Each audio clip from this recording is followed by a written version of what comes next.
so much. I'm an active part of my kids' lives. She can kick a mean soccer ball. DAV's been there for me and my family. Through thick and thin, they've had our back. Every year, DAV helps more than 1 million veterans like Sandy get the health and disability benefits they've earned so they can achieve victories great and small. My victory is getting my life back. I got my joy back. We got our mom back, thanks to DAV. Support more victories for veterans. Go to DAV.org. This is ESPN Chicago, WNVP, WTBC, HD2 Chicago, a good Karma Brands radio station. Chicago. This is your morning routine. Put some respect on my name. Kap and J Hood. That's right, we bad. Watch the show on Twitch. Follow ESPN 1000 Chicago. Stream the show on the ESPN Chicago app and on FM 100.3 HD2 and on ESPN 1000 Chicago. Now. David Kaplan and Jonathan Hood. Good morning, everyone. Bring them out. Woo! Bring them out. Bring them out. Bring them out. Bring them out. Bring them out. Bring them out. Bring them out. Bring them out. Oh, God. Welcome in to the Kap and J Hood Morning Show on ESPN 1000, and we are streaming on the ESPN Chicago app. Along with the fastest man from Northbrook, Jesse Rogers, in for Kap. I'm J Hood. We've got Shay. We've got Charlie. We've got you for a 3-hour ride here on this Deal Breakers Thursday with open phone lines for you at 312-332-ESPN, 332-3776 is our phone number. Watch us, not only this show, but all the shows on ESPN Chicago on YouTube, youtube.com. Look for ESPN Chicago. Also on Twitch, twitch.tv/ESPN 1000 Chicago. Jesse, good morning. How are you? I'm doing good. Good to be with you on a Deal Breakers Thursday. I'd like to use that word and apply it to the trade deadline. Can we get a deal-breaking trade to open up the floodgates? We've got a week to go until the MLB trade deadline. I'm glued to my phone. I've got it ready in case there's something early on this Thursday. I was with my wife last night, had the phone ready to rock and roll because you just never know. Mm-hmm. And at one point, she says to me, "What's the trade deadline?" Oh, come on. I'm like, how long have I been doing this? What's the trade deadline? I mean, if you're not a sports fan, you kind of probably don't get what that even phraseology means, right? She's not a sports fan. I said, honey, it's the last day a team can make a trade with another team before the playoffs come into. I was trying to break it down for her, and even then it was just like, let's just go to dinner. You could have just made it much. You could have made it simple by doing this. You know what the trade deadline is? See this Amazon bill? That's what pays it. Yeah. The trade deadline. That's what I would have said.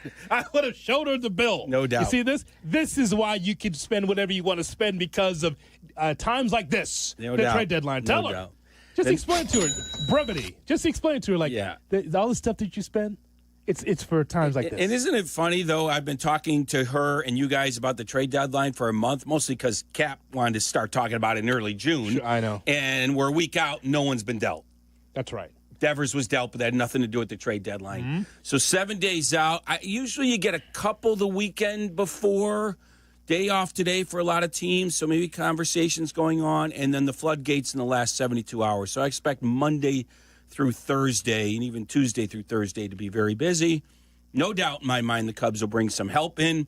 Timing is everything, and it's pretty clear what they need, because if Shota Imanaga or Matthew Boyd are not lining up on that mound and are not in that box score that day, it's a bit of a roll of the dice. Some good days, some bad days with those other starters. So clear need by the Cubs with a week to go. Yeah, the Cubs this morning are 60-42. They are one game behind the Brewers in the National League Central after losing to the Kansas City Royals. They lost a series to the Royals here, Jess, losing yesterday by a score of 8-4. We turn now, as Ron Santo would say, the fine manager, Chicago Cubs. Craig Counsell with thoughts after the Cubs lose 2 out of 3, including that game yesterday at the friendly confines. I mean, I thought Colin pitched well. I mean, the home run in the first is a legit homer. That's, Thayer, we gave him an extra run there. And then the other 2 homers are, the Perez homer is not a home run.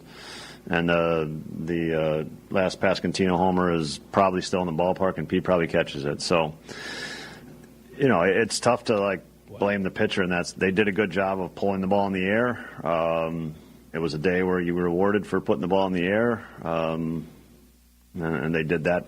They did that part of the game certainly better than us. Home runs aren't home runs, Woody. Fine manager, Chicago Cubs, Craig Counsell. Hold on a second, Jesse. Hang on a second. Jesse. I'm going to let you talk. Jesse, what is that? What kind of excuses are you putting out there? First of all, let's start from the front end, okay? Let's start from the front. 5 innings pitched, 6 hits, 6 runs.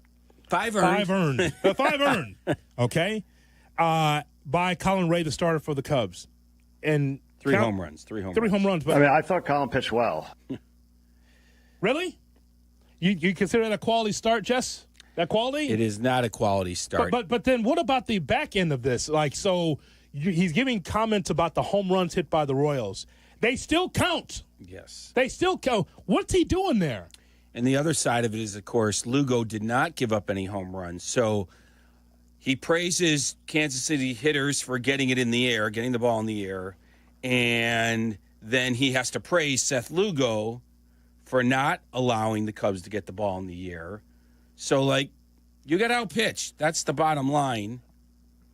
Yeah. And to say he thought Colin Ray pitched well, a different version of Jesse might say, bad take, Craig. But I'm not that guy. Yes. I won't go there. Of course. Come on, Jesse. I won't go. Well, okay, maybe I will.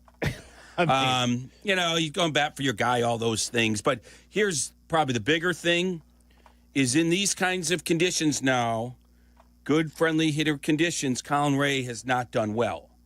And if he's going to go up against an ace like Seth Lugo, you've got to go toe-to-toe a little bit, even in the bad conditions. Give you an example. The other day, not as good hitter-friendly conditions, Cade Horton did go toe-to-toe with Garrett Crochet, and the Cubs stayed in the game. They lost it, but it was 1-0 when the two of them were in the game. So it's hard to praise one pitcher, Lugo, and then praise their hitters, but not be a little bit more critical of your own guy. Okay, so this was not a homer. In the air, deep to left field. Haps to the track. Haps to the wall. It's gone! Salvador Perez homers again! He is unstoppable! The Perez homer is not a home run. Oh, so that did not count, what we just heard there. How about this one? Pasquantino launches it to right center field. Crow Armstrong races back, looks up. It's out of here! Another home run for Vinny Pasquantino! His second home run of the game. It's a bad take. You're playing it for himself? That's your comment? Jesse. Jesse? Yes, I'm Jesse, here. You got to understand, the Pasquantino homer, that's probably not a homer. You just have to understand. Listen, there are managers I'm watching across baseball that getting kicked out of ball games, right? Because it's hot and they're frustrated and all that. Right. He does the opposite. Major League Baseball's Don Knotts is going to tell me that those aren't home runs. Jesse, it's summertime in Chicago. Conditions or not, you didn't have enough starting pitching to keep yourself in the ball game. You didn't have enough offense. You lost 2 out of 3 against the Royals. You're in a pennant race, and you're not as sharp as you should be for someone who's supposed to be on this, at the top of this thing by 5 or 6 games. You're just not sharp. Now, there's a lot of good with the Cubs, a lot of good. And I know it's a long season. But as a manager, you don't make excuses. You just lost. That's the bottom line. Yeah, and there's another version of that. If Ben Brown is pitching, if I really want to be honest, that Craig might be more critical. We've heard him be critical of Ben Brown in the past. Sure. Colin Ray's a veteran. He's had him in Milwaukee. Maybe it's different outings, so different analysis, but still. Probably doesn't want him on the ball club. Let me give you some numbers. Yeah. The first Pasquantino home run, left the bat at 102, was a home run in 30 of 30 parks. The Salvador Perez home run was hit at 95 miles an hour, which constitutes a hard hit ball. Home run in 26 of 30 parks. So the Perez homer is not a home run. And then the second Pasquantino home run was hit at 100 and out in 25 of 30. So it went 414 feet. That's a legit home run. Yeah. That is not wind assisted. 101 and a 27 launch angle, that's gone. He has to be better than that as a manager. That you have to be better. I mean, listen, you're going to say a lot of dumb things because it's a long season. You don't do that. Your team just fell short. It wasn't good enough. That's all. Yeah. And when he goes after Ben Brown, I know what that's code for. I'd rather for him not to be on the ball club. Yeah, then maybe so, right? Well, maybe so. We got veteran ears, Jesse. We know what that sounds like. Yep. If you ever have a manager or coach that says a little bit extra about a player that's underachieving, he'd rather not have him on the team. He'd rather have Ben Brown in Iowa. Where Colin Ray gets he pitched well treatment. Okay. That's because you need him right now until you can find something else. And the beauty of whenever we do these things is there's the other side of the coin, meaning the other team. He pitched in the same conditions. You hit in the same conditions. Yes. So they pitched and hit better than the Cubs. It's the bottom line. And for them to score like they did without Bobby Witt, a Kansas City Royals hitting challenged team, that feels like a loss that could have been a win in other scenarios. But early home runs like that will doom you. You know, there have been moments where this offense has dipped lately. The night before, they played a great game, one of the best games of the year. 6 different guys had stolen bases, but they beat Rich Hill. Yeah. Rich Hill stopped me in the locker room post game. I don't know if he remembers me. It was 20 years ago. Wow. Hey, Jesse, how's it going? How's North? He says, how's Northy? Yeah, I said, right. I said something. I said, great to see. I said something like, you don't change, and neither does my hairline. Right. I saw him back in 05. Right. Good to see him, and he actually pitched okay. He was a couple unearned runs, but you didn't beat Lugo. You beat Rich Hill. I'm not sure what that means bigger picture, but the bottom line is they lost the series at home. While Milwaukee, oh my God. Yeah. I can't, I've always say this when I'm on the air with you guys about, I look at the schedule and I see, dips and valleys and peaks and things like that. And it can be somewhat predictable how a team goes. For example, the Red Sox had won 10 in a row. Yes. You hit the All-Star break, reset.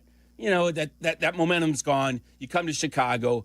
The Cubs nearly sweep you. You salvaged the game, and Boston didn't look very good in Philly, though they won yesterday.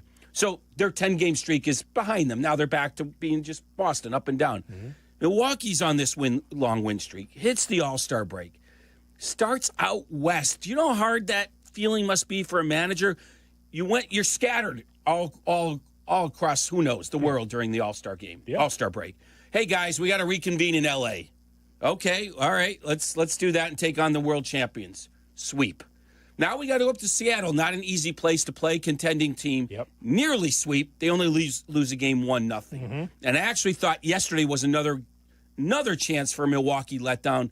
They lost the day before. When a win streak ends, sometimes the air comes out and you lose a couple in a row. Last game of the road trip.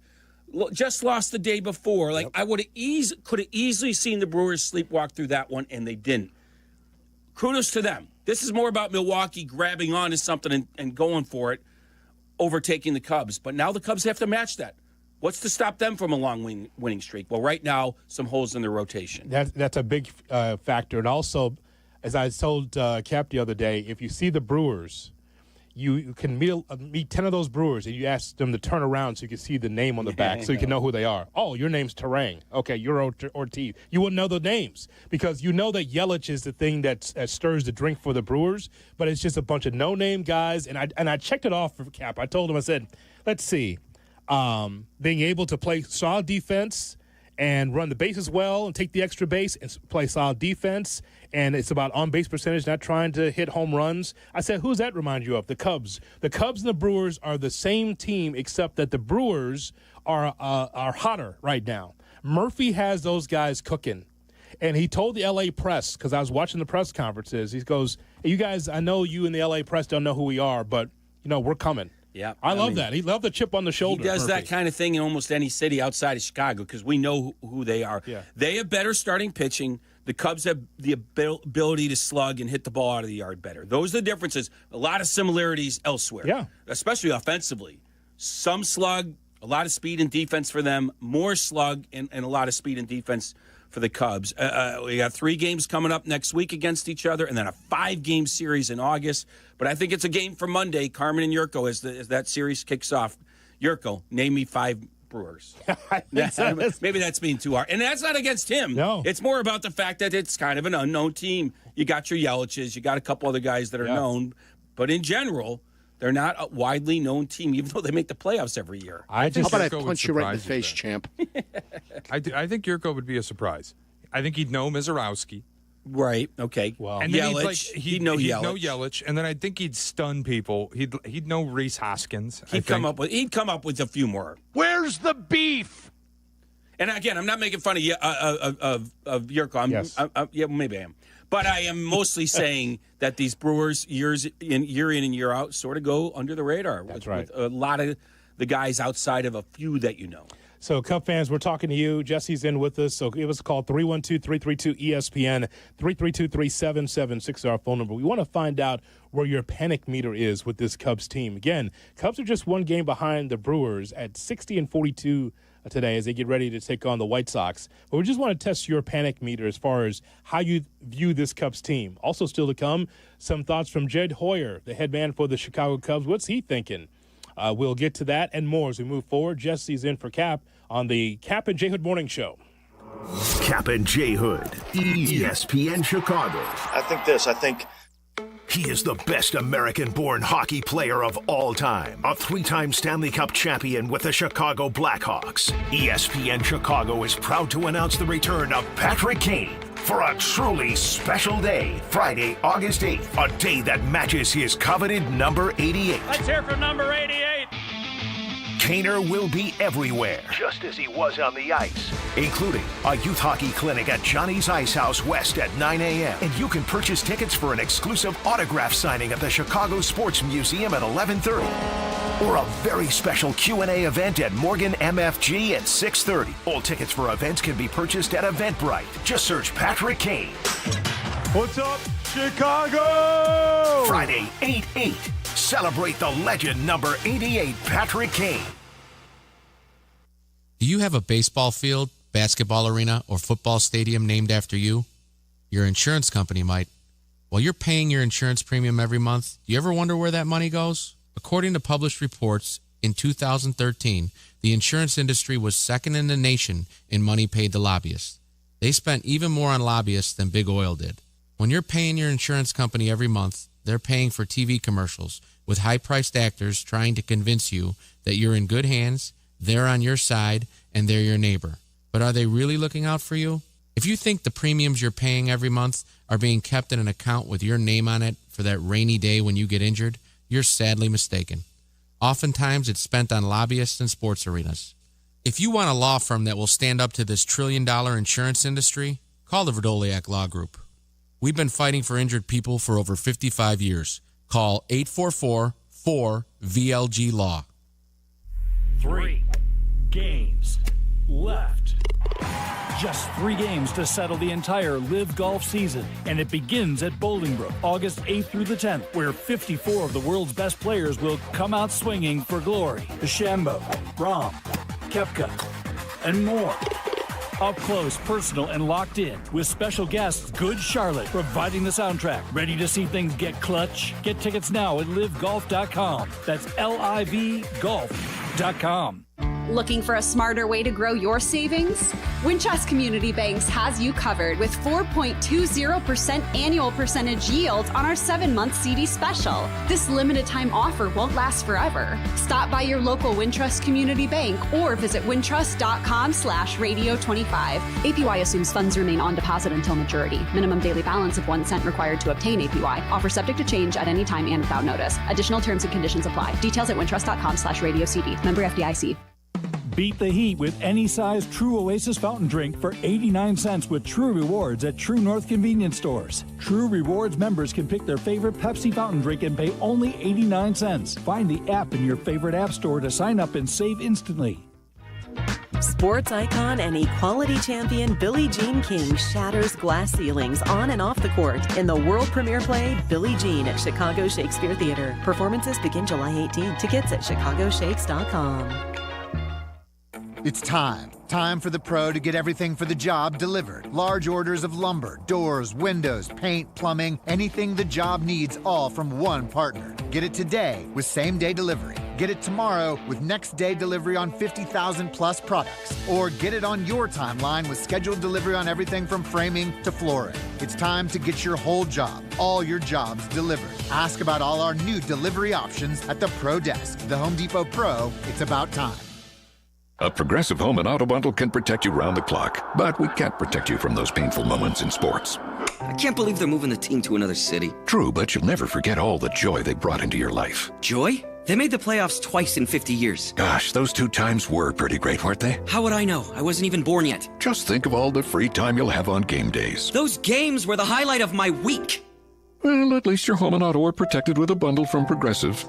Progressive Casualty Insurance Company affiliates and other insurers. Not available in all states or situations. This summer, the Roar returns to Washington Park in Michigan City, Indiana. The X-Insurance Great Lakes Grand Prix takes over July 28th through August 3rd. The ultimate offshore high-speed boat races on Lake Michigan. Boat parade, block party, live music, and more. Make that short drive and feel miles away. Plan your visit now at GreatLakesGrandPrix.com. Charlie. Welcome back to Kap and J Hood on Chicago's Home for Sports, ESPN Chicago.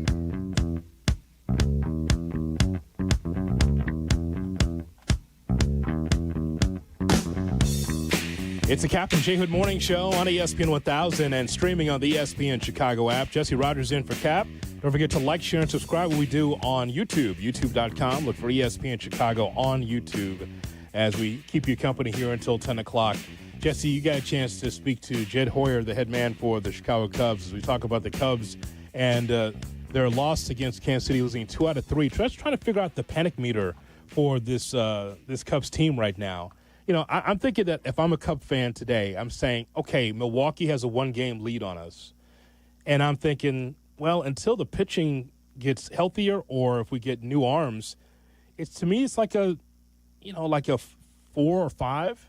Like the panic Cubs meter, like the Cubs are going to make the reasonable. playoffs. I believe the Cubs will make the playoffs. But the point is, though, I'd like to see, if you're a Cub fan, for them to be able to get hot.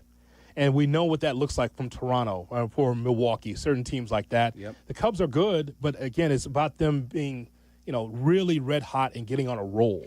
Yeah, I think their offense has prevented them from going into any long losing skids. In other words, you can't keep that offense down for more than a few games, and they will get you a win. Usually we talk about a stopper on the mound that does that stops losing streaks or prevents them. Well, in this case, it's the offense, but that's also something that can't really vault you into a 10-game win streak. You're not getting 10 straight games on offense. So it has limitations. It prevents the losing streaks, but in some ways won't get you to a win streak because you just can't score that much over the span of 10 to 15 days. There's going to be moments. My point getting is Milwaukee's having this win streak because of what's going on the mound. If the Cubs can fix some woes on the mound, they can finally maybe go on a longer win streak. And that's really been the difference of the Cubs not really giving it up in the division, but Milwaukee taking it from them because of these long win streaks. So when you give us your panic meter, include Milwaukee in this. Are you panicking because Milwaukee's playing so well?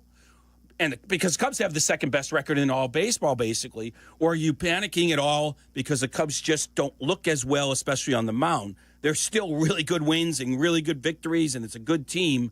But are there some cracks there that you're worried about? So the panic meter can be at a number for different reasons. So that's kind of what I want to take from you at 312-332-3776. Now let's talk about Jed, because great chance to clear something up here. I think there's been a lot out there, and I'm getting mixed signals myself as a reporter about how much and what the Cubs are willing to give up. But let's just go back to Friday, not that long ago. Okay. But starting the second half here, the Cubs were still in first place, had not been passed or caught by the Brewers yet. Here's Jed Hoyer talking about the idea of trading top prospects coming up next week for potential rentals. Let's give it a listen. Really, it just all depends on the return, honestly. Like always, no one's untouchable, but at the same time, we have a lot of really good prospects, and you have to feel like you're getting commensurate value. So it really just depends on what's available.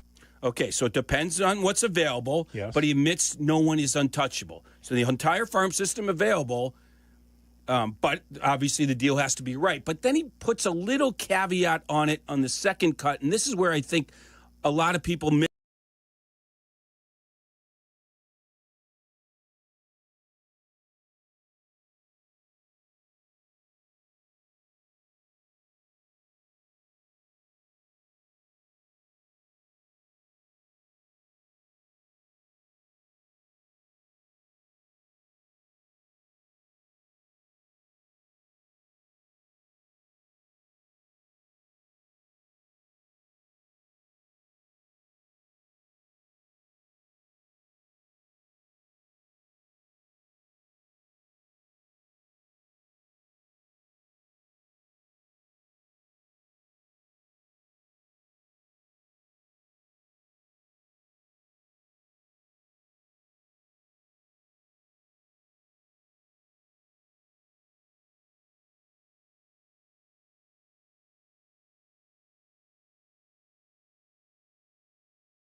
Now, I think, as stated in the audio cut there, he wants Edward Cabrera, he wants Mitch Keller, he wants players that are controllable.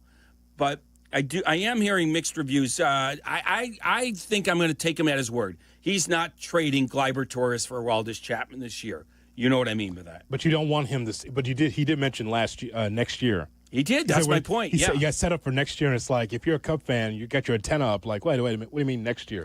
Like it's about this year because more so than anything else, it's wide open. If I said Jesse, Dodgers of the field, you'd give me the field 10 times out of 10. You would. I don't. You would. No, you I would. This is the one year I did pick them to repeat. That's fine. But I probably would because the field's a lot of teams. That's in March. But to me, the Phillies and Dodgers are going to be there in October. I'm just telling you. They're going to be there. Again, offensively speaking, yes. But it comes down to pitching. And again, if the Dodgers don't repeat, it's not like they didn't try, but they've had a litany of injuries and some ineptitude, even though they've been in first place hanging on. This is the Phillies' last hurrah. I just feel like they're going to put the pedal down come October. But look, anybody's upsettable in a 5 or 7 game series. You want to put yourself in the best spot for it. It's wide open, though, Jess. That's why the Cub fan that you talk to and that we talk to every day says, okay, it's got to be the year this year because there is no one big-time favorite. It isn't like this is the number one team and then everyone else. It's kind of wide open. Yeah. I mean, look at the Tigers start. Look how Toronto's playing right now. Look at the Brewers where they are right now. Dodgers are 4.5 games ahead of the Padres. It is open. Once you get to the postseason, it comes down to pitching. And the Cub fan wants to know, what will you do to solidify that starting rotation? After the first 2, do you have a third wheel? Do you have someone that you can be able to get strikes? I don't think you have that in the rotation right now. I need outs. I'm not sure you do have that in the rotation. I agree with you, and I think Jed is open. I think it is possible he changes his mind. I think he said what he said then, but then could change his mind on trade deadline day. Okay, Casey for a rental. Let's do it. You know, anything's possible. You don't have to be beholden to the things you said, but everything I've heard up until now, he's not trading one of his top 100 prospects for a rental. But there's creative ways to do things. Maybe he gets 2 rentals for the price of one, so to speak. I think everything's on the table with a week to go, and now that the Diamondbacks are sellers, I really tried to get to Seth Lugo yesterday to get him to say, yeah, I think I'm going to be traded. He said he didn't want to say anything about it. Pasquantino said we want to keep him here, but I have to think they're going to trade Lugo as well. There are no absolutes, Jesse Rogers, but can I just tell you, looking at some of the farm system guys like Owen Casey for the Cubs, there are no absolutes, but that's a guy. That's a dude that you'd think you could build on. I know he's an outfielder, right? Corner outfielder, but you got to wonder if Tucker's not here next year. That's a guy you could plug in there to right field. He gets the next chance for sure. Now, we don't know if he'll be a star, but he's in line for that spot. For that spot. So, yes, that's a good example of I'm not trading him for a rental when he could be my next right fielder, which, by the way, if they don't trade him for a rental, I think he will be their next right fielder, and I will be cashing in on a $500 bet with Kap. Because he's like they're signing everybody. PCA, Tucker, because this is what the Cubs have done in the past. Oh, now, sure. I think the Cubs will sign PCA. I just have my doubts about Tucker. And, you know, the Bears' first day of practice was really kind of underwhelming, especially from an offensive standpoint. We'll talk about that. Also, Dennis Allen preaching on the top of the mountain yesterday. We'll talk about that coming up next with Jesse Rogers in for Kap. I'm J Hood on the Kap and J Hood Morning Show. You're listening to Kap and J Hood on ESPN Chicago. Chicago White Sox baseball. Do you believe? The White Sox welcome the Cubs to Great Field for the Crosstown Series. Coverage starts tomorrow at 6 on ESPN Chicago, the home of the White Sox. Now backed by the power of the Pope. One moment, life is moving forward. The next, an accident changes everything. Medical bills pile up, work is put on hold, and the insurance companies start making excuses. It's frustrating, overwhelming, and unfair. That's where Postman Law steps in. They have recovered over $3 billion for injury victims, delivering speed, ease, and results when you need them most. Hurt in a crash? Injured on the job? Sidelined by a serious fall? No matter how it happened, they fight to get you the compensation you deserve so you can focus on healing while Postman Law handles the rest. No upfront fees, no red tape, just real results. Insurance companies have teams of lawyers looking out for them. You need a team looking out for you. At Postman Law, they take on the fight so you don't have to, guiding you through every step of the process and making sure your case gets the attention it deserves. Don't let someone else dictate your future. Call 844-POSTMAN now. That's 844-POSTMAN. Postman delivers. Let them deliver for you. Property managers and GCs use FinishingChicago.com's contractors for finishes and protective coatings in the most iconic venues, interior spaces, and essential infrastructure. Our painters apply industry-leading commercial and industrial finishes inside and out, so your biggest assets always put their best square footage forward. FinishingChicago.com has your free list of painting, wall covering, glass systems, drywall finishing, and signage contractors. For a great finish, start with FinishingChicago.com.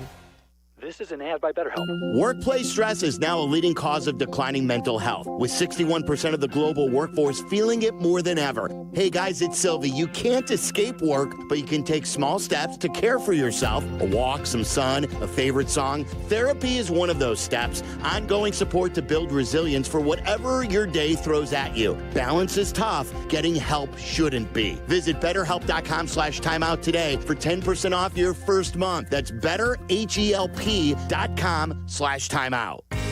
Hey Chicago, your local IKEA stores know that summer is short, so make the most of it. Visit your local IKEA Schaumburg or IKEA Bolingbrook stores between now and August 8th for your chance to win a fully catered suite night for your family and friends at an upcoming White Sox game. Just scan the QR code in the store. And Friday, August 8th, it's IKEA's annual summer barbecue from 4 to 7 p.m. Enjoy a delicious buffet of American backyard favorites with some Swedish flair. So stop by your local IKEA today to enter to win, and then join the barbecue fun on August 8th. Texting enrolls you into recurring automated text messages. Consent not required to purchase. Message and data rates may apply. Hey, Dan, how you doing? Haven't seen you around the gym for a while. Yeah, I've really fallen off. Since I turned 40, I just don't get the results I used to get. Could be lower testosterone. Lower T? Yeah, I went through it a while back. Once you hit 40, your body has less free testosterone. I got Nugenix Total T, and it's made a huge difference for me. I've seen that ad on TV. Is it for real? Oh, yeah. The key ingredient is something called Tesnor, which helps boost free and total testosterone levels to help you trim up and stay lean. And it's made a difference for you? Man, I feel like I'm in my 20s again, at work, in the gym, and in the bedroom. Are they still giving out complimentary bottles for people to try it for themselves? Yeah, you just need to send them a text. Text BODY to 321-321 right now for your complimentary bottle of Nugenix Total T, the #1 selling testosterone booster at GNC. Plus, text now and we'll include a bottle of Nugenix Thermo, our most powerful fat incinerator ever, to help you get back into shape fast, absolutely free. Text BODY to 321-321. That's BODY to 321-321. Bulk. Yes. Strong L in that bulk. Typically, you don't associate speed with quality. For example, you don't have to go through a fast food drive-through and expect a gourmet meal to go. So check it out. ZipRecruiter.com. There's only one exception. ZipRecruiter.com/USL. ZipRecruiter.com/USL. Charlie. If you miss something, get the podcast on the ESPN Chicago app. Kap and J Hood are back on Chicago's home for sports, ESPN Chicago.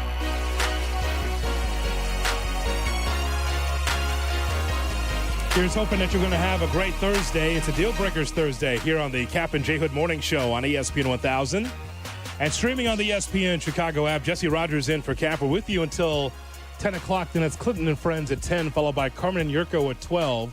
Nick Friedel and Silvy at 2:30. Bears Weekly with Jeff and Tom at 6:30. Bleck Abdalla at 7:30 right here on your home for the Bears and the White Sox, ESPN 1000. That's going to be 4 hours of whining about the Cubs right there. And that was before hearing that Friedel was coming in. That's just with Silvy in there, right? I hope ownership's not listening this afternoon. So, by the way, we're going to hear from Ben Johnson, the head coach for the Bears, coming up at 8:10. His press conference will take place, and he'll talk about what's going on with the team. One of the stories that came out of yesterday from Lake Forest was that Ben Johnson shut down the practice at some point. First teamers weren't getting the job done. Get out! Get out! And put the second teamers in. Look, we've been through this before, Jesse. We've been through this before. A first-year coach comes in here, and he's trying to put his stamp on the team. That's fine. I'd like to fast forward to the game against the Vikings on the 8th of September to see what this all looks like. We can go through training camp and talk about all the storylines every day about what's happening in training camp. But the bottom line is it's about wins. You have to set a tone. I get that. Yeah. But how much does that resonate through a 17-game season? Do you get the fresh coach bump, or does it level off? And I don't know the answer to that. Yeah, and things like that are more, I don't know, for talk for us than if someone's going to say, oh, look at that Ben Johnson. He's special. He noticed something bad. He pulled the offense off. I mean, every coach kind of has those moments. I'm sure Eberflus did where, trying to send a message to the team. Now, maybe Eberflus didn't pull the whole offense off. Maybe he did it a different way, but they all do. Yeah. The bottom line is he has to earn respect and trust however he does it. It has to be genuine, has to be organic, and it's going to happen over time. Let's hope that was genuine and organic and not planned You know what I mean? That would like, be hey, first time they look bad, let's pull them off. Let's send a statement. No, hopefully it just happened in the moment. But anyway, long way to go, and I'm with you. Opening day is going to be fascinating. You know, it's going to be interesting. Really it's going to be interesting to watch. That is for sure. The battles, and again, Kap and I will be out there tomorrow in Lake Forest between 7 and 10 right here on ESPN 1000.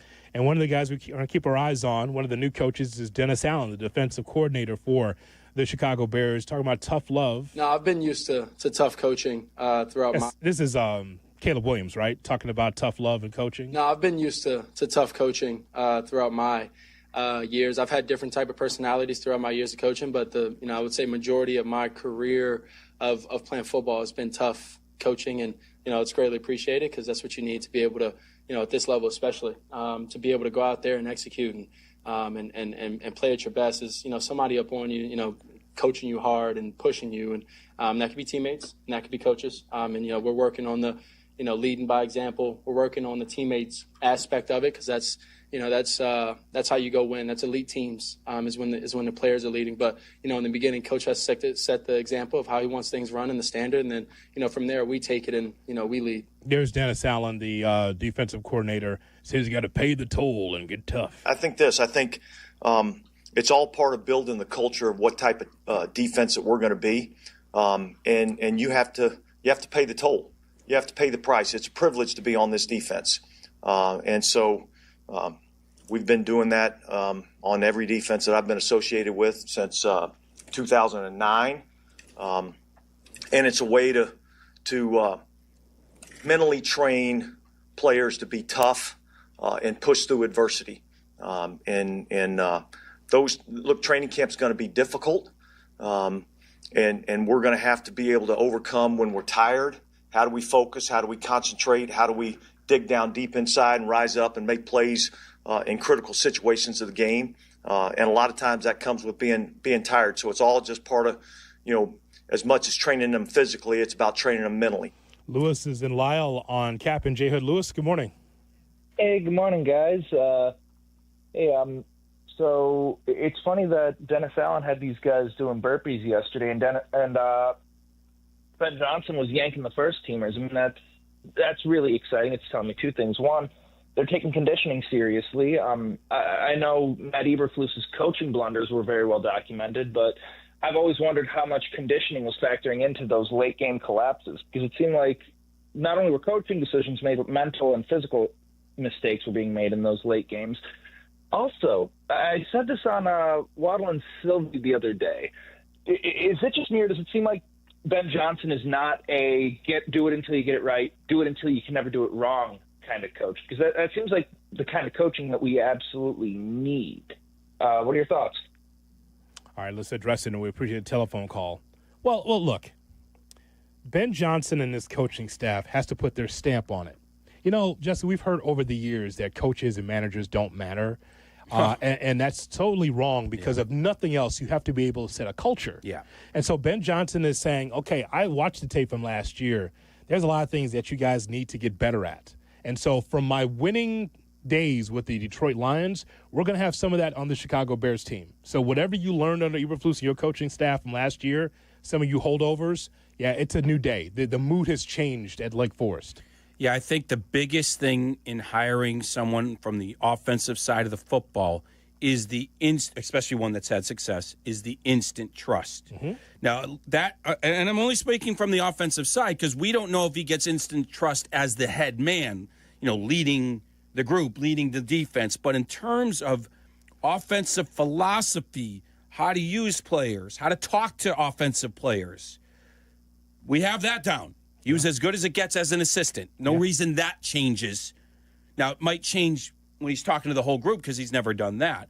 But he gets instant respect and trust, I believe, from the offensive side of the football. That's got to help them move things along quicker than certainly under Eberflus, who got no trust and no respect that he knew what he was doing on offense, including the people that he hired on offense.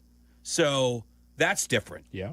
Now, maybe defensively they'll be behind a little bit because Eberflus was a defensive guy, and they had some success defensively. Ben Johnson has to prove he can earn the trust and respect of the defensive side. So we've flipped that.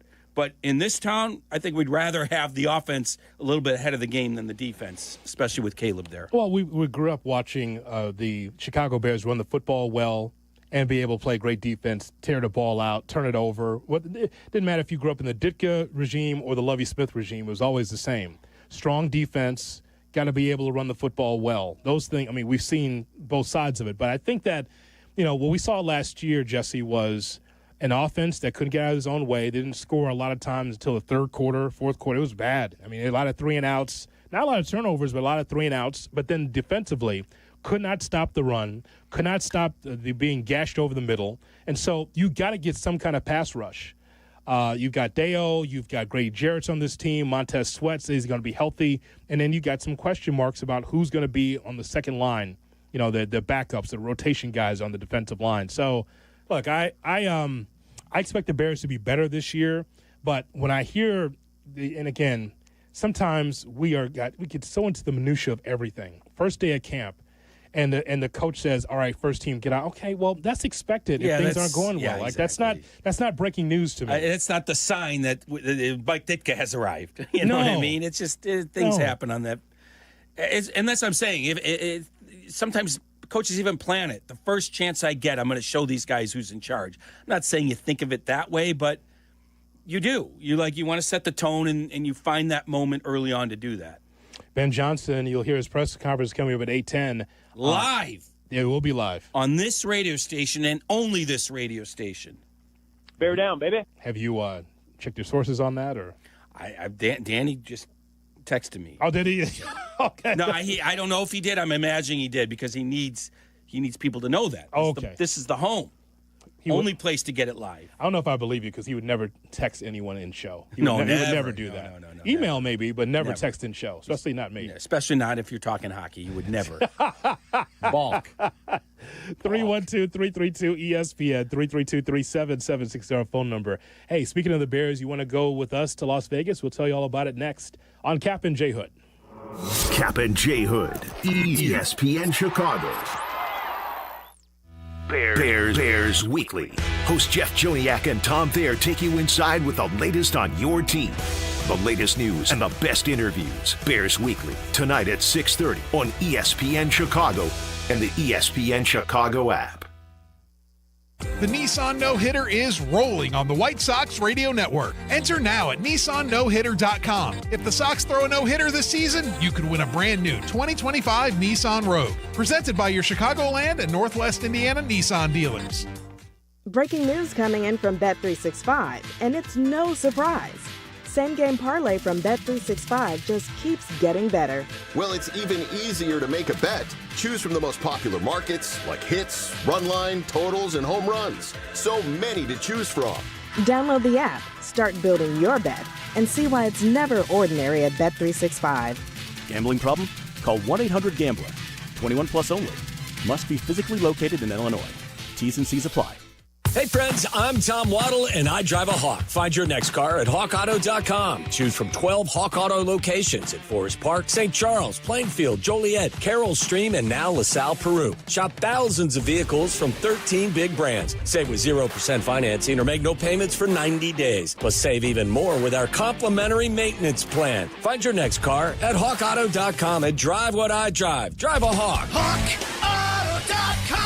Financing and plan on select models with approved credit. Help provide for families in need with food items during Menards Food Drive. Simply head to Menards. Place non-perishable food items in the collection bin by our exit doors. And that's it. All donations will be given to a local organization representing your community to help those in need. Head to Menards to help your community today. See store for details.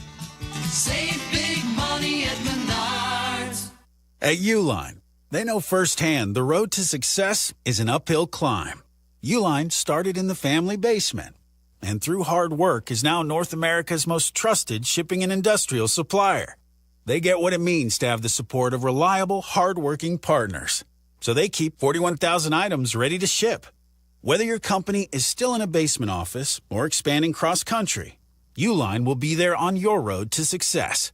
Visit uline.com.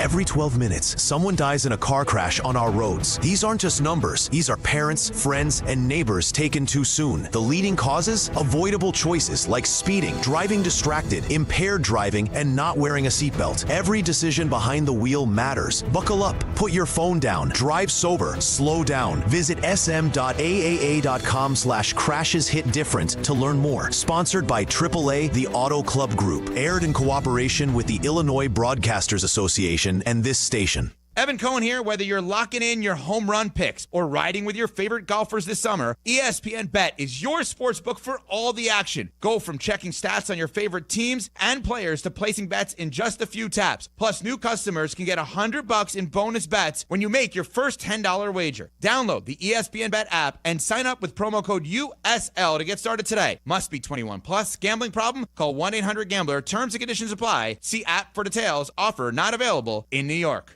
Adam Schefter here for Vivid Seats, your ultimate destination for all your sports and concert needs this summer. With a game-changing rewards program and an unbeatable selection of tickets, they make it easy for every fan to watch their favorite teams and players in action. Catch every home run and thrilling comeback in person from your favorite seat. Plus, every ticket is backed by a 100% buyer guarantee, giving you peace of mind with every purchase. Visit VividSeats.com or download the app today. Vivid Seats, the official ticketing partner of ESPN.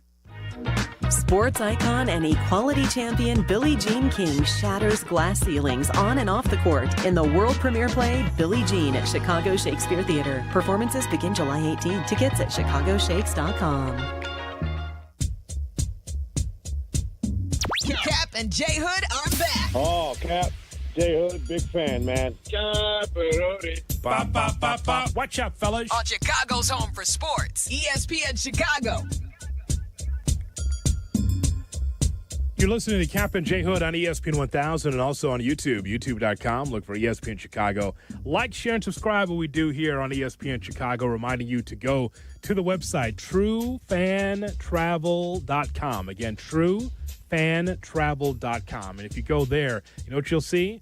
An opportunity for you to join us in Las Vegas, the Vegas Vacation, September 26th through the 29th. Think about this, 3 nights at Mandalay Bay, activities and game tickets.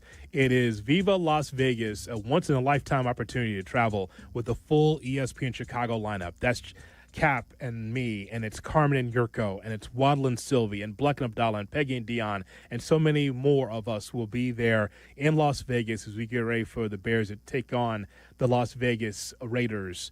Think about this, staying at the luxurious Mandalay Bay Resort and Casino, just steps away from the stadium, perfectly placed near all the action, flights, hotels, events, and entertainment. It's all handled by the True Fan team. So don't miss this opportunity for you to be part of this exclusive trip with the entire ESPN Chicago crew.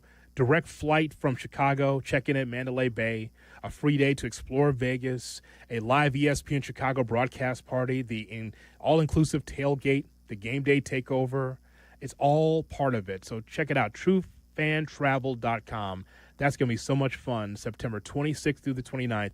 First time ever in my career where we had the entire station being part of something like this. And I've been doing this for a long time.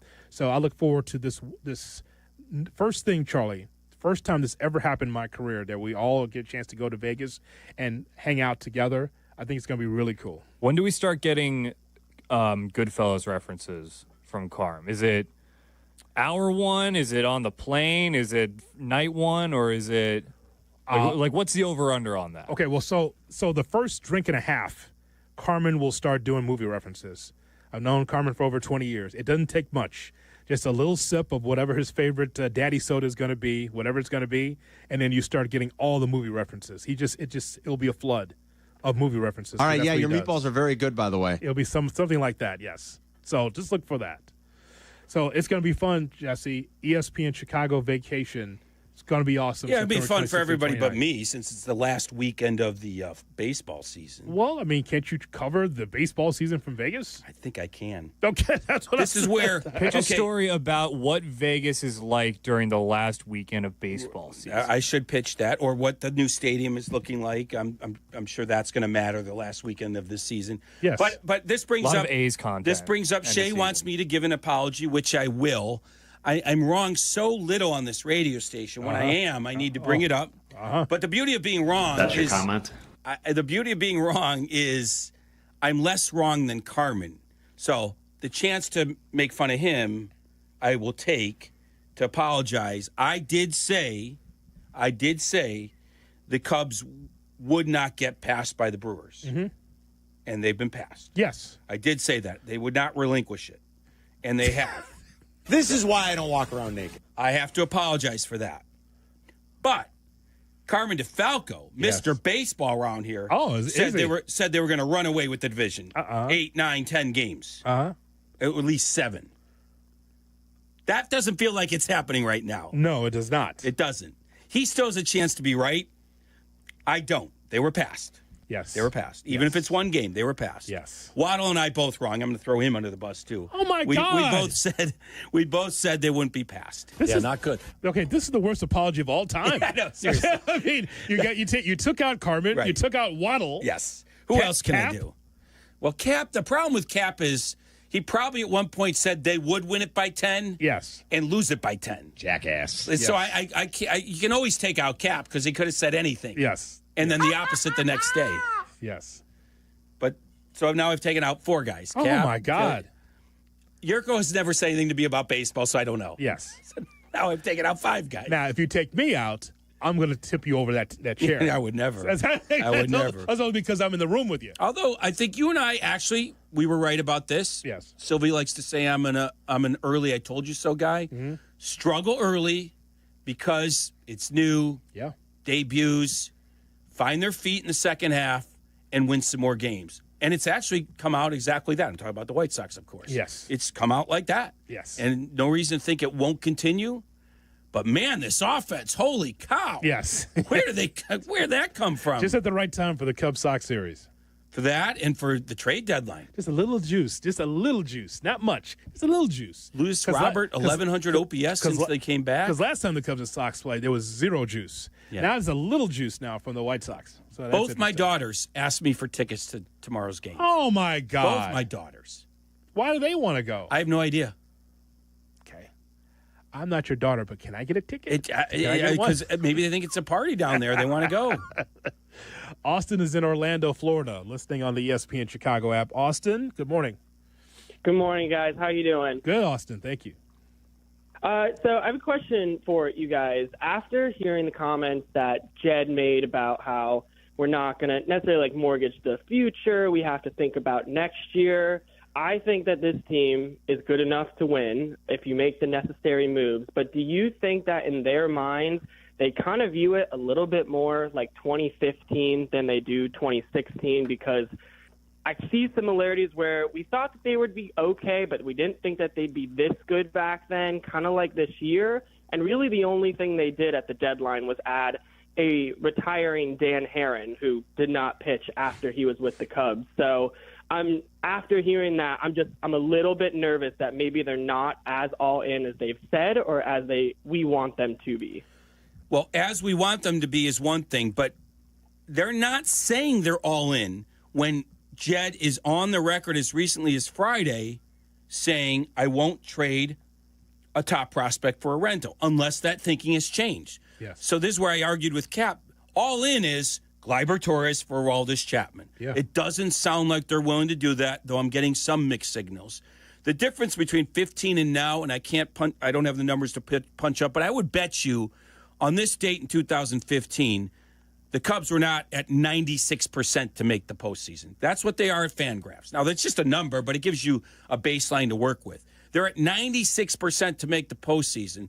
So I think they're more likely to do more this deadline because they're more likely to get in and maybe even do some damage. But what I don't think is going to happen is a trade like for Chapman. You cannot kick the can down the road in 2025.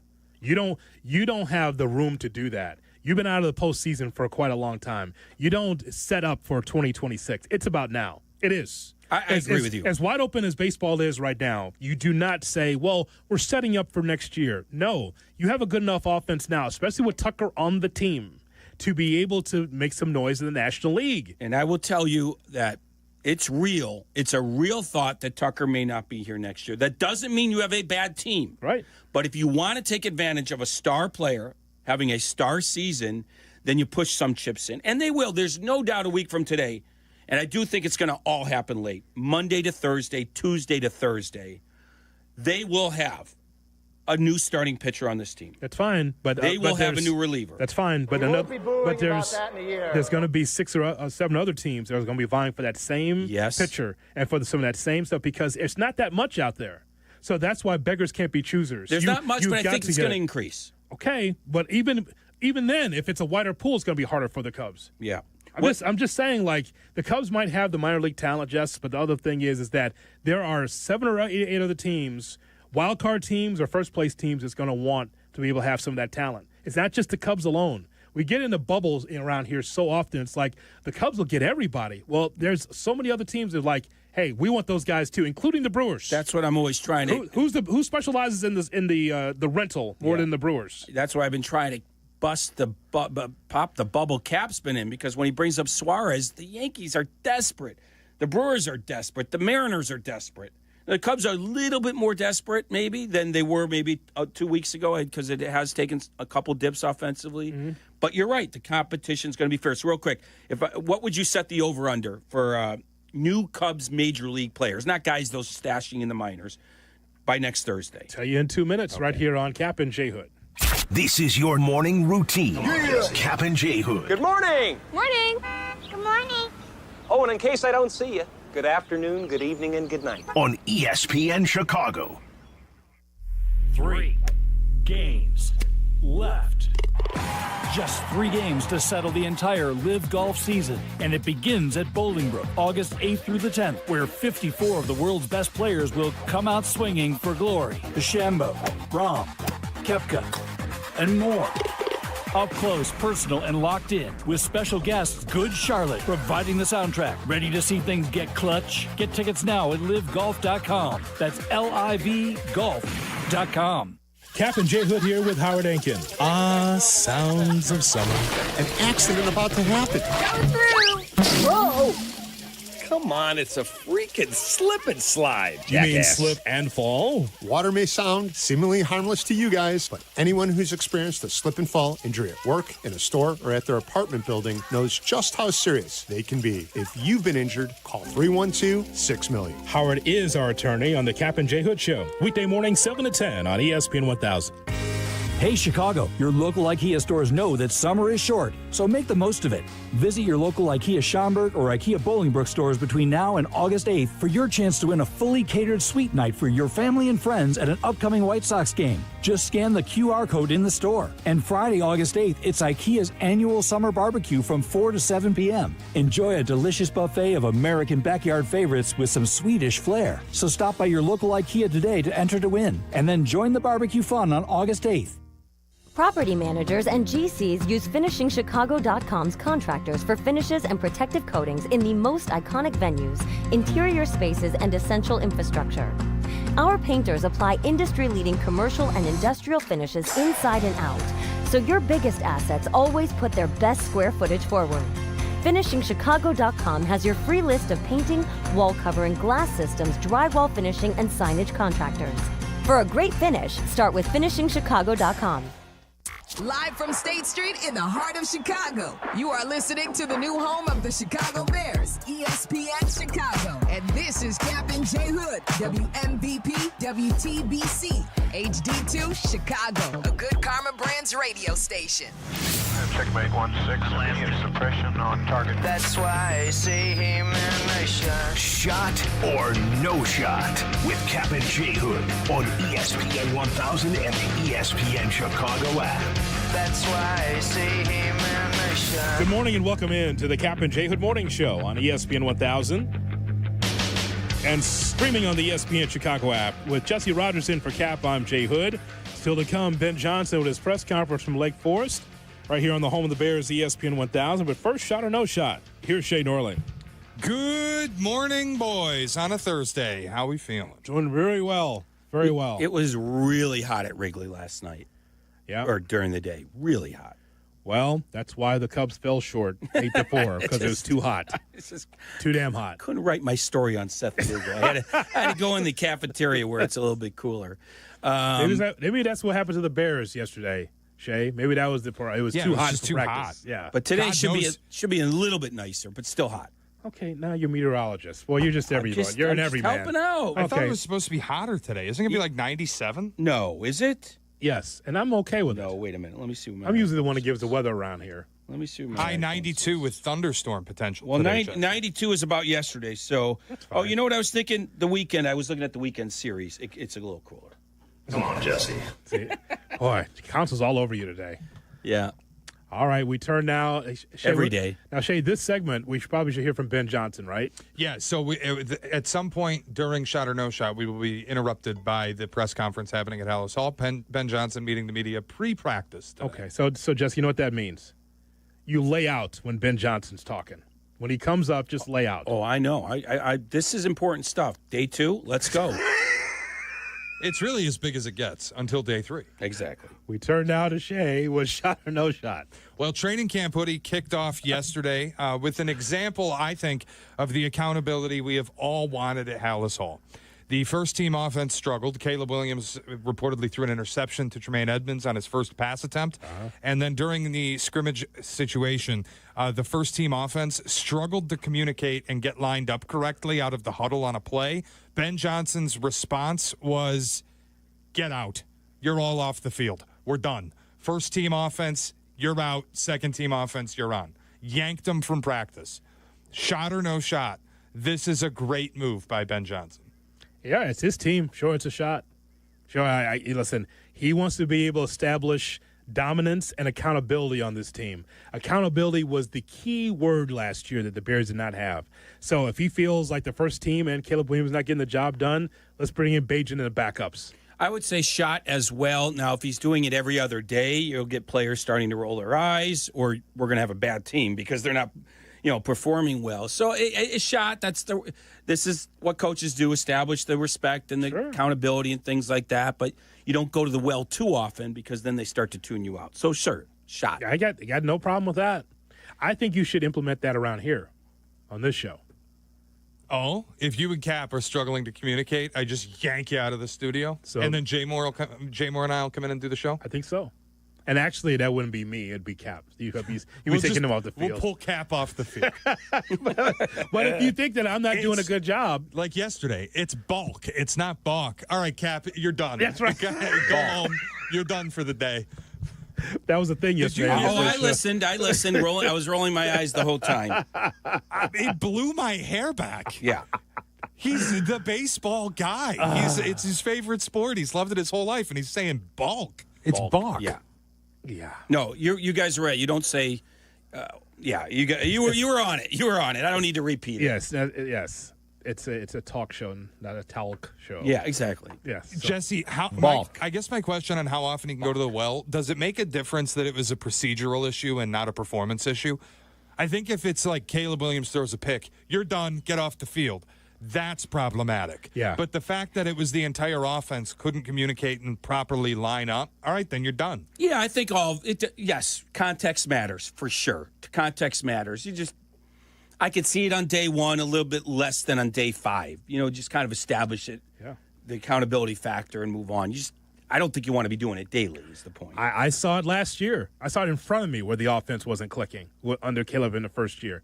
And Eberflus didn't pull them off. It's like it was repetition for them to be able to keep going. But for Ben Johnson, there's a standard there.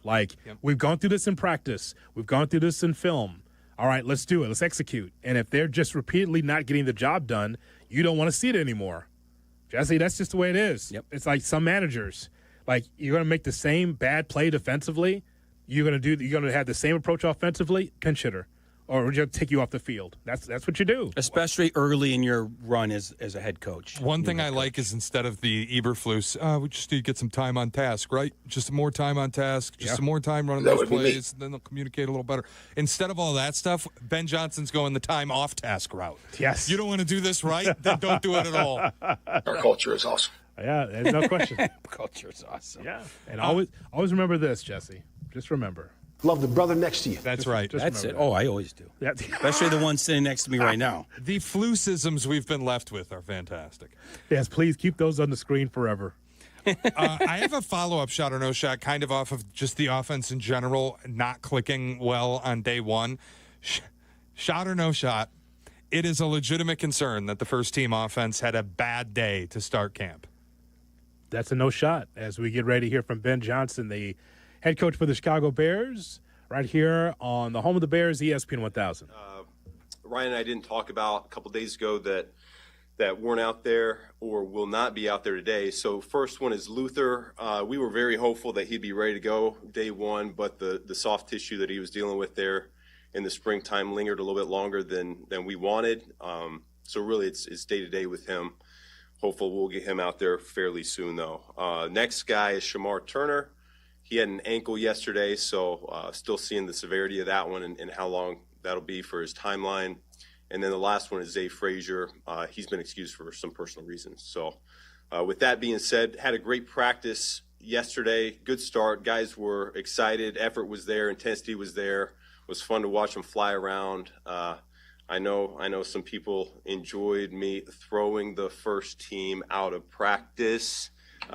Not the case. We're on a time crunch, as you guys all know. We got 90 minutes there that first day. We're up to 105 here today, so just need to keep things moving on along there, or else other guys weren't going to be able to get their reps. So, but point is, though, we got to be on our P's and our Q's, and every minute, every rep is really valuable as well. So with that, I'll go ahead and open it up. Did you not like the way that was perceived out there? No, I'm good. I'm good. Like it is what it is. You know, our guys, we got to end up executing, getting in and out of the huddle a certain way, and it wasn't that way, and so we'll be better today. Is that what it was? Just getting in and out? Yeah, Is yeah. Is that on Caleb or is that everybody? It's everybody. It's everybody. We're learning. We're growing. You know, there were some things from the springtime expected to carry over that was probably one we just don't have any tolerance for anymore. We got too far to go. Do you find that they're very receptive in those moments too? Yeah. Everyone, they know it's not good enough, so it's just keep the train moving. With Luther, because we're not here every day during the off-season program, how much work did he get in May and June, and how much catching up is going to be involved in his build? Everything that our training staff is telling us we can do physically with them, we're utilizing. I know Coach Randall Lell's been all over them in meetings, keeping them involved. He's being quizzed nonstop. Our quarterbacks are taking them to the side, whether it's walkthroughs on their own. So he's utilizing that time as much as he can, but there's really no substitute for full speed reps. And so the sooner we get him out there, the quicker he can carve a role for himself. Do you think it's a matter of days, weeks? Yeah, I'm hopeful it's just a few days. You know, we're saying day to day right now. Sometimes those soft tissues, you can't predict. Everyone's a little bit different. Some guys take longer than others. So, like I said, just was hopeful, and we'll keep on trucking on along. And what have you learned about your running backs? Shoot, we'll find out more once we get the pads on, but extremely coachable.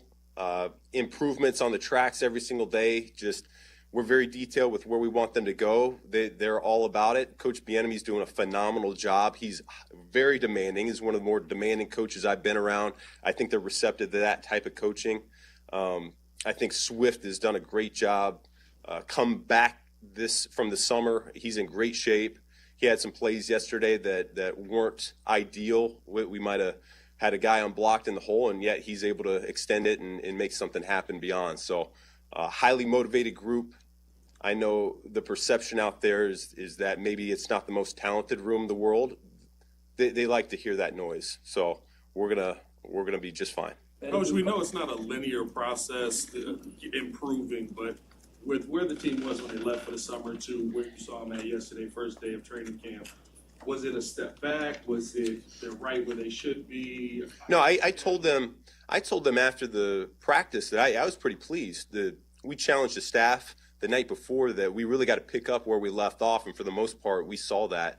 Defensively, we were stopping the ball on most of the plays. Offensively, we were finishing down the field and blocking for our buddies, getting connected. I thought our pre-snap procedure, for the most part, was solid. It's not where it needs to be. It's going to continue to get better. But, no, I was pleased with the first day. And with Jalen on NFI, is he in the building rehabbing, or is he? He is here rehabbing. That's correct. Ben, you told us when you got here that you were going to run the Bears offense, not the Detroit Lions offense from last year or the year before.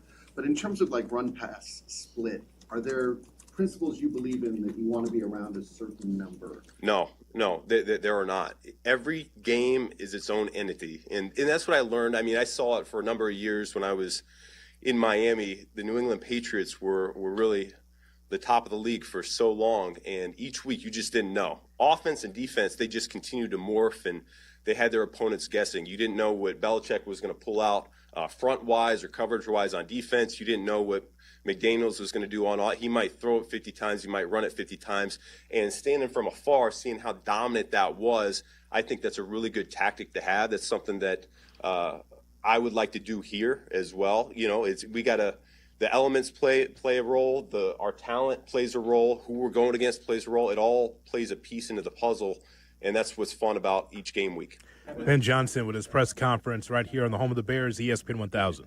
The design of that is going to be fluid here. What's the process for you of figuring out what you want to be in that part of the game? Yeah, we'll talk about it as a staff, and that's where we got to lean on. We got a great veteran O-line coach in Dan Rochar that he's been around. He knows what good football looks like.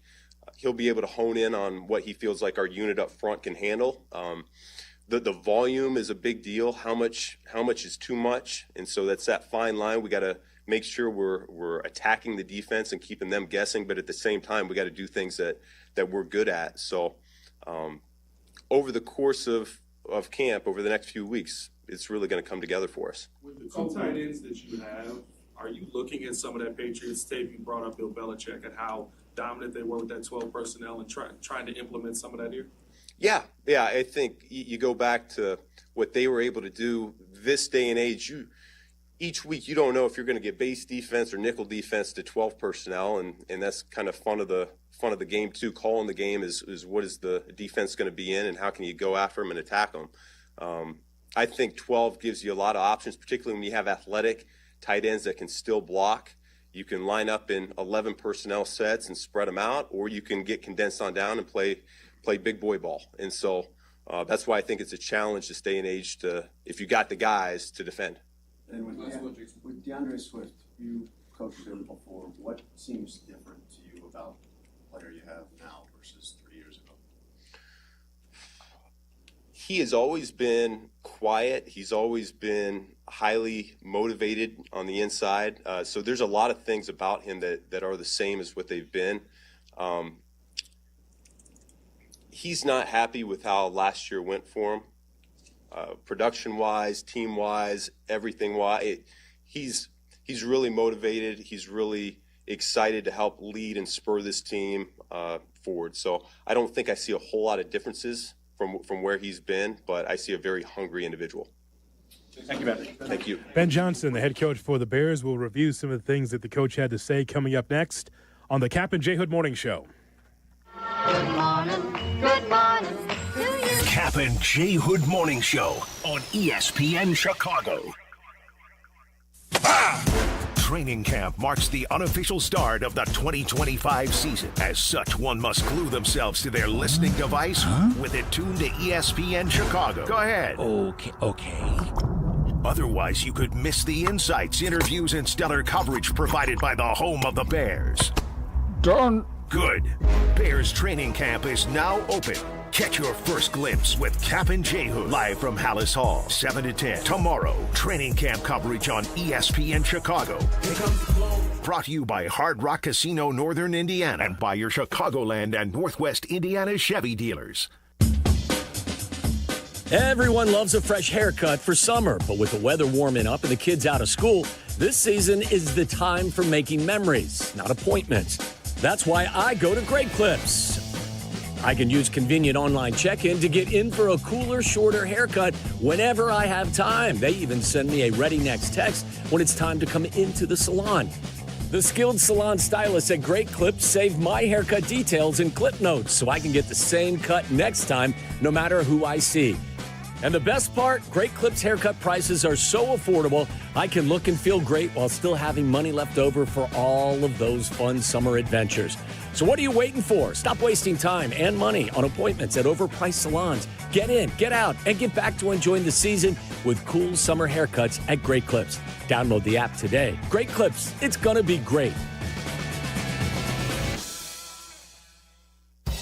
Hey, it's Kap. I'm lacing up the cleats and taking the mound. Sort of. Come see me throw a strike for the Schaumburg Boomers. I've been called up again. Apparently they didn't see last year's first pitch. Join me tomorrow night at 6:30 at Wintrust Field. The Boomers are battling the Joliet Slammers. I'll be throwing out the first pitch, leading the 7th inning stretch, and hanging out with fans before the ball game. It's baseball, fireworks, and a whole lot of boom. Grab your tickets now at boomersbaseball.com. Feel the boom. Saving money on your roofing project at Menards with Owens Corning Shingles. Your roof is the first line of defense against the elements and enhances the appearance of your home's exterior. Owens Corning Duration Shingles offer ultimate protection and impressive curb appeal. Choose from 24 colors of Owens Corning Duration Shingles on sale now at Menards. Plus, check out our weekly flyer on menards.com for all the great deals happening now. Save big money at Menards. Hey, you want to talk about your stuff? You know, the things you as a sports fan have collected over the years. Talk about it with a pro. Sports Collecting with Tom Morgan, Saturday mornings at 7 on ESPN Chicago. Presented by Huggins and Scott Auctions, ERC Delivery, and REA. $4.5 million. The Veroliak Law Group wins again for their clients. That's right. The Veroliak Law Group recovered $4.5 million for a client who was injured in a truck accident. If you're injured, make sure to call the Veroliak Law Group. We expect our information in real time. US Med carries continuous glucose monitors, which provide real-time readings of blood glucose levels. US Med is an approved provider for Medicare and over 500 private insurers. So call 888-665-0696 today for a free insurance and Medicare benefits check as easy as... That's 888-665-0696. A SoFi personal loan is here to help you achieve something once thought impossible, overcoming high-interest credit card debt. Walk the tightrope of your finances with one low, fixed-rate monthly payment, no fees required, and as soon as the same-day funding. That's right. Pull off your own debt-defying stunt with a SoFi personal loan. Visit SoFi.com/trick to learn more. Loans originated by SoFi Bank, N.A., member FDIC. Terms and conditions apply. NMLS 696891. Advantage Toyota of River Oaks has all the new Toyota vehicles you've been looking for. If you're not driving home in your new Toyota in less than 60 minutes, they'll make your first car payment. Every new Toyota comes with the Advantage Plus program. Restrictions apply. See dealer for details or visit AdvantageToyotaRiverOaks.com. You're listening to Kap and J Hood. Follow the show on Instagram at The Catman and at IGJ Hood. This is ESPN Chicago, Chicago's home for sports. We'll get around the NFL in just a moment right here on the Kap and J Hood Morning Show on ESPN 1000 and streaming on the ESPN Chicago app. Jesse Rogers in for Kap. So we just heard from Ben Johnson, the head coach for the Chicago Bears. There's a lot of things here that we heard from the press conference. We'll start here. Shay, so the coaching staff in a certain room in Lake Forest is taking a shot at you. So the idea that, and again, I don't know why he put it out there, but Ben Johnson says the running back room has been known as not the most talented group in the world, and they're aware of what's being said by them. I mean, that's interesting. Like, so Swift and that group knows that people say the weakness of the offense is the running game. If they need that for motivation, awesome. So it's a shot at Shea. They're not taking a shot at me. Yes, they are. I am the Monungai guy. But Swift. Listen, what about Swifty? I don't have to like him. Nobody will make me like him. It's just not going to happen. Okay, thank you, Mr. He's not President. that good. Here's the problem. Shay at the end said not going to make me like him. If you don't believe he's that good. He's nasty. He's no good. If you don't DeAndre Slow, I call him. This guy's a monster. If you don't believe he's good, yeah, no chip on his shoulder is going to make a difference. Now, if you tell me he wasn't working hard when people were respecting him, and now he's working hard when people are disrespecting him. Well, that's weird. Like, you got to work hard all the time. My point being is, can he be Jahmyr Gibbs? Can he be Josh Jacobs? If he can't, then he's not as good. No, and I don't he care. can't be. And No, I, he can't right. be. And I don't care if he's motivated or chip on his shoulder. You're either talented enough or you're not. That's all that matters. I just think that was interesting that he pointed out there that, and so here's what we're learning. Let's be the first show to mention this. They got the rabbit ears up at House Hall. Yeah. And listen, I'm not sure that's good, but they apparently, from what they were last year, there's a lot of question marks about this season. Maybe not question marks about this coaching staff for Ben Johnson, but clearly he reads the headlines.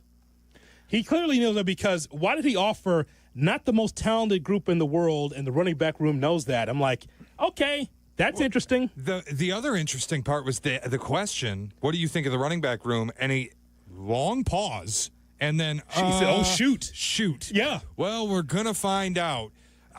I asked you a couple months, I think it was a couple months ago, may have been last month even, in a shot or no shot, that the Bears' leading rusher is not yet on the roster. And I still kind of feel like that's true. I don't think they're done with this running back room. But you got a lot of money in Monungai being able to bust through out of this thing, right? I like him, but they don't have to, and they have no money on him. He's a 7th-round pick. He gets paid pennies on the dollar. They could absolutely go find a free agent running back the way the Chiefs have seemingly every year. That'll come out of nowhere and get you 750 yards. And then he was asked specifically about Swift, and I don't think he said anything that's all that interesting. Yeah, he knows the team, and he didn't have the best of seasons last year.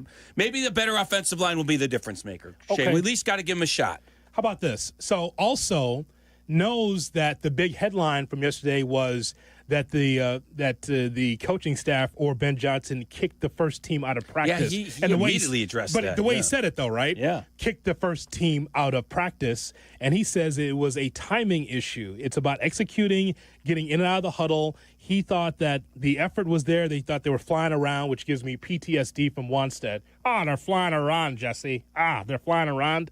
That gave me some PS2. But he says it's about getting better with your P's and Q's. He thought some of the things that they had in the spring that would carry over in that first practice, and it didn't. And he said, look, it's hot out there, 90 minutes. He goes, I had to get them off the field so others can have a chance to play. So now I think that whole thing's overrated. And I thought that at the time, but now I'm glad he clarified, hey, man, we got to get other guys out there to practice. Yeah, so and again, another example of him being aware of kind of the narrative, because he immediately said that. Did not throw them out of practice. They know it's not good enough, he said. Yeah. And it probably wasn't good enough yesterday. Thought that was very interesting. So he's very forthright in that regard. And then he mentioned Luther Burden, day-to-day hamstring. Yeah, soft tissue injury. He says, I'd like to have him back like within a week. It sounds like I'm paraphrasing, but he says it's day-to-day. Soft tissue injury. Turner with the ankle and Zay Frazier with out because of personal reasons. Part of the secondary of the Chicago Bears. So I just think, if nothing else, what I glean from that, Jesse, is like he's tuned in. Yeah. Knows what's going on. Yeah. Like, and maybe that's even better PR. Like, you know how that works, Jesse, because you've been around as much as I have, Coach. Right. You're giving the talking points. Here's what they're saying. Yeah. Yep. Here's the Tribune, here's the Sun-Times. Right. Here's the blogs. Oh. Is he doing it on his own, or is he still being given it by his people? Who knows? I mean, there's some that knows that they do it on their own. Hell, I mean, Phil Emery would take an hour out of his day to listen to sports radio. It would be on his calendar. Are you kidding me? No, that's true. Theo used to try to edit my work. He'd read, this grammar's wrong, this sentence is wrong. I'm like, what about what I said? No, that's wrong too. Oh. Now, that's a guy who says he didn't care about the media. Says he never reads, never listens. Epstein. He did say that. The idea of Theo well, if he being did your say copy that, he editor lied. is killing me. What's that? The idea Theo was your copy editor is killing me. Would have killed me if he was. Let's hear now from the head coach for the Chicago Bears, Ben Johnson, going back to the running back situation. And what have you learned about your running backs? Shoot. Oh, God. We'll find out more once we get Wait. Hold on a second. Here we go. Wait a minute now. Do we have another fine manager of the Chicago Cubs, Craig Counsell? What's with the sniff? What is this now? What is? Oh, jeez. Here we go. And what have you learned about your running backs? Shoot. We'll find out more once Charlie. we get the pads on, but extremely coachable.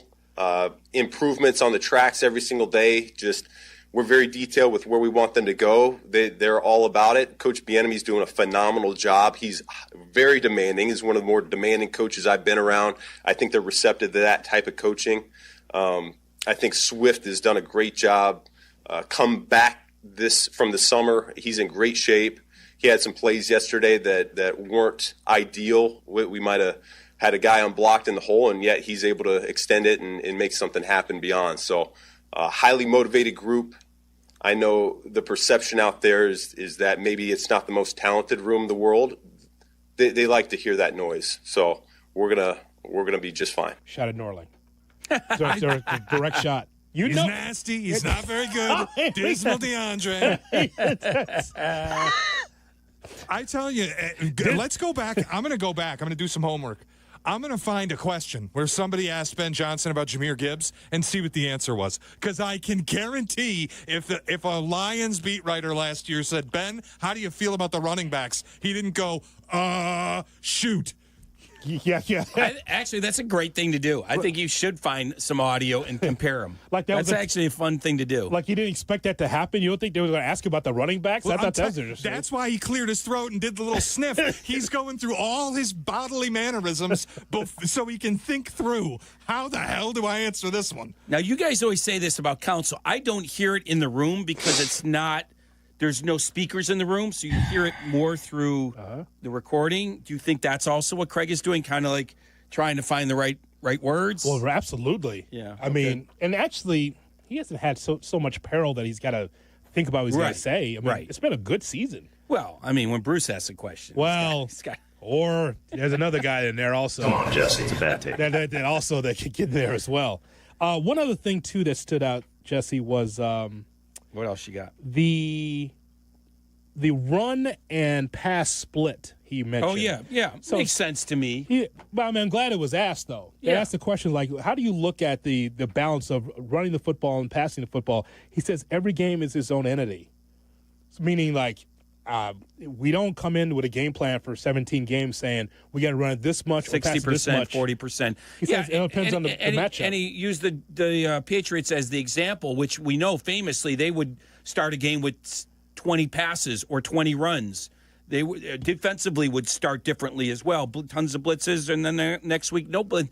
Look, the bottom line in football, I'm no genius, but the bottom line is to run a play they are not expecting or are prepared for on offense or defense. That's it. Yeah. It's about getting an advantage somewhere, as well as winning your one-on-one matchup, of course. So some days I love the idea of Ben Johnson. We're going to throw it 20 straight times. We're going to run it 20 straight times. Some days we're going to go pass, run, pass, run, pass, run. You will never know. The great ones never give off what's coming. That's correct. You don't have to give the game plan. And again, you'll have your tendencies where people can follow along. But hopefully, if you're Ben Johnson, depends. If we can run the football and use that as an advantage, we'll do that. We got to pass it, we got to pass it. But just remember, the offense, is it where you wanted it to be after the spring? No, I told them after the practice that I was pretty pleased. We challenged the staff the night before that we really got to pick up where we left off, and for the most part, we saw that. Defensively, we were stopping the ball on most of the plays. Offensively, we were finishing down the field and blocking for our buddies, getting connected. And I thought our pre-snap procedure, for the most part, was solid. It's not where it needs to be. It's going to continue to get better. But, no, I was pleased with the first day. Well, the thoughts there from the fine manager, head coach of the Chicago Bears, Ben Johnson. Shoot. Oh, God. Yeah. All right, coming up, we'll go around the NFL. We will hear from the late Shea Norling, according to Dan Zetterman. That's coming up next, right here on Kap J Hood. You're listening to Kap J Hood on Chicago's home for sports, ESPN Chicago. Win a suite for a Sox game. IKEA is giving you the chance to win a fully catered suite night for an upcoming White Sox game. Visit IKEA Schaumburg or IKEA Bolingbrook and scan the QR code in store to register. And on August 8th, the final day of the contest, you can register and enjoy IKEA's annual summer barbecue. Enjoy American backyard favorites and some Swedish flair. Win a Southside Suite Night. Get full details at ESPNChicagoContest.com. Hey teachers, congratulations on another year of being awesome to the students you lead. We salute you. Now it's time to relax and take care of the things you've neglected this school year. When planning for this time, don't forget about your family. And if your family is complete, summer is a great time to take the next step, a vasectomy. Take that step with Vasectomy Clinics of Chicago, because experience really does matter. Especially with this procedure. They make it so easy with their 30-minute, no-needle, no-scalpel, in-office vasectomy. Log on to vasectomychicago.com, read the testimonials, and learn more about their procedure at Vasectomy Clinics of Chicago. With 4 convenient locations in Naperville, Tinley Park, Arlington Heights, and downtown Chicago at Lake Point Tower, now with free valet parking. Their procedure is covered by most insurance, so everything is lined up to make your decision an easy one with Vasectomy Clinics of Chicago. Visit vasectomychicago.com today or call toll-free 877-877-4VAS. That's 877-877-4827. Twin Peaks is the best in the game. Here, your favorite drafts are poured at a frosty 29 degrees, and rare barrel-aged whiskeys are served just the way you want them. It's bigger game days and bolder fight nights. I mean, where else can you find a scratch kitchen that always comes in clutch every day from lunch to late night? Only at Twin Peaks, the #1 sports bar. Stick around after the sun sets. Twin Peaks is open really late. Wind down with bourbon and late-night bites. Hey guys, it's Carmen. You've heard me profess love for my 25 Defender from Land Rover Chicago and Howard Orloff Imports. And right now is your opportunity to buy your Defender at pre-tariff prices. For my travel to the draft in Green Bay, to my weekends with my son's travel baseball team, every trip is an adventure, and the Defender perfectly combines rugged off-road capability with the refinement and luxury you expect from Land Rover. Howard Orloff Imports has the full lineup of 25 Defenders. At current prices, these are sure to move quickly. So visit them today just off the Kennedy at Armitage or explore more online at orloff.com. Hi, it's Chris Hune from Universal Lighting of America. If you own a business or manage a building, now's the time to upgrade to LED lighting and actually save money. We're an official 2025 service provider for ComEd and NIPSCO, and they may cover up to 70% of the project. We make it crazy simple from install to paperwork. I'm not kidding. You get better light, lower bills, and we handle all the hard stuff. Call us or visit ulasaves.com. I'll come out and show you what's possible. Let's light it up. Actual price will depend on product and subscription plan. Featured products are compounded drug products, which the FDA does not approve or verify for safety, effectiveness, or quality. Prescription products require an online consultation with a healthcare provider who will determine if appropriate. See website for details, restrictions, and important safety information. Want a boost in and out of the bedroom? Hims has you covered. Introducing a new 2-in-1 approach to level up your game. Tadalafil for better bedroom performance and zinc for testosterone support. Put it all together and you've got what you need to turn things all the way up. Getting started is simple. Just go to hims.com/joy to start your free online visit. Through Hims, you can access ED treatments including pills, chews, and more. 100% online. No office visits, no pharmacy lines. Just fill out a simple intake form and a licensed medical provider will determine if treatment's right for you. If prescribed, it ships free and discreetly to your door. Find affordable treatment options at up to 95% less than brand names at hims.com/joy. That's hims.com/joy, hims.com/joy. Life isn't always a highlight reel. If an accident has you sidelined, Postman Law is ready to fight for you. Over $3 billion recovered for their clients, delivering speed, ease, and results. Call 844-POSTMAN now. Postman delivers. Let them deliver for you. Vivid Seats is your ultimate destination for all your sports and concert needs this summer. With a game-changing rewards program, an unbeatable selection of tickets, you can know that it'll make it easy for every fan to watch their favorite teams and players in action. Visit vividseats.com or download the app today. Charlie. Follow Chicago's Home for Sports on Twitch at ESPN 1000 Chicago. Kap and J Hood are back on Chicago's Home for Sports. ESPN Chicago. Nick Foles sucks. He sucks. I'm just a fan. I'm not a football evaluator. I love the Green Bay Packers. The guy is drunk. but there he goes. This is not Detroit, man. This is the Super Bowl. I want winners. He starts to come and then he pulls out. This is a really thickly built guy. I mean, what's answer you looking for on these things here? This is Breaking News, brought to you by the Advantage Dealer Group. Hang on. Breaking News on ESPN Chicago, Chicago's home for sports. We turn now to veteran reporter Shay Norling with breaking news here on Kap and J Hood. Shay. It's a big one, and it's not just because of who the player is. It's because anytime something happens to a quarterback that is ostensibly a starter, it's big news. According to New York Post Jets beat writer Brian Costello, Justin Fields pulled up during a play in team drills, had his leg checked since pulling up after limping off the field, and is now being taken inside the Jets facility on a cart. Uh-oh, on a cart. So can't put any pressure on it, any weight on it. Non-contact leg injury, going inside on a cart, that never bodes well. Never results in he'll be back for next practice type of thing. Yeah, that's like, I'd be surprised if he's not going to miss some games. I'm not going to speculate, but we'll we see. know how this usually goes. Yeah.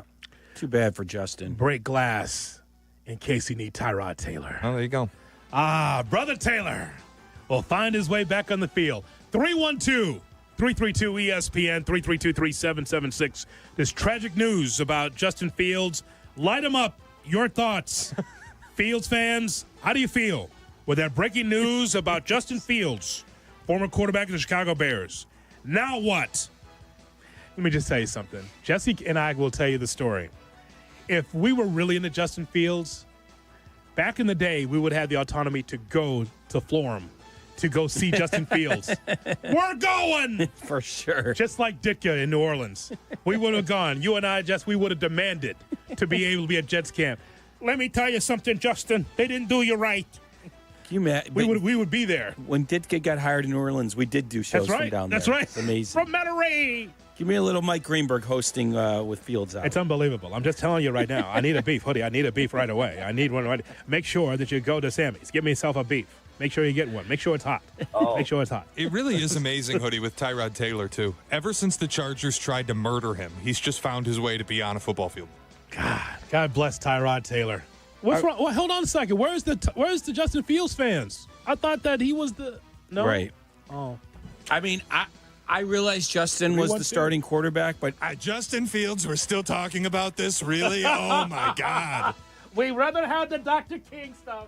Who's backing him up, Shay? Who's his Tyrod Taylor. Oh, Tyrod Taylor. That's what we're talking about. Okay.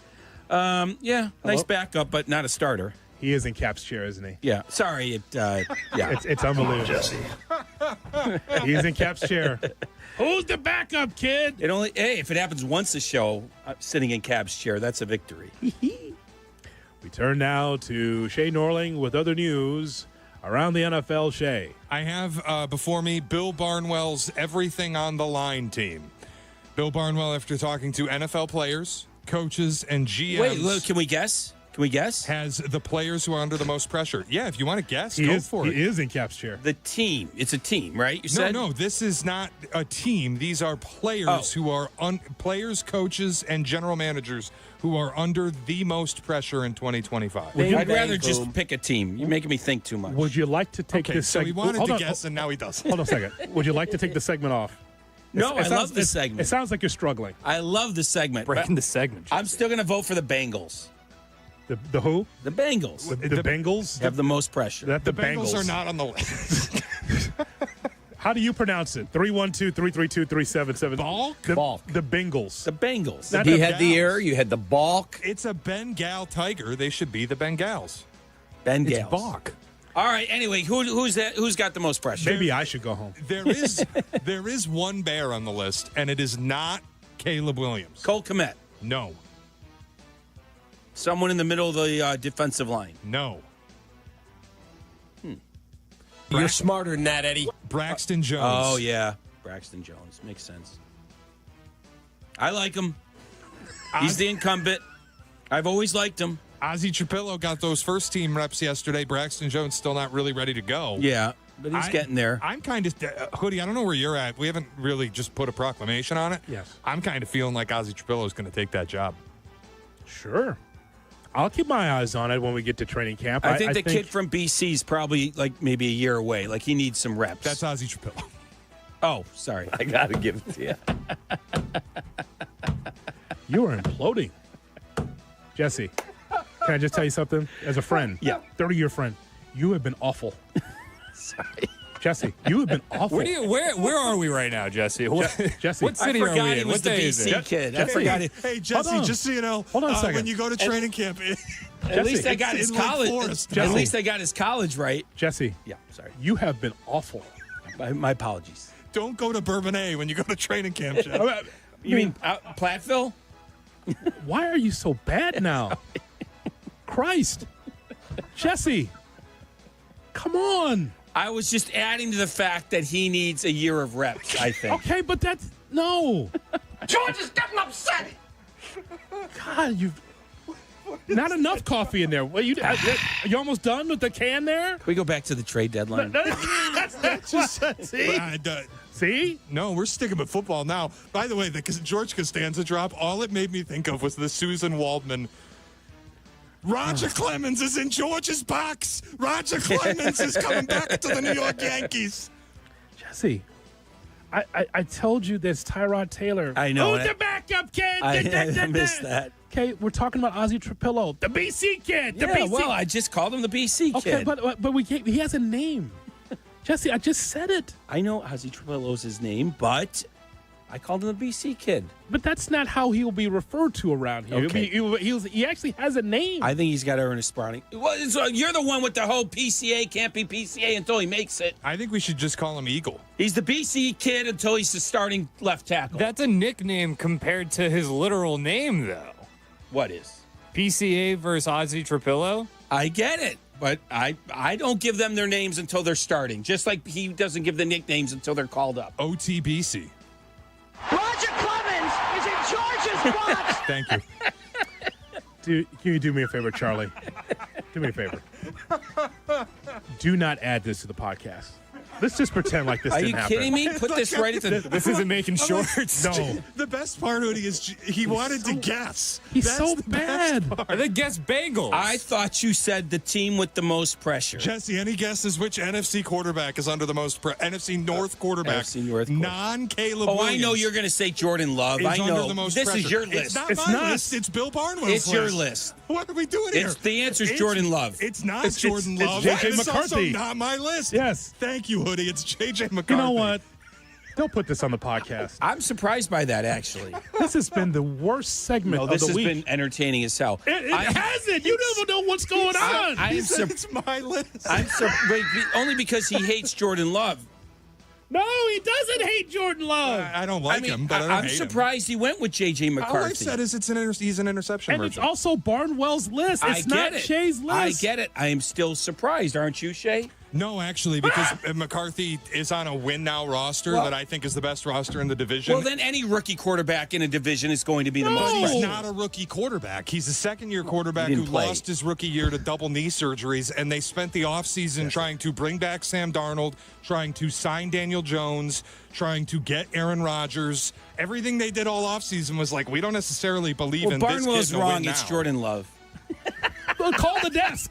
I like that, actually. Call the desk. Shoot him a text. Tell him you're wrong. Tell him he's wrong. You're wrong. Well, I'm just surprised you're not saying it. You should be Bill Barnwell's copy editor. Imagine how that would go. Poll. Because all year, last year, he's texting me how Jordan Love sucks. They get to the playoffs. They lost. That's not true. I said it one time on a show. I said interception Well, merchant, that's what and stayed then in my you head. waited until he had a 6-week heater, and you texted me. Call her daddy. What is it? Call my daddy? Give me the next one. No, we're done. No, this is the best. This is a car crash. We're moving Jesse, on. any guesses which NFC East coach is under the most pressure? NFC East coach. NFC East coach. It's Aaron Boone, kid. I was thinking AFC. I was thinking the guy in Buffalo. Tell him Boone. Aaron Boone. Tell him it's Aaron Boone. Tell him it's Boone. I wish I thought of that quicker. Why'd you tell him? Just tell him it's Boone. I wish I thought of that quicker. Yeah. It is definitely Aaron Boone. NFC East coach, the guy in Dable, for God's sakes. Thank you. Dable, for God's sakes. I can't believe he still has a job. I had to get him on the board with one, so I threw him a softball. This is unbelievable. Let's keep going. No, let's not.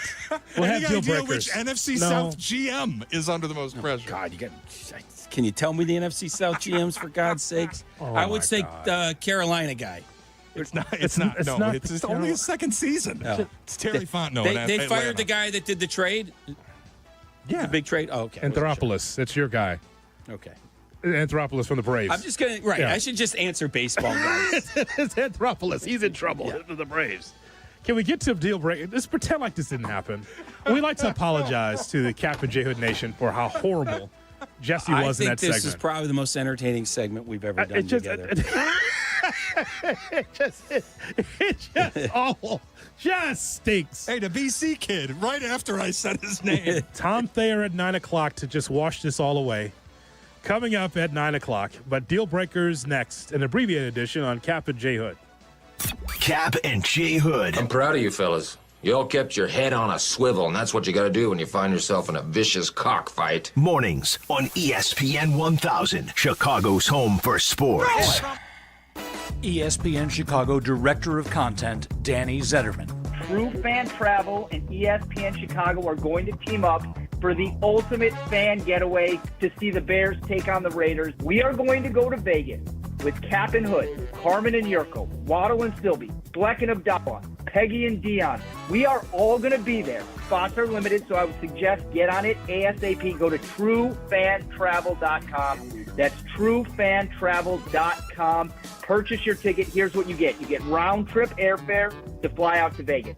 You get 3 nights in the Mandalay Bay. You get to attend a special live broadcast all day on Friday. Then Saturday, we're having a special live broadcast. You also get to attend an all-inclusive tailgate before the game to party with all of your favorite talent from ESPN Chicago. You get tickets to see Bears Raiders and much, much more. Jump on now. This is a once-in-a-lifetime trip. Go to truefantravel.com right now. Join us in Vegas. It's going to be incredible. If you were injured and needed an operation, you wouldn't go to a doctor who had never performed a surgery. You'd want to go to a doctor who would perform the operation you need time after time with the most success. If you're injured, the same should hold true for choosing a lawyer. Ask your lawyer how many cases they've won, how much they've recovered for their clients. Ask your lawyer how many times they've litigated cases in front of a jury. When was the last time they tried a case? What was the offer before the trial? What was the verdict after the trial? The Verdoliak Law Group has been taking personal injury cases to trial for over 55 years. We've recovered over $9 billion for our clients through legal representation and consulting. At the Verdoliak Law Group, we've been rejecting insurance companies' lowball offers since 1963. If you're injured and want a law firm with the knowledge, experience, and tenacity to get you what's fair, call 844-4VLG-LAW. Relish this. 2 Chicago icons, Lou Malnati's and Portillo's, have teamed up for the flavor mashup you didn't know you needed. Introducing the Chicago Dog Deep Dish. Lou's legendary deep dish crust, gooey cheese, topped with real Chicago-style hot dog slices, and all the classic fixings: mustard, relish, tomatoes, onions, sport peppers, and a pickle. But hurry, it's only here for a super limited time at 21 Lou's dine-in locations. Carry out and delivery too. Lou Malnati's, Chicago's legendary deep dish. Property managers and GCs use FinishingChicago.com's contractors for finishes and protective coatings in the most iconic venues, interior spaces, and essential infrastructure. Our painters apply industry-leading commercial and industrial finishes inside and out, so your biggest assets always put their best square footage forward. FinishingChicago.com has your free list of painting, wall covering, glass systems, drywall finishing, and signage contractors. For a great finish, start with FinishingChicago.com. Has the excitement of betting turned into worry? Feeling overwhelmed every time you roll the dice? Problem gambling doesn't just affect your wallet. It can impact your health, relationships, and peace of mind. But there's hope. Gateway Foundation is here to help you take back control of your life with personalized treatment options. You don't have to face this alone. Call Gateway Foundation today at 844-444-5780. That's 844-444-5780. Evan Cohen here. According to a recent ZipRecruiter survey, 76% of employers plan to expand headcount for 2025. If you're one of these employers, add ZipRecruiter's latest feature, Zip Intro, to your hiring plan. It does most of the work for you, so you save time. Just pick a time, and Zip Intro finds and schedules qualified candidates for you. You can even meet with great people on back-to-back video calls as soon as the next day. Try it for free at ZipRecruiter.com/USL. That's ZipRecruiter.com/USL. Evan Cohen here. Whether you're locking in your home run picks or riding with your favorite golfers this summer, ESPN Bet is your sportsbook for all the action. Go from checking stats on your favorite teams and players to placing bets in just a few taps. Plus, new customers can get $100 in bonus bets when you make your first $10 wager. Download the ESPN Bet app and sign up with promo code USL to get started today. Must be 21 plus. Gambling problem? Call 1-800-GAMBLER. Terms and conditions apply. See app for details. Offer not available in New York. Hey, senior golfers, swing into summer at Seven Bridges Golf Club with amazing rates all season long. Tee off for just $65, card included. Plenty of opportunities for you to have a fun time this summer. Chicago's best courses is one of those Chicago's best courses right there at Seven Bridges Golf Club. Monday through Friday, grab clubs and call 630-964-GOLF today. Charlie. Follow Chicago's Home for Sports on Twitter at ESPN 1000. Kap and J Hood are back on ESPN Chicago, Chicago's Home for Sports.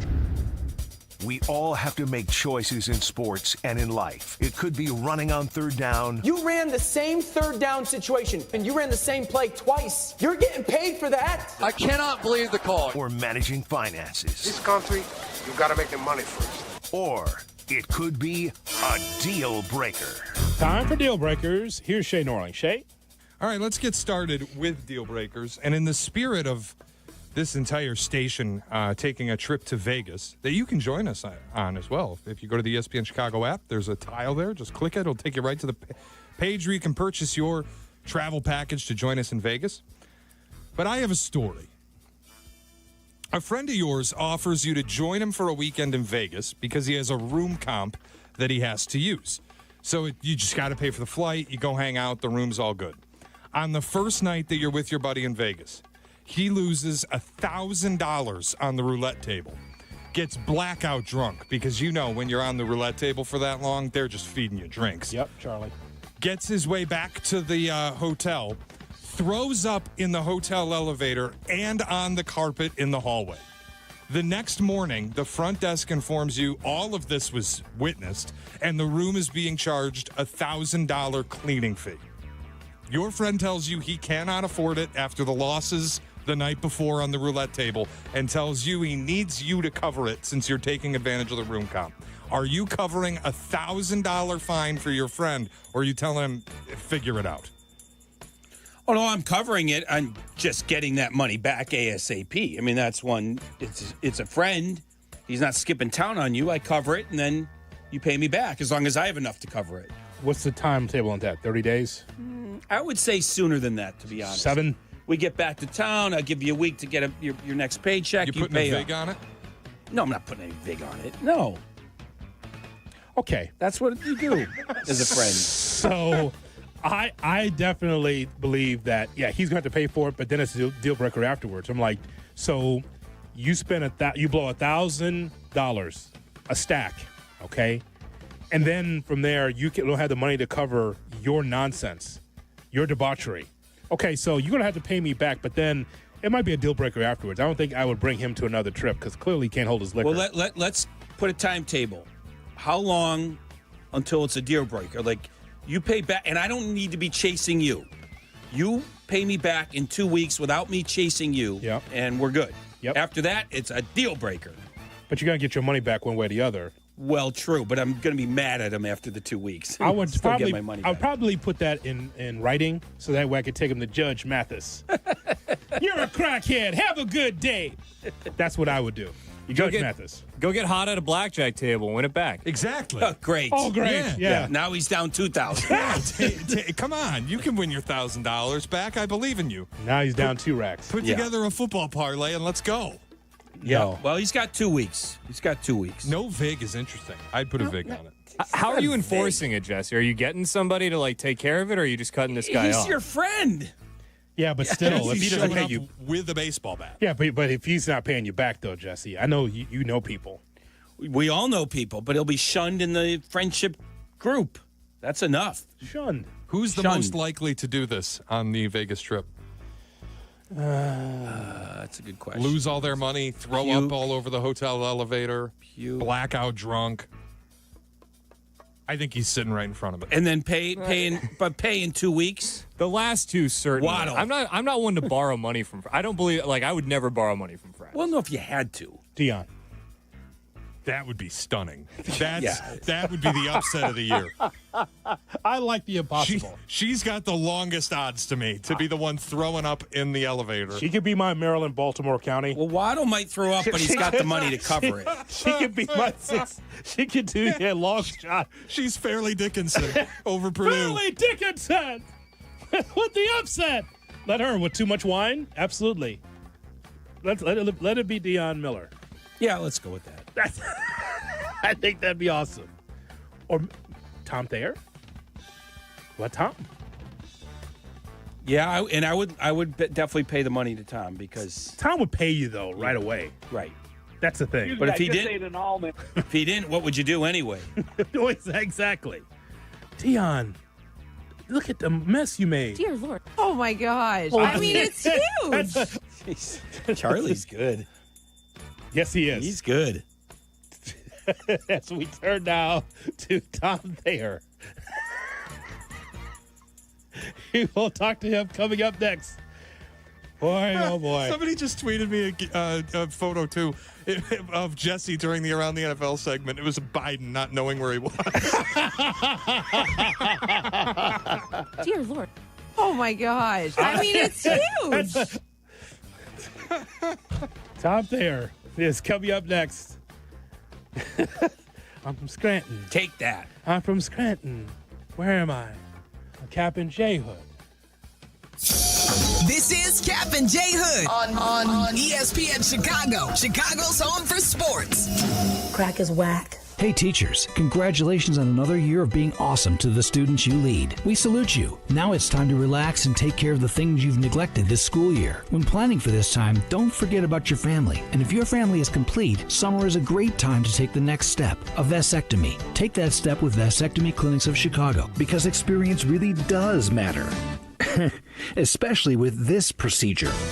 They make it so easy with their 30-minute, no-needle, no-scalpel, in-office vasectomy. Log on to vasectomychicago.com, read the testimonials, and learn more about their procedure at Vasectomy Clinics of Chicago. With 4 convenient locations in Naperville, Tinley Park, Arlington Heights, and downtown Chicago at Lake Point Tower, now with free valet parking. Their procedure is covered by most insurance, so everything is lined up to make your decision an easy one with Vasectomy Clinics of Chicago. Visit vasectomychicago.com today or call toll-free 877-877-4VAS. That's 877-877-4827.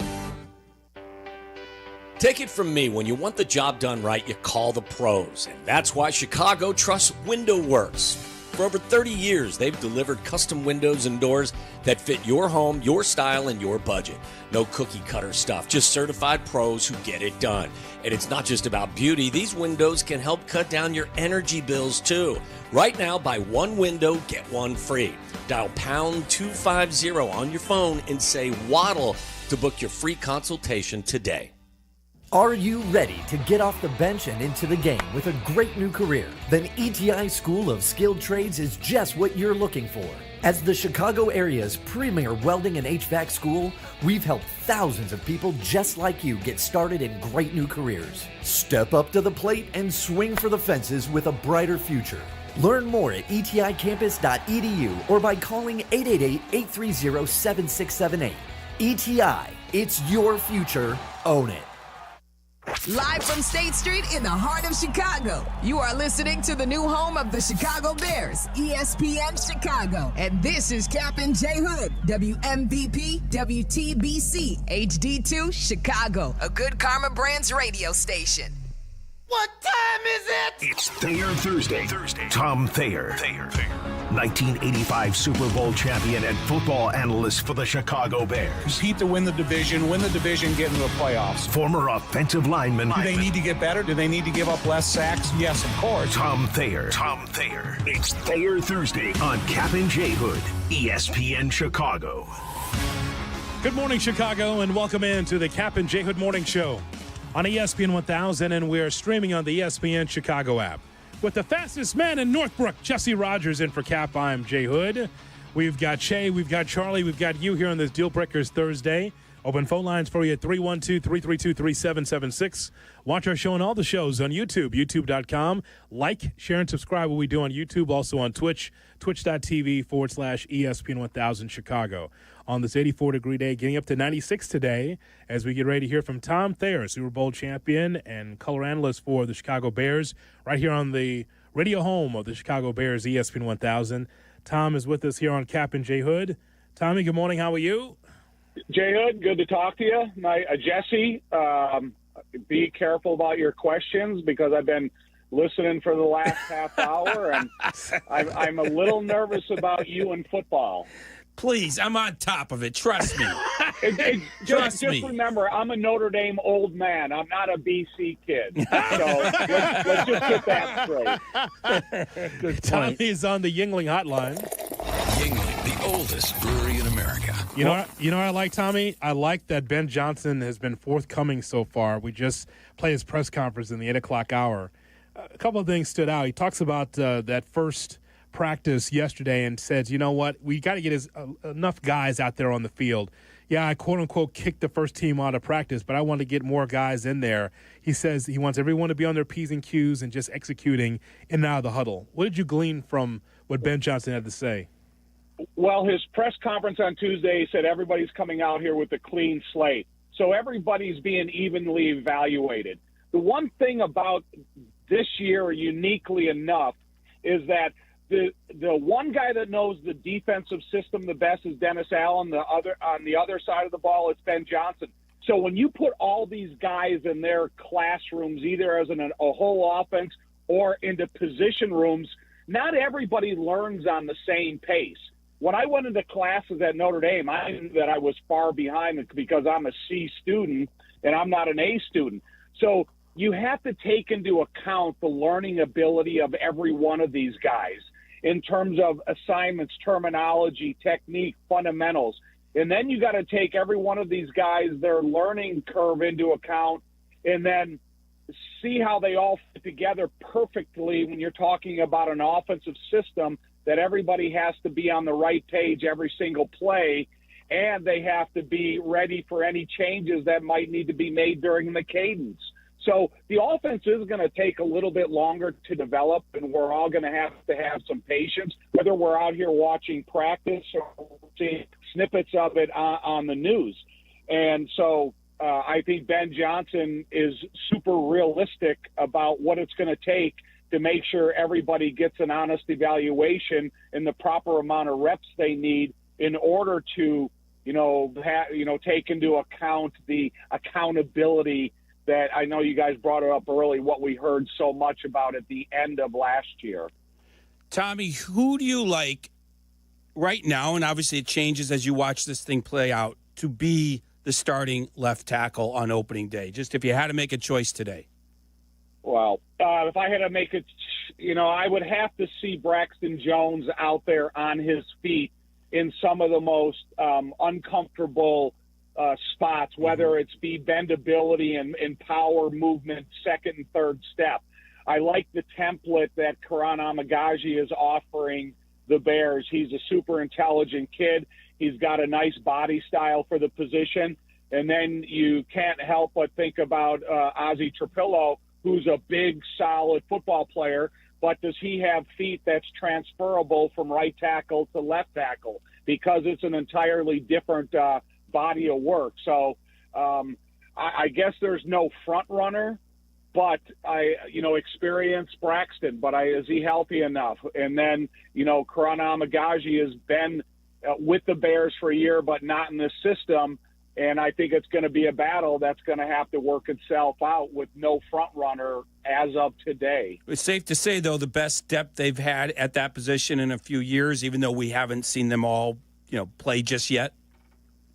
Jesse, you cover baseball and you need to see things realistically done. Yeah. When you have guys in shorts, it's so hard to determine, how good they can be. Once they get into pads next Monday and they go through one-on-ones and they go through 9 and 7 and teamwork, you're going to have such a better opportunity to have honest evaluation of football skills. I do like the fact that there's 3 candidates over there, but one kid is Ozzie coming out of college, and then you think about the competition that Karan Amagaji has played against in college.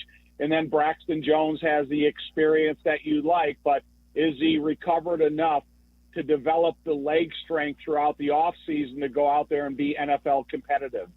Tom Thayer with us on the Kap J Hood Morning Show on ESPN 1000 and streaming on the ESPN Chicago app. Something else that Ben said today was talking about the run-pass split as far as the offense is concerned. He said that every game is its own entity, and I think that's a smart thing to say, and it should be commonplace around the NFL. Like you don't know the matchup until you get there, so you can't say we're going to be exclusively a passing team or more passing than running because it all depends on the matchup. Tom, you're 100% right, J Hood, because it's kind of been a part of the NFL ever since they started game planning.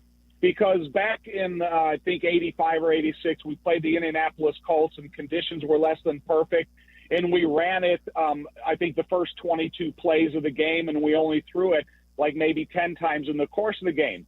And then in 88, we played the Buffalo Bills in Chicago, and they were really susceptible to play-action passing. And we were able to run the ball for 160-plus yards, but we play-action passed them to death, and we threw it for 270 yards. So, and again, what does the evaluation of your opponent offer you? And then are you good at everything to be able to do everything you need to do to have that type of game planning? And that's what I really like about Ben Johnson, that he's not making these unrealistic claims this far in advance. He's going to, probably answer those questions post-game, week in and week out. What'd you think about him kind of getting a little antsy about how they set up yesterday? Not a big deal, right? Sending him off. And he even addressed it. It wasn't him throwing out the offense. It's about a timing thing. We got to keep moving along. But he didn't like how they set up in that situation. I just asked him that, right? Yeah. Well, I again, I love it though, Jesse, because you have to have a certain amount of angst and pressure when it's your rep. And if you think that you're going to listen to the terminology used in the huddle, and if you're a half a second uncertain about it, you're already going to ruin the play. Because Dick Stanfeld, our offensive line coach, he said it to me the very first game that I played for the Bears, and he says, if you think, you're beat. And that's the thing about it, is when you're saying all this difficult terminology to master in the huddle, and then you break the huddle, and there could be subtle changes from what defense you were expected. Now they're showing something else. If somebody out of those 10, 11 guys in the huddle is on a different page, it screws the whole play up. So that's what Ben knows, offensive perfection, and everybody has to have it. Defensively, it's a little bit more reactionary. So you can have 10 guys that know it perfectly, maybe one guy that doesn't, but there's somebody that can fill in and make up for position or assignment uncertainty. Tommy, when I get to camp, we're going to be there tomorrow, going to be there next week as well. I'm just going to be over there with the offensive linemen and also keeping my eyes on Austin Booker to see, and Dominic Robinson. All I keep hearing, you tell me, that they really think that Robinson can make a difference this year. Like they're going to give him every opportunity to get in the rotation. So I'm going to keep my eyes on the line of scrimmage. I'm looking at the offensive linemen. I'm looking forward to Trapillo and Luke Newman, those guys. And I'm looking forward to seeing what Dom Robinson and Austin Booker bring to the table. That's going to be fun. That's where you can find me. Amen, J Hood. I'll be standing right next to you then. Because the thing about Dominic Robinson, he's already proved that he's a willing candidate for special teams, and he's got that unique type of athleticism. So you're talking about contributing in that fourth phase, which is really important. Now, Austin Booker is brought in to be a pass rusher. And last year, on day one of full pads, he showed that he does have an arsenal of pass rushing skills and moves. But it's about maturing, investing time in the weight room, getting stronger, learning a little bit from other guys you're watching, but most importantly, teaching yourself what you need to do to improve. And if Austin Booker is that guy that takes that next step into the defensive end rotation, that can do as much to help this defense as any other player on the defense. Did you expect him to do more last year from start to finish, advance more? Who? Booker. It's a good question. I don't know. The thing about it is when you come out of college and you play an entire NFL season, you have hard knocks, you have a trip to London, sometimes it takes a toll on you. That's why I think the expectations for everybody is raised in their second year, because Tony Medlin, the equipment manager up there, he always says, he's been around the NFL now for almost 40 years. He says in the NFL, you only have 1 year to be young. And I think that statement can't go understated, because they don't have time for you to be young, immature, or burned out in year 2 or 3. It's they drafted you. We're going to feed you. We're going to get you in the weight room. We're going to acclimate you to professional sports. And then it's up to you to make those next advances with your commitment. So this will be camp number 22 for me. Do you think that this year Tony Medlin will answer my question, who had the biggest helmet in Bears history for his time? Do you think he'll finally answer the question for me? He never answers it. To me, if just guessing after all the years that I've been around, I would, Alonzo Spellman had a big head. Oh, so if I had a candidate, I could see that. If I had a candidate, that would be the guy that I would go with right now. But I hope if he doesn't answer you the question, let me know, J Hood, and I'll get the answer from him for you. He just never answers. Every year I said, Tony, who is it? He won't tell me. And I keep giving him names. I gave him a Godzuki. I gave him a Keith Jennings. He still won't. He won't give you Keith Jennings either. He's a good one. That's a good guess. Mongo had a melon on him too. Mongo. So let's not put Mongo in your. Let's keep him up there as one of the candidates. I could see maybe Buffon with a big one. Maybe Buffon. Yeah. Maybe. Well, he just had not a lot of knowledge up there, Buffon. That's what. That wasn't the helmet. He just a lot of knowledge. Right. I'm gonna tell you something, Tommy. No, the best quarterback he's ever seen was Dave Ragone. Just ask him. No one had more hype over a quarterback than Dave. Let me tell you something, Little John. This Dave Ragone's gonna set the world on fire. It's like I will say this about Dave Ragone. He throws the best underhand behind the back pass I've ever seen. No kidding. There's no need for it, but I saw him doing it at practice one day, and I was going, "Whoa, man! This guy's thrown it 40 yards behind his back underhand, and it's on the mark." And accurate, you say? Wow. I'm surprised Mahomes hasn't incorporated that in his game. He's the type that could do that. Yeah, I'm surprised as well. It's one of those things that's not pre-predictable. It's just you're in the circumstances where you got to somehow get the ball out of your hand, and I think he's got the skill and the confidence to do that. All right. As always, Tommy, we appreciate it. We'll be out there tomorrow. I'll look forward to seeing you. I'll see you tomorrow, J Hood. See you, Jesse. See you, buddy. Tom Thayer with us on the Yuengling Hotline. Yuengling, the oldest brewery in America. Just awful. You have just been terrible today, Jesse. God almighty. I asked some good questions. Yeah. You know why? Because I asked him first. Well, I was waiting for it. It really is Cap's chair. I was waiting for Thayer to get on me for it. He didn't fall for it at all. But because he's a kind man. He gave you a second answer. But he came on. By the way, it was intentional. Oh, yeah. He came on taking shots at me. I thought that. I'm a little nervous about you in football. I mean, it's first team off of practice. Hey, let me ask you about the team being taken off the field. What? I should have asked the third time. I mean, just awful. I thought he'd have more fun with it. Yeah, I'm sure. It was intentional. It definitely was. Are you buying 100%. that? He's a kind man. He wasn't gonna go. He doesn't go after people like that. He would after me. That's just unbelievable. He would after me. Well, we'll go deeper into the morass with Jesse. We'll talk more Bears with Jesse. Let's see how this works. Talk about that kid from BC some more.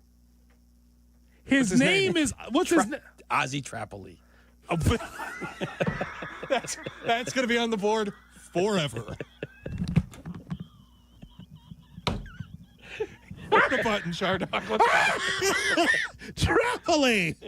He's just terrible, folks. He's Jesse Rogers. I'm Jonathan Hood. And they're going to bring up, I swear to God, we're going to get Clinton and Friends earlier than we need. Apparently, if this keeps going in this direction, on Kap and J Hood. It's Kap and J Hood on Chicago's home for sports, ESPN 1000. Watch the show on Twitch. If you could just go ahead and make sure you do that from now on, that would be great. Okay? Follow ESPN 1000 Chicago. I'm a big believer in protection. Bears Weekly. Host Jeff Joniak and Tom Thayer take you inside with the latest on your team. The latest news and the best interviews. Bears Weekly, tonight at 6:30 on ESPN Chicago and the ESPN Chicago app. Hey, I have a question for you. Why are you still paying full price to light up your building? It's Chris Hune from Universal Lighting of America. We're a 2025 service provider for ComEd and NIPSCO, and we make it easy to upgrade to LED. We handle everything, install, paperwork, and best of all, your utility company may cover up to 70% of the cost. You get brighter light, lower bills, and no more changing bulbs. Call us or visit ulasaves.com, and I'll come out personally to show you how to shrink your energy bill.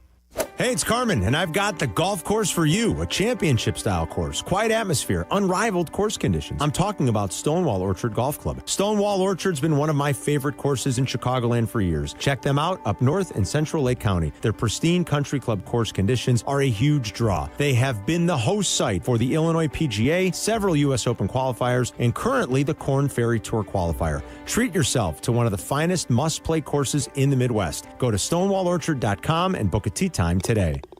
Beat the heat with any size True Oasis fountain drink for 89 cents with True Rewards at True North convenience stores. True Rewards members can pick their favorite Pepsi fountain drink and pay only 89 cents. Find the app in your favorite app store to sign up and save instantly. Sports icon and equality champion Billie Jean King shatters glass ceilings on and off the court in the world premiere play Billie Jean at Chicago Shakespeare Theater. Performances begin July 18. Tickets at chicagoshakes.com.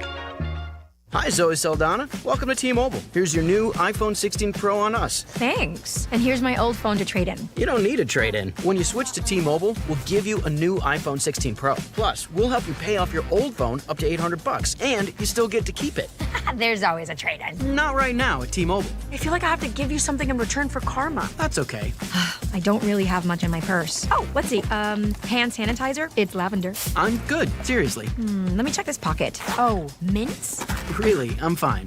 Oh, I have raisins. I'm a mom. Wait 1 sec. I've got cupcakes in the car. It's our best iPhone offer ever. Switch to T-Mobile. Get a new iPhone 16 Pro with Apple Intelligence on us. No trade-in needed. We'll even pay off your phone up to $800. With 24 monthly bill credits, new line $100 plus a month on Experience Beyond finance agreement $999.99 and qualifying ported. For well qualified plus tax and $10 connection charge. Pay off via virtual prepaid card. Allow 15 days. Credits end and balance due if you pay off early or cancel. See T-Mobile.com. Need assistance with door and window projects? The Home Depot can help. From inspiration and materials to ordering and installation, our free Millwork virtual apron service can get you moving and doing. Plus, we speak Spanish too. Our associates can help you tackle complex jobs without you leaving the job site, saving you time and money. Call us at 1-833-HD-APRON or visit homedepot.com/MVA. The Home Depot, how doers get more done. Purple Wave Auction remains the trusted leader in online equipment auctions. What makes the difference is you. You are part of our growing global community that continues to trust Purple Wave with the equipment that builds and feeds America. This trust placed in us by our community, from construction to ag producers and fleet drivers, brings great equipment opportunities to their next owners. Join the Purple Wave community today. PurpleWave.com. All right, Kap is back on the mound tomorrow. Yep, they called him up again. It's going to take place tomorrow night at 6:30 at Wintrust Field as the Boomers take on the Joliet Slammers. He'll have the first pitch, the seventh-inning stretch, the drone show, and more. Get your tickets now, boomersbaseball.com. See my partner at the Schaumburg Boomers game. Feel the boom. Charlie.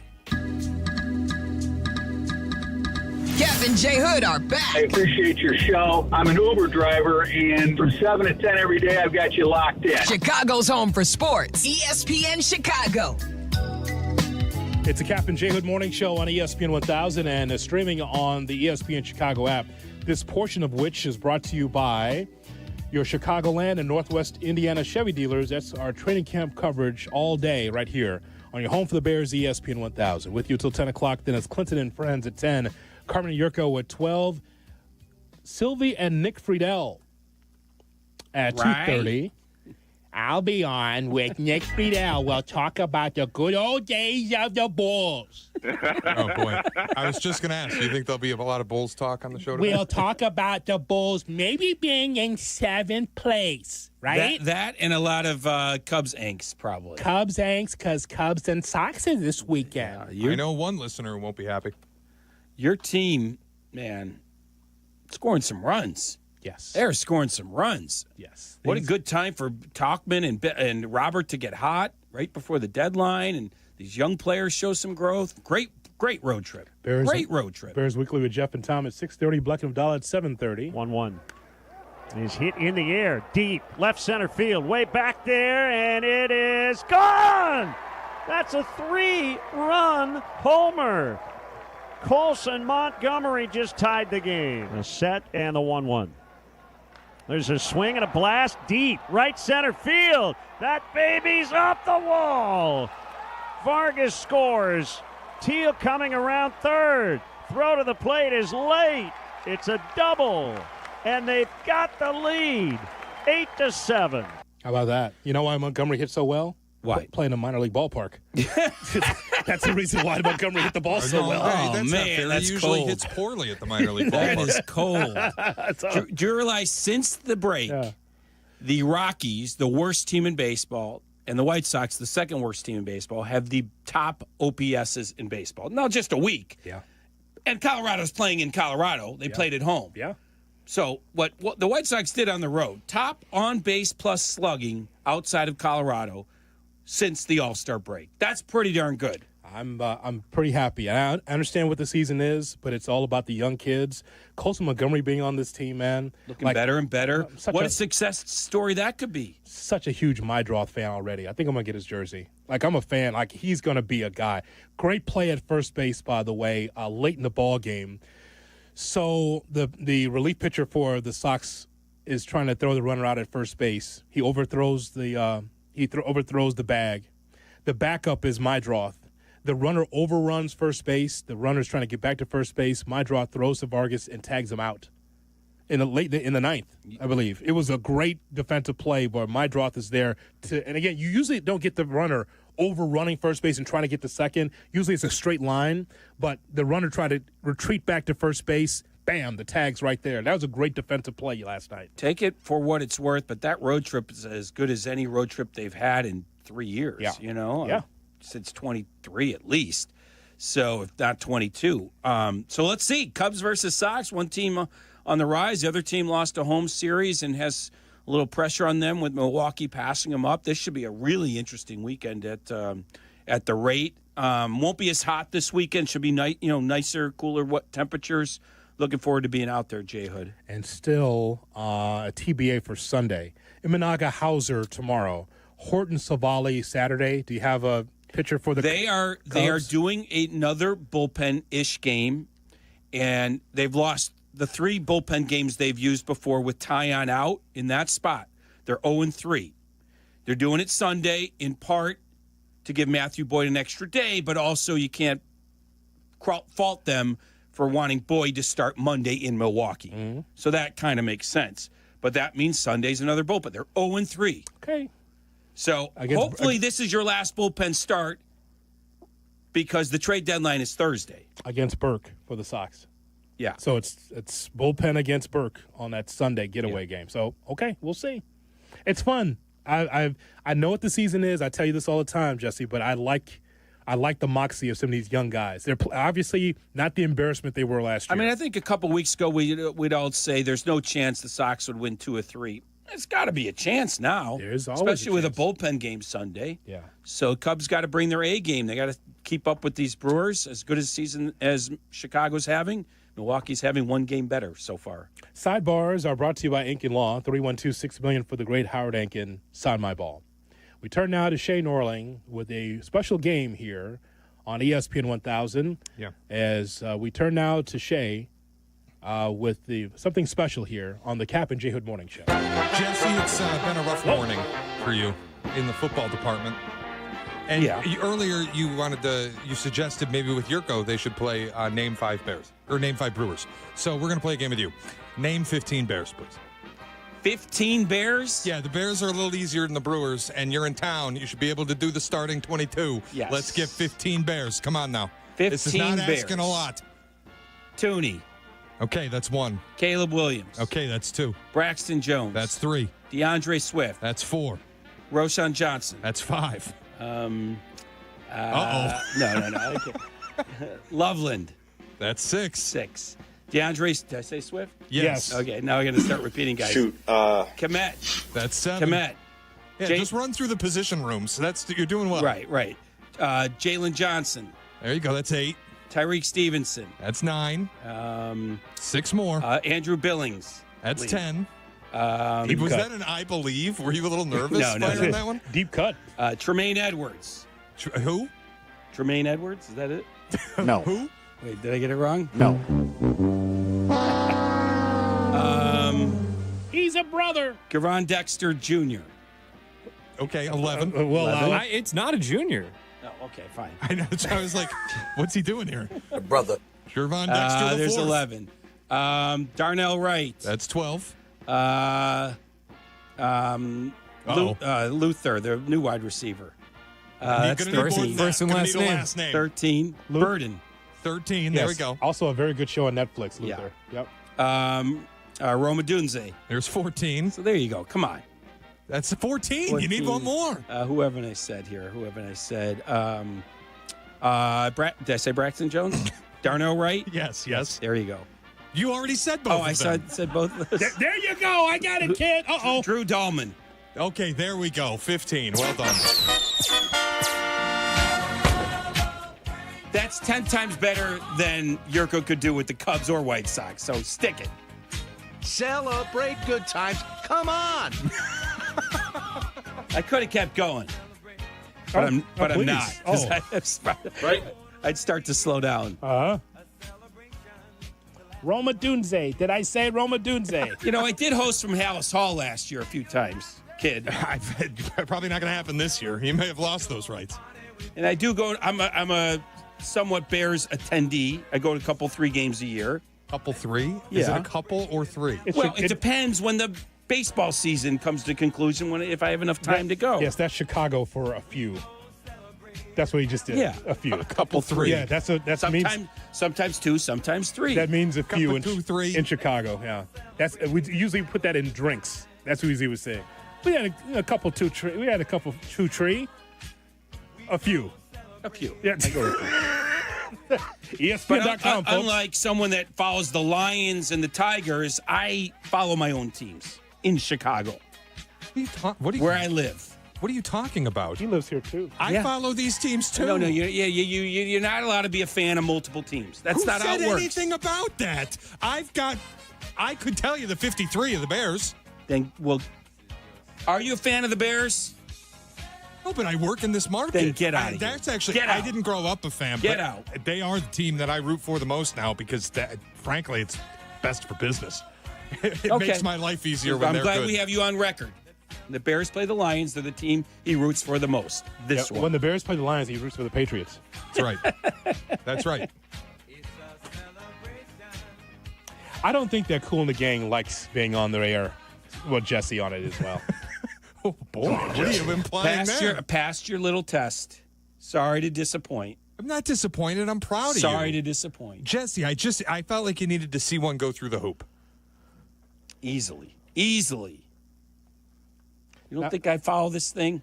Now, tell us about that offensive lineman from BC. What's his name? Ozzie Trapillo. Yes. Okay. But not what you called him before. You called him Manny Trio. I think that's what you called him. The little shortstop. There he is. Manny Trio. We love him. He's great. He's the best. That's what they tell me. Cap watches. And I actually like the kid from BC, Ozzie Trapillo, but I don't think he's ready to be the starter. That's fine. I think he's a year away. Okay, and that's based on what? What do you have there? I don't think he. No, that is. Huh? I don't think he was a stud at BC. Yeah, what do you recall there from those games you watched? I did watch him on Channel 9. Well, on the ACC did you watch network. all 53 Bears? Yeah. No, you didn't. But I did watch him. Okay, what'd you think? Yeah, I'm asking for a breakdown. I just remember I didn't think this guy was at ACC Media Days. I don't think he was. He was watching Brennan. I don't think he's a day one starter in the NFL. All the money at Syracuse. We appreciate Jesse Rogers for watching. I don't think he's a day one starter in the NFL. He was watching Brenneman. Do those games. Yeah, that's right. I was. He was. That's right. I will buy you a coffee after the show if you can tell me who the coach at Boston College is. Oh, damn it! And he's not new, but he's newish, right? In his second year this season. Yeah. Damn it. Oh, I know who it is, but I can picture him. I can't picture his name. I'm giving you 10 seconds to just have it pop into your brain. I lose. Former NFL head coach Bill O'Brien. Wait, is it? Yes. Who was the guy before him? I can't remember. Jeff Hafley. Yeah, that's what I was thinking of. Green Bay defensive Right, coordinator. that's what I was thinking of. That's right. Bill O'Brien's back. Anyway, there you go. I gave you a scouting report, and it's the right one. You've been terrible. You have been awful. It's unbelievable today. You're better than this. This trade deadline has got you all screwed up. Well, that is true, but I've given you good football knowledge today. You have And not. you know what? Good football knowledge. You've been very entertaining this morning. Well, that's I'm the point, having a right? blast. That's fine. That's the point. It's just not good. You just haven't been good today. Entertaining is better than good. I'm a little nervous about you in football. Even Tom Thayer's nervous. It's good when I can get Tom Thayer nervous about it, then I've done something. Don't worry, I'll be ready when they kick off. I've never. It's the first day of camp. It's just been something. First day of camp for everybody. What about you? This is not your first rodeo. Well, it's my first day of football camp today. What did you know? Talk to me August 2nd. I'll feel a lot better. August 2nd. Yeah, okay, is August that the day? 2nd. Okay, Yeah. August 2nd. We gotta. Yeah, the deadline's going to end, and he's just going to spend that evening, instead of writing up deadline pieces, researching the Bears. It's not that I didn't know about the Bears. I just missed you saying Tyrod Taylor and Trapoli. Tyrod Taylor and Trapoli. Brother. Trapoli. It's Trapoli. He's turning to Harry. He's Harry Carey. Here's Trapoli. what? Tyrone Taylor. Tyrod Taylor. Well, Brother. it's the same. It doesn't matter. Tyrone Taylor. Let me ask you a question, Jesse. Yeah. If Tyrod Taylor walked in and you called him Tyrone, what's the difference? Probably get a punch in the head. No, I don't think so. I think you get Same a punch guy. in the head. Brother. That's all. This guy could tell us the backup shortstop on pick a team, but Tyrone Taylor. That's just, listen, the trade deadline. If you asked me what team Tyrod Taylor was on before you told, I would have no idea. None. So I admit that. What about fantasy football legend in 2024, Tyrone Tracy? No idea. New York Football Giants. No idea. Yeah. And it's understood. It's understood. What are you going to do? Well, you can be better. That's what you get. That's what you can do. You can be better than this. Coming up. This is another segment for Jesse. Coming up next, getting in the trick bag with the media when you're face to face with a manager. That is next. Been there, done that. Yeah, that is next. Right here on the Kap and J Hood Morning Show. You're listening to Kap and J Hood on Chicago's home for sports, ESPN Chicago. Brother. Training camp marks the unofficial start of the 2025 season. As such, one must glue themselves to their listening device with it tuned to ESPN Chicago. Go ahead. Okay. Otherwise, you could miss the insights, interviews, and stellar coverage provided by the home of the Bears. Done. Good. Bears training camp is now open. Catch your first glimpse with Kap J Hood live from Hallis Hall, 7 to 10 tomorrow. Training camp coverage on ESPN Chicago. Brought to you by Hard Rock Casino Northern Indiana and by your Chicagoland and Northwest Indiana Chevy dealers. This is your White Sox Minute. I'm Len Casper. Wednesday night, the Sox won a topsy-turvy, high-scoring affair, 11-9 at Tampa Bay, to complete a 5-1 road trip. Kyle Teal hit his first Major League home run, and Colson Montgomery homered for the second straight game, and also hit a huge 2-run double in the 8th as the Sox came back and stunned the Rays. After an off day today, the Sox welcome the Cubs to Rate Field tomorrow night at 6:40 p.m. Sox and Bulls fans, join us Friday, August 8th for Bulls Night. Wear red, rep your favorite teams, and check out the City Connect crossover uniforms. Benny the Bull will be here, and with a specially priced ticket, you'll receive a limited edition Derrick Rose bobblehead. Be sure to stay for a post-game fireworks show presented by Fanatics. To purchase tickets, visit whitesox.com/promos. This has been your White Sox Minute. At Wintrust, our approach is to let Southside fans show off their Southside pride anytime, anywhere. With the White Sox debit card from Wintrust Community Banks, you're not just swiping, you're making a statement. It's like a megaphone for your wallet. Broadcasting your Sox pride with every transaction. Open an eligible checking account. Visit wintrust.com/Sox today. Wintrust. Different approach, better results. Member FDIC.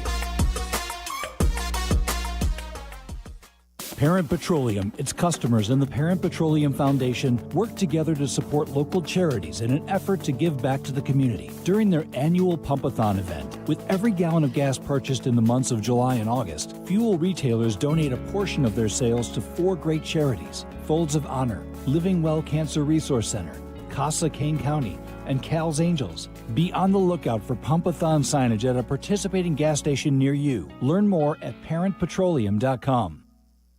Hey, this is David Kaplan. I love the heat. Give me 90 degrees and a chance to be outdoors, and I'm a happy guy. But when you step out of the heat and into your home or business, I totally appreciate being able to control the temperature to make everybody comfortable. My friends at Automatic keep your AC system running its best no matter what Mother Nature throws at us. And if something were to break down, Automatic can help find the best system for your space and have it back to the perfect temperature in no time. Go to Automatic.com. That's Automatic.com.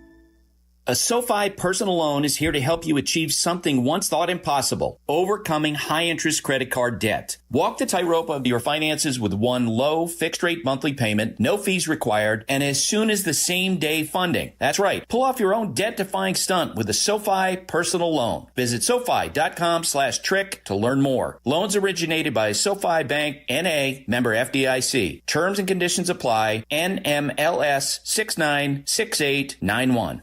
The greatest stories aren't found in books or films or folk songs. The stories that truly bring us together are found in ESPN Fantasy Football. Stories of late-round love and first-round heartbreak. Tales of Hail Marys and Monday Night Miracles. Chronicles of punishments. Oh, the punishments. Friends growing closer than ever through the power of humiliation. It's all here. And while the football might be fantasy, the stories, very real. Download the ESPN Fantasy app, sign up, and write the story of your season.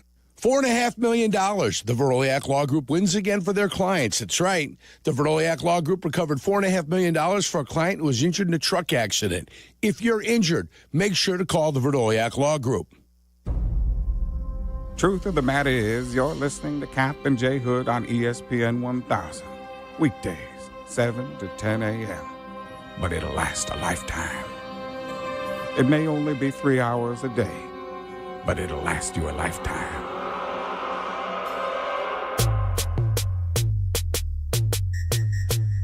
Kap and J Hood on ESPN 1000 and streaming on the ESPN Chicago app, reminding you to go to truefantravel.com. ESPN Chicago, the Vegas vacation is going to take place September 26th through the 29th.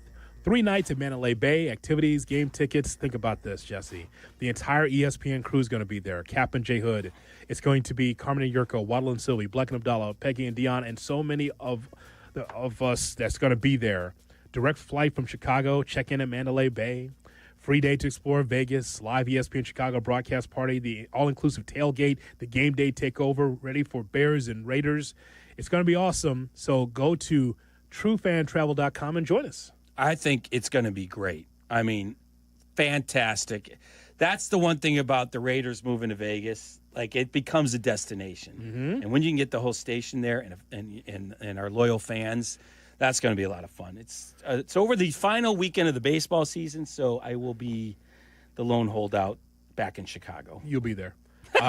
You'll find a way to finagle your way in there. You're Jesse Rogers. You're the fastest man in Northbrook. You'll find a way there. You're probably right about all of that. And you'll bring your books for people to sign. just you got a dozen books. Sign my book. Pay for my trip. TrueFanTravel.com is where you go for the ESPN Chicago Vegas trip. And Shay reminds us that you can go to the ESPN Chicago app, and right there, one of the tiles, it's one of the top tiles. You go through all the other shows, but right there at the top, it's Listen Live. There, right next to it, it's the ESPN Chicago Vegas trip. Wait, can I read this tweet that just came across? Courtney retweeted it. Huge sigh of release at Jets camp. A player stepped on Justin Fields' toe, and he should be fine. Good. You get carted off for that? That's great news. They got the Paul Pierce treatment.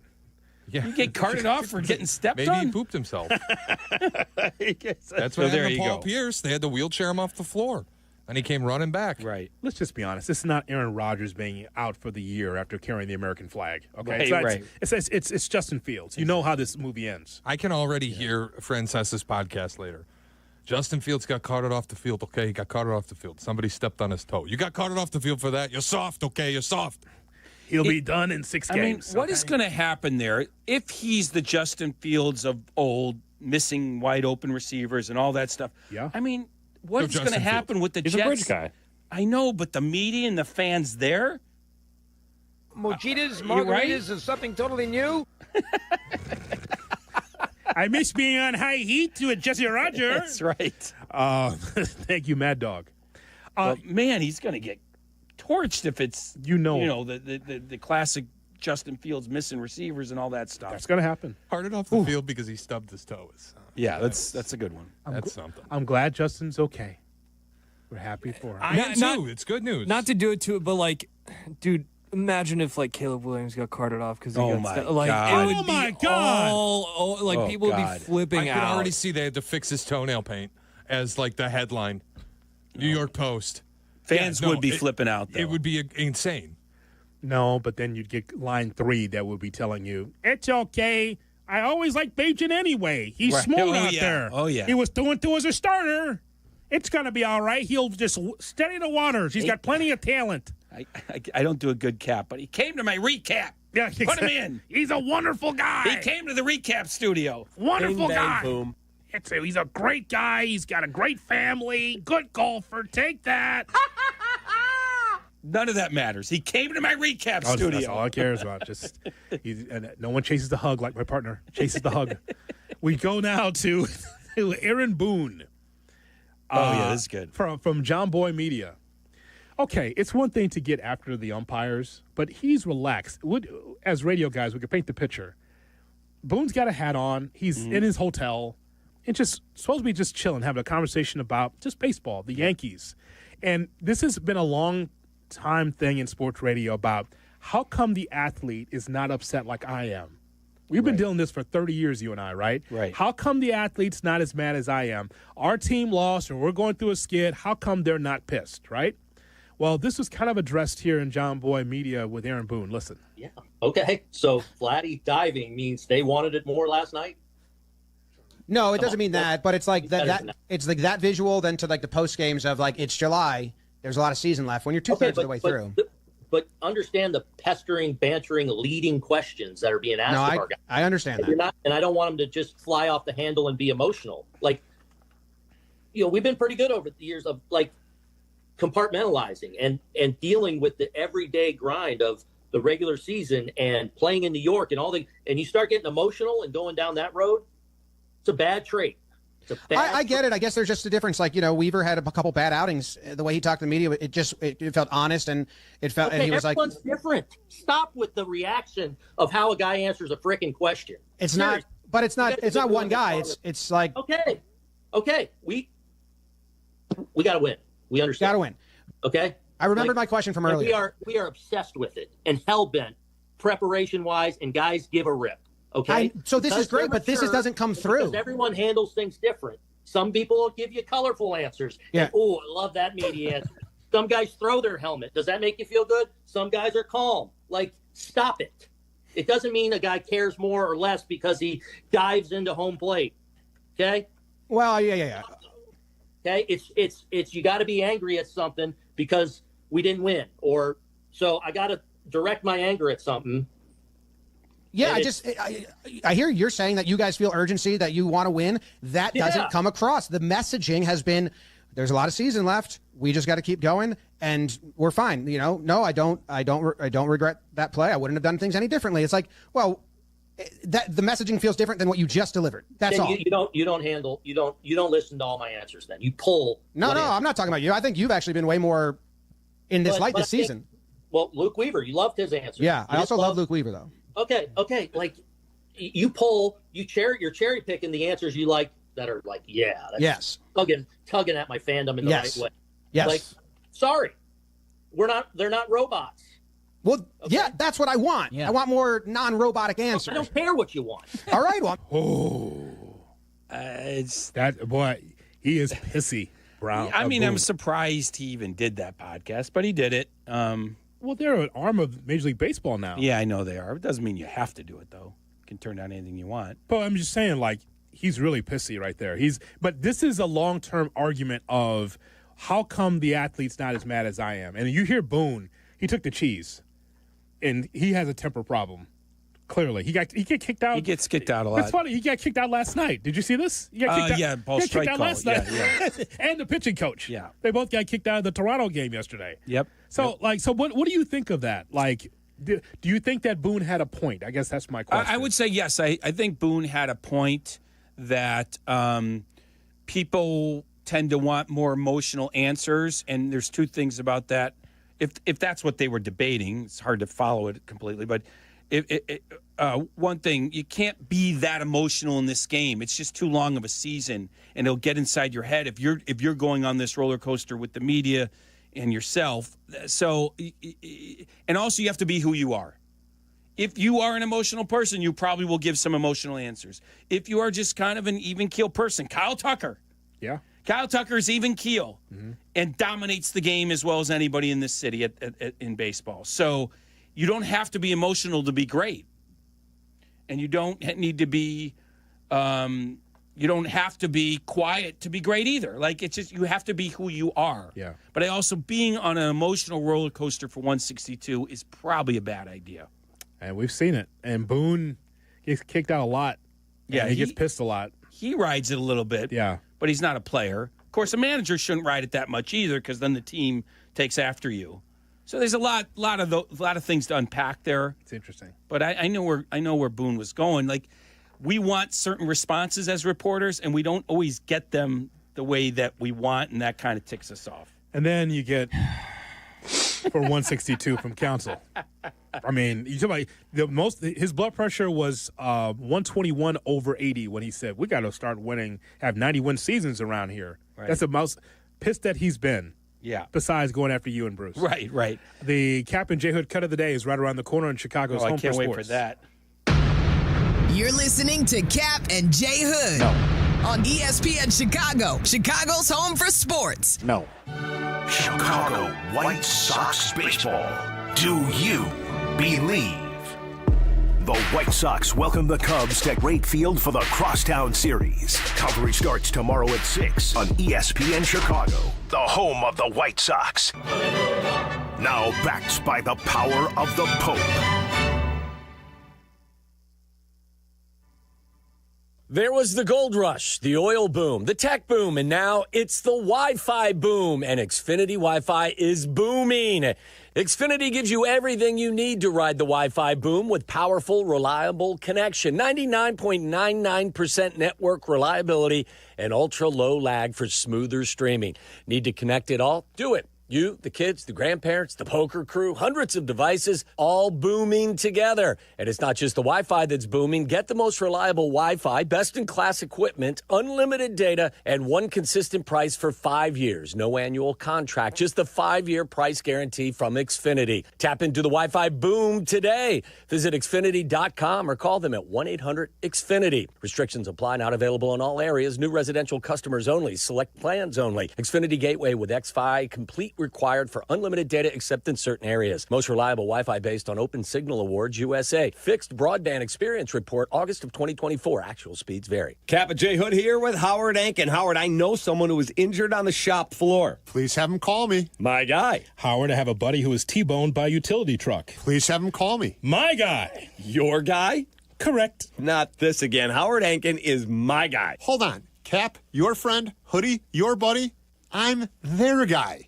And I'm also your guy and your guy. Call 312-6-million for injury law made personal. Howard Ankin, our guy, on the Kap and J Hood Show, weekday mornings on ESPN Chicago. My guy. Yeah. News just in. Bet365 is now live in Illinois. That's right. Join Bet365 today and get $150 in bonus bets when you bet $5, win or lose. That's amazing. That's for sure. With Bet365, you can bet on the spread, totals, and money line. Well, there you have it, Illinois. Download the Bet365 app and get your $150 in bonus bets today. And see why it's never ordinary at Bet365. Gambling problem? Call 1-800-GAMBLER. 21 plus only. Must be physically located in Illinois. TVs apply in app only. Get everything for your next project at Menards and save big money. We carry everything to help you breathe easier. Allergen air filters help prevent seasonal allergy symptoms and improve your indoor air quality by capturing microparticles while allowing maximum airflow. Save big on allergen air filters when you shop at Menards. View the weekly flyer and all of our great deals happening this week on Menards.com. Save big money at Menards. Progressive presents Employee of the Month. Small Business Edition. Today's recipient from Lucky Larry's Landscaping, Larry! Larry saved his business money with a quick commercial auto quote from Progressive. Does it help he's his own marketing manager, accountant, executive assistant, and never been late? Technically, yes, but saving really put him over the edge. So, Larry, give Larry a round of applause.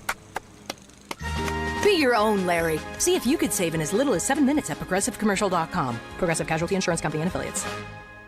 Peter, Hothead, let's bring the nail gun over here. Jose stands tall atop his sustainable flooring company. Totally. It's renewable and moisture resistant, but we have several green options too. Or we got some beautiful reclaimed oak. But floored by his success, he needs to hire more installers. I need Indeed. Indeed you do. When you sponsor a job on Indeed, it's easier for talented candidates to find it, which makes it easier for you to hire them. Visit Indeed.com/credit and get $75 towards your first sponsored job. Terms and conditions apply. Sports icon and equality champion Billie Jean King shatters glass ceilings on and off the court in the world premiere play Billie Jean at Chicago Shakespeare Theater. Performances begin July 18th. Tickets at chicagoshakes.com. Follow Chicago's Home for Sports on Twitter at ESPN 1000. Kap and J Hood are back on ESPN Chicago, Chicago's Home for Sports. Now time for the Kap and J Hood Cut of the Day, brought to you by Chicago Cut Steakhouse. Jesse, nothing like David Flom, Chicago Cut Steakhouse. It's the best. Think about it. Hot day. Without a doubt. I have to call him afterwards for some friends that are going. Get a reservation in. Outside, inside, great food. You have time with clients, family, with your girlfriend, with your wife, or both. Right there at ChicagoCutSteakhouse.com. Charlie Butler! Yo! Yes, it's boring. Gotcha, but Charlie. It's a sport. Oh! Whatever. It's not boring. Okay, then you're boring. All right, cut! I like him. He's the incumbent. I've always liked him. Ozzie Trapillo got those first team reps yesterday. Braxton Jones still not really ready to go. Yeah, but he's getting there. I'm kind of, Hoodie, I don't know where you're at. We haven't really just put a proclamation on it. Yes. I'm kind of feeling like Ozzie Trapillo is going to take that job. Sure. I'll keep my eyes on it when we get to training camp. I think the kid from BC is probably like maybe a year away. Like he needs some reps. That's Ozzy Trapillo. Oh, sorry. I got to give it to you.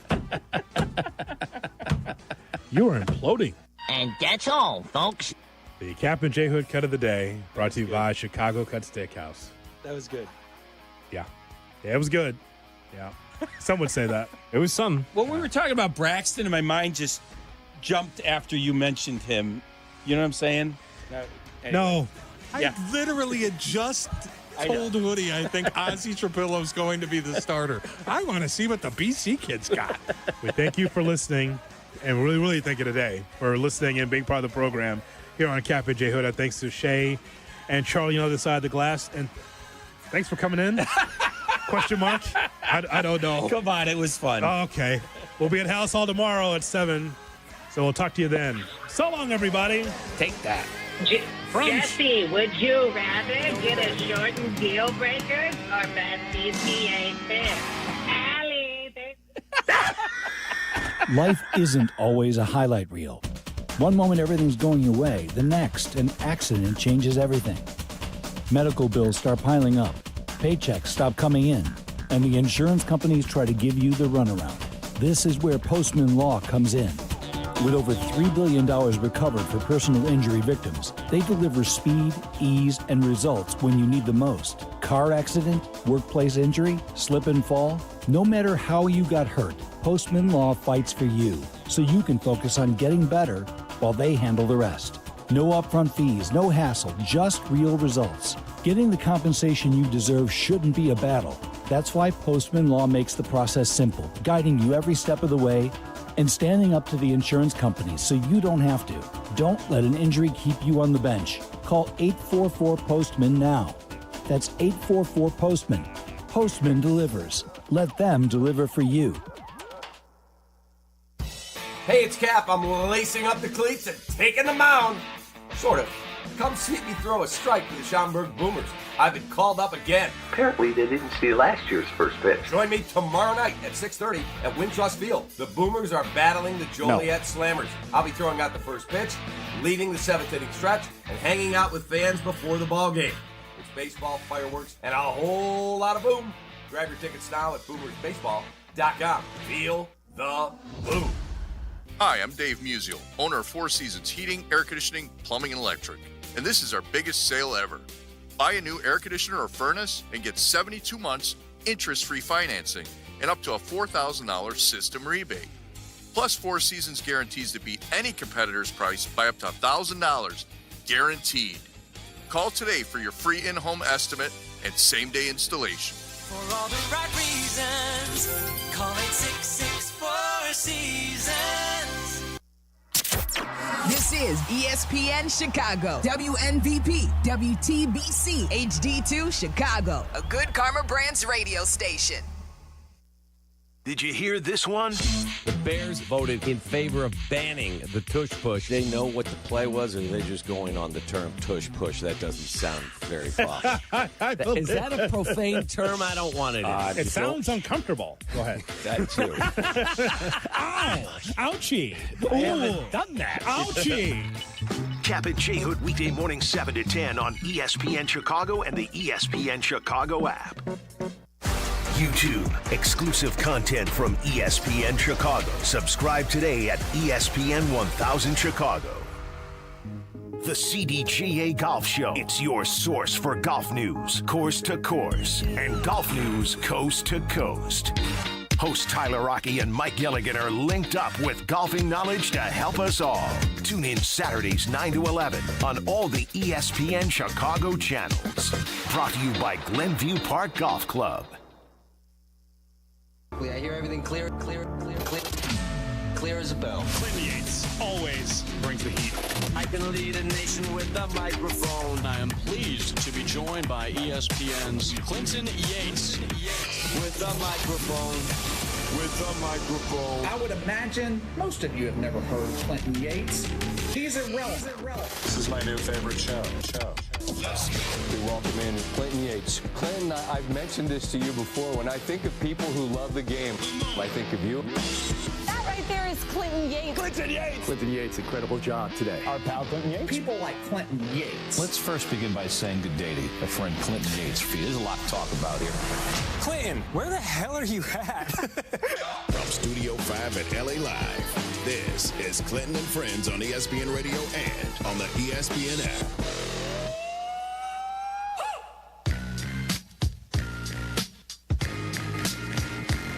Happy Thursday, kiddos. You're listening to Clinton and Friends on ESPN Radio, the ESPN app, Sirius XM Channel 80. And if you're watching on the Watch ESPN app, you can see, I wasn't lying, there goes the yogurt. It's raspberry. Excuse me, it's cherry.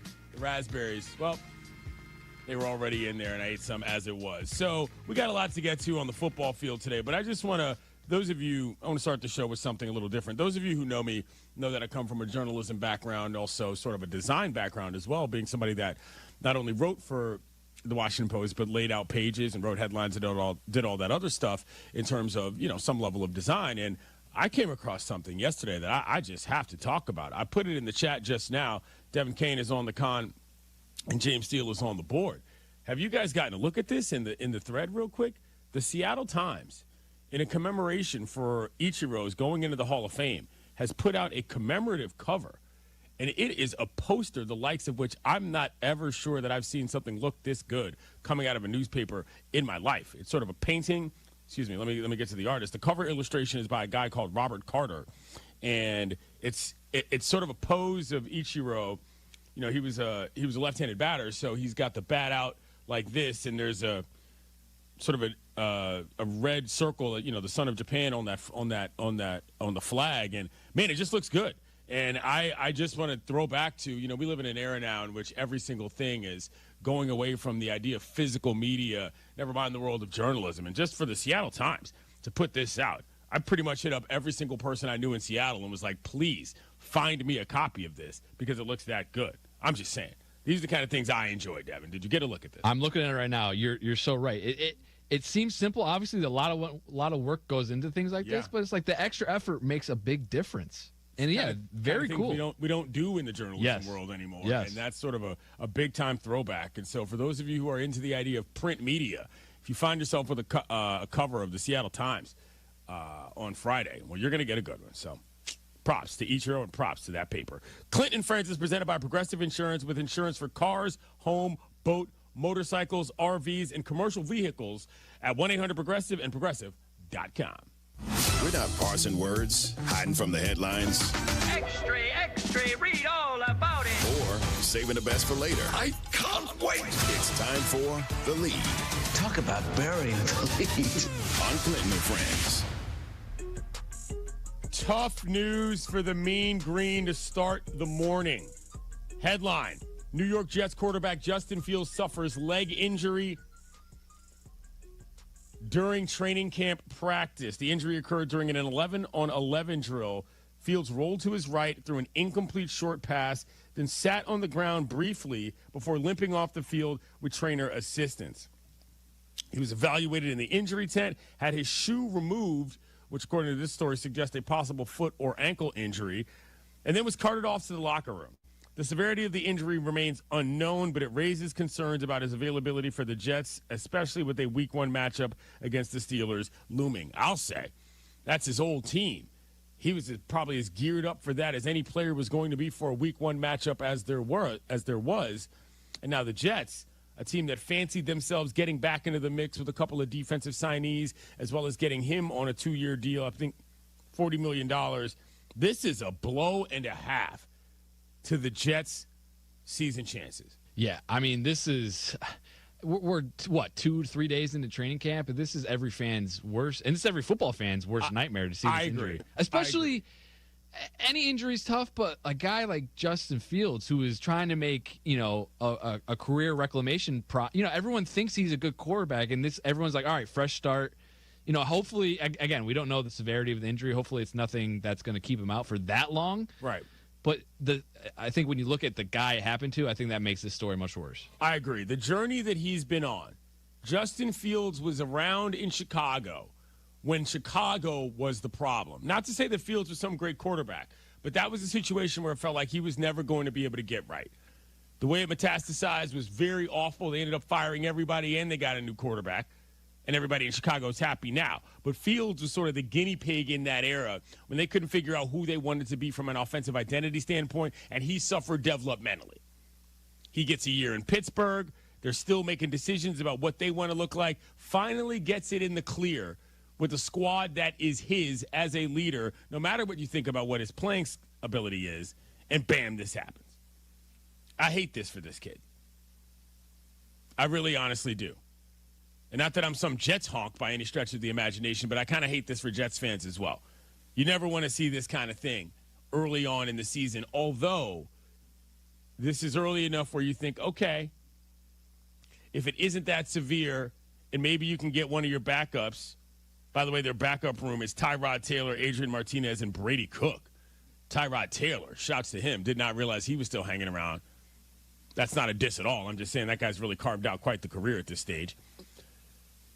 But that's the situation where you're thinking, oh, man, is it as bad as it looks, non-contact? I haven't seen the visuals yet. Devin, have you all, Steele, perhaps seen the actual video? I'm yet to see. No, I've been scouring online. Haven't seen it yet either. Okay.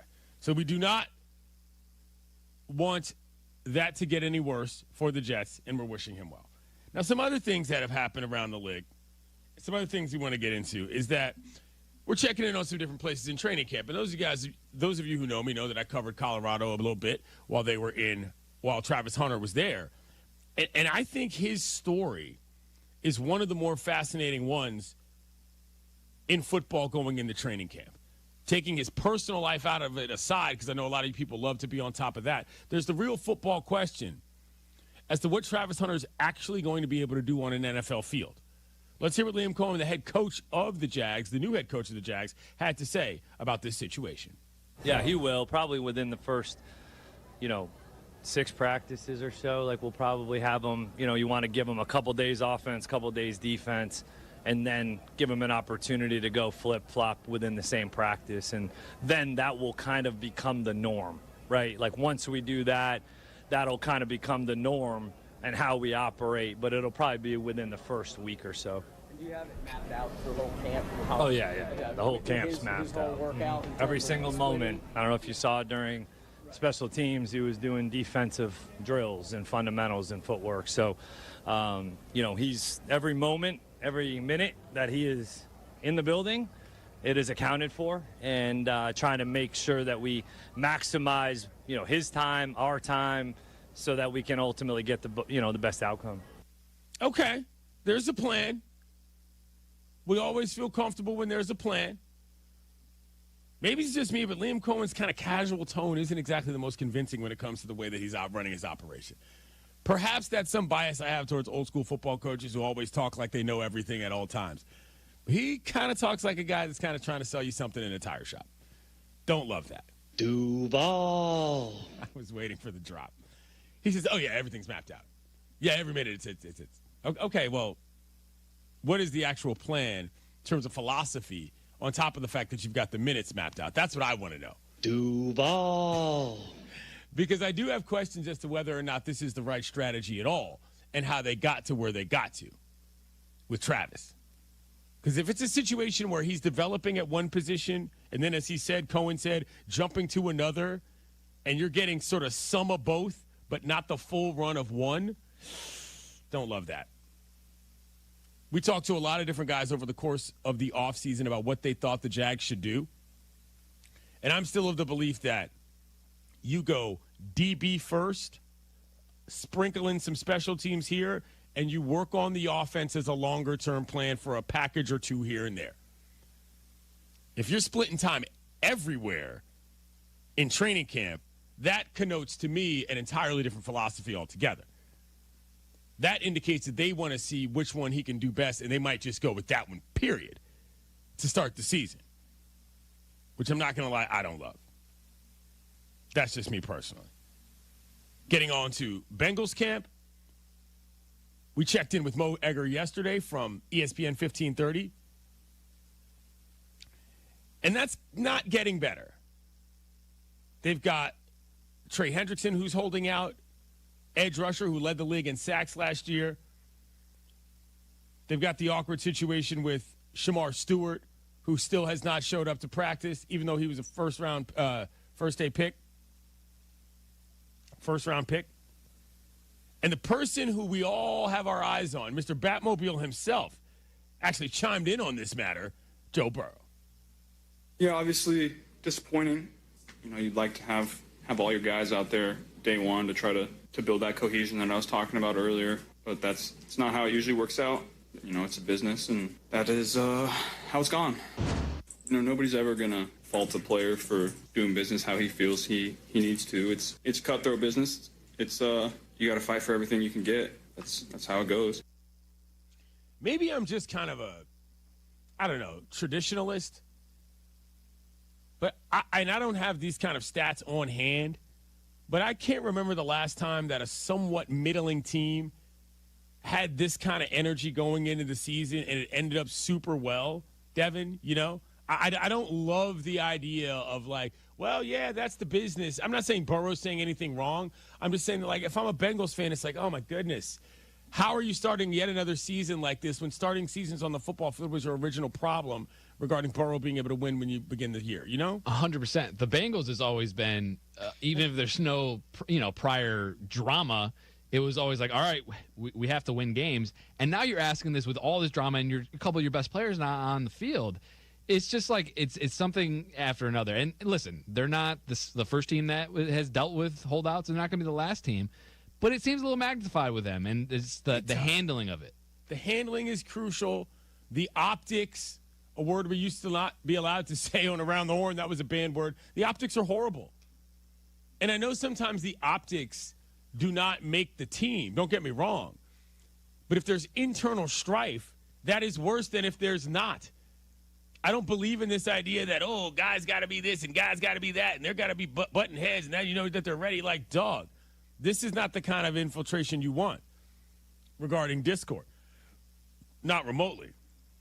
Not for nothing either. Their defense was atrocious last year. Right. And that was with Trey Hendrickson. One of the best pass rushers in the NFL. And now they don't have him. And don't have the guy who they drafted in the first round who was also a pass rusher. And they can't win games early. They can't win games early in the season. They haven't been able to the past 2 years. What if the third edge rusher on the depth chart is you know what? I see an opening to get us some more money too. We're not going to have Trey Hendrickson. We might not have Shamar Stewart. I'm the top guy. I could kind of get some more money too and have this go down the line. This could snowball big time, and that would be bad news for the Bengals.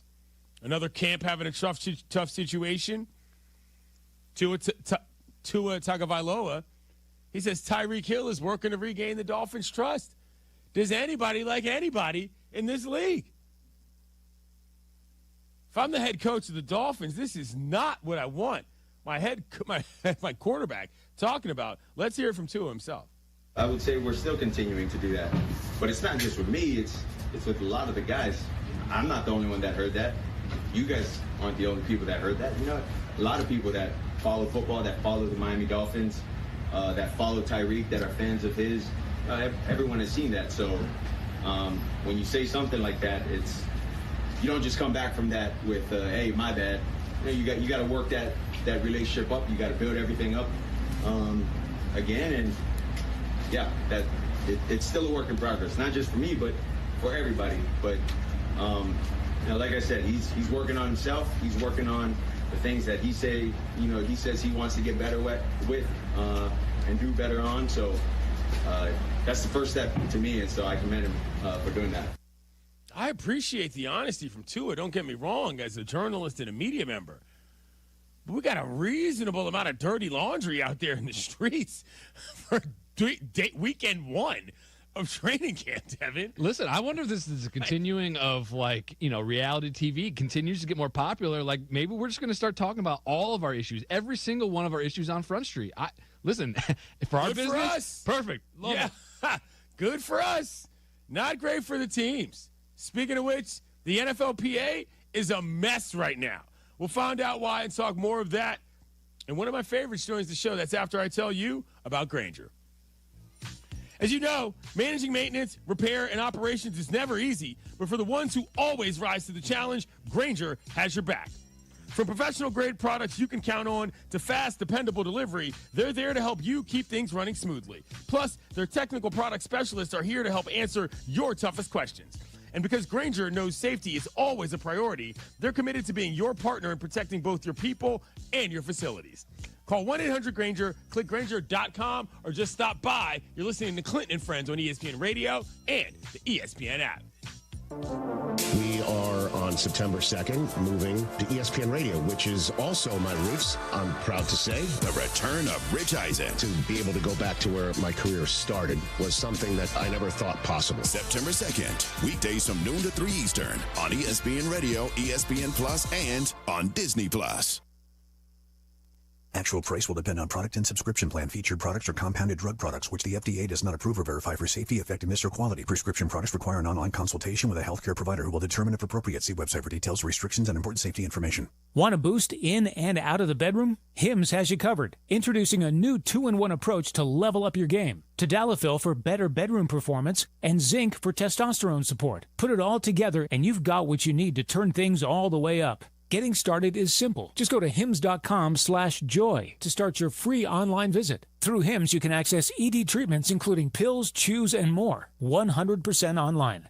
No office visits, no pharmacy lines. Just fill out a simple intake form, and a licensed medical provider will determine if treatment's right for you. If prescribed, it ships free and discreetly to your door. Find affordable treatment options at up to 95% less than brand names at hims.com/joy. That's hims.com/joy, HIMS.com/JOY. Sox fans, don't miss this limited time deal. Lock in your summer holiday flex pack between July 21st and August 1st and score 10 vouchers for the remainder of the 2025 season. Save on individual games and choose the matchups that work best for you. It's flexible, easy, and puts you in control of your ticket experience. Don't wait. This offer won't last long. For more information and to secure your summer holiday pack, visit whitesox.com/holiday packs.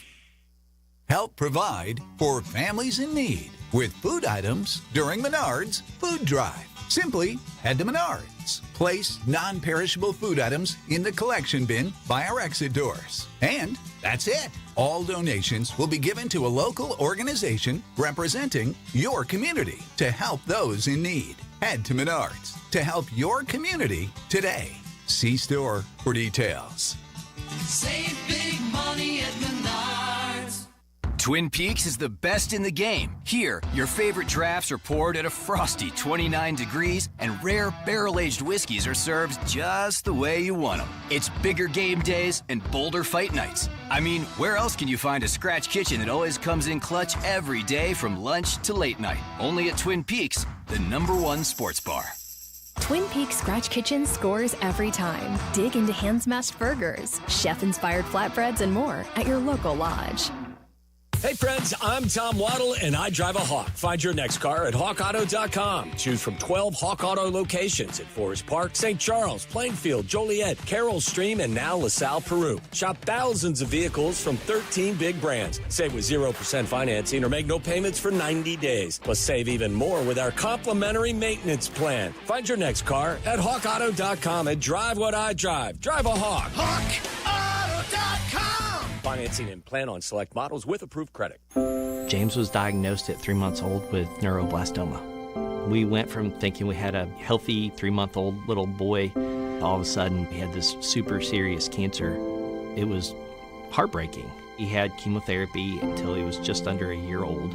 And at that point, he was in remission. Went that way for a year and then relapsed February of 2023. And here we are 1 year later, finishing up treatment, hopefully. The research is extremely important. The treatments that they're developing here get shared with all the doctors to help treat children worldwide.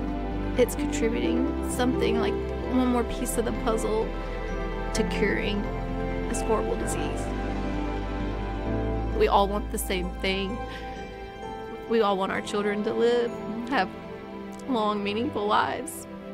Finding cures, saving children. Learn more at stjude.org. You know what hope is? Hope is action. Carving a path forward, even when it's hard. And kids who still know how to dream. they're the best pathfinders of all. So at Child Fund, hope means helping millions of children living in poverty worldwide to grow up healthy, educated, skilled, and so all those good things can come true for them, safe. And that means safe at home, safe at school, and safe online. Hope means walking this path together, all of us. Because when we work together, we can do so much more. That's right. Hope includes you. Child Fund, because we need each other. To learn how Child Fund works with children in 23 countries to help them achieve their full potential, visit childfund.org. That's childfund.org.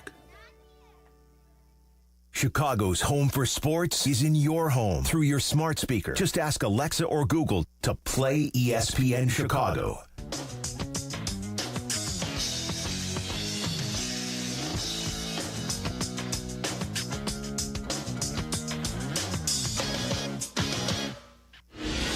This is Clinton and Friends. Oh, I'm sorry. Did I break your concentration? I didn't mean to do that. Please, continue. You were saying something about best intentions. What's the matter? Oh, you were finished. Oh, well, allow me to retort. Clinton and Friends on ESPN Radio and on the ESPN app.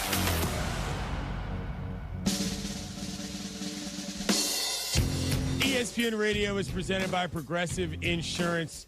Getting it done here on a Thursday. Training camps have opened up.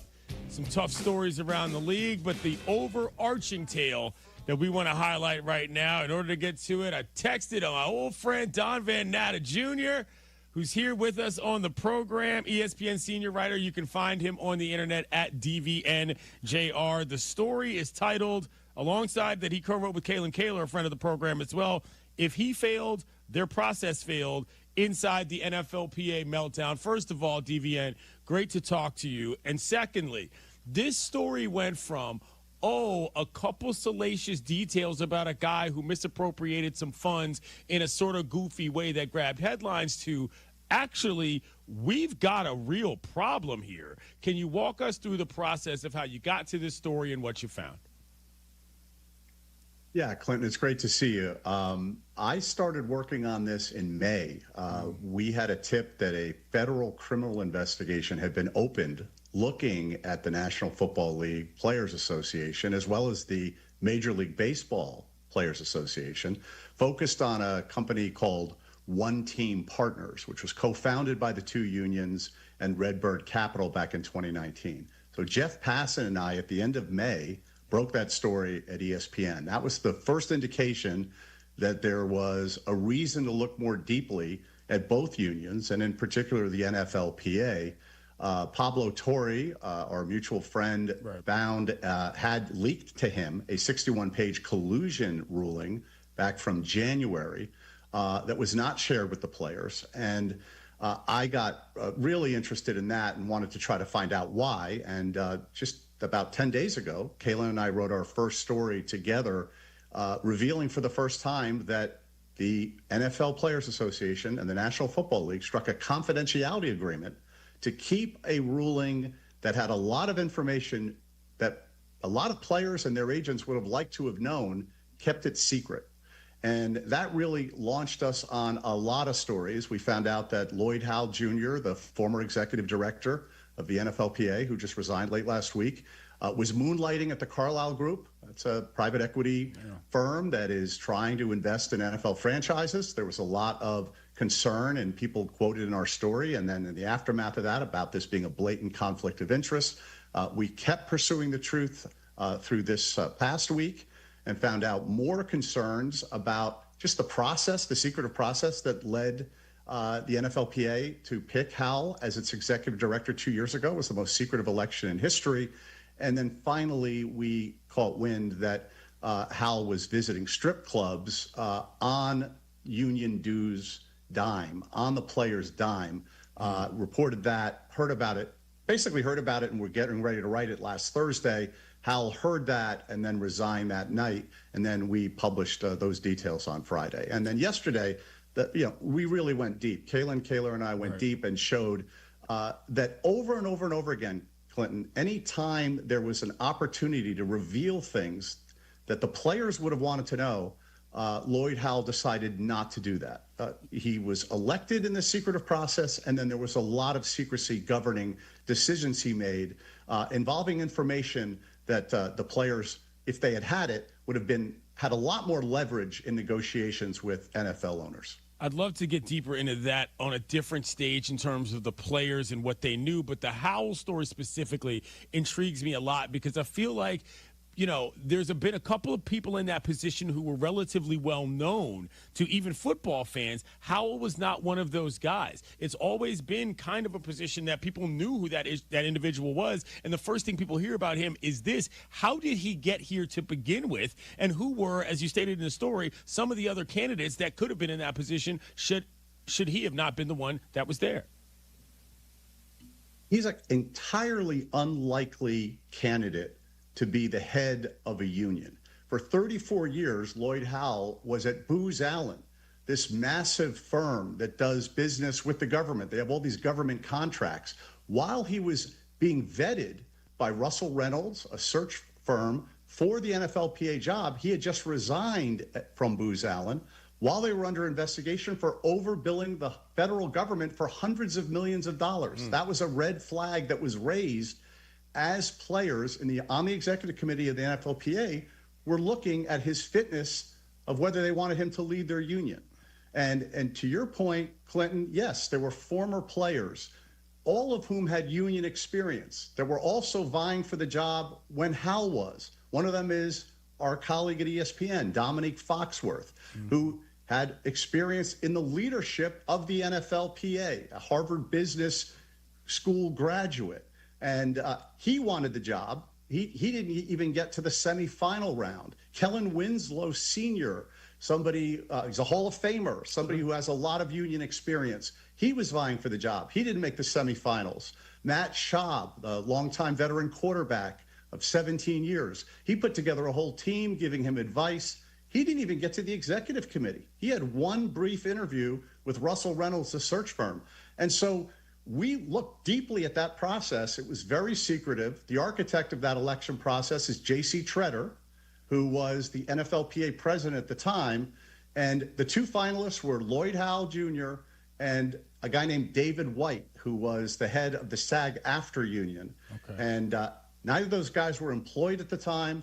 And then the player reps in Leesburg, Virginia at the end of June 2023 made a choice between those two and picked Howell. Don Van Natta Jr. joins us here on Clinton and Friends. Check out his story written with Kalen Kaler. If he failed, the process failed inside the NFLPA meltdown. I got to say, I mean, who is this executive committee at this point? And if I'm a football fan looking at this, I feel that the shenanigans, for lack of a better term, go well beyond one guy's proclivities and on his private life, and even what the union tells their players. Like, this is a major failure from everybody involved. What's the purpose of the union if you're just going to be plucking guys off the street to hide information from players? This feels like a larger issue from just a basic American employment standpoint.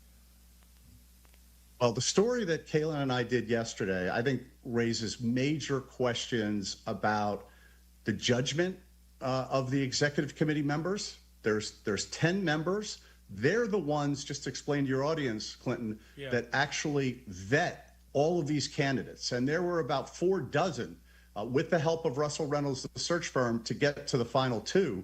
And initially, when they took a straw vote, they actually liked the other guy, David White. But Howell, once he got into the room, impressed them. And then as all these revelations were coming out in the last 2 weeks, the collusion ruling that was not made public to anybody, including, by the way, according to him, J.C. Tretter. J.C. Tretter became the director of strategy, a newly created job that Lloyd Howell put him in there. He's one of the highest paid people in the NFLPA. He was saying, he said it to us, he said it to Kalen in an interview on Monday, he said it on the Dan Patrick show yesterday, he didn't know anything about the collusion ruling. He's the director of strategy. I mean, you would assume that the director of strategy of the union would want to know something like that. It was even kept from J.C. Tretter by Lloyd Howell. And so as all these revelations came out, Clinton, the executive committee was doubling down, tripling down on Lloyd Howell. I spoke to 2 of them last Wednesday. This is after our Carlisle group revelations that had come out and all sorts of other questions about his judgment. And they still were defending the process and defending Lloyd Howell. And then last Thursday night, when Howell knew we had the strip club reporting that we were preparing for the next day and he resigned as head of the NFLPA, the executive committee guys were still begging him to stay in the job. And again, I have to say, from this reporting, it raises questions about their judgment.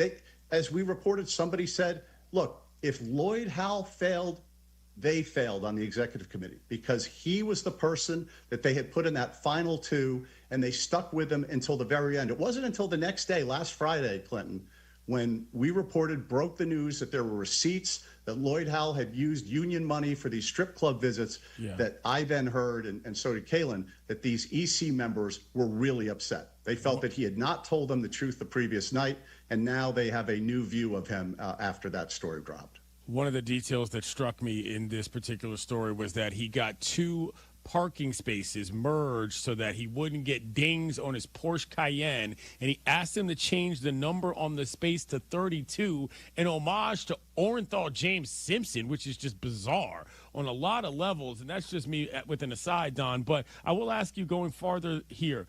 Is there anything illegal that happened? What is the implication in terms of, I don't know, how do you adjudicate any of this without just saying, well, that guy stole something, well, they kind of hid something? There has to be some level of accountability well beyond just the humans involved within one union. A great question. So the Labor Department has very strict laws and rules on the books about union money.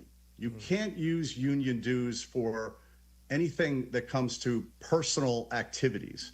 And as I understand it from my reporting, as I said earlier, there's a federal criminal investigation being run out of the U.S. Attorney's Office in Brooklyn, the Eastern District of New York.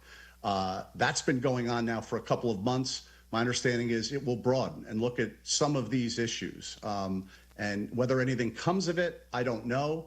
But you can't, as the head of a union, use union dues and union money for personal activities. So that is one issue that we'll be pursuing in our reporting, Kalen and I, coming up in the coming days and weeks. Don Van Natta joins us here on Clinton and Friends. Now, just as you, as somebody that's been around the sports world for a while, how do you think this is going to affect things, frankly, in other unions? We've seen various labor disputes happening. I mean, this kind of thing is not just unheard of or completely in a silo. Speaking of the WNBA, who's got their different contract negotiations going on right now, do you think there will be any reverberative effects for other sports as a result of what your reporting has found?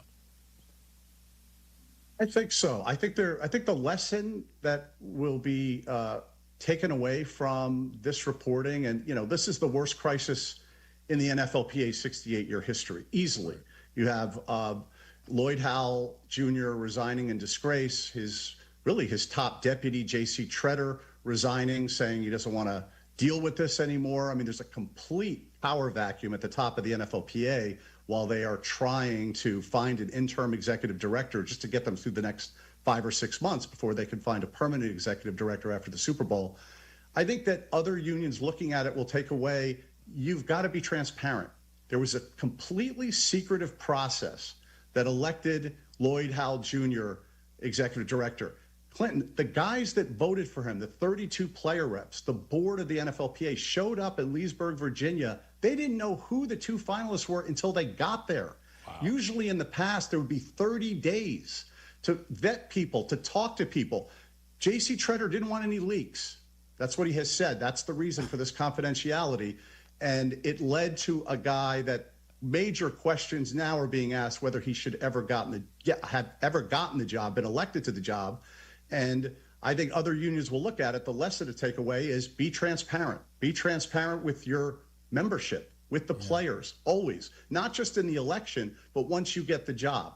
If there's any information that can help them in negotiations for their next contract, for instance, don't strike confidentiality agreements if you're head of the NFLPA with the National Football League, keeping it from all of your players, including your player of strategy, which is what Lloyd Howell did. Right. Pablo Torre got that document, that 61-page arbitration document, at the end of June. It was a great coup.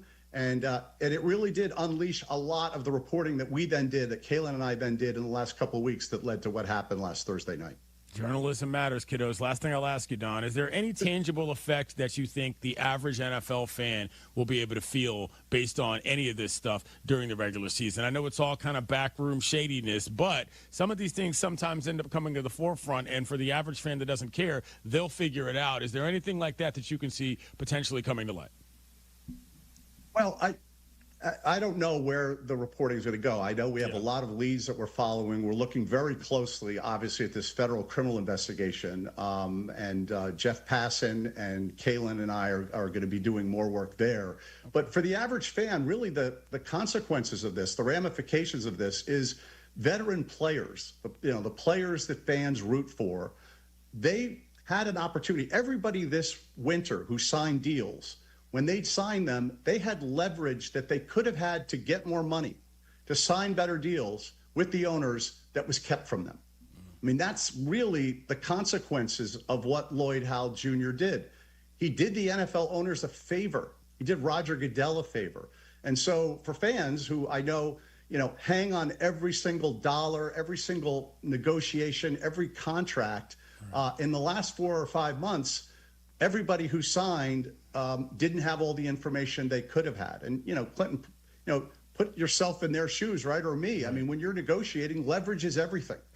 And that's the purpose of the NFLPA, is to help the players, help the members who pay dues in the union to have as much leverage as possible. And they were denied that. So I think that's really, for fans, that's the consequences of it. Now, we're going to do more reporting. I think we have more to find out. But right now, that's, I think, what fans could really take away from what this story means.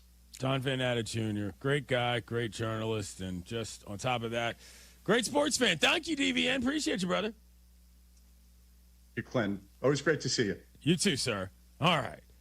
That was a meaty segment with Don. We had to make sure we stretched things out so that y'all understood there was more there than just the average portion serving, if you will, for a story. That was what we were getting to. Had to go the full 20 there. Now, let's hear a quick quote from Ben Watson, who's a former NFL tight end. You hear him on the SEC Network. He was on Joe and Q talking what he felt about Howell's behavior.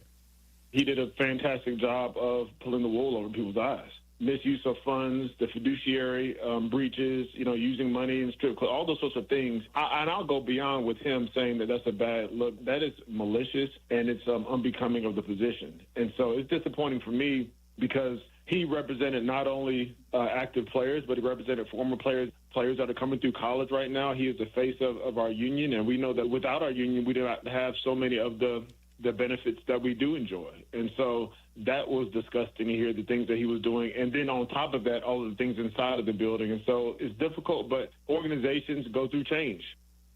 I implore you guys to read that story and go back and read the initial story that Don and Jeff did as well. I'm not being funny here, but you guys talked about how National Treasure was such an important movie because clues keep coming out and things keep happening. This feels like we are at the top of the clue list. An NFLPA executive and the executive board effectively sabotaging the efforts of the union overall? That's no joke, Devin. That's a real live conspiracy that I don't think. And shouts to Pablo Torre, by the way, for this, for uncovering all of this. Yeah. But I don't know that any of us have an answer for, how this would happen or why, presuming that Howell is not just one, I hate to use this term, lone wolf, 100%. That interview with Don just helped me so much because it is a big topic and there's a lot of things, and Don just explained it very clearly. Yeah, like this thing, and like you said, there's probably going to be more reporting. Who knows where this is going to go? Like, what is going on with the NFLPA? And I'm sorry, if you pull into a new job asking for combined parking spaces because you don't want your daggone luxury SUV to get dinged is one thing. Renaming the numbers for the juice? What? This reads like an off-the-grid story. Bro, get it together. That flag could not have been more red. My goodness. Coming up, who are the top coaches in the NFL We're breaking down our top 5 ESPN radio style, and we'll give you an update on the Justin Fields injury. It's Clinton and Friends on ESPN Radio and the ESPN app. Conspiracies abound. This weekend on ESPN Radio, 2 teams in the hunt for October go head-to-head. Juan Soto ties the game. The New York Mets are in San Francisco to face the Giants. Coverage begins Saturday at 8:30 Eastern and Sunday at 6 Eastern on ESPN Radio and on the ESPN app. Presented by Progressive Insurance. Progressive presents Employee of the Month. Small Business Edition. Today's recipient from Terry's Tiny Homes, Terry! Sure, as the only employee of her company, Terry was probably the front runner, but saving money getting personalized discounts with a commercial auto quote from Progressive, well, that gave Terry the edge. Over Terry. Terry! Keep awkwardly chanting your own name, Terry. You deserve it. Woo! Be your own Terry. See if you could save in as little as 7 minutes at progressivecommercial.com. Progressive Casualty Insurance Company and affiliates. Discounts not available in all states or situations. Welcome to AutoZone. What are you working on today? My car is making this noise. Sometimes it's like doot doot, and sometimes it's like grrr. Do you have a dash light on? Oh yeah. Then we don't have to listen for clues. With the free Fix Finder service, we can read a check engine, ABS, or maintenance light to find the likely fix and even recommend a local shop if you need one. So you don't need to hear the grrr. Not with Fix Finder. Everything you need, nothing you don't. Get in the zone, AutoZone. Restrictions apply. Insurance companies spend millions of dollars each year convincing you that they're your neighbor and that you're in good hands. But in reality, nothing could be further from the truth. When you're involved in an accident, an insurance representative will call within a few days, assuring you that you have nothing to worry about. Shortly after that, they'll offer to pay your medical bills and maybe even give you some money for your troubles. It sounds like they're looking out for you, right? But here's their real motivation. They want you to accept their offer quickly before you've received proper medical treatment and before you realize the full nature and extent of your injuries. Because once you settle, you can never receive any more money, even if you need additional surgery. The insurance company is off the hook, and they'll leave you high and dry. Does that sound like you're in good hands, neighbor? That's why when you're injured, you need to call the Verdoliak Law Group before the insurance company plays their game. We've been fighting insurance companies since 1963. Call 844-4VLG-LAW. Breaking news coming in from Bet365, and it's no surprise. Same game parlay from Bet365 just keeps getting better. Well, it's even easier to make a bet. Choose from the most popular markets like hits, run line, totals, and home runs. So many to choose from.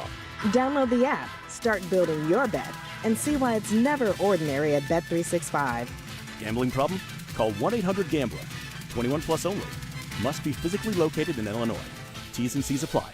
The foundation of Little Village is working every day to support small businesses and entrepreneurs right here in Chicago's Southwest Side. From cultural neighborhood preservation to bilingual entrepreneurial workshops and resources aimed at helping local businesses begin and thrive, the foundation of Little Village is building a stronger, united Little Village and beyond. Get involved or donate today.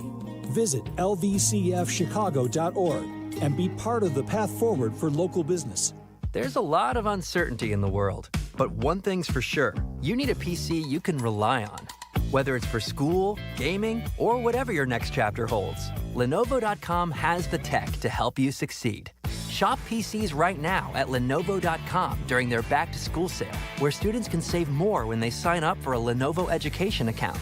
Free shipping, easy returns, flexible financing. That's Lenovo.com. Lenovo. You hear that? That's Mike, sleeping soundly on a Sunday night. That's because Mike was smart this time. He took ZQL Ultra to fall asleep fast, stay asleep longer, and get the deeply restorative sleep he needs. So now he wakes up refreshed and ready to conquer Mondays. Let's do this Monday. ZQL Ultra. Not for colds, just for sleep. Really great sleep. Use as directed. Keep out of reach of children. It's been said that when someone you love has Parkinson's, you have Parkinson's. The Parkinson's Foundation knows that the disease doesn't just affect the diagnosed. It affects everyone who supports and helps care for them. If you or someone you know is living with Parkinson's, a neurological disease that affects movement, we understand that it can be difficult to know where to find help. If you have questions, the Parkinson's Foundation has answers. Answers for everyone in the fight. We can help you understand the disease, help you find expert care and local support, give you tips for living a better life, and share the latest research. Find your answers and join us in the fight against Parkinson's. To learn more, please go to parkinson.org. Or call 1-800-473-4636. That's 1-800-473-4636. The Parkinson's Foundation. Better lives together. And we're live here outside the Perez family home, just waiting for the... And there they go, almost on time this morning. Mom is coming out the front door strong with a double-arm kid carry. Looks like Dad has the bags. Daughter is bringing up the rear. Oh, but the diaper bag wasn't closed. Diapers and toys are everywhere. Ooh, but Mom has just nailed the perfect car seat buckle for the toddler. And now the eldest daughter, who looks to be about 9 or 10, has secured herself in the booster seat. Dad zips the bag closed, and they're off. But looks like Mom doesn't realize her coffee cup is still on the roof of the car. And there it goes. Oh, that's a shame. That mug was a fam favorite. Don't sweat the small stuff. Just nail the big stuff. Like making sure your kids are buckled correctly in the right seat for their age and size. Learn more at nhtsa.gov/the right seat. Visit nhtsa.gov/the right seat. Brought to you by NHTSA and the Ad Council. Waddle and Silvy, now weekdays 2:30 to 6:30 on ESPN Chicago.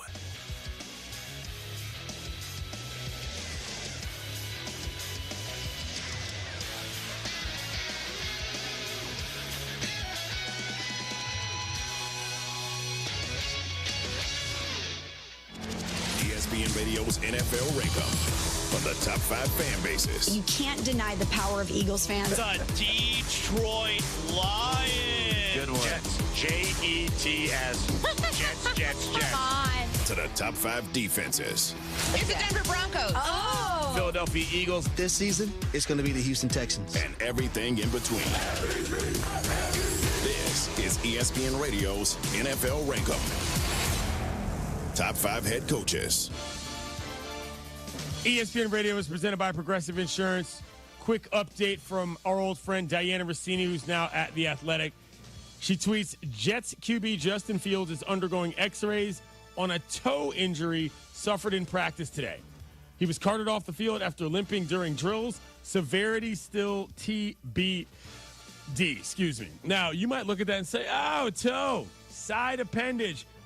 DeMarco Farr once told me, Super Bowl champion with the Rams, a toe can keep you out for a season. A legit season, which is tough. Probably better than another type of injury if we're really getting down to it in terms of lower lever stuff. But that's not good for the Jets, but we're wishing the young man, obviously, to get better. All right, Devin, what do we got? All right, we got ESPN Radio Rank-Up today is top 5 head coaches in the NFL. So let's get into it. I know you're going to be at camp later today for the Rams. So let's start with Sean McVay, obviously revitalizing that franchise. He won a Super Bowl in his career and has built a strong culture in Los Angeles. Sean McVay. Number 2 for me. I like Sean McVay.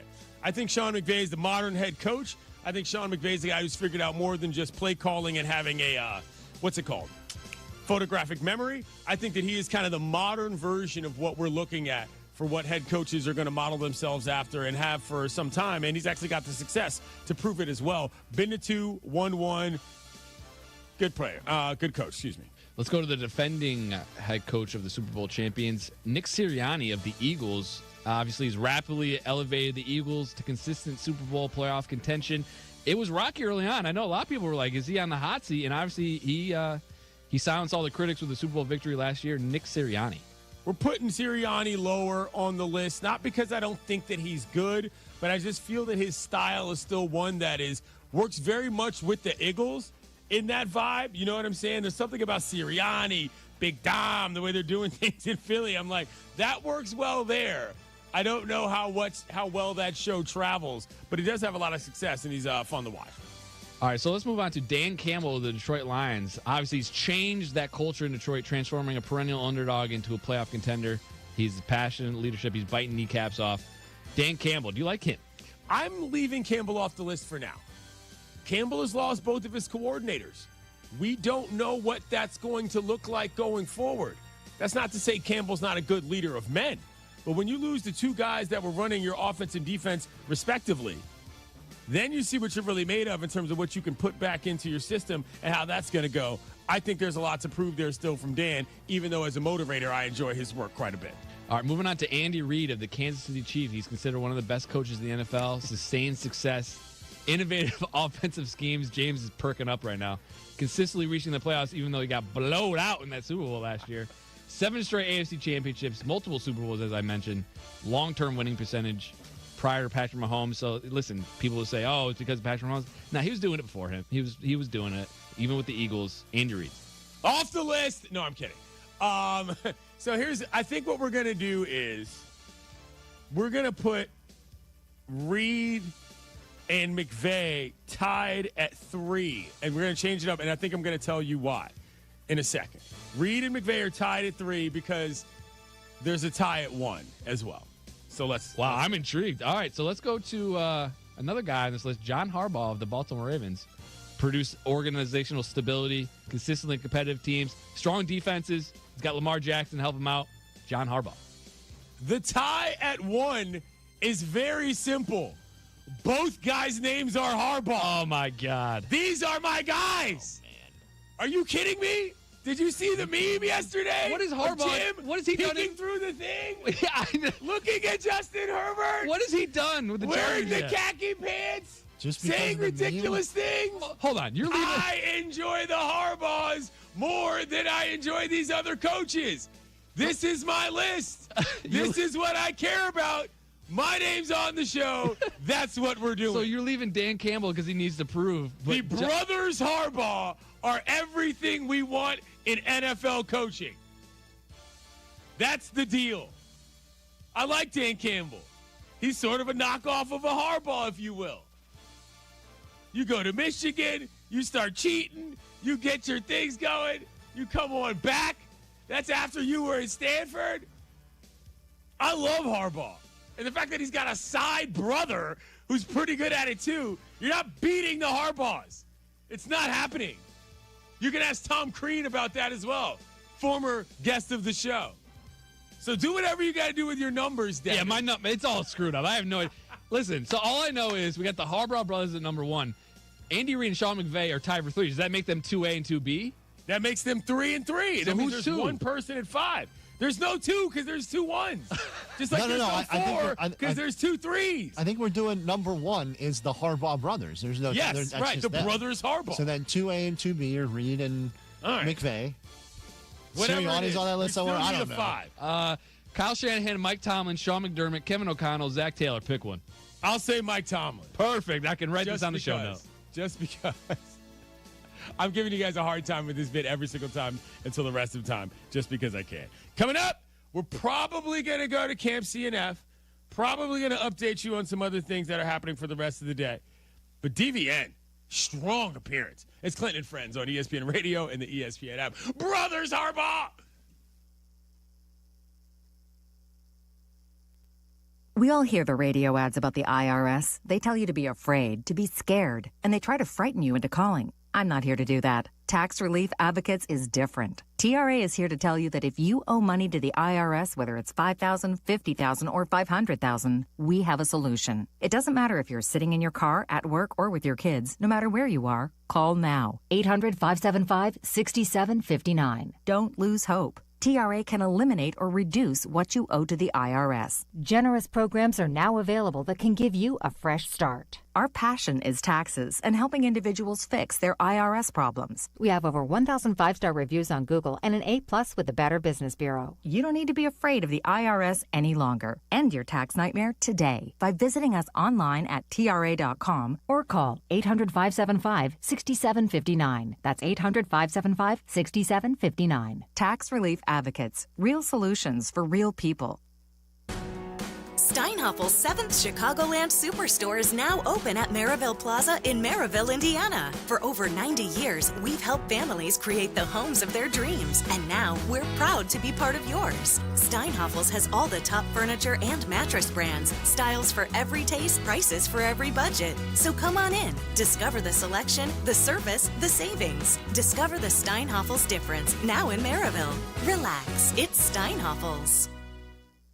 Hey guys, it's Carmen. Now is a great time to visit my friends at Howard Orloff Imports. They have pre-tariff prices on Range Rover and Range Rover Sports. The 25 Range Rover is a compelling premium class SUV with opulent luxury and impressive all-terrain prowess. And the Range Rover Sport is the definition of sporting luxury. Howard Orloff Imports has the full lineup of Range Rovers, but at current prices, they're sure to move quickly. This is your chance to buy an outstanding premium SUV at a great value. So visit them off the Kennedy at Armitage or explore more online at orloff.com. Performance-based materials are a given these days. But if you're after the stretchiest, most lightweight pieces that say, I'm here for a good time, then take a walk on the Swanee side. With fabric sourced from recycled plastic and styles designed for on- and off-course versatility, Swanee's brings you sustainably made, intently designed, and affordably priced golf gear. From polos to layers, it's gear that looks good, feels better, and plays everywhere. Upgrade your game and your closet at swanees.co. Hey, this is David Kaplan. I love the heat. Give me 90 degrees and a chance to be outdoors, and I'm a happy guy. But when you step out of the heat and into your home or business, I totally appreciate being able to control the temperature to make everybody comfortable. My friends at Automatic keep your AC system running its best no matter what Mother Nature throws at us. And if something were to break down, Automatic can help find the best system for your space and have it back to the perfect temperature in no time. Go to Automatic.com. That's Automatic.com. You say you'd never give in to a meltdown. Never let kids' toys take over the house. And never fill your feed with kid photos. You'd never plan your life around their schedule. Never lick your thumb to clean their face. And you'd never let them leave the house looking like less than their best. You say you'd never put a pacifier in your mouth to clean it. Never let them stay up too late. And never let them run wild through the grocery store. We have on aisle 6 and aisle 3. So when you say you'd never let them get into a car without you there, no, it can happen. 1 in 4 hot car deaths happen when a kid gets into an unlocked car and can't get out. Never happens. Before you leave the car, always stop, look, lock. Brought to you by NHTSA and the Ad Council. You said you'd never buy your kid candy from the checkout aisle. Or forget extra diapers. And never give in to a meltdown. You'd never lick your thumb to clean their face. Never let them have too much screen time. And never bribe them for just one more bite. You say you'd never let them out in public without their hair brushed. Never, ever become a minivan mom. And you'd never give them your phone for a quiet dinner. Calling boss work phone. So when you say you'd never leave your child in a hot car, no, it can happen. Cars get hot fast, and kids can be at risk in temperatures as low as 60 degrees Fahrenheit. Never happens. Before you leave the car, always stop, look, lock. Brought to you by NHTSA and the Ad Council. From the State Street Studio, this is WMVP WTBC HD2, Chicago. A good Karma Brands radio station. Did you hear this one? The Bears voted in favor of banning the tush push. They know what the play was, or they're just going on the term tush push. That doesn't sound very fun. Is that a profane term? I don't want it. It sounds uncomfortable. Go ahead. That too. Ow! Ouchie! I haven't done that. Ouchie! Kap J Hood weekday morning 7 to 10 on ESPN Chicago and the ESPN Chicago app. YouTube, exclusive content from ESPN Chicago. Subscribe today at ESPN 1000 Chicago. The CDGA Golf Show. It's your source for golf news, course to course, and golf news coast to coast. Hosts Tyler Rocky and Mike Gilligan are linked up with golfing knowledge to help us all. Tune in Saturdays 9 to 11 on all the ESPN Chicago channels. Brought to you by Glenview Park Golf Club.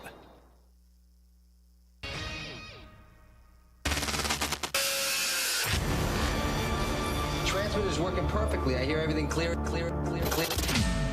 as a bell. Clinton Yates always brings the heat. I can lead a nation with a microphone. I am pleased to be joined by ESPN's Clinton Yates. With a microphone. I would imagine most of you have never heard Clinton Yates. He's irrelevant. This is my new favorite show. We welcome in Clinton Yates. Clinton, I've mentioned this to you before. When I think of people who love the game, I think of you. That right there is Clinton Yates. Clinton Yates! Clinton Yates, incredible job today. Our pal Clinton Yates. People like Clinton Yates. Let's first begin by saying good day to my friend Clinton Yates. There's a lot to talk about here. Clinton, where the hell are you at? From Studio 5 at LA Live, this is Clinton and Friends on ESPN Radio and on the ESPN app.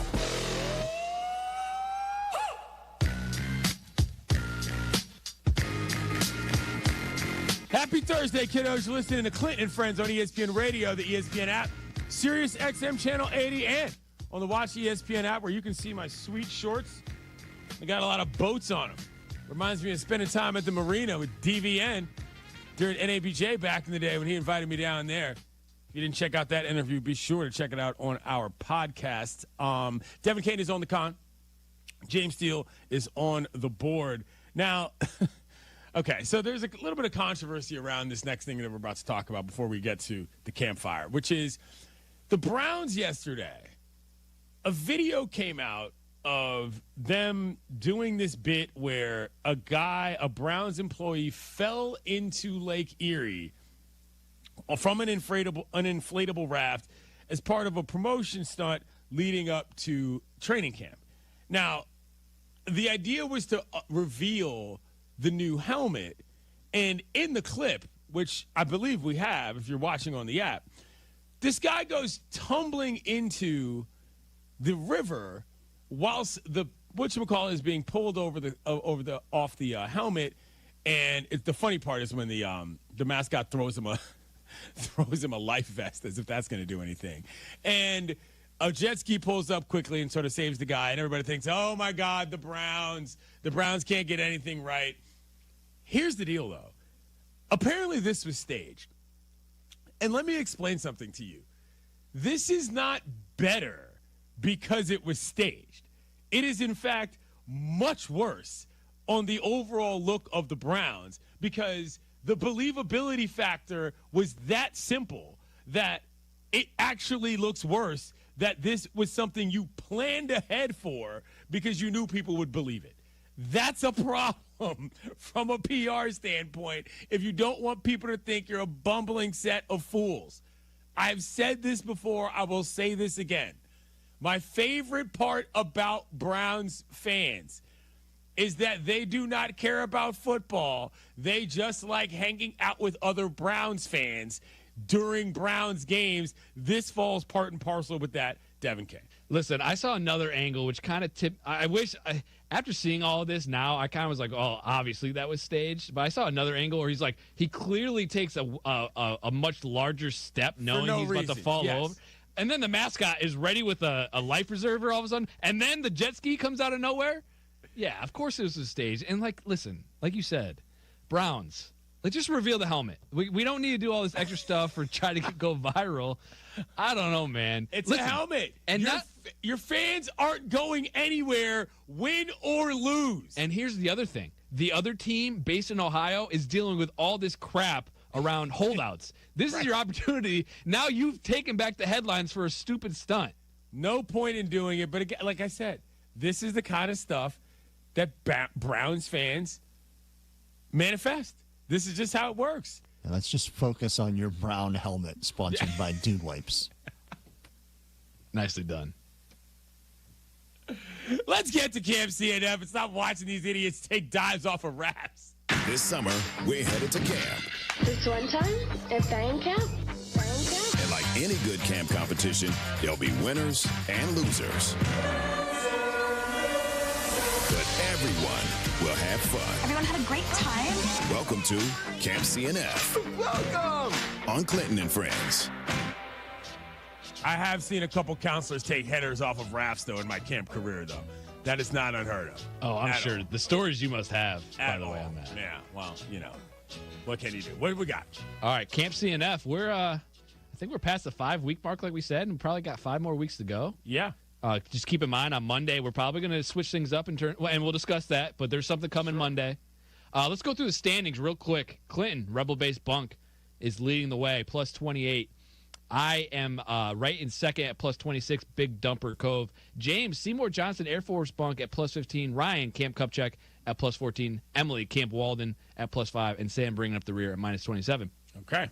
Clinton, yes. Nothing really going on in your bunk today. Not much. Not much going on. The big board and the war room, we're hunkering down for Monday. Yeah. We're looking around. We're figuring out where we want to go. We're discussing things with potential draft picks in the back rooms so that we don't have any holdouts from training camp. So nothing happening in my bunk, but not a bad thing in the background. You're not going to lose any points. Absolutely right. My story, and I'll let you guys decide on this, is obviously this game happened 2 days ago, but I just saw this story this morning. The Milwaukee Brewers failed to win their 12th consecutive game against the Seattle Mariners, which Cal Raleigh scored the only run with his leading home run, meaning Milwaukee area fans will not get free George Webb burgers, a popular promotion that is only triggered if the Brewers win 12 straight games.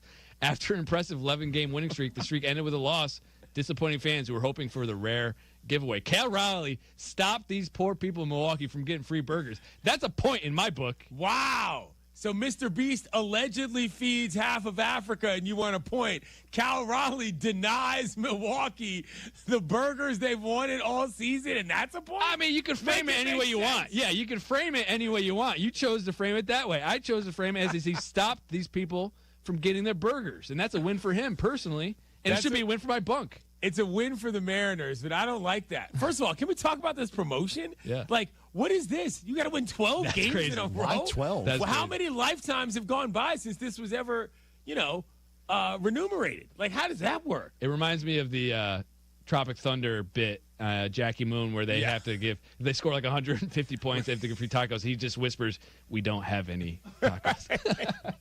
It's just like, what's happening there? James, what do you think about this from a point standpoint? -1 for get out of making here. People hungry. How dare you?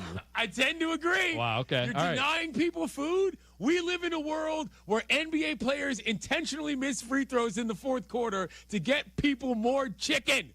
So let me ask you this: if he decided to whiff purposely on a bat just because he knew they were going to get burgers, would that have been a point for him? Probably. Okay. -1 for throwing the game. I Free think you're, food. All right, -1. Listen, this is hard democracy. place Just know when it comes to your guys' bunks, I'm going to have the deciding vote. Nobody in my bunk will be ever denying anybody food. I can tell you that much. All right, this one I don't know. Travis Kelce. We're going to James's bunk. He thinks he should get points for this, but I don't know. Travis Kelce recently joked that his relationship with Taylor Swift, he plays the role Julia Roberts had in Pretty Women, saying, quote, he's wearing nothing but a tie when Taylor comes home. -1. Yeah, I think so. I don't need this. This was a viral post. It's a bad viral. I don't think Not everything he does is viral just because it crossed your desk. Lots of people viewed it. What's the commentary you're hearing around this, James? Since it went so viral. Yeah, explain in detail. People love it. The Swifties love it. We don't need to know about this stuff. Yeah, you know, I don't need to know this. I don't need to know this. He didn't even detail what kind of tie he was wearing. Is it a bow tie? Is he going full Windsor knot? What are we doing here? If you're going to get into the tie details, what's happening here? Let me know what the tie is so I don't have to be distracted by other things. Travis Kelce at home and just -1. Get out of here. With that. Minus He's pretty -1. man. What are you talking about? Moving on to Shedeur Sanders, who's also in your bunk. Now, listen, this is more of a team thing, but I wanted to get your opinion on this. Cleveland Browns' Kevin Stefanski, the head coach, has emphasized the importance of making a decision on the team's starting quarterback, quote, sooner than later as the 2025 training camp progresses. Obviously, the Browns currently have a 4-way competition at quarterback, including veterans Joe Flacco, Kenny Pickett, and then rookies Dylan Gabriel and Shedeur Sanders. Is this a good thing that this quote's out for Shedeur or a bad thing? Less dude wipes promos, more quarterback picking. I think this is a good thing for Shedeur. You hear rumors from behind the curtain going on there in Cleveland. and he's moving up the depth chart, taking reps with the ones, making perhaps other picks unhappy. Those are rumors. I think this is a +1 for sure. Okay, I can get on board with that. James, you happy now? It's a wash for you today. I think I should be +2 on the name, but well, listen, we don't get all what we want. If you can procure footage of Travis Kelce in only a tie, I don't think that's a 5-banger for you. Only 5 if I can procure that? You can do whatever you want with it on your own. I'm just saying for the purposes of this camp, because that is a little bit inappropriate. I have a guy in my bunk who stopped a 12-game winning streak, and I lost points. I just want to point that out. Okay? So you can't really complain there, fans James. hungry. It's a good point. All right. All right, let's move on to Ryan Matlack. Aaron Judge hit a 2-run home run last night, his 37th of the 2025 season. The homer came in the top of the 6th inning off pitcher Chris Bassett, tying the game at 4-4. With the home run, Judge passed Alex Rodriguez for 6th place on the Yankees' all-time home run list. They lost the game, but he's moving up in the all-time list for Yankees. What do we think? That's a +1 for sure. You pass A-Rod, yeah. You pass a legend like that on the all-time list. That's a +1. He also has Sophie Cunningham in his bunk of the Indiana Fever. She was fined $500 by the WNBA for a TikTok video in which she lip-synced lyrics, seemingly criticizing some refs in the league, calling them, quote, stupid, slow, and useless, which was the lyrics in the song. Cunningham shared the fine announcement on social media with laughing emojis, expressing disbelief and sarcasm about the league's priorities given other pressing issues, such as ongoing collective bargaining negotiations and calls for better player compensation. I think this is a negative. It's just how much it is. I think this is a negative, too. She's becoming very annoying. Like, all the news I see about her is when she's getting fined or criticizing somebody. What are we doing here? Is Sophie Cunningham that great of a player? Not that I know. Does this elevate to a -2? I think, James, I think this does. I'm okay with a -2. This seems pretty. It's an ongoing thing with her. Yeah, now. it's an accumulation situation as much as anything. Yeah. And you get a yellow sometimes, not because of one foul, but there were 2 to 3 fouls where the refs find, like, you know what, you're getting a yellow. That's enough of that. You know, that's why it's a negative. Yeah, and Matlack's not here to defend himself, so that's okay, too. There's that as well. I don't know about this next one for Emily. Also, I just want to point out that Emily sent me the Sophie Cunningham story, so she's opining for other people's Wow, bunks, okay. Which I don't know. Rooting on others' downfall. That's not the spirit of, but congeniality at the camp, but that's okay. Producer to producer, I appreciate the content.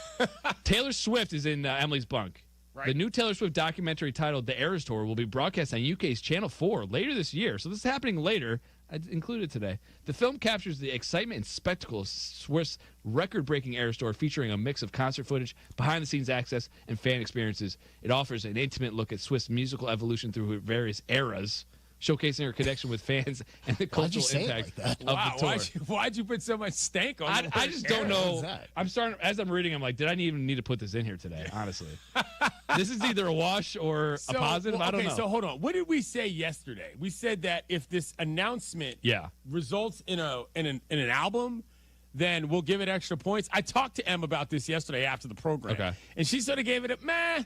You know, the documentary will be cool, but the real thing will be if a real album comes out. So this is a wash. Still a wash. Okay, we'll keep our eye on it though. All right, this is gonna be my favorite of the day. Yeah. Sam's bunk is always just giving us great content. Aaron Rodgers is in his bunk. Pittsburgh Steelers head coach Mike Tomlin had expressed confidence in Aaron Rodgers as the team's quarterback heading into the 2025 season. Tomlin has teased an early plan for Rodgers in training camp, describing him as, quote, a workaholic, and showing no reservations about how many snaps Rodgers will take. This is just straight out the Aaron Rodgers playbook, though. Everyone gets excited, and then something happens where we're like, what's going on? I mean, teased an early plan. Why don't we just get to the football? Has the camp not started? Are we not underway? Yeah, they're underway. Why are we teasing things? I'm not really sure I understand that. -1. No, it's a +1 because apparently Tomlin is a workaholic. Is excited about it. Yeah. If any remotely positive news is definitely a +1 from Aaron Rodgers, and if Tomlin is bringing it up, then that will qualify as positive to me. And last but not least, saving the best for last, Drake is in Sam's bunk. During his 2025 concert stop in Birmingham, England, the hometown of the late rock legend Ozzy Osbourne, R.I.P., Drake paid a heartfelt tribute to the iconic Black Sabbath frontman who had recently passed away. After performing a pair of shows in the city, Drake visited the Black Sabbath bench, a local monument dedicated to the band and Osbourne, where he solemnly poured out a bottle of tequila as a mark of respect. He reflected on Osbourne as someone who lived life who lived it to the fullest, celebrating the late star's vibrant and influential life. What do we think, guys? Hold on. Drake. So he did a show in England. In his hometown, Birmingham. Did he perform any songs? I don't know. I don't think so. Because last time that I checked, the way to honor a music legend is by playing their music in the town, not by doing some reality show bit outside of the show at the bar. Does Drake even know who Ozzy Osbourne is my question. I don't know. And that's why I don't love this story, because obviously Ozzy passed, but it's just sure. And if anyone does this other than Drake, I'm like, oh, this is nice. But like just something, I don't know. This makes me think that this is kind of phony. I could be wrong. Over the past, reflected on Osbourne as living life to the fullest? What is that? Over the past couple of days, I've seen like every band that I know who's on tour right now play an Ozzy song. Correct. And this just doesn't seem like a real thing that he's doing. He seems like he's doing it to jump on.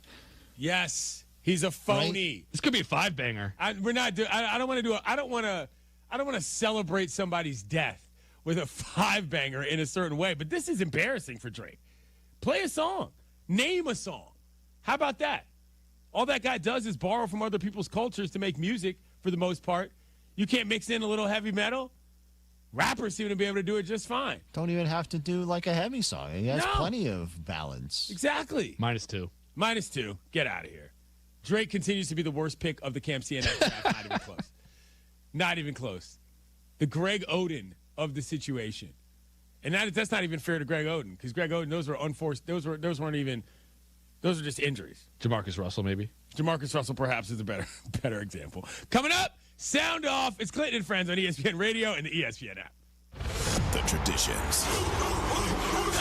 The rivalries. Delivers a shot to the end zone. Touchdown. The drama. Every week there was something magical. This is the most wide-open college football season we've had ever. 30 days until week 1 kicks off. College football lives here. ESPN Radio. This is the story of the one. As a safety manager at a manufacturing plant, he does everything he can to keep his coworkers safe. From finding ways to reduce risks to keeping safety supplies in stock. And for that, he relies on Grainger. Grainger offers a broad range of quality products and next-day delivery, so he can always play it safe. Call 1-800-GRAINGER, click Grainger.com, or just stop by. Grainger, for the ones who get it done. A SoFi personal loan is here to help you achieve something once thought impossible, overcoming high-interest credit card debt. Walk the tightrope of your finances with one low, fixed-rate monthly payment, no fees required, and as soon as the same-day funding. That's right. Pull off your own debt-defying stunt with a SoFi personal loan. Visit SoFi.com/trick to learn more. Loans originated by SoFi Bank, N.A., member FDIC. Terms and conditions apply. NMLS 696891. The Taste of Elmwood Park returns. It's August 7th to the 10th. Mayor Skip Saviano, what's your favorite part? Where do I start? The live music, family fun, and sampling from over 20 of Elmwood Park's best restaurants. I love it all. How about you, Carm? Gotta be the meatball eating contest. Always a crowd favorite. And I'm excited to be the honorary MC once again this year. Join us at the Taste of Elmwood Park happening August 7th to the 10th. Grab your family and friends for a weekend of amazing food, live entertainment, and a true Taste of Elmwood Park. With 3 locations to serve Chicagoland, Advantage Chevrolet gives you so much more. Visit and see the amazing inventory and savings at Advantage Chevrolet Bolingbrook. And Advantage Chevrolet values your time. They'll have you in your new Chevy in less than 60 minutes, or they'll make your first car payment. That's right. Drive off in your new Chevy in less than 60 minutes, or they will make your first car payment. Visit AdvantageChevrolet.com. Together, let's drive. Must mention offer upon arrival before negotiation. Restrictions apply. Ask dealer for details. Hey golfers, it's Silvy. I've been talking about Chicago's Southland's finest golf course for years, the Sanctuary in New Lenox. The Sanctuary offers 18 holes of great golf on a beautiful course. The track may be a challenge, but it's an easy drive from anywhere in Chicagoland. Sanctuary features a 20-bay heated top tracer range, a 30-station grass range, a putting green, and a short game area. Check out golfsanctuary.com for the best rates and book your tee time. You no longer need to find your golf sanctuary. Parent Petroleum, its customers, and the Parent Petroleum Foundation work together to support local charities in an effort to give back to the community. During their annual Pump-a-thon event, with every gallon of gas purchased in the months of July and August, fuel retailers donate a portion of their sales to 4 great charities: Folds of Honor, Living Well Cancer Resource Center, CASA Kane County, and Cal's Angels. Be on the lookout for Pump-a-thon signage at a participating gas station near you. Learn more at parentpetroleum.com. There's a spark in every child. A spark of energy, of curiosity, of possibility. But too many Native American children face poverty and life in survival mode, putting the childhoods they deserve out of reach. They need a safe and supportive place to grow. A place like St. Joseph's Indian School. You don't have to worry about where your next meal's coming from. You don't have to worry about somebody coming in and hurting you.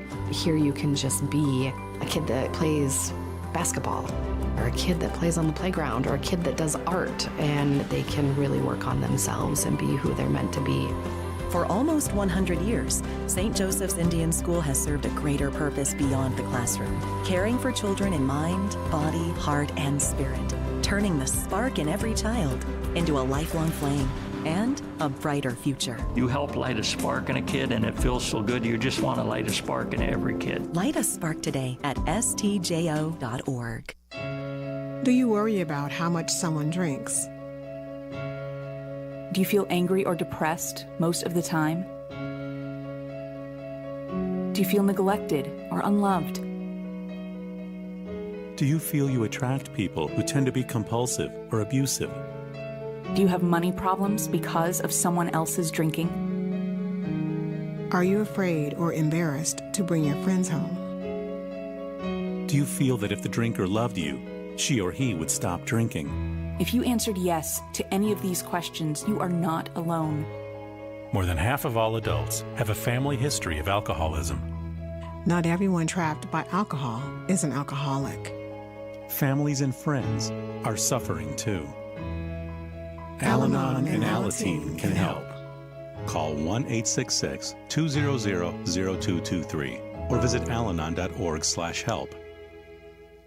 There's an app for that.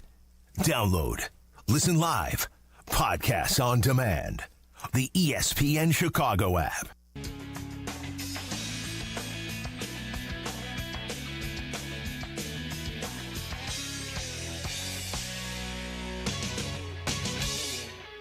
Hello, sports fans.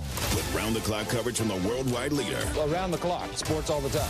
That's never going to work. Some takes need more explanation. It's time to sound off. All right, now, sound off. On Clinton and Friends. ESPN Radio is presented by Progressive Insurance. We got the Southeast Regional Little League Softball World Series going on here on the side. Florida just tied this thing up against North Carolina. Folks are going bananas. They are going nuts. Love this. Excellent competition. There was a great play earlier today, too. They'll pick up and a scoop from the Florida team to save a run and get out of an inning, I believe it was. Anyway, they're playing good softball out there. What do we got, James? All right, let's start off with this. Just it's a terrible take. Have you heard of this Mark Zeno guy, Clinton? Not sure that I'm familiar with this one. I had to listen to him blabber on and on about Josh Allen being better than Patrick Mahomes. We filled on Amber and Ian a bunch last year. Hates Mahomes for some reason. His latest horrible Mahomes-related take was that the 2-time NFL MVP, 3-time Super Bowl champion, 3-time Super Bowl MVP. Right. The guy who's never not made it to the AFC Championship game and since being named the Chiefs starter in 2018 was only the 4th best quarterback in the NFL. Take a listen to his explanation. The last 2 years, he's been outside the top 5 in yards, touchdowns, and QBR. He's been in the top 3 in interceptions thrown the last 2 years. I can't ignore the part of when you talk about production, how he moves the chains, how he is able to keep his team alive, how he's able to make big plays in big moments. But when we are talking about quarterback production, you're looking at a guy now whose best receiving weapon in Travis Kelce has been in a 2-year decline. His best receiver is heading to prison for 30 days and may be suspended. They don't have a running game to speak of. So he's asked to do all this stuff himself, and the numbers aren't there. He has been in a state of decline for the last 2 years. The numbers back that up. It's almost there's an argument he shouldn't be in the top 5, and Baker Mayfield should be. But I'm crazy. I'm not stupid. So the point is that Mahomes, I can't give him the love that everybody else wants to give him for all the other factors, because that's not what my list is based on. It's based off of production at the position. Show behind the show, Devin. You have to repeat what you just said to me in my ear. Listen, I was listening to Mark Zinno opine, and I was like, "Is this a terrible take? I don't know." I don't need it. Listen, I thought I got away from this. Your opening might have been a little biased. All this stuff might have been a touch biased. I think it's just truthful. I mean, so Clint, look, what do you think about this terrible take? I don't have his long-standing vitriol for Mahomes, but he showed his work. I mean, while I don't agree with him, it wasn't as if he had no real reason at all. Now, I don't know Mark Zinno. I'm not familiar with his game, but he's apparently a betting analyst as well. I'd argue that he's maybe lost a decent amount of money on Mahomes, but the way he broke down, the way things are happening, I don't actually think that was that ridiculous, James. I'm sorry. Sorry to tell you. It's ridiculous. Sorry. Zinno might have to book him, Devin. Listen, Zinno, we might have to book you and have James, you battle it out. I thought I was done with that. All right, let's moving along. Let's move along. Yeah. We've been talking a lot about Jerry Jones and his affinity for the spotlight over the past few days. Would he give up all the media attention for a couple of Super Bowl wins? Here's Kevin Clark on that. The football gods came down and said, Jerry, you get to win the next 3 Super Bowls. You get to have the exact same early 90s glory days. Everybody's watching the boys on Sunday. You got the triplets back. Everything is going Jerry's way. But the catch is, you can't do a press conference. You can't talk. You can't go in front of the cameras and make it about Jerry. He looks at the football guys and he says, no deal. And the reason I know this is because he hasn't changed anything. He knows what the flaws in his organization are, and yet he looks at it every year and says, you know what this organization needs? A little more me. Yeah. I think I know your answer to this, but do you agree with Kevin Clark that Jerry Jones likes the spotlight more than he likes Super Bowls? Kevin Clark and I are in lockstep. He's only using the Super Bowls from the past as a reason to keep himself in front of the camera in the present.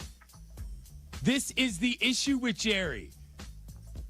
You know how there's some folks who don't seem to understand their own behavior, and they say, well, either something is your fault or the other side of it is, well, they can't control it. He can't control it. Like, I think Kevin Clark is actually giving him a little bit more credit than Jerry deserves. I don't think he can control it if he tried. It's not just about not caring about winning. He has an addiction to the spotlight. Obviously. By the way, when I was listening back to the show the other day, and Devin, you said it's possible that he has found sort of a fountain of youth. It occurred to me that he is very Palpatinian in his countenance. So it is possible from a Star Wars standpoint that this guy has found a way to clone himself and live forever. And that's a perfect comp. Will return in episode 9. Could that be a Never Tell Me the Odd podcast episode where you go through owners and which Star Wars characters they are? Oh my God, that's a great idea. Top 10 Palpatinian-like owners across sports who will never go away. That is a great call. I will bring it up to the chat. What's next? All right. Speaking of the Cowboys, obviously lots of drama in their camp so far. Obviously just talked about Jerry, his bizarre comments about Micah Parsons earlier this week and their contract extension negotiations. Well, brand new Cowboys wide receiver George Pickens decided to hop into the mix yesterday too, although he was seemingly taking aim at his former team, the Pittsburgh Steelers. Some people type cast you as a contested catch guy, down the field guy. Talk about your route tree and everything you can do. Like you decided to expand that and do more than just be a deep ball guy. Yeah, I'm definitely excited to run better plays. Clinton, we're all still heartbroken when the Steelers traded Pickens and robbed us of the Rodgers, DK, Pickens all-team crash-out season in Pittsburgh. Do you think Pickens is in a better spot in Dallas than he was with the Steelers? No, I don't. As a reason of what we just mentioned. He might be happier to catch more balls in a different type of offense, but I don't think they're necessarily going to go any farther than the Steelers are. The Cowboys are still the Cowboys. I also don't love the idea of taking shots at your old team when you haven't even played it down for the new team. I understand he was asked about it, but that's not my style in terms of what I enjoy. I like a little trash talk in the course of actual competition, This feels like you go to an old school and then lob a shot at your ex. You go to a new school and then lob a shot at your ex-girlfriend. What's the point of that? That just seems petty and cheap on top of that. Kind of seemed like he went out of his way to. I would agree, because he kind of had a tone, you know what I'm saying? He was laughing as if, like, I've been waiting for somebody to ask me about this. Not cool. Anyway, we got one more? Yeah, one more. Our old friend Dari Noka had the Mouth of the South Paul Feinbaum on his radio show in Oklahoma earlier this week. And Feinbaum, unprovoked, took a shot at USC head coach Lincoln Riley. Take a listen. The thing that I'm most excited about Big Ten Media Days is I want to hear Lincoln Riley try to explain his last 2 years, because I can't think of anybody whose coaching has been more fraudulent since his first year with Caleb Williams. And I say that as somebody who admired what Lincoln Riley did at OU. I didn't admire the way he left, but I really think, and I know a lot of people are still gnashing teeth in Norman and Oklahoma City and across that state, but I frankly believe Sooner Nation is better off today than it would have been had he stayed around, because there is something wrong with this guy, Dorian. I know we don't have time. I know we're at the end of the segment, but I did want to close on that note. I am underwhelmed, and I can't think of a coach in modern time who's making the kind of money that he's making who has done less. Clinton, you're out there. How do Trojans fans feel about Lincoln Riley's tenure in USC so far? You know, there's a world in which on certain days of the year this might lead the program. And I'll lay it out pretty quickly. When Lincoln Riley got here, he came here as if, on some level, not that he was bigger than the program, but to the similar degree to which when LeBron got to the Lakers, SC needed him from his vantage point more than he needed SC. He got a ton of money. He got a ton of clout, if you will. And this team hasn't done jack squat, as I like to say, versus what he's getting. On top of that, introducing the idea of maybe not playing Notre Dame because of some competitive imbalance, you're SC. You should be taking all comers because you are the premier football program in America, arguably, never mind this side of the country. He's rubbed a lot of people the wrong way with a lot of different things. And I remember when he said, to the trained eye, you don't notice what's going on the USC team. You remember how, you know what, blah. You remember why I remember that? Because I was there. It was at Colorado. And he was acting like everybody was beneath him. I laughed so hard I walked out of the room. I said, I'm not dealing with this guy. To the trained eye, you might know, standing in a room full of journalists who were there every day with him. I said, bro, this guy's not serious. I had to leave. It was ridiculous. So, like, I'm telling you personally that I can understand why Feinbaum is so upset with him. Because Paul has no time for this kind of foolishness. I've seen it in passing a couple of occasions, never mind every day hearing about it. And, yeah, it makes sense to me. But what do I know? I'm just a journalist who lives in Los Angeles. Clinton Friends is presented by Progressive Insurance. Insurance for motorcycles, boats, and RVs for protection on the road and on the water. See how much you can save at 1-800-PROGRESSIVE and Progressive.com.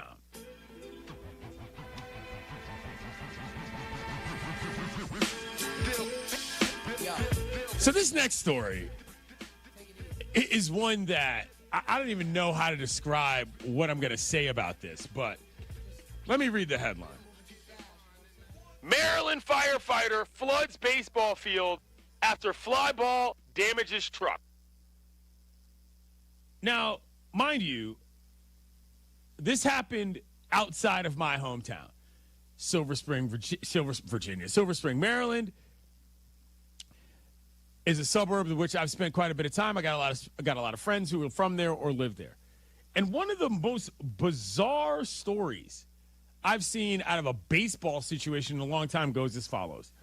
A game in the Cal Ripken League, which is a collegiate developmental league. We've talked about them quite a bit on this program. Shouts to the Booty Divers. They had a game canceled because of a feud between a firefighter and the Tacoma Thunderbirds. Here's what happened. A baseball coach told reporters that at practice at BP, a long fly ball soared over a fence and hit a pickup truck in the parking lot of a nearby Silver Spring fire station. Then the coach said a county firefighter deliberately flooded the field. This sounds like some wacky bit out of an 80s, movie, but it's real and there's footage. Players with the Thunderbolts, a collegiate men's team, said some time went by after the ball hit the truck. Then they saw a fire engine back out of the station on University Boulevard, and a huge stream of water began cascading onto the field in which the team is about to play. I'm sorry. Montgomery County Fire. What are we doing? You think it's a coincidence that somebody decided to flood a field?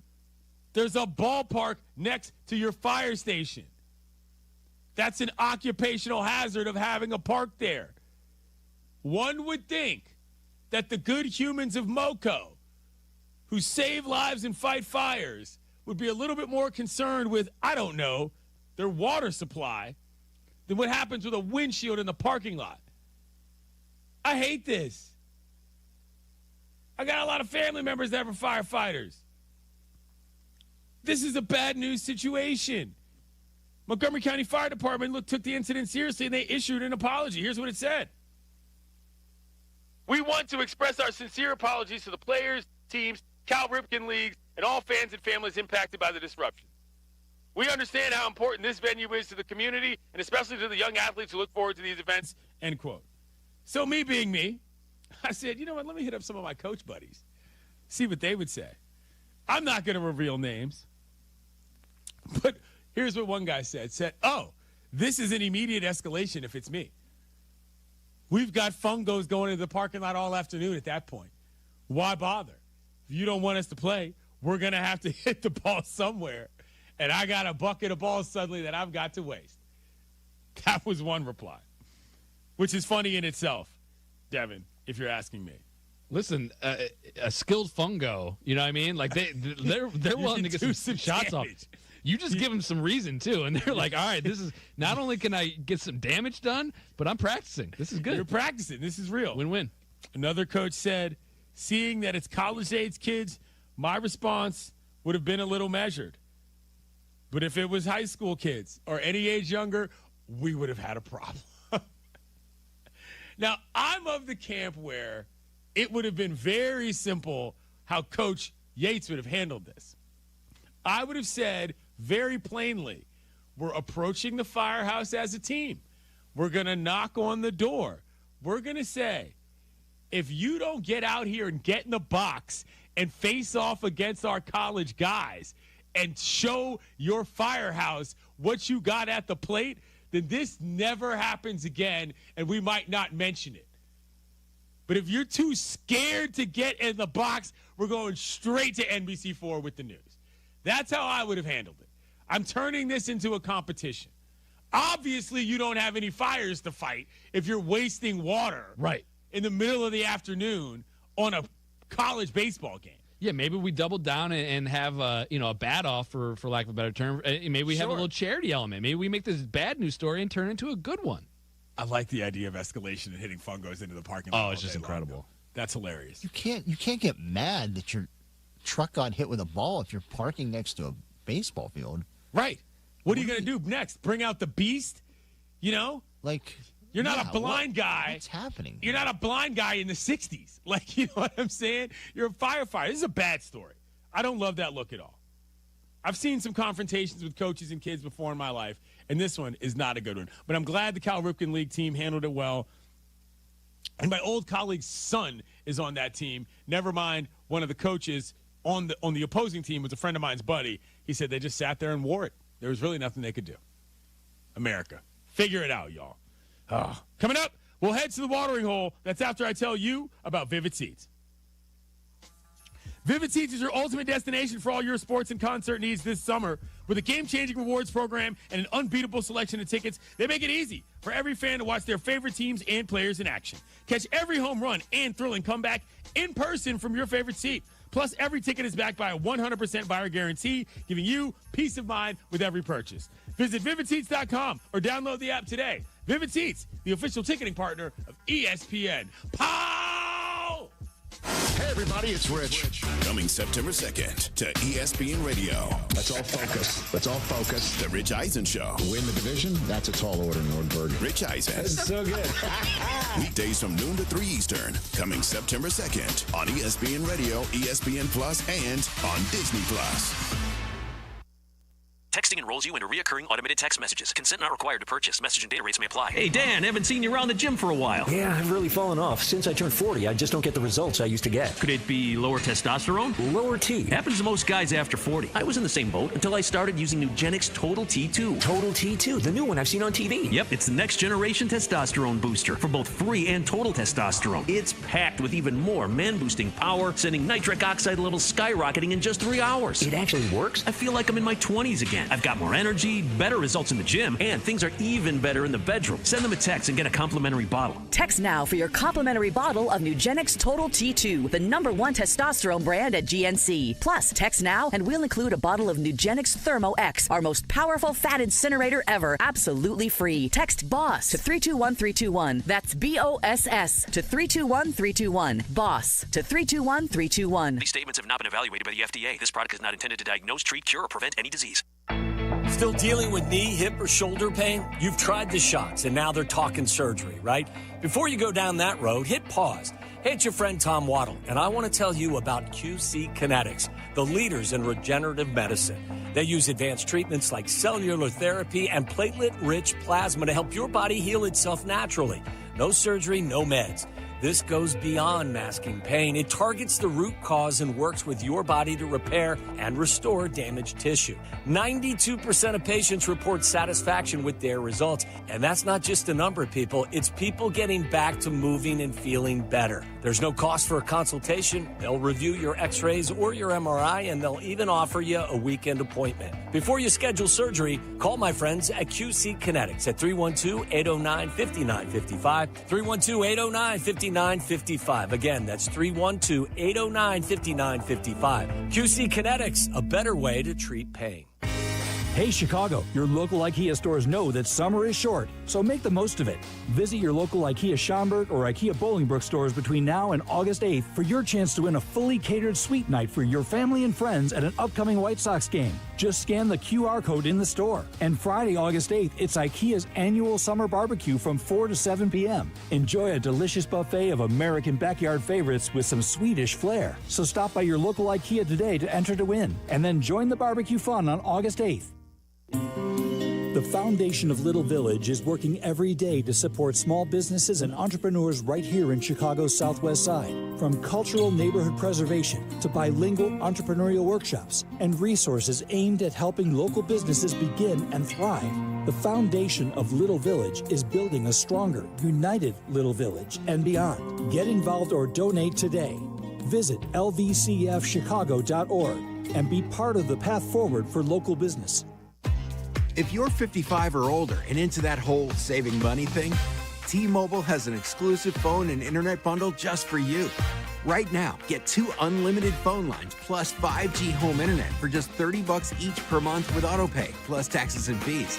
And with 5G home internet, setup is easy with just 1 cord and no technician needed, which is great if you're also into that whole keeping it simple thing. Switch now and experience the best mobile network in the U.S. Visit your local store to start saving. T-Mobile, it's better over here. Based on analysis by Ookla Speed Test Intelligence data Q4 2024 to Q1 2025. Ookla trademarks used under license. Unlimited on our network. Customers on voice plan may notice speeds lower than other customers and further reduction if using more than 50 gigs a month due to data prioritization. Video streams and SD on this plan. Home internet pricing after $20 a monthly bill credit plus $5 per line without autopay. Debit or bank account required. See 5G device coverage and access details at T-Mobile.com. My husband is a veteran, and he was injured in the line of duty. It happened while I was deployed to Iraq. We were stopped at a checkpoint, and then all of a sudden, there was a loud explosion. An IED detonated 3 feet from my face. It was bad. I remember thinking, who's going to take care of my wife and daughter? We took care of each other, with a lot of help from DAV. When America's veterans face challenges, DAV is there. I don't know what we would have done without them. DAV was the voice that we didn't have. Every year, DAV helps more than 1 million veterans like Jason get the life-changing support and benefits they've earned so they can achieve more victories. It wasn't easy, but he never gave up. My victory is knowing my disability doesn't define me. He's an inspiration. Support more victories for veterans. Go to DAV.org. Dear employer, my name is Phil Martin. My name is Michael Raskovich. Ronaldo Bird. Zach Deiser. I am writing to express my excitement at the opportunity to join your team. As someone on the spectrum, I possess a unique set of skills that sets me apart from other candidates. My detail-oriented nature allows me to communicate complex ideas, to break down data, to have no fear in meeting new people. I may communicate in ways that are different from what you are used to. Structure, routine, and clear expectation. Help me do my best work. My autism allows me to have a perspective that needs to be seen and heard. It allows me to make the world safer and improve systems in ways others can't. It allows me to bring people's inner worlds to life with my artwork. My autism will bring your team important insights. Thank you for your consideration.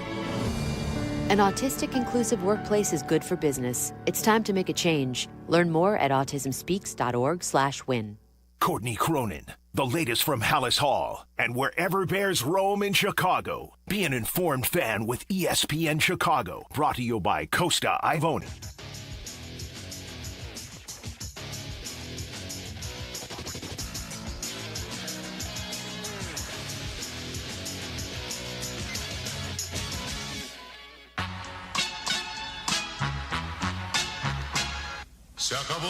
ESPN Radio is presented by Progressive Insurance. Closing up the shop here on a Thursday. Want to thank Don Van Natta Jr. Came in for the big, bulky, meaty segment on the Zoom as well to discuss what's going on with the NFLPA at this stage. Answered a lot of questions for a lot of people. Broke down the sort of 16-month timeline of Howell's existence at the head of the PA.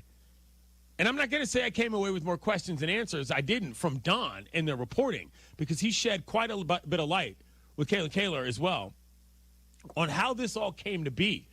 But I do have a lot more questions about what the executive committee of the NFLPA was thinking. Shouts to our guy Dominic Foxworth, who you used to hear me do a show on this actual network with on the weekends. The Roasters. RIP the Morning Roast. But, like, it just kind of felt like, oh, this has moved from sketchy to shady to some degree, I don't really use this word often, but sinister. If the PA, the union themselves designed to help the players, are holding information back from the players themselves, that can't happen. I don't care what the reason is. It's a conflict of interest. And in some cases, might be against the law. And with that, let's go to the watering hole. Time to check my social media, yeah. To see who loves me online. All right, Devin, we got some things that we got to, some housekeeping we've got to do around the bunks regarding the camp. Let's start with the latest standings. So the latest standings are as follows. Clinton, you are up at first, Rebel Base bunk, plus 28. All right. You were washed today. Nothing really going on in your bunk. Listen, you've been to the camp counselor. Yeah. Let's just say it's a rainy day. You can't really do the outdoor activities. What would you have planned? Is that like a panic scenario for you, or are you kind of rebel? Movies and Uno. Ooh. That's the move right there. Arts and crafts? Are we working on arts and crafts is also a big part of my game. You know what I'm saying? Arts and crafts is critical. You can write notes to people home. You might be able to write notes to somebody in the bunk you might enjoy their time with. Oh. You know what I'm saying? There might be an invite to the end of year talent show kind of situation. Indoor recess was never a panic move in my scenario because you always got to have that on the back burner. I'm in second place, Big Dumper Cove at plus 25. I'm still mad that I lost points for my guy hitting a home run. Anyway. You lost it. You are still a part of your bunk. You have to remember that. Things you do matter. And so if you present keeping food from people as a positive, you are going to lose points. Free food. It's not like they didn't eat anything. They sacrificed 12 games in a row. They waited out to that game to get the delicious burgers. Anyway. It was the way you framed it. Yes. You were not Cal Raleigh in that context of framing something well. True. Like he does behind the plate. Well played. How about that? Ba-dum-bum. How about that? So that's what happened. That's how It's all good. Once he wins AL MVP, I'm going to get a plus 25 banger, and it's over. James, Seymour Johnson Air Force bunk, plus 15. You were in third. Yeah. Ryan, Camp Cup check, plus 13. Emily, Camp Walden, plus 5. And Sam, the Monmouth University bunk, at minus 28. So here's what's going to happen. Yeah, explain to people what we're going to do. Yeah, so since Sam is no longer with the company, we wish him well. Yeah. And Ryan is on paternity leave at the moment. Won't be back for a while. We have, obviously, they're not able to defend their bunks or talk about their bunks like we are as well, like Emily, myself, and James, and Clinton. Right. We don't want to lose, for lack of a better term, the content of those bunks. So here's what we're planning. Sam obviously has a stacked bunk for all the wrong reasons in lost cases. So in an effort to keep some of that, that bunk points or lack thereof, what we're going to do is we're going to rotate Aaron Rodgers is in his bunk. We're going to rotate Aaron Rodgers amongst the remaining members of the camp. So, for example, it's going to be a random draw. So, for example, if I lose the random draw, I'm basically praying that nothing crazy happens with Aaron Rodgers where I might have a minus 10 banger and it just absolutely scorches my season. Sure. And that will go, every week someone will have Aaron Rodgers. On the other side, Ryan has Aaron Judge. So we're keeping the Aarons. He has Aaron Judge in his bunk, which is more potential for positive points. So Aaron Judge and Aaron Rodgers will be rotated amongst the remaining members of the So team. this is a bit of a dispersal draft, if you will. Yeah. To some degree. Now, we're only going with 2 members. We don't want to go with 4 so that each team has a dispersal draft person each week, and we rotate them all. You see what I'm saying? I do like that, actually. I do like that. We can just discuss who we want. Like, obviously, Ryan has Connor McDavid, Sophie Cunningham, and Pedro Pascal. Since we're doing a good one for Aaron Judge, no offense to Sophie Cunningham, but we might have a bad one, Sophie Cunningham. I don't know what we do with Sam's because it's all kind of, Yeah. Listen. Well, we don't want any more Aubrey headlines than we need, but it could be Drake. It could be just a double negative here. And also, I think on Monday we'll also discuss, I think now that we're halfway through the bunk, halfway through the camp season. Free agency is open. I think we're gonna have to set it up where we're going to have to maybe do a little redraft for another member. Sure. Trades might be in order. You can drop a pick, and you can pick a pick, or you can trade. You know what I'm saying? I don't necessarily know that I want to trade for anybody, but I'm certainly looking at who's on my big board. That was a great pencil catch for those of you watching or watch ESPN. I'm certainly looking to see how I can make some midseason adjustments, if you will. 100%. So for those fans of the Camp CNF, there will be some changes coming next week. All right. And with that, the circle of life is closed. I think I'm going to get out to NFL training camp today. The Ramalama Ding Dongs train right up the street from me. They're doing their training camp at Loyola Marymount. And the guys, Sedano and Kap, are doing their show from up there today. So I'm excited about that. I can't remember the last time I went to a football training camp. It's always an interesting vibe up there. Guys are running around. They're hitting, but they're not really hitting. There's a lot of fans. It's fun. You're going to have to report back tomorrow on how Devonta Adams looks. I'm very interested in how he does. That's the information you want. James, is there any information you want?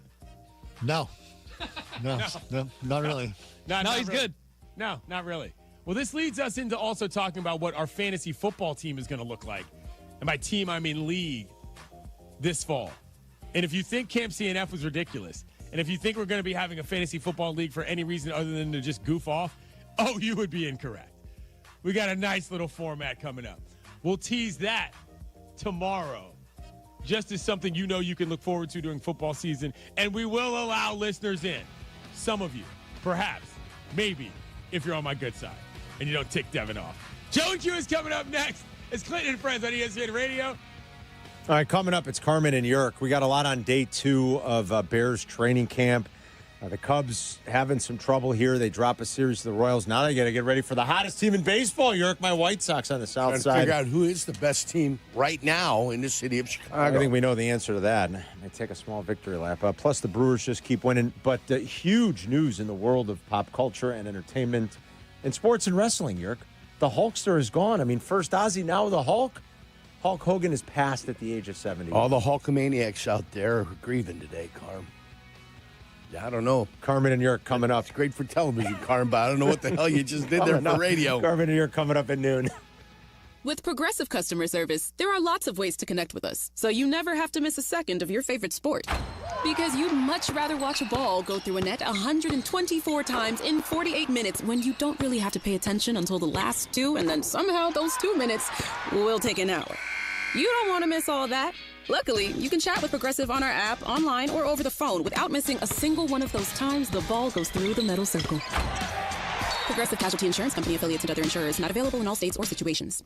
Hey, Joe Fortenbaugh here. Whether you're locking in your home run picks or riding with your favorite golfers this summer, ESPN Bet is your sports book for all the action. Go from checking stats on your favorite teams and players to placing bets in just a few taps. Plus, new customers can get $100 in bonus bets when you make your first $10 wager. Download the ESPN Bet app and sign up with the promo code JOEQ to get started today. Must be 21 plus. Gambling problem? Call 1-800-GAMBLER. Terms and conditions apply. See app for details. Offer not available in New York.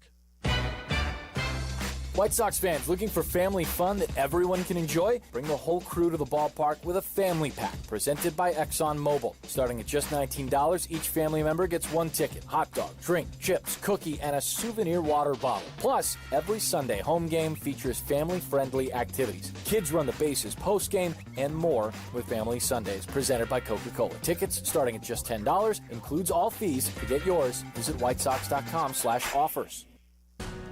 Steinhaffel's 7th Chicagoland Superstore is now open at Maryville Plaza in Maryville, Indiana. For over 90 years, we've helped families create the homes of their dreams, and now we're proud to be part of yours. Steinhaffel's has all the top furniture and mattress brands, styles for every taste, prices for every budget. So come on in, discover the selection, the service, the savings. Discover the Steinhaffel's difference, now in Maryville. Relax, it's Steinhaffel's. If your hair could talk, it would probably say, "Thanks for saving time on a great haircut at Great Clips. You used online check-in to put your name on the list in the app and made it to the salon right on time, thanks to getting a Ready Next text." Your hair would also like to add, "This cut rules." And the price? A very close second. For a great haircut that fits your schedule and your budget, take it from your hair. Take yourself to Great Clips. Download the app today.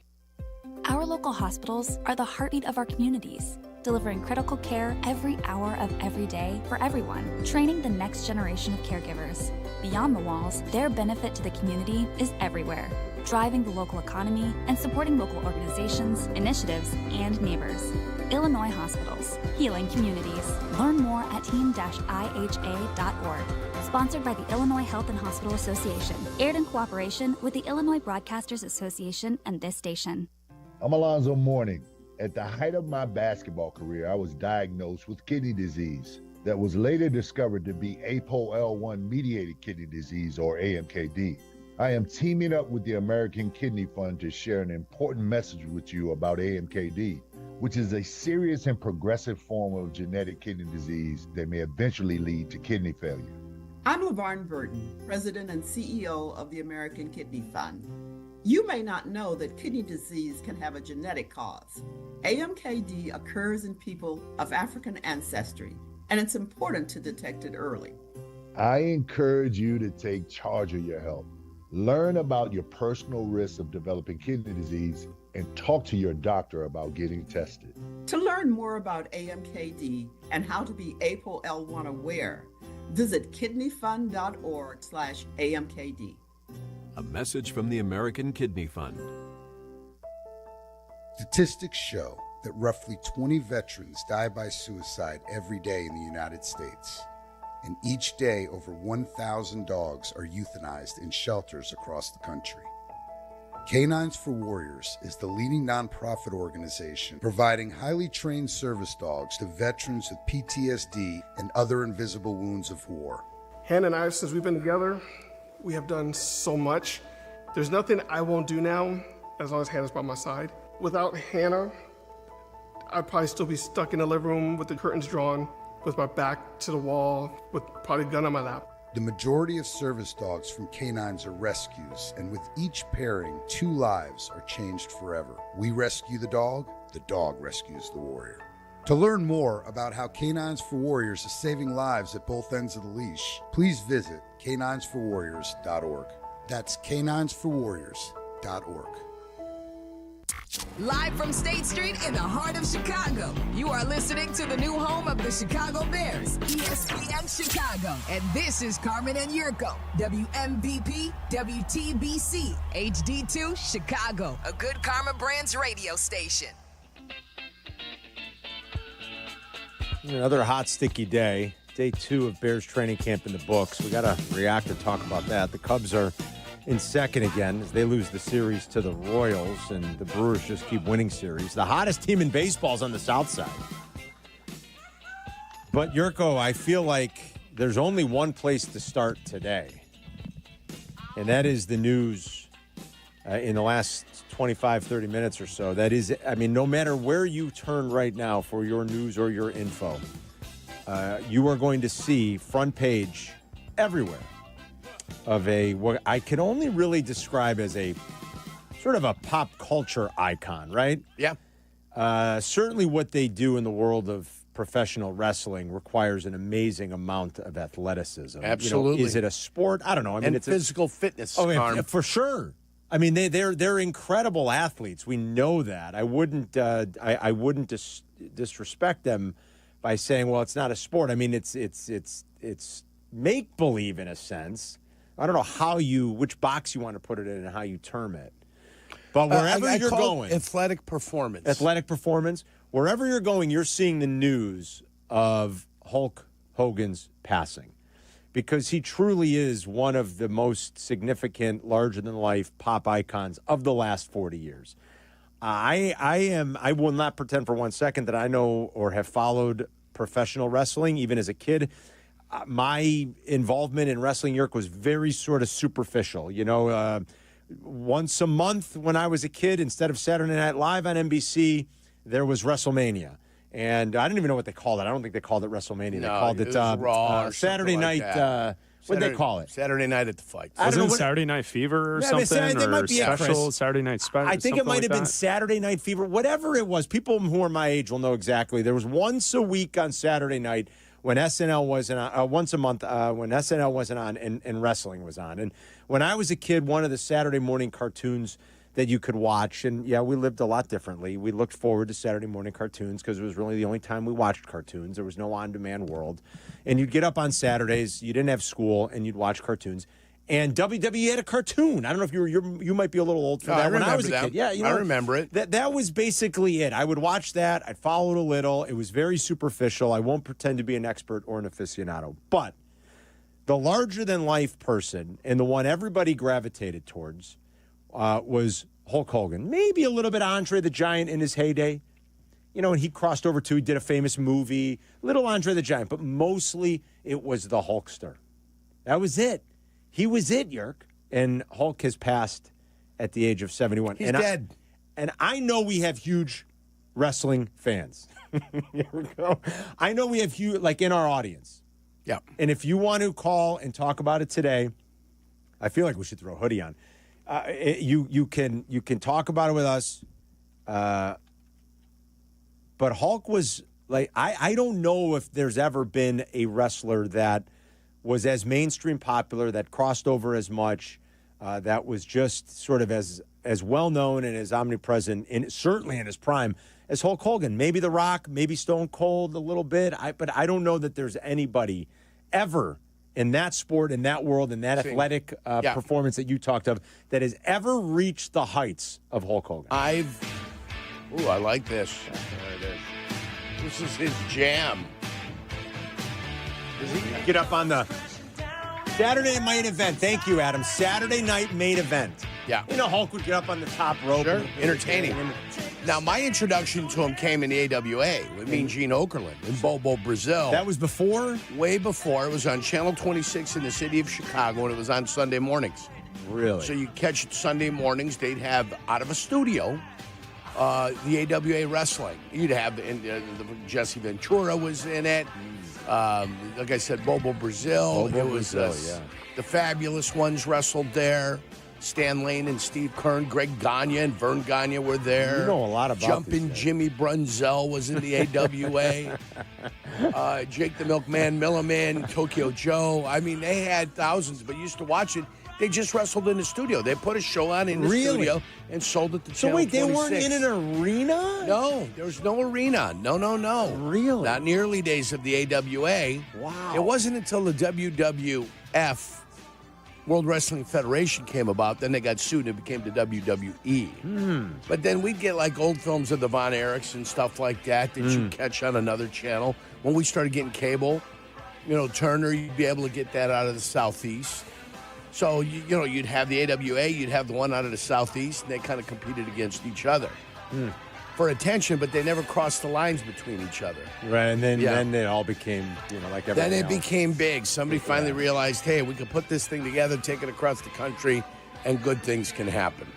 When he used to fight... I mean, wasn't that Vince McMahon? Isn't that what the documentary is about? Is he saw the value in snatching up all the different regional groups, and he purchased them and... Put them together? Put them together. Yeah, and then he put on WrestleMania with the idea that you can now see all the different regional guys at one place. Wow, Saturday night. I mean, it was great. Hulk versus Andre the Giant. I mean, Ric Flair was never a part of AWA. You had to watch wrestling in the Southeast. Is that right? And when you got Turner, when you got that channel, you ended up getting that wrestling. So, I mean, I never even knew they existed. Never knew those guys existed at all. Yeah, so, I mean, and then Hulk became the biggest star out of all that. Biggest star out of all. And the other guy you would have to say is Ric Flair. Yeah, maybe Ric For Flair. me, Ric Flair you're right. would be the second guy that's iconic. I said Stone Cold. I said The Rock. Ric Flair's probably up there, Stone too. Cold, You're right. Now, Stone Cold and Rock come after those guys. Way after. So, Goldberg. Those guys Goldberg. come in their own thing after, Hulk Hogan kind of established himself where he was at. Yeah. Hulk was established. He was the guy. Yeah. Then Roddy Piper was, a contemporary of Hulk Hogan's. Jesse Ventura, a contemporary of Hulk Hogan. But the other guys you mentioned, they all came later on. I remember what a big deal it was when he was in the beginning of Rocky III. Remember, he's in the opening scene of Rocky III. And it's supposed to be an exhibition, and he's not taking it as an exhibition. He's beating Rocky all over the ring. Beating the crap out of him. And it was like, man, Hulk is in Rocky III. He was just, he was a mega star, to say the least. He had little dolls of Hulk Hogan you could buy at the store. They had little figurines. Hulkamania's running wild. Yeah, and again, I wasn't the world. As a kid, it never really hooked me. I wasn't the world's biggest fan of it. I didn't follow it that closely. Like I said, it was just more like superficial, and when it was on, I'd watch it, and everybody knew Hulk. But to your point, the action figure that we all had to have was the Hulk action figure. And maybe like Macho Man and Ultimate Warrior, if you remember those names. Like the Macho Man, Randy Savage. Those were the real popular ones when I was a kid. And even if I wasn't the biggest wrestling fan, it's like, well, we all wanted to go to Toys R Us and buy the Hulk figure. Jake the Snake. Yeah, Jake the Snake was pretty popular. He actually had a snake around his neck that came with his that's little right. figurine. He had a snake that came with it. That's right. We used to have to play with figurines back in the day. But That's all we Hulkster's had. gone. The Hulkster's gone at 71. The Hulkster's...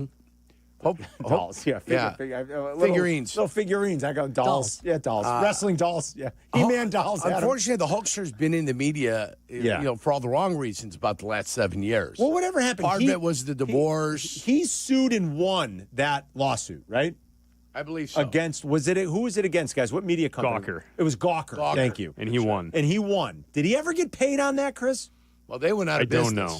They went out of business. Because weren't they like in bankruptcy or something, Gawker, I feel like? You put yourself in a position sometimes to be in bankruptcy if you're going to lose a big... I wonder, did he ever get lose that? a court case like that and you're going to be liable for monies. Did Hulk ever get that money? I wonder. I don't know. You have to Google that. Without looking it up, didn't Peter Thiel back Hogan's lawsuit so he could take down Gawker? Or do I have that mixed up? You might be right. Abdalla, Peter Thiel, the investment capital guy? Yeah. He's the one that was helping Hogan go after Gawker. Gawker? You might be right about that. I see. Did they release a video of him having sexual relations with a young lady? And his racist comments were also recorded. That's right. See, I never followed those things all that closely. Never videotape yourself in a session, fellas. No. Always remember that. Only bad things are going to happen. Nobody wants to see that tape, first of all. Nobody does. What if you want to go over the tape and try to find, X's and O's? And if you probably went back and checked it out, you'd probably tell yourself, I really shouldn't be on video doing this type of activity. Never once, you guys have. I mean, this goes back to you were gone, Jurko, for this, the knucklehead coaches who were streaking at the Little League fields in Cooperstown. I heard about it. I mean, like, Sylvia and I were like, never once. I mean, I've been drunk Where in my were they life. from? Lake Zurich. Jurk, I've been hammered, right? I hear Lake Zurich's a pineapple kind of town up there. I never once said, now let's strip down and go run around. I never understood it, but a lot of guys called that day and said, no, they have. I got to be honest. I'm with you. You're wading into dangerous territory, man. If you start videotaping, you never know what could happen with that. I mean, do you guys want Z-Pack on? I just tell you, he is a wrestling super fan. I'd love to talk to the six-pack. Yes. All right. Former producer here at ESPN 1000. Kevin Z-Pack is one of our old producers. Kevin, Hoodie, call in. Hoodie too. Hoodie was. He's listening. Hoodie's a huge wrestling fan. I mean, he could tell you, like, Jurko, you think Jurko knows the history. I mean, Hoodie could give you. Hoodie loves that stuff. He could go deep. I mean, he knows the history of this. He loves it. I was at WrestleMania at Rosemont Horizon. Were you really? I was at that one. Yeah, I took the kids. I was never at a WrestleMania, Jurko. Never. I want to hear him. But, it's only 20,000. Rey Mysterio was up there. Utica Boutica. Didn't they get so big at one 619. point? Like, weren't they at the Silverdome in right? Like, they've done it down in WrestleMania Texas. 3. The new one. Unbelievable. Isn't that the event? That WrestleMania 3? I think that was the big one? That was the big one, But they've done one from Jerry's World since then. Oh, yeah. Unbelievable, man. Like, how many people are into it? I know. MetLife? Haven't they done one outside at MetLife? I think they did. And, I mean, compared to what you watched when you were younger, Carm, WrestleMania now is a full weekend. Right, yeah, it's a whole It's thing. like a 3-night event. It's incredible. So I know how passionate people are about it. If you want to talk about Hulk's passing, you can at 312-332-ESPN. John's in LaGrange. What's up, John? Yeah, hi, guys. This is trivial, but that song that Rick Derringer wrote was originally written for Barry Windham and Mike Rotunda, who were some very famous college wrestlers, and they were basically created to fight against people like the Iron Sheik and the Russian contingency. Yeah, so it had a geopolitical tone to it. That's what you're saying, John? Yeah, exactly. Yeah. And at the time, there was a wrestler named Bob Backlund who they just couldn't put over because Bob was a small guy. He kind of looked like Mickey Rooney and Ron Howard all rolled into one, and he had that all-American face, but not the persona. So Hogan had it, and Hogan had, of course, Rocky III. Yep. And so they basically turned him into a face, and at the time, and I think any of the other wrestling aficionados there would agree, the wrestlers were cartoon characters, for lack of a better word or phrase. And Hogan with his, he would always put his bandana in his mouth and tear his shirt off and pointing, and, he could really get the crowd into things. So, I think that's how and when he popped. But in talking about the situation with Gawker, there's a name, a radio name, Bubba the Love Sponge. Bubba the Love Sponge, sure, yeah. And it was Bubba's wife that Hogan had relations with, as they say. Yeah. And it is believed that Bubba taped it and then leaked it. Yeah, now I'm remembering that. You're right. Yeah. And I don't know how far we can get into the weeds when it comes to that sort of thing. But it was no accident that videotape wound up in the hands of Gawker. Someone handed that to them. Yeah, right. John, good. So, yeah. And just one other thing to add, if you follow, I follow a guy online who's has been reporting for close to a month now that Hogan has been in a bad way for a very, very long time after a botched surgery. So to hear say that he had a heart attack this morning, it kind of, it doesn't make sense, but it's something that they've been reporting for over a month. Yeah, I guess they were calling it. And a lot of people, yeah. Cardiac event is how it's being deemed in most places. John, thanks, man, and I appreciate the little bit of history lesson. I mean, this is everywhere you look right now. Like, we've got it up. It's breaking news on SportsCenter on one of the TVs here, and you just see all those old highlights of him, and he's like a whirling dervish. I mean, he comes running in, and he's got the bandana and the glasses, and that mustache was always there, and the rip in the T-shirt.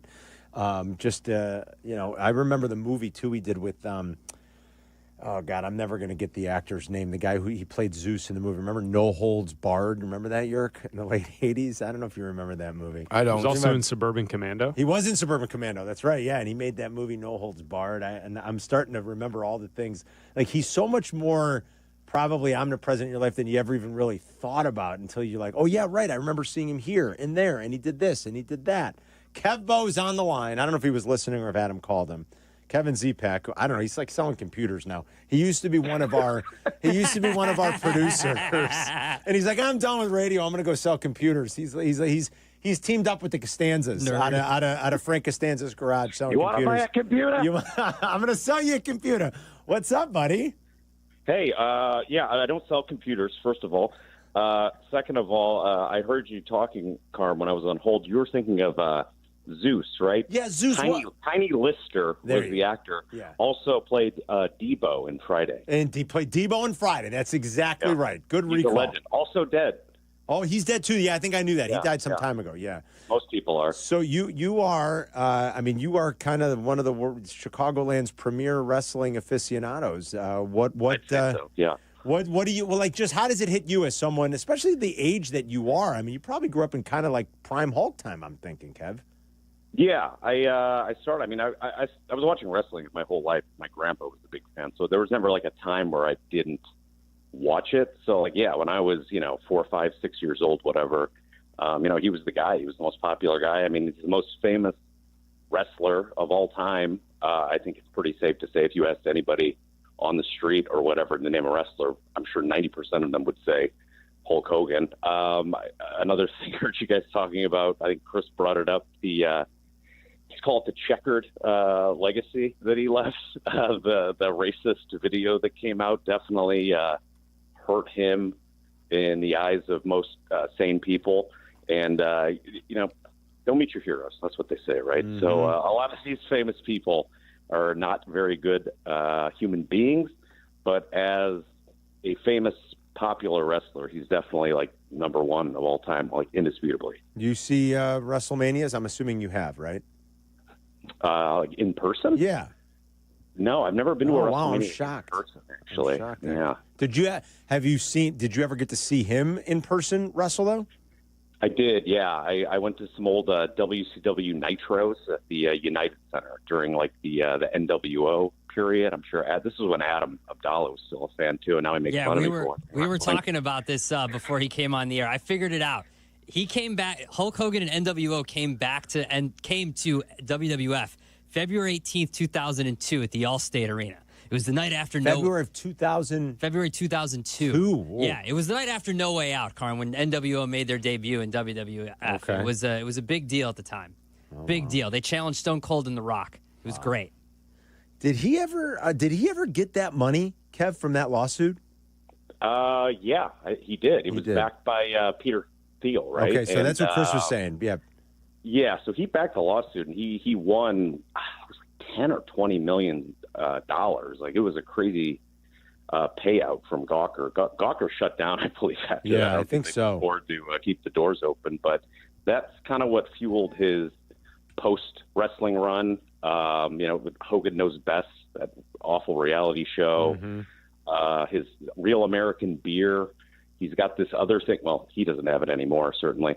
But he was partnered with Eric Bischoff and a couple other guys. They're starting like an actual real wrestling organization. I think it's called like Real American Freestyle or something.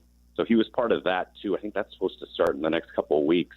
But that lawsuit that he won kind of bankrolled him through his latter stages. Yeah. All right. So you would agree, most famous wrestler worldwide ever. That's what you said? Yeah, 100%. Nice. All right. How's everything else with you? Good. You want to buy a computer? No, we don't. Okay. All right, I'm watching on From Twitch. now Bye, on, guys. Carmen, from now on, if you have an issue with your computer, I'm going to call Kevin. Call Kevin. Don't call us. I'm going to text you. He was so helpful when he was here with that stuff. Yeah, right, exactly. Don't be a stranger. Like, come to a remote, a live event every once in a while, for crying out Come to loud. Vegas. Hey, Vegas. Come to What Vegas. about Vegas, Yeah, Kevbo? come on. You're making big money in computers now. I'm actually going to be in Vegas in September, but it's a couple weeks before you guys are there. Damn also, you. I don't Probably want to some run into wrestling downtown. event. I don't want to run into downtown Dean either. I don't want to get cornered. Probably a good point, yeah. All right, be well, buddy. We'll talk to you later. Okay, bye, All guys. right, See you on Kev. Kevin's watching on Twitch. That's Kevin Zipak, who is one of our old Big wrestler. producers. Big wrestling huge. fan. Yeah. Huge, yes. for Loves sure. it. All right, if you want to share anything about Hulk, you can at 312-332-3776. Let me grab Corey real quick, too, because he's been waiting. He wants to say something. Corey's in Naperville. Hold on. There we go. Hey, Corey, go ahead. Hey, good show, you guys. I'm 52, and sorry, it's tough. You know, I grew up with him. Got my two boys into it. And my first match I saw was Hogan and Andre the Giant, and then Bad News Brown. And I just think, it's a sad day. See, yeah, like what these people and what they do for entertainment mean to people. Corey's all emotional. It is Corey, thank you. He shared wrestling with his kids. He's loved it since he was young. He's got his kids into it. He loved Hulk, and he got all emotional. That happens to us, and like they do say, don't meet your heroes. But sometimes when you think about all the great memories they've brought you just from watching their sporting endeavors or whatever it happens to be, you get a little emotional thinking about it. 312-332-ESPN. We got a lot to do today. This is obviously a story that'll kind of linger throughout the course of the day because Hulkster was such a big personality and such a well-known pop culture icon. Got to update you on what happened in day 2 of Bears training camp. We'll play some Ben Johnson sound. Cubs lost yesterday. White Sox won again. I know it's silly to start talking about like big season wins when you don't even have 40 yet, but last night's game was actually great. I mean, it was a great game to watch, to listen to here on your home for the White Sox. And the White Sox rallied not once but twice. And I'll tell you what made it great. It's not just, you won a game in a minor league stadium with 10,000 people there against the Rays. They love minor league in Tampa. stadiums, man. I'll tell you what did make it great. But we got a lot to do today, plus a list, a lunch rush, and all the usual fun. It's Carmen and Yurko. We'll be right back. You're listening to Carmen and Yurko on ESPN Chicago, Chicago's home for sports. Bears Weekly. Host Jeff Joniak and Tom Thayer take you inside with the latest on your team. The latest news and the best interviews. Bears Weekly, tonight at 6:30 on ESPN Chicago and the ESPN Chicago app. $4.5 million the Veroliak Law Group wins again for their clients. That's right. The Veroliak Law Group recovered $4.5 million for a client who was injured in a truck accident. If you're injured, make sure to call the Veroliak Law Group. Playing professional football and being on the radio for years, I've had the chance to endorse many companies, but I've never endorsed one owned by close friends until now. The Veroliak Law Group has been helping people for over 60 years, including my friends and neighbors. When you need a lawyer, experience matters. And the Veroliak Law Group has recovered over $9 billion for clients. They're serving over 40,000 cases in personal injury, auto accidents, workers' compensation, medical malpractice, and more. Proven results and commitment to clients make them the right choice. They've helped my neighbors and friends, and they're going to help you, too. Call 8444-VLG Law today. The Veroliak Law Group. Experience you can trust. Suit up. It's time to build real connections. It's time to grow your business. Use your home team advantage, the Arlington Heights Chamber of Commerce. I'm John Ridler, Executive Director of the Arlington Heights Chamber. We help businesses of all sizes around Chicagoland score big with powerful networking events, affordable and effective marketing, and lasting community engagement. 80% of consumers are more likely to support local businesses that are Chamber members. Now that's home field advantage. Visit arlingtonhcc.com today to learn more. Join the Arlington Heights Chamber, where all businesses win. 3 games left. Just 3 games to settle the entire LIV Golf season, and it begins at Bolingbrook, August 8th through the 10th, where 54 of the world's best players will come out swinging for glory. DeChambeau, Rahm, Koepka, and more. Up close, personal, and locked in, with special guests Good Charlotte providing the soundtrack. Ready to see things get clutch? Get tickets now at livegolf.com. That's LIVgolf.com. Hi, it's Chris Hune from Universal Lighting of America. If you own a business or manage a building, now's the time to upgrade to LED lighting and actually save money. We're an official 2025 service provider for ComEd and NIPSCO, and they may cover up to 70% of the project. We make it crazy simple from install to paperwork. I'm not kidding. You get better light, lower bills, and we handle all the hard stuff. Call us or visit ulasaves.com. I'll come out and show you what's possible. Let's light it up. Texting enrolls you into recurring automated text messages. Consent not required to purchase. Message and data rates may apply. Hey, Dan, haven't seen you around the gym for a while. Yeah, I've really fallen off. Since I turned 40, I just don't get the results I used to get. Could it be lower testosterone? Lower T. Happens to most guys after 40. I was in the same boat until I started using Nugenix Total T2. Total T2, the new one I've seen on TV. Yep, it's the next generation testosterone booster for both free and total testosterone. It's packed with even more man-boosting power, sending nitric oxide levels skyrocketing in just 3 hours. It actually works? I feel like I'm in my 20s again. I've got more energy, better results in gym, and things are even better in the bedroom. Send them a text and get a complimentary bottle. Text now for your complimentary bottle of Nugenix Total T2, the #1 testosterone brand at GNC. Plus, text now and we'll include a bottle of Nugenix Thermo X, our most powerful fat incinerator ever, absolutely free. Text Sizzle to 369-369. That's SIZZLE to 369-369. Sizzle to 369-369. These statements have not been evaluated by the FDA. This product is not intended to diagnose, treat, cure, or prevent any disease. The Nissan No-Hitter is rolling on the White Sox Radio Network. Enter now at NissanNoHitter.com. If the Sox throw a no-hitter this season, you could win a brand new 2025 Nissan Rogue. Presented by your Chicagoland and Northwest Indiana Nissan dealers.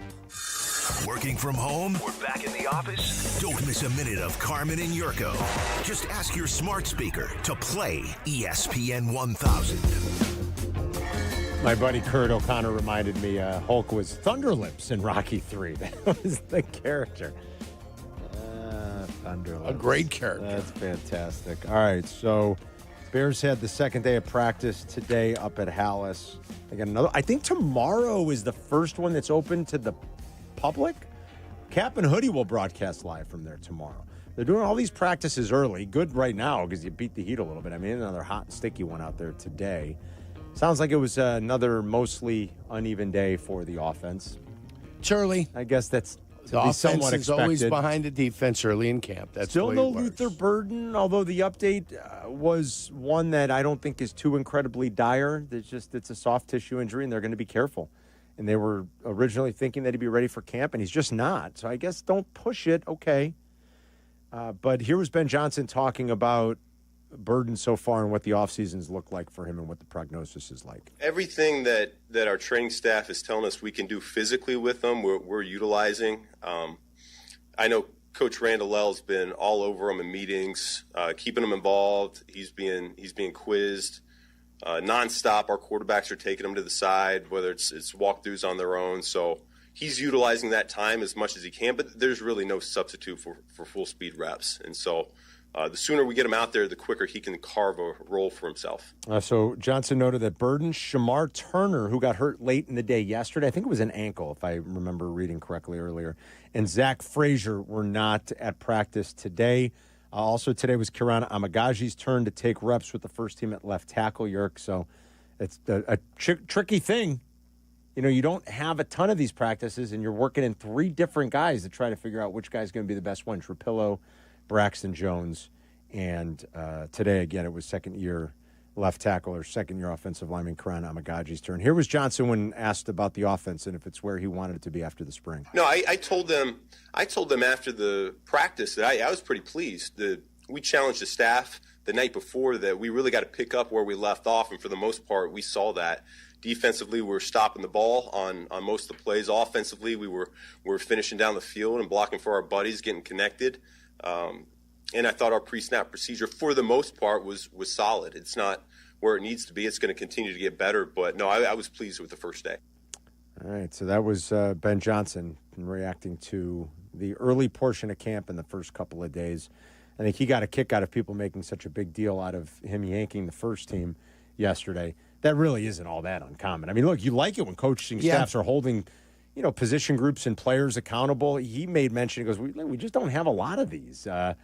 That's it. Move the drill. You guys aren't getting it. Second team option. You and Waddle said yesterday, that's not the first time. You guys got yanked sometimes as a group from a drill. It happens, right? Get the hell out. Yeah. Tired of it. Embarrassing. It's embarrassing when you get jerked out like that. So, yeah, It's when you do it for a reason. It's twofold, right? You're like, right. You say maybe it does send a little bit of a message. Players don't want to feel that or hear that. And the other part of it is you are trying to move this along where you're getting all the work you want to get in. And at that point, they're disgusted in you. Yeah. They're disgusted with you, and that's what you've got to then deal with now. The fact that you have been so lackluster and so poor that your coach is disgusted with you and just does not want you around. Just go the hell out of there. Go get a drink. Go think about it, Do something else. I want to play one more soundbite coming up next from Ben Johnson when he met the media earlier today. It's about our favorite position group, Yerk. If you want to join us, whether it's about Hulk, whether it's about the Bears training camp, we'll get into baseball here in a little bit too. 312-332-3776. We'll have a list just after 1 as we count down the days of the start of the NFL season. I believe that we're 42 days away. Crosstalk in a couple hours with Waddle and Silvy. Waddle's out today. Nick Friedel is sitting in with Silvy. Can't wait to see his smiling face in studio a little bit later. It's Carmen and Yerk. We'll be right back. You're listening to Carmen and Jurko on ESPN 1000, Chicago's home for sports. Training camp marks the unofficial start of the 2025 season. As such, one must glue themselves to their listening device with it tuned to ESPN Chicago. Go ahead. Okay. Otherwise, you could miss the insights, interviews, and stellar coverage provided by the home of the Bears. Done. Good. Bears training camp is now open. Catch your first glimpse with Kap J Hood live from Hallis Hall, 7 to 10. Tomorrow, training camp coverage on ESPN Chicago. Brought to you by Hard Rock Casino Northern Indiana and by your Chicagoland and Northwest Indiana Chevy dealers. What we love about our ability to help patients at QC Kinetics is seeing their pure delight at finally being able to do the things they enjoy without pain. I had a patient start treatment with me. He wanted to be able to be active again and do some of his sports that he really enjoyed. Dr. Ashley Caravelli, Chicago's medical director for QC Kinetics, treats patients with chronic joint pain using their body's own biologics. The goal? Get them back to living their best lives without surgery or harmful drugs. He came back and he goes, what I wasn't expecting was the ability to play on the floor with my grandchildren. Even just saying it now, I have goosebumps because it's changing those small moments that you take for granted. Don't let joint pain rob you of those moments. See if you're a candidate for QC Kinetics regenerative treatments. It just warms my heart to be able to help people live the life they want to live and get those small moments back. Weekend appointments available. Call now. 312-809-5955. That's 312-809-5955. 312-809-5955. Every home team win just got more meaningful. Postman Law is turning game day victories into real opportunities with the Postman Law Home Team Scholarship, adding $100 to the scholarship fund every time Chicago's Southside baseball team wins at home. Postman Law proudly supports students in our community, and now every cheer from the stands brings them closer to a brighter future. See how your city has earned and apply now at postmanlaw.com/scholarship. Postman Law, your hometown personal injury team. This is attorney advertising. The cheers, the smiles, the high fives, they make every race worth running or swimming. Be a part of the fun at the Chicago Ducky Derby, Thursday, August 7th. Tens of thousands of rubber ducks will splash down the Chicago River, all racing to support Special Olympics Illinois. You can help fuel the dreams of these incredible athletes and maybe even win big. So make a splash, quack a smile, and show you're in their corner. Adopt a duck and try your luck today at ChicagoDuckyDerby.com. Nature is calling. No, not that way. Fishing, hunting, hiking, nature. Chauncey's Great Outdoors, Saturday mornings from 6 to 7 and available on demand on the ESPN Chicago app. Plumbing disaster, power out, furnace or AC failing? These can't wait, and neither should you. Four Seasons guarantees same-day installation with no extra fees for nights, weekends, or holidays. Call your trusted local expert today at 866-4Seasons. Introducing the new Dell AI PC, powered by the Intel Core Ultra processor. It helps do your busy work for you, so you can fast forward through editing images, designing presentations, generating code, debugging code, summarizing meeting notes, finding files, managing your schedule, responding to Jim's long emails, leaving all the time in the world for the things you actually want to do. No offense, Jim. Get a new Dell AI PC starting at $749.99 at Dell.com/AI-PC. How those ahead stay ahead. As a fan, you know all the important sports cliches. And when you save money by bundling your home and auto with Progressive, you can get out there and give it 110%, even though that's mathematically impossible. And remember, failure is not an option. Well, it's always an option, just not a good one. But you're not worried because you've got ice in your veins. You're on fire. How can both of those things be true at the same time? Well, that's between you and your doctor. So get out there and leave it all on the field. Leave what? Who cares? Just leave it and save with a bundle from Progressive. Progressive Casualty Insurance Company affiliates and other insurers. Not available in all states or situations. All right, fantasy football season is pretty much here, so draft like a pro at Twin Peaks. Book your draft party now through September 4th, and you're going to score a free draft kit, a $50 kickback for your commish, $5 kickback for every guest, plus you can sip on specials and win a shot at $1,000 thanks to Molson Coors. Pretty sweet. Reserve now at twinpeaksrestaurant.com/fantasydraft. Zoning out on that Zoom meeting? Zoom. Find out what Carmen and Jurko were talking about. Tell your smart speaker to play ESPN 1000.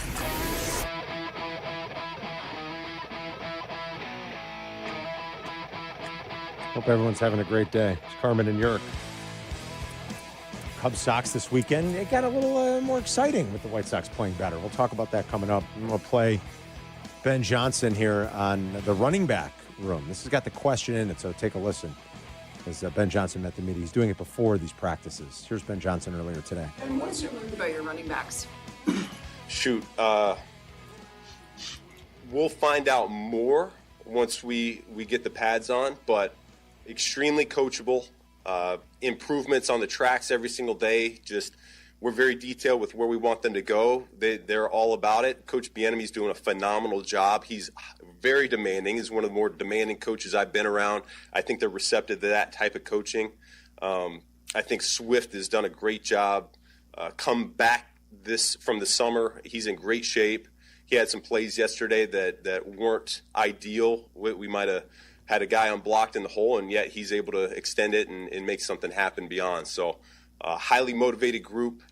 I know the perception out there is that maybe it's not the most talented room in the world. They like to hear that noise. So we're gonna be just fine. Hey, I like that. Let it fuel you. It's the position group I think we as a show, just our philosophy, worry about least when it comes to offense. I think you can make a formidable, dependable, efficient run game without Saquon Barkley, believe it or not. You can. Teams in this league do it all the time. But think about all the injuries that the 49ers have had over the years. They've had a tough time keeping guys healthy, and they mostly just cycle them in, and they still are usually a pretty effective running team. I mean, during Kyle Shanahan's tenure there, I don't know, what is it, about 7-8 seasons now. I think in at least half of those seasons, they've been in the top half of the league, usually somewhere around the top 10 in rushing efficiency and expected points via the rush offense. They were top 10 last year, even with all the injuries, and an offense that wasn't as good as we're used to seeing. They still find ways to do it in their scheme, in their personnel. So we're just never going to worry about it much. The two of us, no. I think a lot of people share our sentiments. Some vehemently disagree. That's fine. And then who they point to when they do that? Their evidence is who? Saquon Barkley, I guess. Yeah, and then what evidence did you have to quiet everybody down on the whole Saquon Barkley thing? The most yards before contact per rush in NFL history. And in the top 5 of all time, 3 of them are with Philadelphia that have. Correct. In the last 6 years? Correct. Yes. So what does that tell you? It tells me Philadelphia is good at running the football no matter who's back there. That's what it tells me. They got a great offensive line. Yes. And the other in San Francisco. Yes. When they were in their prime. Correct. So, I mean, come on, fellas. So it's not anything we worry about. I like when Ben Johnson says, hey, they hear the noise. They're motivated. He said DeAndre Swift looks great. He had a great offseason. He's motivated. He came back ready to go. And, all right, great. And not only that, but these running backs, when they ended up leaving their teams, they got released or whatever happened, well, they end up going and where am I going to go? Derrick Henry. Oh, Baltimore. A great team. A great quarterback. MVP. And a great offensive line. Geez, where am I going to go? You don't see him looking at going for the worst offensive line in the league, do you? Usually not. Man, let me go there. Where can I go? But if you got a chance to pick and choose, and Derrick Henry and Saquon Barkley did, where do you think they aligned themselves with? Yeah, I mean, Saquon was smart. The best offensive lines in the league because they don't want to get their ass kicked. He's had his ass kicked. It's our point. You build the offensive line, and you're going to have successful running backs. Yeah. Frank's in Canaryville on ESPN 1000. What's going on, Frank? Frank. Hey, guys. Sad day today, let me tell you. Yeah. All right? I called to talk about the Hulk. Mm-hmm. All I can say is I can only compare this to, like, when people found out George Washington died, a real American hero. You know? Well, maybe This is slightly terrible. different. I wonder what talk radio was like that day, Frank. I don't know. I mean, how did they tweet that out with one cell tower? I don't but know. I want to say, like, I was a little Hulkamaniac growing up. I was born in '86, so I caught the tail end of it. Mm-hmm. But I still remember where I was 29 years ago to this month when Hulk dropped the leg on Macho Man and ruined my childhood and made the NWO. It's something you don't forget, but towards the later part of the years, really started loving Hulk again until, let's say, about the last 7. But it's a terrible day. Childhood is over. Yeah, that's what it kind of feels like, right, Frank? Frankie, thanks, man. We appreciate it. Big piece of your childhood that, someone who entertained you as a kid through all of his faults. That's for damn sure. Thank you, Frank. We got a list here, Yerk, from Bill Barnwell. NFL players, coaches, GMs under the most pressure in 2025. Coaches, players, GMs. You know who's on this list from the Bears? Caleb Williams. Braxton Jones. Oh, Braxton Jones? Yeah, Braxton Jones is on this list. Well, if he thinks he's under pressure, you're under pressure last year to perform, so they don't address it. Once they start replacing you, once they take 2 left tackles in the first 3 rounds 2 years in a row, the writing's on the wall, is it not? They've drafted 2 tackles in the first 3 rounds in each of the last 2 drafts. Yeah. Because at some point they know he's going to want to get paid. You can't pay a guy that's not top of his position. Yeah. It's the way it works. Sorry. So Jones isn't the first name mentioned. This is what Barnwell writes. Jones isn't the first name mentioned when it comes to the Bears and how they've built their roster. But he might be the most vulnerable player in their lineup. Inheriting the starting left tackle job as a day 3 pick during his rookie year, he was the first player drafted after pick number 150 to start a full season at left tackle since 1986. By the way, I don't think I knew that little nugget. I didn't know that nugget either. He has managed to exceed expectations without ever convincing as a surefire building block on the blind side of his quarterbacks. That is expertly put by Bill Barnwell. That is a perfect summation of what Braxton Jones has been. And when you pick a guy after pick 150 and he starts and he plays a lot and he contributes, you feel good about that. You're like, you did something right in your scouting. Yes. But you constantly are thinking to yourself, can we get better? Which is why they keep drafting tackles. Having made major investments nearly everywhere else on the offense, the one position the Bears haven't addressed over the past 2 off seasons is left tackle. Jones missed 11 games over the past 2 seasons with injuries, but the only move Chicago made at tackle this offseason was to use number 56 overall pick on Ozzie Trapillo, who was a right tackle for his final 2 college seasons after struggling on the left side early in his career. Likewise, 23 first-rounder Darnell Wright spent the vast majority of his college career playing right tackle. And while Wright has been Chicago's best lineman over the past 2 years, moving him to the blind side would be a major adjustment. And we know it's not one they're going to make. They told us that right out of the gate when training camp started. We sort of assumed it. And, of course, Darnell Wright is staying at right tackle. He goes on to write, Jones dealt with an ankle injury over the summer, leaving second-year swing lineman Karana Magaji to get reps at left tackle during OTA. If Jones can stay healthy and lock down the left side of the line in the final season of his rookie deal, the riches earned by similarly inconsistent players, think Dan Moore, or inexperienced players, think Jalen Moore. Left tackle and free agency suggests he would be in line for a deal north of $20 million per season. The pending free agent could leverage the open market against a front office that has been generous with offers to core players. If Jones can't stay healthy or loses the job to Amagaji, Wright, or Trapillo, again, it won't be Darnell Wright, while settling into a swing role, he is probably looking at a fraction of that amount in free agency. So Barnwell's giving you kind of like the big picture, why there's so much pressure on him going into his free agent year after his 4th season when his rookie contract expires. And he makes a lot of good points in here. I mean, he's talking about that Dan Moore and that Jalen Moore contract and what it could look like, because people, quite frankly, will sometimes, you're always going to overpay in free agency, and sometimes you'll overpay if you really feel like you have to fix one of your tackle positions.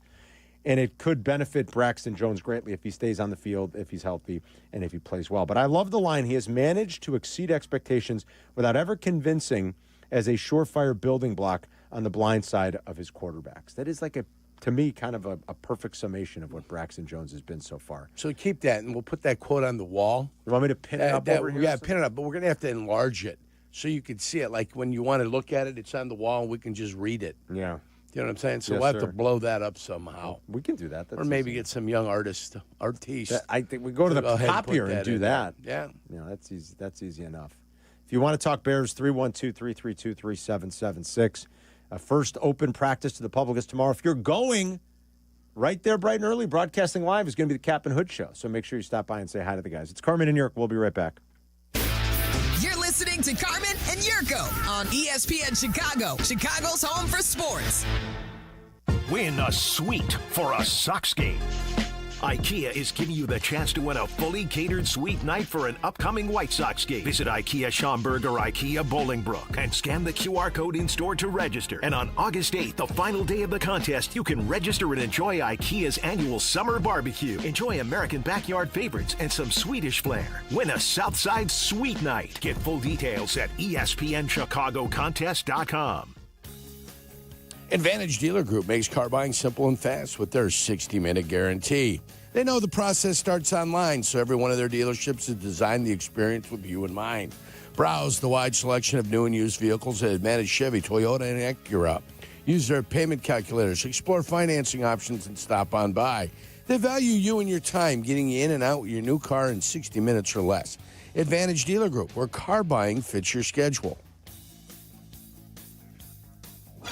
This is your White Sox Minute. I'm Len Casper. Wednesday night, the Sox won a topsy-turvy, high-scoring affair, 11-9 at Tampa Bay, to complete a 5-1 road trip. Kyle Teal hit his first Major League home run, and Colson Montgomery homered for the second straight game, and also hit a huge two-run double in the eighth as the Sox came back and stunned the Rays. After an off day today, the Sox welcome the Cubs to Rate Field tomorrow night at 6:40 p.m. Sox and Bulls fans, join us Friday, August 8th for Bulls Night. Wear red, rep your favorite teams, and check out the City Connect crossover uniforms. Benny the Bull will be here, and with a specially priced ticket, you'll receive a limited edition Derrick Rose bobblehead. Be sure to stay for a post-game fireworks show presented by Fanatics. To purchase tickets, visit whitesox.com/promos. This has been your White Sox Minute.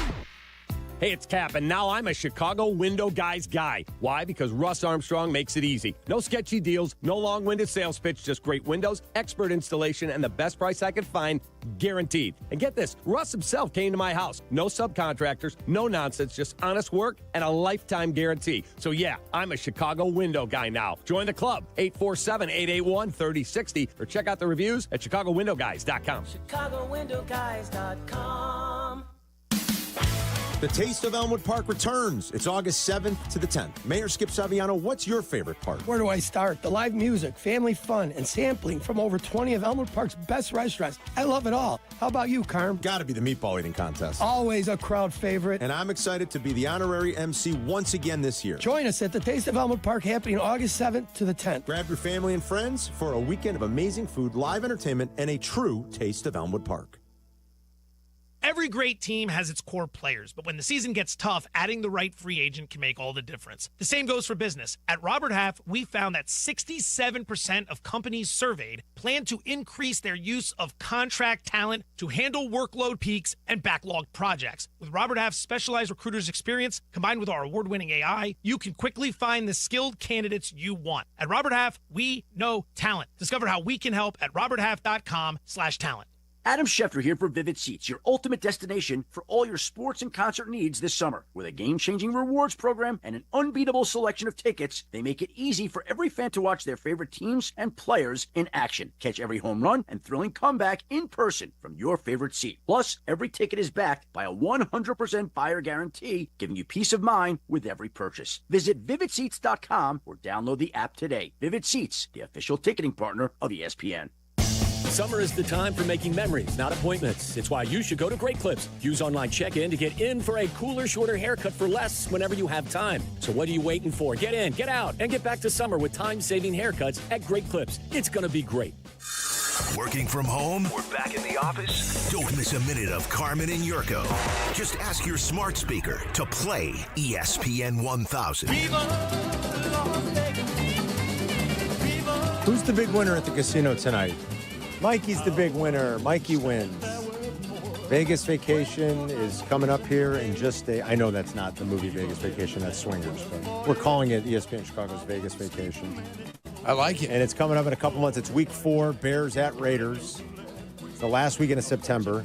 That is still primo Vegas weather, man.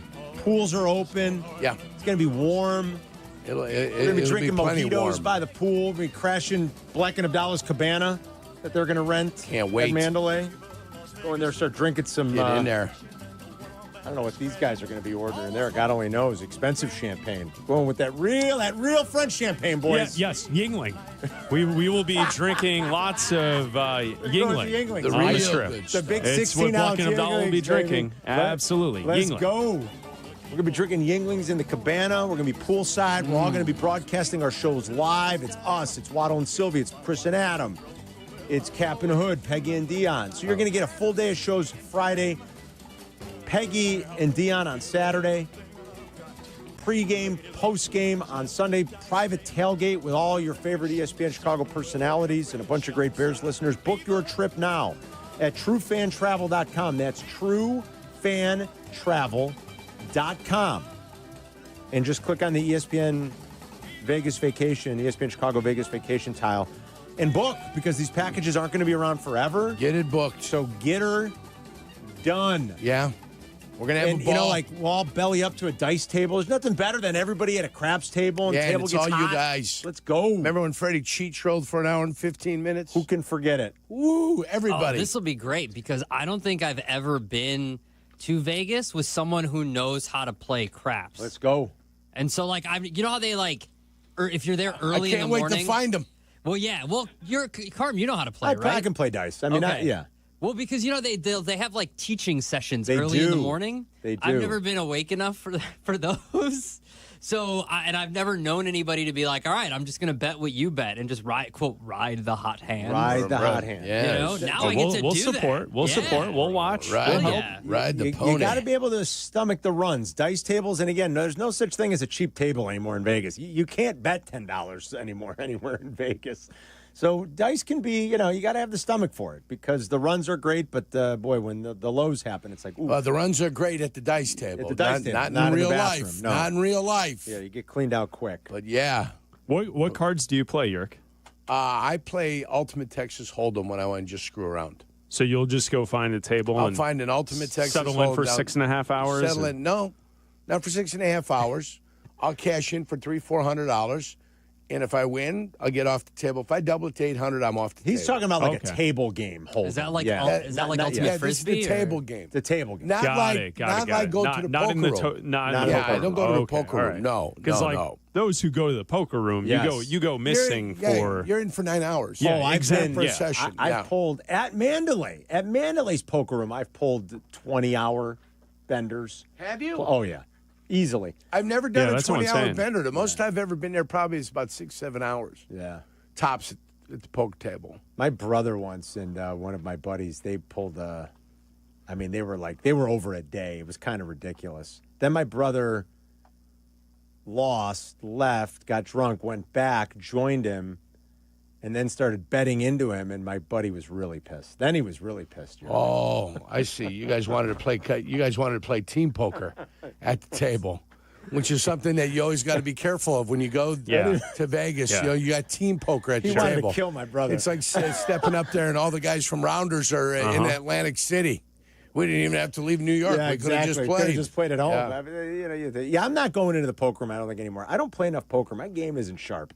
I'm not going in there. You get, if you play 1-2, big deal, I guess. It's not the end of the world. You can sit and have 1-2, some fun. no limit? For a long time. Yeah, you can play for a long time. You could play for a while, but... Get free drinks. Yeah, you sit there, drink for free, play 1-2. You won't get your Playing ass premium hands only, Carm. Yeah, kind of. Protect your big blind. I haven't sat in Don't a let poker nobody room. bully you out of there, your big blind. That's right. I haven't sat in a poker room in Vegas in a while. Maybe I will this time. We'll see. I don't know. It's been a good number of years since I've done it. We're going to have so much fun, though. That's the point. I was this morning I had to stop and I'm back at physical therapy. The knee's good, knock on wood. I got elbow issues.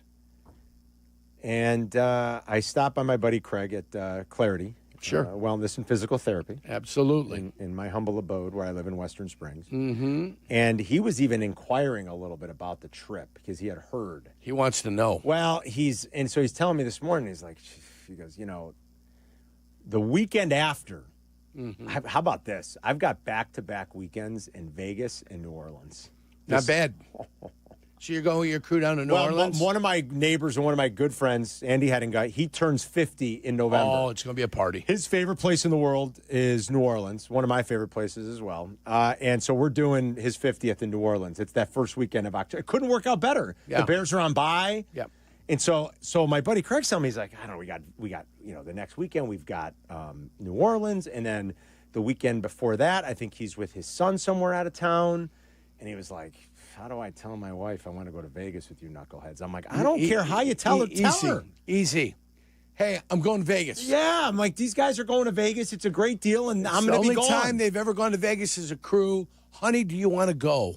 They could do that, too. Yeah. Tell her to join. Yeah, I'm like, let's go. How complicated is this? Somebody's got to stay back and run the business, maybe. I don't know. What business? On Monday morning. He owns his business. He is it's his business. On Monday morning, I was on with Cap, and I told him I was at Costco on Sunday, and a guy stopped me in the aisle and was like, Bleck, Vegas. I got to go. Can you convince her? And he was with his wife. Did you convince her? Well, then Autumn was like, yeah, you got to go. And so we were trying to put the hard sell in the frozen section at Costco. Let's go, guys. Bring the ladies. It's going to be awesome. Let's go. TrueFanTravel.com. Book now.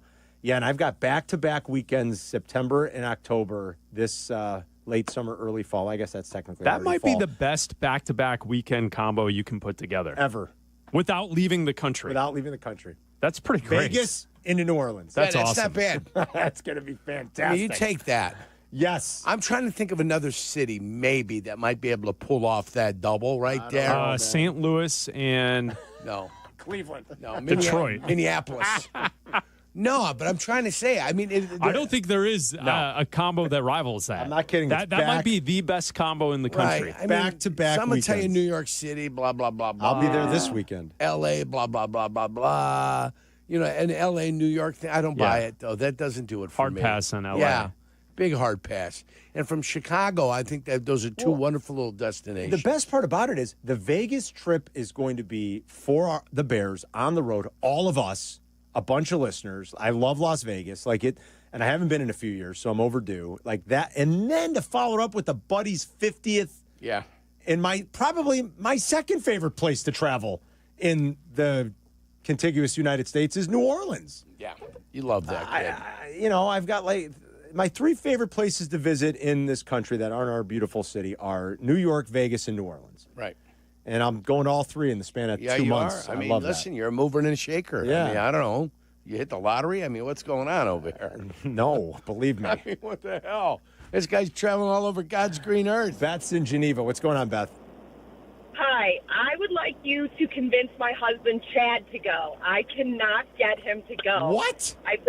Yes, I listen to almost all the shows every day, and as soon as it came out, I'm like, Chad, we got to go. He's like, I don't know. So can you tell Chad in Geneva that he needs to take his wife to Vegas? Yeah, we're going to do this right now. Chad in Geneva. I mean, first of all, this is grounds for separation. I'm just kidding. Mean, it is.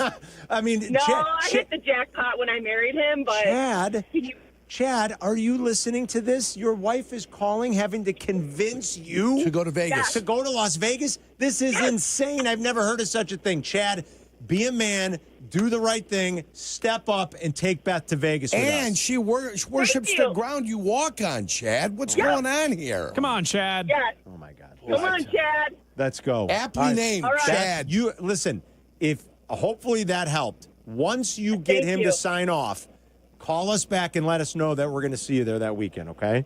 Okay, yep. Right. I come and see you guys in Football Fest. I call all the time. I love you guys. I love Cap and Hoodie. I love everybody. Bleck and Abdalla, everybody. And I'm like, please, Chad, please. Everyone's going to be there. You got to do this. You got to convince him, all right? And if you need more help from us, you let us know. Okay, have a great day, guys. All right, Beth. All right, you thank you, Beth. Can you imagine? I never thought I'd have to do that. Convince a guy to go to Vegas? What? Jeez. Come on, Chad. What the hell, Chad? Chad, Stick in the mud. You better step up, Chad. What's going on with Chad? Beth sounds lovely. Man. Beth, dump his ass and come with us for the weekend. Make it a girls' come on. Make it a girls' Oh, trip. girls' trip. Let's go. Make it a girls' trip. Come Why on. not? He doesn't want Could to you go. imagine the shows that Yurko will take the girls on? Oh, yeah. Right? Like Convince all the girls. different shows You bet. on the girls' trip. They'll take Yurko to the other Tuckabuck. We'll go to that, what is that, Thunder Down Under? Thunder Down Under. They still do that? There you go, the bet Thunder they Down do. Under. Do they still do Thunder Down Under? Get the young ladies all frothy, you know. Oh, man. What did they don't call it McCarran Airport. Is it Harry Reid now? Did they rename it after I still Harry call Reid? McCarran Airport. I think it's McCarran. No, I think they changed it. Oh. I'm almost positive. Remember, you used to walk through McCarran, though, and you'd see all the signs for Thunder Down Under. Yeah, absolutely. Who's Harry Reid? It's Harry Reid. It's Harry Reid. What's he done? He was a senator for the state for forever, wasn't he? I thought they renamed it in honor of Harry Reid. I live in Indiana and Illinois my whole life. Who the hell's Harry Reid? Who the hell is John F. Kennedy? No, that's John F. Kennedy Drive. Who the hell is John F. Kennedy? It's Carmen and York. We're back in 2 minutes. You're listening to Carmen and Yurko on Chicago's home for sports, ESPN Chicago. Are you ready to get off the bench and into the game with a great new career? Then ETI School of Skilled Trades is just what you're looking for. As the Chicago area's premier welding and HVAC school, we've helped thousands of people just like you get started in great new careers. Step up to the plate and swing for the fences with a brighter future. Learn more at eticampus.edu or by calling 888-830-7678. ETI, it's your future. Own it. Hey Chicago, your local IKEA stores know that summer is short, so make the most of it. Visit your local IKEA Schaumburg or IKEA Bolingbrook stores between now and August 8th for your chance to win a fully catered suite night for your family and friends at an upcoming White Sox game. Just scan the QR code in the store. And Friday, August 8th, it's IKEA's annual summer barbecue from 4 to 7 p.m. Enjoy a delicious buffet of American backyard favorites with some Swedish flair. So stop by your local IKEA today to enter to win, and then join the barbecue fun on August 8th. Hey friends, I'm Tom Waddle and I drive a Hawk. Find your next car at hawkauto.com. Choose from 12 Hawk Auto locations at Forest Park, St. Charles, Plainfield, Joliet, Carroll Stream, and now LaSalle, Peru. Shop thousands of vehicles from 13 big brands. Save with 0% financing or make no payments for 90 days. Plus save even more with our complimentary maintenance plan. Find your next car at hawkauto.com and drive what I drive. Drive a Hawk. HawkAuto.com. Financing and plan on select models with approved credit. The open road is calling, and the ride begins at Potawatomi Casino Hotel Milwaukee. This July, you could burn rubber on a custom Harley-Davidson in the Fire Up Your Fantasy motorcycle giveaway. Play with your rewards card all July for entries. Thursday drawings for extra cash and reward play. Fire Up Your Fantasy, only at Potawatomi. More info online. Must be 21 and a rewards member to play. Live from State Street in the heart of Chicago, you are listening to the new home of the Chicago Bears, ESPN Chicago. And this is Carmen and Yurko, WMVP, WTBC, HD2, Chicago, a good Karma Brands radio station. We got a list coming up here. They're down to 42 days. We'll talk a little baseball here as well coming up. The Cubs Sox takes on, I don't know, like a slightly different tenor with the White Sox playing better. The White Sox have been one of the best teams in baseball out of the break. They're 6-1. The Brewers are 6-1. The Sox offense has been ridiculous, like 8.2 runs per game. Now it's a small sample and it's 6 games, but best offense in the league in the second half so far. So we'll spend some time on that.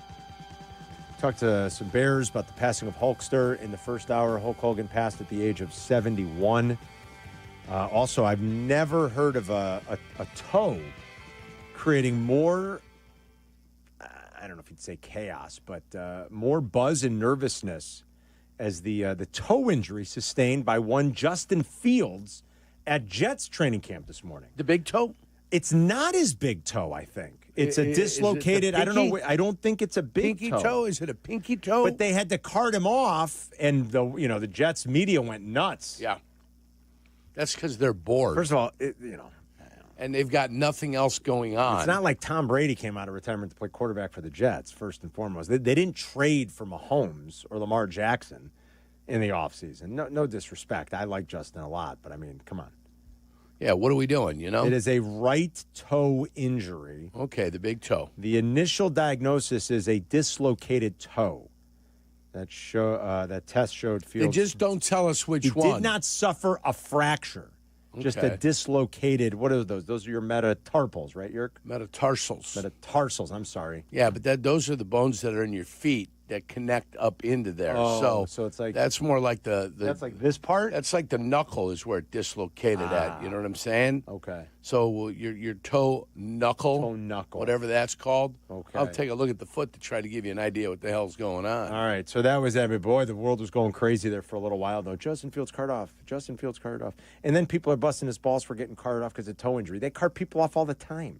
Somebody goes down in training camp, if it's a... guys get carted off, see the doctors all the time. Take it easy. Phalanges. Phalanges? I believe the phalanges. Almost sounds like flange. Yeah. It's a phalanges. Phalanges. Phalanges. Phalanges, Carm. A phalange. That's what you dislocate. Well, they got a crowded quarterback room on the other New York football team with the Giants, right? That's a crowded quarterback room. Yes, it is. I guess it's Russell Wilson to start. That's what Dayball was saying. What's the quarterback room? Why am I blanking to think what the quarterback room with the Jets looks like right now? By the way, we're getting brushed up. Like, I've jumped in full on, like, in this last week.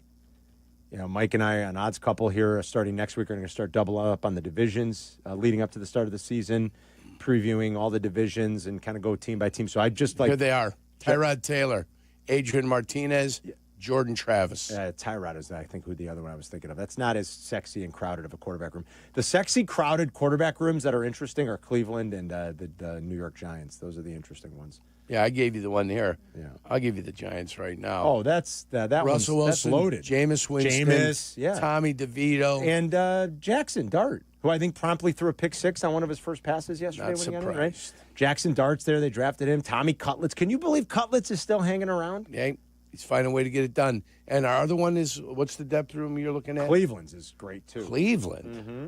Cleveland rocks, Carm. Cleveland rocks. Cleveland doesn't rock. Flacco, Pickett, Dylan Gabriel, and Shedeur. Drafted two of them. Shedeur Sanders. Fabulous one. All right. Hello, Shedeur. And Jerome Ford. Okay. Yeah, so they've got 5 over there. That's your fabulous quarterback room. Jerome Ford, the quarterback. I'll argue the Brett Favre, Mark Brunell, Ty Detmer combination where Kurt Warner couldn't find a home was a pretty darn good quarterback room. They've got Jerome Ford listed on their quarterback depth chart. Isn't Jerome Ford a running back? Quarterback depth chart for 2025. Take a look. You're talking. They got it right there. I mean, I'm not making stuff up.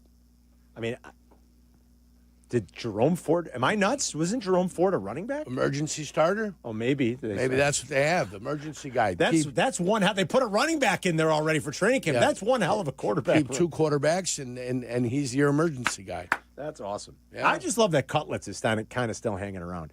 I'm not going to lie. I would like if Cutlets at some point ended up here in Chicago. I know that's meathead-ish, but I just think it'd be fun. Tommy DeVito in Chicago? Just end up somehow with the Bears at some point. Why? Because it'd be fun. I don't know. It'd be fun. You know what's make fun? Cutlets with them. And you know what's fun? Winning, Carm. You're of thinking course. you're thinking of a cooking YouTube channel. I with him. kind of am. Yeah. I'd like to cooking with Daryl and with Tommy Cutlets. I'm gonna have to start asking you to focus a little more. You're lacking some focus. I would love to do the list at 1 o'clock. Yeah. like I was All right, supposed no to. kidding. No, let's go through. Let's look up the Titans depth chart. How about that? Yeah.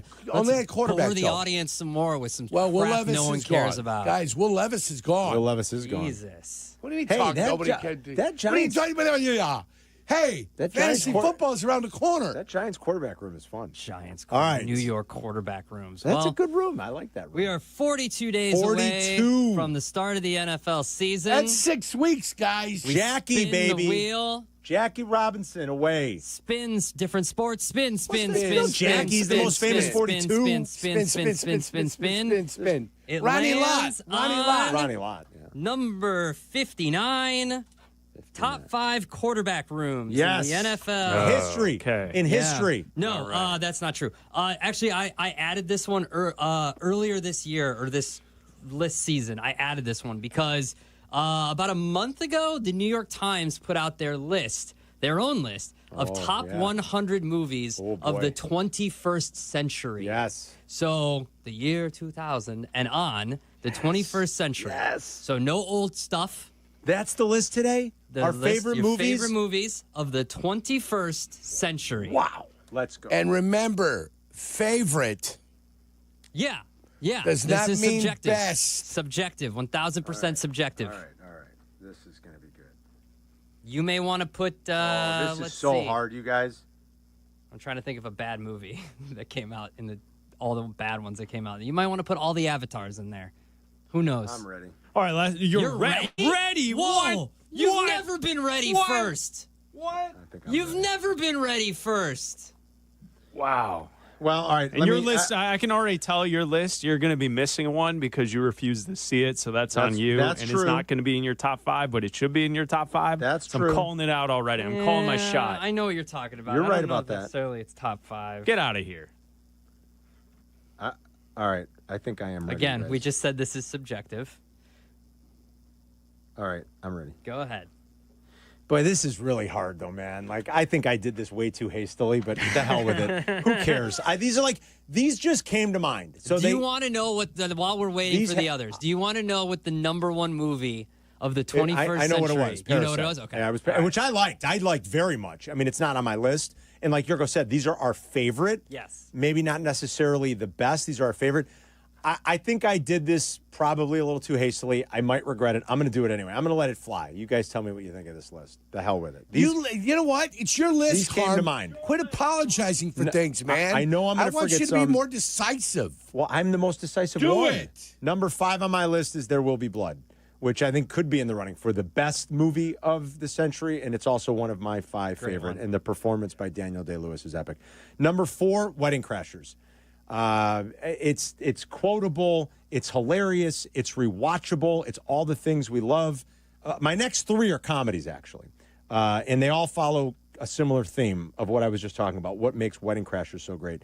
Number 3 is Anchorman. Just watched it again over the weekend for bleeps and giggles. It will never not be funny. He is as good as ever. She's great. The whole thing, the entire ensemble, all of it together, brilliant. Number 2 on my list is my final comedy on the list, and that would be The Hangover. I had to pick one of my favorite out of those 3, and The Hangover just seemed to be the one that should occupy the number 2 spot. And number 1 on my list, again, this is in the running for not only the best, but this is my favorite, is No Country for Old Men. That wonderful is my list. That's a great pick. That's a great pick. I am ready. Okay, Yerk, go ahead. In number 5 movie, in what could be described as the Adam Abdalla story, Almost Famous. About Adam music, hates that movie. About music. It is great, though. I love it. It's fantastic. I love it, too. If it's on, I watch. It's a great sorry. movie. I'm with you, Yerk. Number 4, Old School, in the comedy genre. Perfect. Old School. Thank you for putting it in. Number 3, also in the comedy genre, and Carmen wouldn't watch it for a year. Step Brothers. And when he did, he was like, what was I thinking? Phenomenal. I go, you weren't, which is what makes you unique. Phenomenal. Number 2, The Departed. Yeah, great call, Jurko. The Departed. Yeah, great call. One. It's in the combo. Number 1, Maximus Decimus Meridius. Okay, sneaky. Gladiator. Number 1 movie, favorite movie for the good kid. All right. Excellent. In the 2000s. Okay. Who's All right, next? I'm ready. Let it rip. All right, number 5, The Town. I just wrote it down, Adam. I just wrote down, I'm writing down movies I think I may have missed. I just wrote down The Town, Adam. First one I wrote down, I think I missed. I debated between Town and Departed. I feel like I like rewatching The Town a little bit more than I like rewatching The Departed. I love The Town. Number 4, Social Network. Oh, good call. I forgot on about my that. list. Yeah. Number 3, very nice, Borat. Borat. My wife. Borat. Dude, Borat's the best. It's so good. Number 2, Once Upon a Time in Hollywood. Good call. And number 1, The Wolf of Wall Street. Oh, Adam, your list is spectacular. It is spectacular. All right, that's a great list, Abdalla. A lot of crossover here. So I'm going to go number 5, Get Out. Yep. And that's the movie I was referring to that you've never seen. I can't know. believe you haven't seen that. I'm a scaredy cat. I know. You keep telling me I should watch it. I'll go number 4, The Social Network. Number 3, Once Upon a Time in Hollywood. Number 2, No Country for Old Men. And number 1, There Will Be Blood. Excellent list, Chris. Chris and I have a few crossovers on there. It's a great list. Yeah, I feel like Parasite's in the conversation. The Departed is very close as well.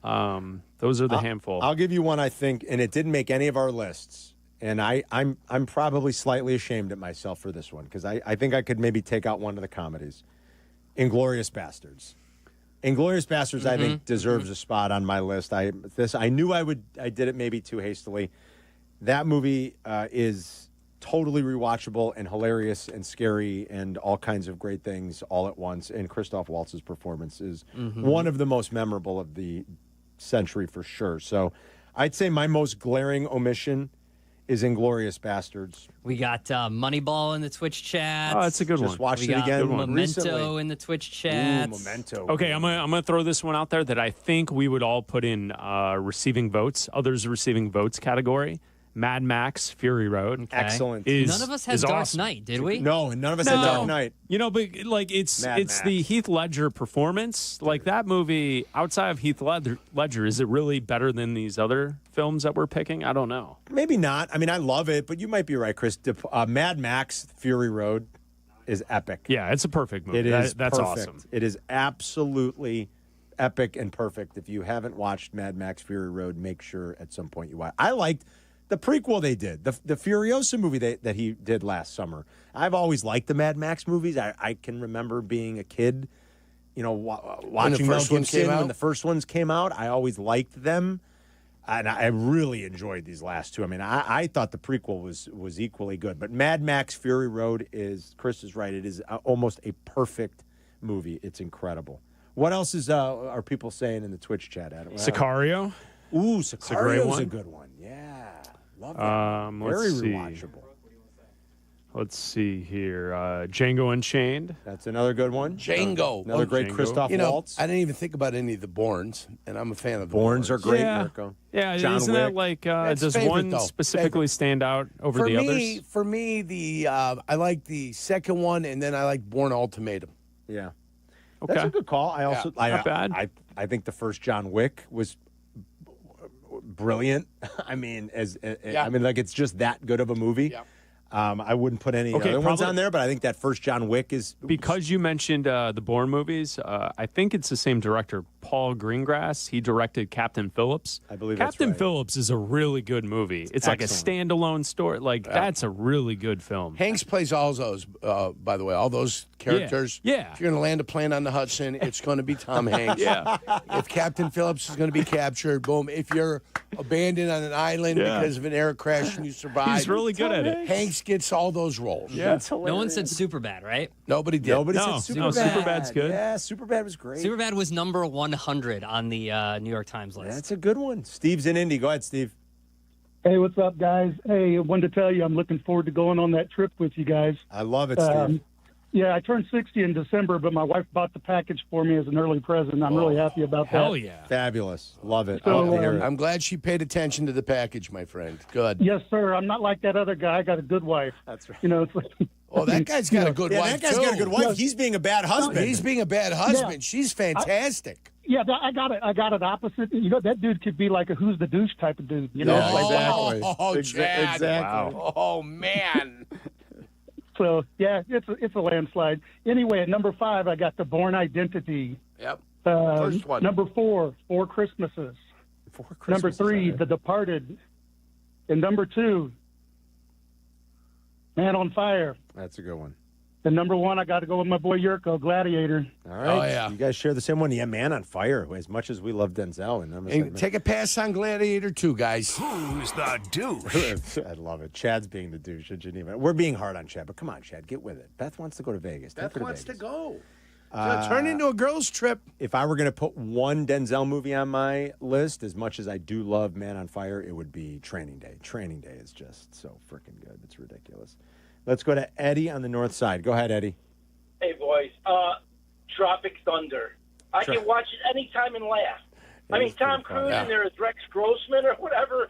The movie's hilarious. No, he's not We talked Rex. about. It's, I did watch one movie, and it was like an animated one, which grabbed my mind because when I watched it, there was not one word said in the entire movie. It was about this cat that there was flooding everywhere, and everything got flooded and flooded and flooded. And there was all these animals like going and meeting each other and going everywhere. It's a pretty wild movie. I know you got kids, younger ones. If they could check that movie out. A cat that was being I forgot what it's called. All right, and there's no Garfield. talking with Garfield. Not one word in it, and it was that good that I would Really? even mention it. All right, I don't even know. Thanks, Eddie. The only one I know of that doesn't have any spoken dialogue in it was The Artist, right? Which I never even saw. Yeah, not for me. I mean, we moved out of silent pictures for a reason, Yerk. I know it won Best Picture that year, but that sounds like the Oscars just being the Oscars. We moved out of black and white for a reason, too. Yeah, that's the Academy being the Academy just because. Oh, let's pay tribute to the art. There's no way that was the best movie of that year. Of course not. How can I say that? I guess I haven't even seen it, but come on. I mean, The Artist. 90 minutes, no time. It's not the 20s. We moved out of the silent era. We most definitely have. Jason in Denver. Go ahead, Jason. You guys got to say Four Brothers is up there, dude. Four That's one of Brothers. the Is that best the one movies with out Ed? there. Wait, Four Brothers. No, Is that that's got our guy, Marky Mark and the Funk Bunch in there. It's got Marky Mark. Yeah. It's got Andre 3000. The grandmother or the mom that raised them gets killed, and then they come back. 4 orphans, and they had to go. It's a fantastic movie, Yeah. man. If you've never seen it, I like it. No, I don't think I have actually. Thanks, it's good Jason. to watch. Four Brothers. Okay. Steve's on the Edens. Steve, go ahead. Hi, a couple that you haven't thought of on your list. 1918, the World War I movie. I saw it in the theater, and I was exhausted. Yeah, I after haven't watching seen it. that. Wasn't it 1917? It's riveting, and then Limitless. Limitless is good. Fun movie. Yeah. That's De Niro and Cooper. Yeah, that's a fun one. He Good saw call. the remake, but 1917, I believe, was the original movie. 1917? It's 1917, yeah. Oh, is it? He saw 1980. He saw the second. He saw the sequel. sequel? Yeah. Yeah. One honorable mention I forgot. I don't think anybody's going to say it calling either is Uncut Gems. Uncut Gems I enjoyed. I did. I thought that was quite good. I like that movie. Dean, Downtown. Go ahead, Dino. Yeah, it's Departed for me. It's not even close. That's like my top 3 Scorsese. I think it's such an underrated movie, and I was going to say Django, but someone else did. As far as comedies, The Cable Guy is a super underrated movie. Nerdy people, like move lovers, love that movie. Cable Guy's 90s, though. Are you certain? 100%. Oh, man, it does say 90s. 100%. And it is great. And I also told, you're right, sorry. And I told Adam, I think Goldmember came out in the 2000s, which is part of, I love the Austin Powers franchise. That's all I got for you, fellas. Love it. Yes. Very good. 96 for Cable Guy. Yeah, and Cable Guy is wicked good. It's dark. It's funny. It's very, very good. Will is on 294. Go ahead, Will. Hey, guys. Thanks for taking the call. First of all, The Town and Gladiator take the cake, but how come no one said Pineapple Express? That movie is too good. It's funny. It's too good. Trust me. It is pretty funny. That's a good one. I haven't seen that a ton, but it is pretty funny. Thank you. Well, let's go to Kevin and Carol Stream. Go ahead, Kev. Hey, guys. Thanks for taking the call. Instant classic for me, Hot Tub Time Machine. Love it. Yeah. Absolutely love that. Yeah. That movie's awesome. The cast is awesome. Everybody's hilarious, even down to Cusack. Sneaky good. Like, doesn't get the love that Anchorman or Old School or Wedding Crashers or Hangover, but it's sneaky funny movie. Very good. Austin Powers, 97. The Spy Who Shagged Me, 99. Goldmember, 02. That's what I think he said, right? Yeah, Goldmember so came Goldmember is there. He's I fine. love gold. Let's grab 2 more. Let's go to Ryan in Minooka. Go ahead, Ryan. The movie that I thought of was Inception. Ooh, yeah, good one. Inception, I can rewatch that movie about 5 times over and pick up something new from it every time. The acting's just top tier. It's a great movie. It's pretty good. It's hard to follow, man. It's a little confusing, but it's awfully good. One more. Let's go to Lewis and Lyle. Go ahead, Lewis. Lewis. Oh. Something's wrong with the buttons here. The button's sticking. Hold on. Uh-oh, what's going on, Carmen? You got it stuck in there. The button's stuck. There you go. Lewis, you there? Hey, afternoon, guys. What's up, brother? Hey, so it's funny that somebody mentioned World War 1918 because I have 2 World War I movies on there. One of them, Joyeux Noel, about the Christmas truce that took place that first Christmas. The other, All Quiet on the Western Front. The remake. The remake. That is, talk about a gritty, almost exhausting war movie that just does not pull its punches. Yeah. Carmen, I'm really glad to hear you added Inglourious Bastards. That was on there. Amazing. And not in any order, but the 2 Spider-Man Across the Spider-Verse movies. Actually, I'll put the second one up top because Haley Steinfeld as Spider-Gwen has one of the most heartfelt gut-punching monologues you'll ever hear in an animated movie, let alone any movie. Yeah. All right, good call, Lewis. Thanks, buddy. Appreciate it. Yeah, that first Spider-Man was pretty good, too. Hold on. Something's wrong with this line. Somebody spilled some soda. Hello. The first Spider-Man was pretty good, too. It kicked off like this ridiculous wave. I mean, you almost blame it. But it was good. That was Sam Raimi directed it, I think. It was Tobey Maguire. Like, that first Spider-Man movie was really good. But it sent us into this, like, all we get are action movies now, though, 25 years later. I don't know. In 2012, when The Artist won Best Picture, like we mentioned Moneyball, that was nominated. The Descendants, which was pretty good. Extremely Loud and Incredibly Close. I guess it wasn't a great year for movies, so I don't know. Hugo I liked, but I'm probably in the minority there. What year? 2012. Ugh. But I mean, like, Moneyball's got to be better than The Artist. It's just got to be. A movie where they don't talk for the whole movie? I don't know. I never watched it, though. Maybe I should shut up and watch it. All right, that's the list. That was an excellent one. Good job, boys. It's Carmen and York. We'll be right back. Carmen and Jurko. They'll be right back. ESPN Chicago. Chicago White Sox baseball. Do you believe? The White Sox welcome the Cubs to Great Field for the Crosstown Series. Coverage starts tomorrow at 6 on ESPN Chicago, the home of the White Sox. Now backed by the power of the Pope. $4.5 million Veroyak Law Group wins again for their clients. That's right. The Veroyak Law Group recovered $4.5 million for a client who was injured in a truck accident. If you're injured, make sure to call the Veroyak Law Group. Playing professional football, being on the radio for years, I've had the chance to endorse many companies, but I've never endorsed one owned by close friends until now. The Verdoliak Law Group has been helping people for over 60 years, including my friends and neighbors. When you need a lawyer, experience matters. The Verdoliak Law Group has recovered over $9 billion for clients, serving over 40,000 cases in personal injury, auto accidents, workers' compensation, medical malpractice, and more. Their proven results and commitment to clients make them the right choice. They've helped my neighbors and friends, and they'll help you too. Call 844-VLG Law today. The Verdoliak Law Group, experience you can trust.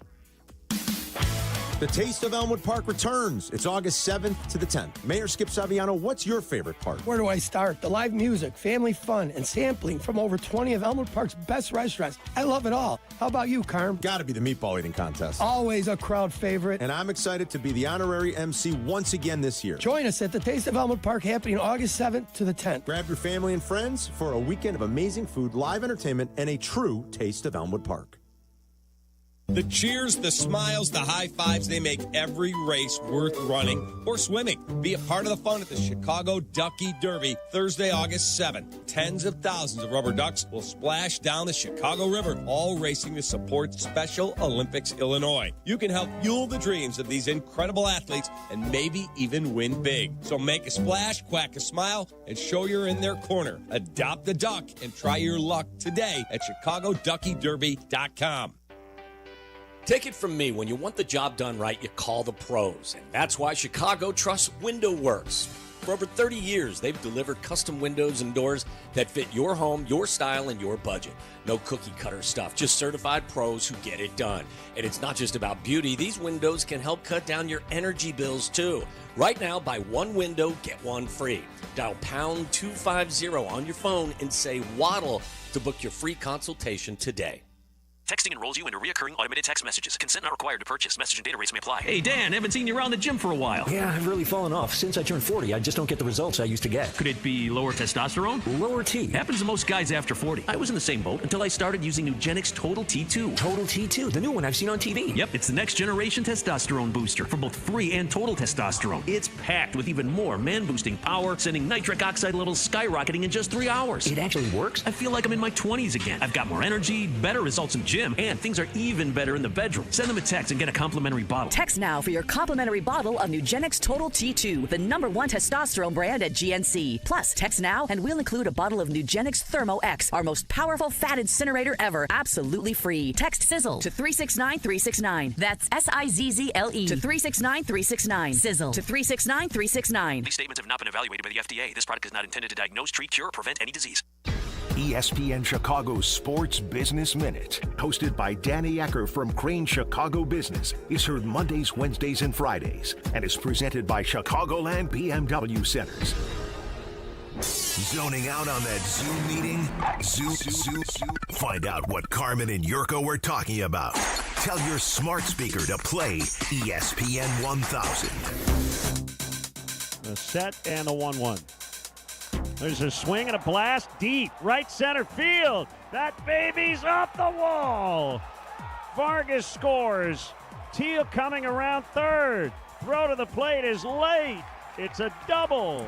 And they've got the lead, 8-7. Len Casper, last night in Tampa, right here on your home for White Sox baseball. Colson Montgomery has looked great, considering how troublesome things were early in the year. When he left spring training to go to Arizona to work one-on-one because things were so bad for him at AAA. I mean, it's only 16 games, so you can't go nuts, but I'll take a 275, 351, 471 slash line, and he has played above average defense at short and third. So he looks like a top prospect, even though he's fallen from grace a little bit because of his struggles the last year and a half. So I hope this is the real Colson Montgomery. Do you have any questions about the best team in Chicago baseball that you'd like to ask? Do I have any questions in the best team? Who's your ace? He's hurt right now. Can I still say him? You can say him. Shane Smith. Okay, who's your ace that's playing? Mark Burley. Jonathan Cannon. No, he did last night. Will Roberts be traded by the Sean trade Burke. deadline, or will he be a part of this thing moving forward? I heard whether it was, where did I hear this or read it? I can't remember. Maybe Chuck and Ozzy were talking about it. I remember that. According to certain reports, that the trade market for Luis Robert, even with his hot streak lately, has been very lukewarm. Lukewarm. Yeah. Okay. We should ask Jesse that. I don't think Jesse's coming on this week. He's not coming on anymore. All right. Next thing I'll ask you. Yes. How many games will the White Sox win against the Chicago Cubs this weekend at home? I'm not making any bets. I didn't tell you to make a bet. I asked you a simple question. 1. Yeah, they're going to go 1-2 at home. The best team in baseball in the second half. 1-2. That's what you want. Okay, great faith. That's fine. 1. Actually, I'll change that. You know why? Because the Cubs are saving Boyd for Monday, which is smart, by the way. It's Boyd and Mizorowski Monday in Milwaukee. That's How going about to be that? beautiful. I'll say 2. I will. They're saving Boyd. I'll say 2. Might catch the Cubs looking ahead, too. You know what I'm saying? Looking ahead toward that Milwaukee series. Yeah, that's a good theory. You know, they might be able to ambush him here. I'll say the Sox go 2-1 this weekend. Whose catchers are better, the White Sox or the Cubs? The Cubs, but does that include Amaya or no? You're talking about right now, so that doesn't include right Amaya? now. I'll still say the Cubs because Kelly's year's been so good. I love what Kyle Teal has done so far here. Like, do you know? And I know that the bar is so ridiculously low, but do you know how much more rewarding things have been here recently to watch them be in the last month? Well, they're just so much runs. more competitive and score runs and Dan Plesac. And by the way, we're efforting Plesac for tomorrow. Yurko's off tomorrow. He's got his member guest this weekend. Yeah, but Sack Man, guys. Friedel's in with me. We're efforting Sack Man. I hope he comes on. Not Richard Dent, but Dan Plesac. No, Dan Plesac. Yeah, different Sack. Plesac was so good talking about he filled in on TV these last couple of days and just how their approach looks so different. They actually look like a Major League Baseball team. Yes. Playing in a minor league park. Like you're being instructed properly, that there's a philosophy that is permeating through the organization, that guys are being taught. You're finally spreading your wings and looking at some of your own proprietary analytic data, which up until very recently they had never done because Jerry doesn't get it. And finally had to be talked into a few things. Thank goodness he was. Like, it looks so, it just looks and feels so much more respectable, and like they actually have a chance. And they're not good. I get it. They still have holes everywhere, Yerk. Their bullpen, just their pitching staff, their pen. You saw it yesterday how that game probably got a little too close for comfort considering the lead they built late in the 8th inning. But it's so much more respectable and enjoyable. And last night was actually fun. It was fun to sit there and watch and listen to it. And to see them rally not once but twice, and like just to have some desire and some want and to play hard and to put good at bats together and to look professional and capable. And the entire operation, and it starts really with that manager compared to the last guy. My God, how they ended up on the last guy. I will never understand. I am convinced Pedro Grifol sent somebody else to the interview. I'll never not be convinced of it. And that when he showed up for the press conference, they were like, "Who are you?" And he said, "I'm Pedro Grifol." And they said, "No, you're not." They sent somebody else. They sent a different baseball man. Because there's no way. There's no way. He was your man. Pedro Grifol sweeps you off your feet. There is no way. He did it. And it's just so much better. It's Carmen and Yurko. The Lunch Rush is next. You're listening to Carmen and Yurko on ESPN 1000, Chicago's home for sports. You know, I couldn't stop talking about it to my family and friends. My knees are my trouble spot. But for me to tell them now that I'm doing so much better, they were amazed, and I've been amazed. QC Kinetics Cellular Therapies. Yes, it is amazing how these non-surgical treatments deliver joint pain relief for patients like Dr. Eric Williams, a successful chiropractor. Each week, I just started noticing that I could sleep and not have pain. I could play pickleball. I could do a CrossFit exercise routine. QC Kinetics revitalizes your joints so you can move again without the pain pills or invasive surgery. You know, I'm 60 years old and I want to stay competitive as long as I can. And QC has allowed me to do that. They did me right and really made a difference in my life. Book your free consultation with QC Kinetics today and experience the difference for yourself. I like to go, move, move. QC Kinetics. Call QC Kinetics, 312-809-5955. That's 312-809-5955. 312-809-5955. Tired of losing power? Feeling powerless? Call Four Seasons Heating, Air Conditioning, Plumbing, Electric today for a free estimate on a whole home standby generator. Never be without power again. Fully installed systems starting at just $99 a month. Power your sump pump, your fridge, your freezer, your garage doors, your heating and cooling so your home stays safe and comfortable. Four Seasons is the largest and most award-winning Generac dealer in Illinois. Call it 664 Seasons. Are you ready to get off the bench and into the game with a great new career? Then ETI School of Skilled Trades is just what you're looking for. As the Chicago area's premier welding and HVAC school, we've helped thousands of people just like you get started in great new careers. Step up to the plate and swing for the fences with a brighter future. Learn more at eticampus.edu or by calling 888-830-7678. ETI, it's your future. Own it. The 125th season of White Sox baseball. The 20-year anniversary of the 2005 World Series champs. White Sox winner and a World Series. And a year of rebirth under new manager Will Venable. The fans will follow the Sox as they get back in the AL Central mix. And they will do it all on the White Sox radio network on ESPN Chicago. Tell your story to some of the most passionate fans in baseball. Consider advertising here. Send an email to whitesox@goodkarmabrands.com. That's whitesox@goodkarmabrands.com. Need assistance with door and window projects? The Home Depot can help. From inspiration and materials to ordering and installation, our free millwork virtual apron service can get you moving and doing. Plus, we speak Spanish too. Our associates can help you tackle complex jobs without you leaving the job site, saving you time and money.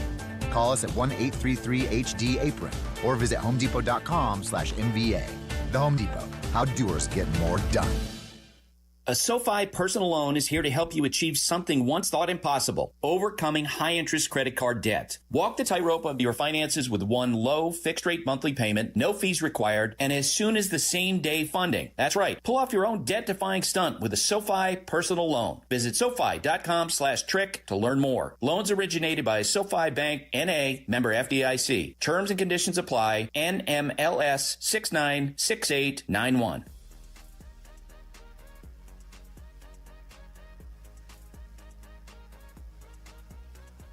Summers for the good kid are about golf, loving life, and low stress. Yeah. If you want your retirement to feel this way, give my guy Mitch Lyons a call. Yes. Learn how his clients have the income they need to enjoy retirement. Go to MitchLyonsWealth.com or call 866-85-STEEL. That's 866-857-8335. You're listening to Carmen and Yurko. If you missed something, get the podcast on the ESPN Chicago app. This is Chicago's home for sports, ESPN Chicago. I'd mentioned we were efforting Danny Plesac from the MLB Network for tomorrow's show to talk Cubs Sox. He was just on the road with the Sox filling in on the TV side of things for Stoney, and he said he's good to go. He was just texting back with Abdalla, and he said, yeah, he'll join Nick and me tomorrow because Nick Friedell's going to be in for the good kid. Yurk's wonderful. Member guest this weekend. We'll talk Cubs I like Sox. that. I mean, I would have loved to have chatted with him this afternoon, but I get it. Yeah. Yes, good for you guys. You guys, that'd be wonderful. Probably It'll be spend great. You'll get to chat 30, 35 minutes. You're talking about Nick, right? No, he means Plesac. Plesac. Oh, because you'll get a chance to chat with Nick today. You will see Nick today. He's in for Waddle. Oh, wonderful. Yeah. I saw Nick a little bit earlier this week. At the funeral. Chatted with him. Yeah. Shared a cocktail with him. Had a good time with him. I love that guy. I love Friedell.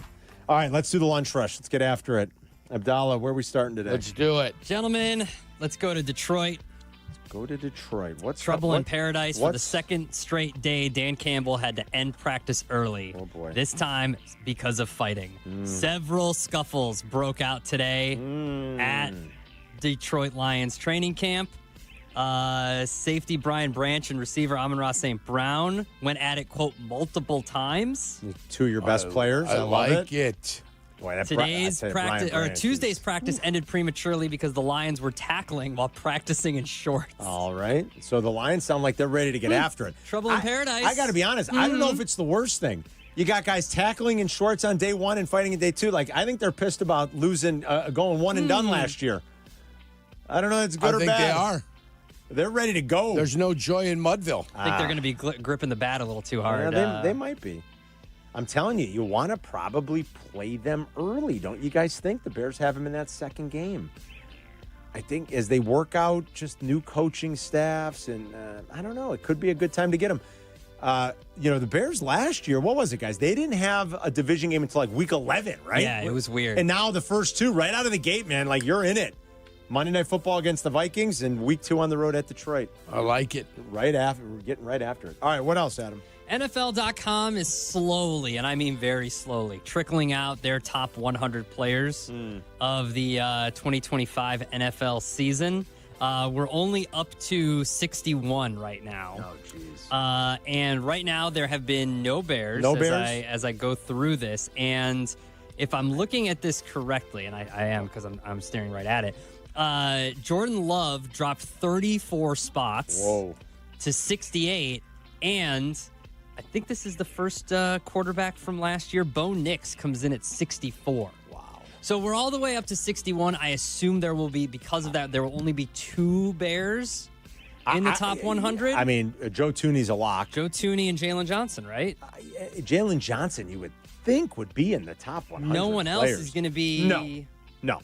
There will be nobody else. It'll be those 2. That's it. I agree with you, Adam. And is Bo Nix the 64th best player in the NFL? Of course not.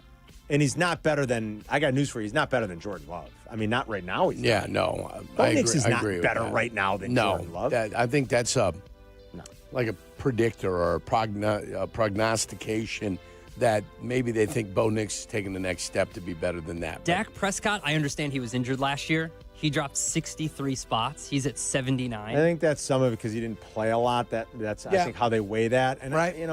but Bo Nix right now, I'm sorry. He's not better than Jordan Love. He's not better than Dak Prescott. Okay, so Is different he? positions. Am I crazy? No. Is Bo Nix better at his job than T. Higgins is at his job?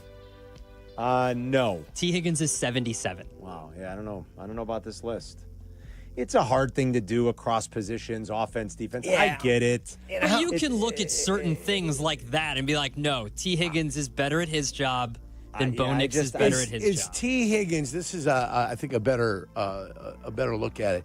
Is T. Higgins the second wide receiver that's named on the same team? You know what I'm saying? Through these, yeah. And I don't know who else would be there before him. Lad McConkey was 100. Well, Lad's their number 1, isn't he? He's not their number 2. Drake London is 97. He's their 1. You know who I would think, like we talked about this team yesterday because Adam talked about it in the lunch rush. Devontae Adams and Puka. Like, that's a 1-2. That might be a 1-2 that's probably a little bit comparable. Or maybe Philly.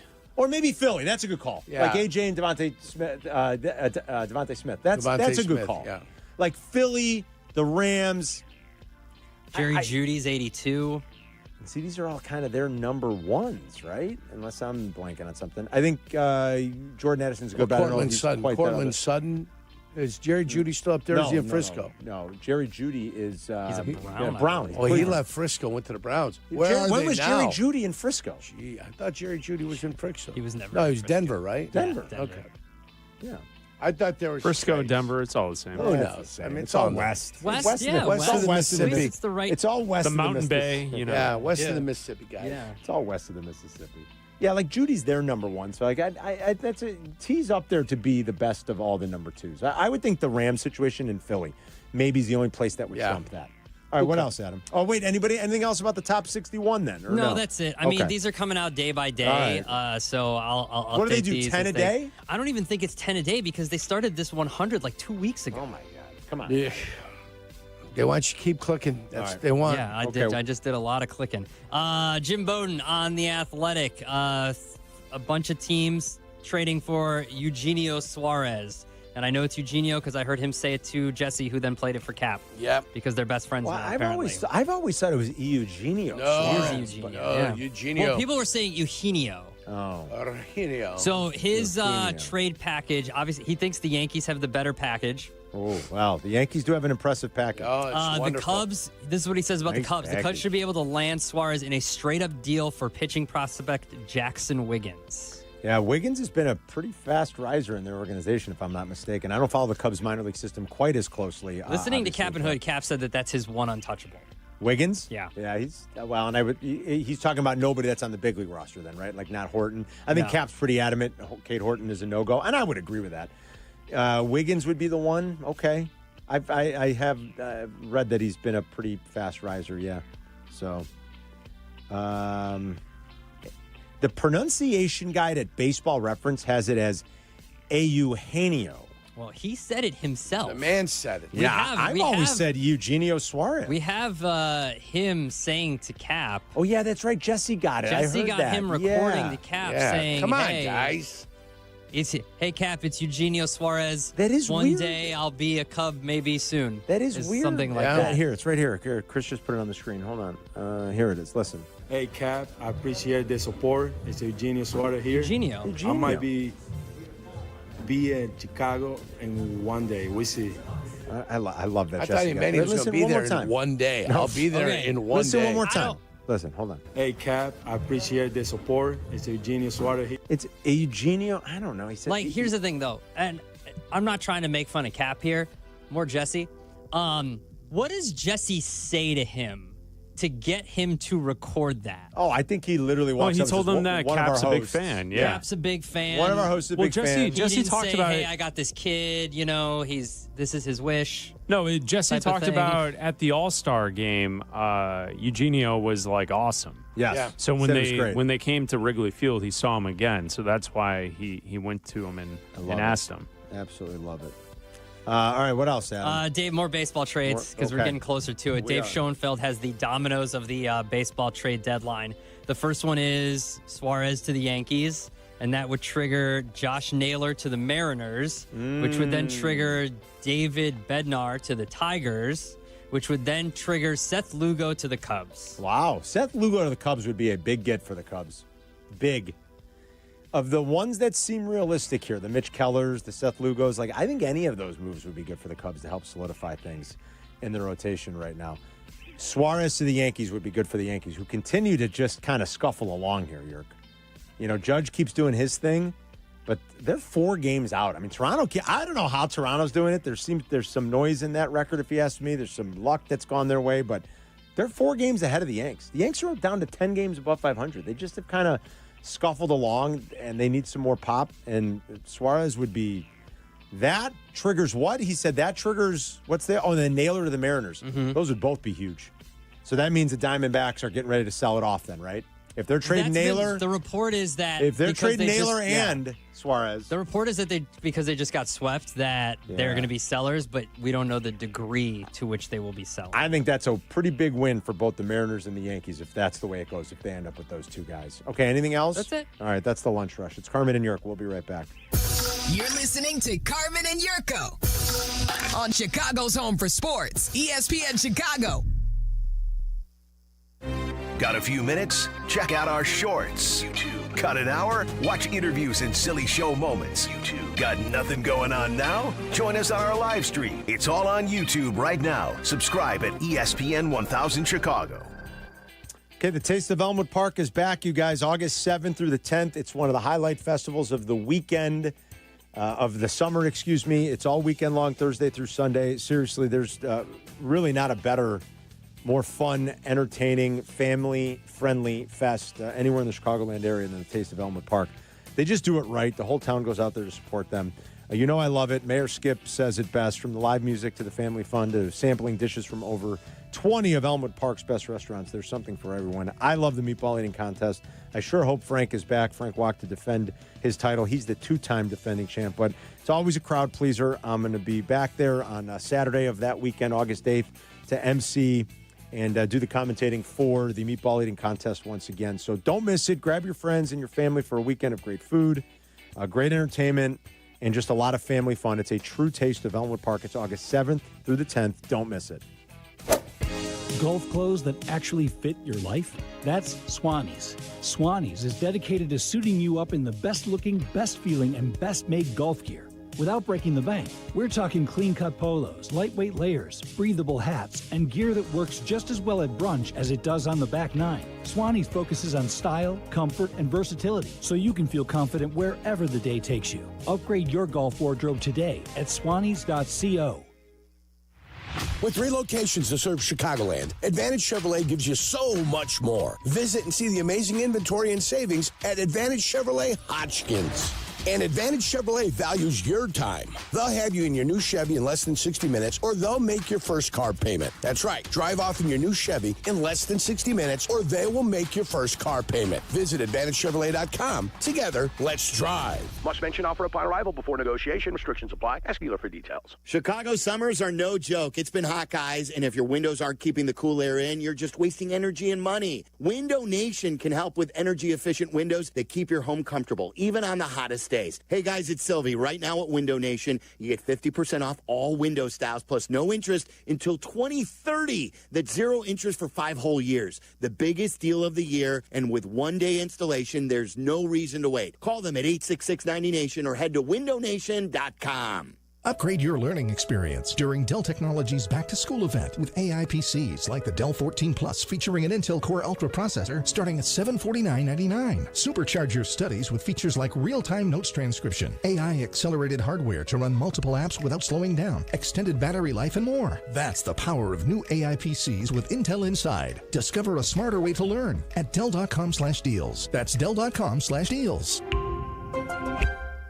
Adam Schefter here for Vivid Seats, your ultimate destination for all your sports and concert needs this summer. With a game-changing rewards program and an unbeatable selection of tickets, they make it easy for every fan to watch their favorite teams and players in action. Catch every home run and thrilling comeback in person from your favorite seat. Plus, every ticket is backed by a 100% buyer guarantee, giving you peace of mind with every purchase. Visit VividSeats.com or download the app today. Vivid Seats, the official ticketing partner of ESPN.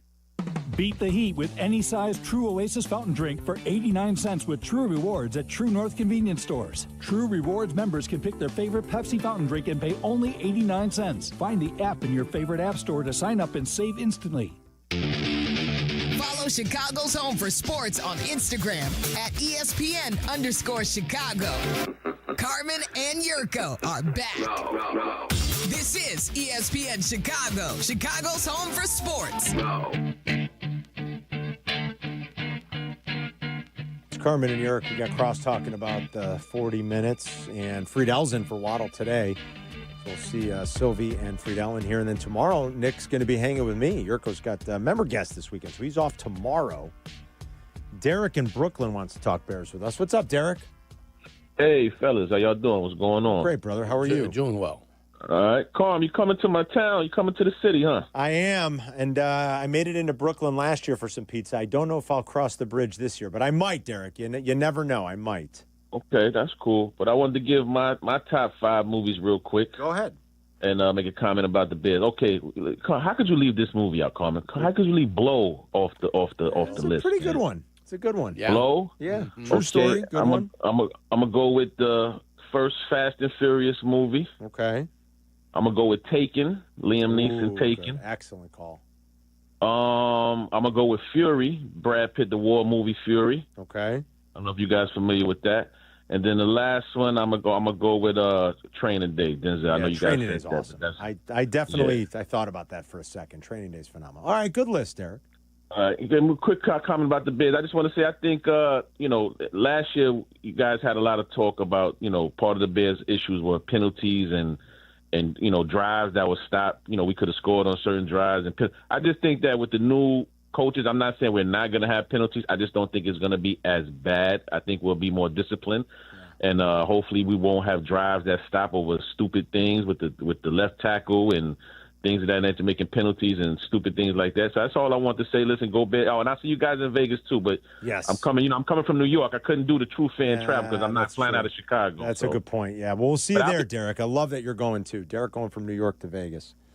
I love that. I love it too. TrueFanTravel.com. That's where you got to go. That's the place. Book your package now. A lot of options there, Carm. There are. Lots of options. Even if you had already booked, like my buddy Len and some friends had already booked, they're going to get tickets to the tailgate. You can do that if you want, but just book the travel. If you haven't booked this trip yet, get your friends together, get your wife, get your husband, your boyfriend, your girlfriend, whatever it is. And all the options are laid out at TrueFanTravel.com, Click on the ESPN Chicago Vegas vacation banner, and it's 3 nights, hotel accommodation at Mandalay Bay. We're all staying there, and we're right across from the stadium, which is great. We'll do the shows and things like that. The whole station will be there broadcasting live Friday, and then Saturday, Peggy and Dion, and then pre- and post-game and all the fun stuff on Sunday. And there's just going to be a lot of fun activities. Vegas is fun enough, but all of us being there together with a lot of Bears fans commiserating, it's going to be awesome. A lot of activities, Carl. 3-night hotel. It's your airfare, some private event stuff with us. Of course, a ticket to the game. Couldn't be better. TrueFanTravel.com. Book your package today. All right, coming up, I got a few other NFL things I want to talk to you about. I can't wait. Media deals, the Packers' earnings, because they have to technically, they have to release an earnings statement. Yes. Because they're publicly owned, even though those people who own those shares get no dividend and have no voting rights. No resale value. No resale value whatsoever. It's interesting how that works. But quite the donation. But wow, to own an NFL team. Man, oh man, oh man. I want to just kind of fill you in on some of that, recap the big news of the day with Hulk Hogan passing. If you want to talk baseball with us, if you're a little bit more juiced up for the weekend because the Sox are playing better, you can let us know at 312-332-3776. It's Carmen and Yurko, back in 2 minutes. You're listening to Carmen and Yurko on ESPN Chicago, Chicago's home for sports. Hey teachers, congratulations on another year of being awesome to the students you lead. We salute you. Now it's time to relax and take care of the things you've neglected this school year. When planning for this time, don't forget about your family. And if your family is complete, summer is a great time to take the next step, a vasectomy. Take that step with Vasectomy Clinics of Chicago, because experience really does matter. Especially with this procedure. They make it so easy with their 30-minute, no-needle, no-scalpel, in-office vasectomy. Log on to vasectomychicago.com, read the testimonials, and learn more about their procedure at Vasectomy Clinics of Chicago. With 4 convenient locations in Naperville, Tinley Park, Arlington Heights, and downtown Chicago at Lake Point Tower, now with free valet parking. Their procedure is covered by most insurance, so everything is lined up to make your decision an easy one with Vasectomy Clinics of Chicago. Visit vasectomychicago.com today or call toll-free 877-877-4VAS. That's 877-877-4827. White Sox fans, enter the Ultimate Fan Sweepstakes for a chance to create and name your own burger. This month's winner will receive the opportunity to work with the White Sox head chef to create and name your own hamburger that will be sold in the ballpark. Also included is 25 tickets to the CIBC Fan Box to host family and friends. To enter, visit whitesox.com/sweepstakes. You ever notice that some people are picky when it comes to their beer? Yeah, and Yuengling gets it. That's why they brew a beer for everyone's taste. You want something light and easy? They've got it. Rich and toasty? That too. Something classic? That's their bread and butter. So whether you're on the golf course, watching the game, or grilling in the backyard, there's a Yuengling for the occasion. Check out the lineup next time you're out. You might end up bringing home more than one. Yuengling, the oldest brewery in America. DG Yuengling & Son, Pottsville, PA. Live from State Street in the heart of Chicago, you are listening to the new home of the Chicago Bears, ESPN Chicago. And this is Carmen and Yurko, WMVP, WTBC, HD2, Chicago, a good Karma Brands radio station. It's been a week for celebrity deaths. I mean, Ozzy Osbourne a couple of days ago. I've enjoyed seeing in my Instagram feed a lot of like just funny Ozzy clips over the years, though, man. Yep. Talk about an outrageous, talented, eclectic, troubled, all of those things wrapped into one kind of guy who is just sort of naturally charismatic and funny and outrageous most of the time, Yerk. I mean, that was Ozzy, so I've enjoyed a little of that. Hulk Hogan passed at the age of 71 today, and you do not have to be a big wrestling fan to know the impact he left. And he had a lot of trouble late in his life, unfortunately, as we've discussed. But from an entertainment standpoint, he was one of the most recognizable, marketable, biggest pop icons of a generation for a long time. Yurko talked about all the way even before the WWE days. And when I was a kid with WWE and getting into movies and all the other things, all the memorabilia and the different stuff he would sell and those signature things that made him very Hulk. First of all, his sheer size and his mass. And he was an impressive dude to look at, right? But the ripping of the shirt and wave the hand and get up on the rope and get the hand behind the ear and the Hulkamaniacs and the glasses and the bandanas and the mustache, the whole thing. Yeah. He's a personality. Yes, he was. Larger than life, bigger than life, troubled as well, but larger than life personality. And I think, without a doubt, that like the most famous, recognizable wrestling star the world has ever known. Poor Chuck Mangione. He passes away today, too. I heard that. And it's like he gets... Well, now he's getting buried, but he got buried in the news headlines, you know? Well, I mean, Adam, you want to give us a quick thumbnail on Chuck Mangione? I mean, that I think you got to be a little bit deeper of a music fan. You are the music man over there. Jazz trumpetist, a couple, not necessarily hits, but if you heard, it's like soft rock type stuff. If you heard it, you'd know. If you heard there's like one song you would probably know. Feels So Good? I think so. He was featured a lot in King of the Hill for some reason. Was he? Yeah. I don't know why. They had an obsession with Chuck Mangione. Chuck Mangione was 84. 84. Good life. Good life right there, Carm. Wow. Yeah, he beat expectation there a little, right? Sure. What's life expectancy? About 77? 77, 76, 74. You know, I feel like if you beat it, you did something right. Yeah. I didn't realize Chuck Mangione was that old. I guess I should have known that. He'd been playing music for a long time. So, yeah, Yurko's right. Poor Chuck is getting lost in the shuffle a little bit, Yerk. Yeah. I feel like that happened when Michael Jackson died. Didn't somebody else, like, huge die the day Michael Jackson died? And it might have been, I was just accused of doing this too often. They're like, Carmen, you say people are dead too often. Yeah, not like Carmen that. likes to put I said people that about in the grave. Poor James Brolin. I had him dead. Corey Feldman There we go. dead. Instead of Corey Haim, you had Corey Feldman dead. I'm going to check. Hold on. This guy's terrible. You heard this before right here, Carmen? I've heard this, yeah. Yeah, it picks up at a certain point. Okay. So who I was thinking of, and you can keep playing this too, was Farrah Fawcett. Didn't Farrah Fawcett die the same day Michael Jackson died, I think? And it was like, oh, poor Farrah Fawcett, she's getting lost in the shuffle.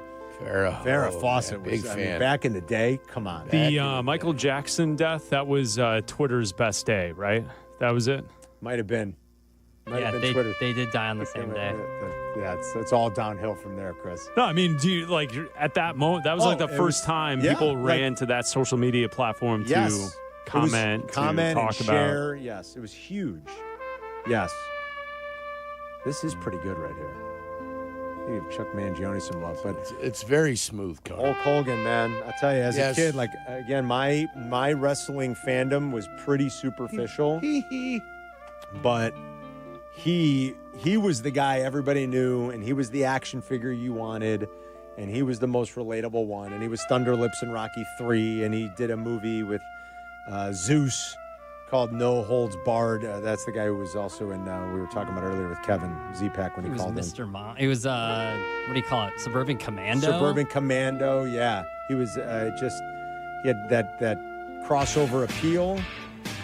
There it is. Listen to it, baby. Chuck Mangione and the Hulkster. And Hulk Hogan is passed at the age of 71.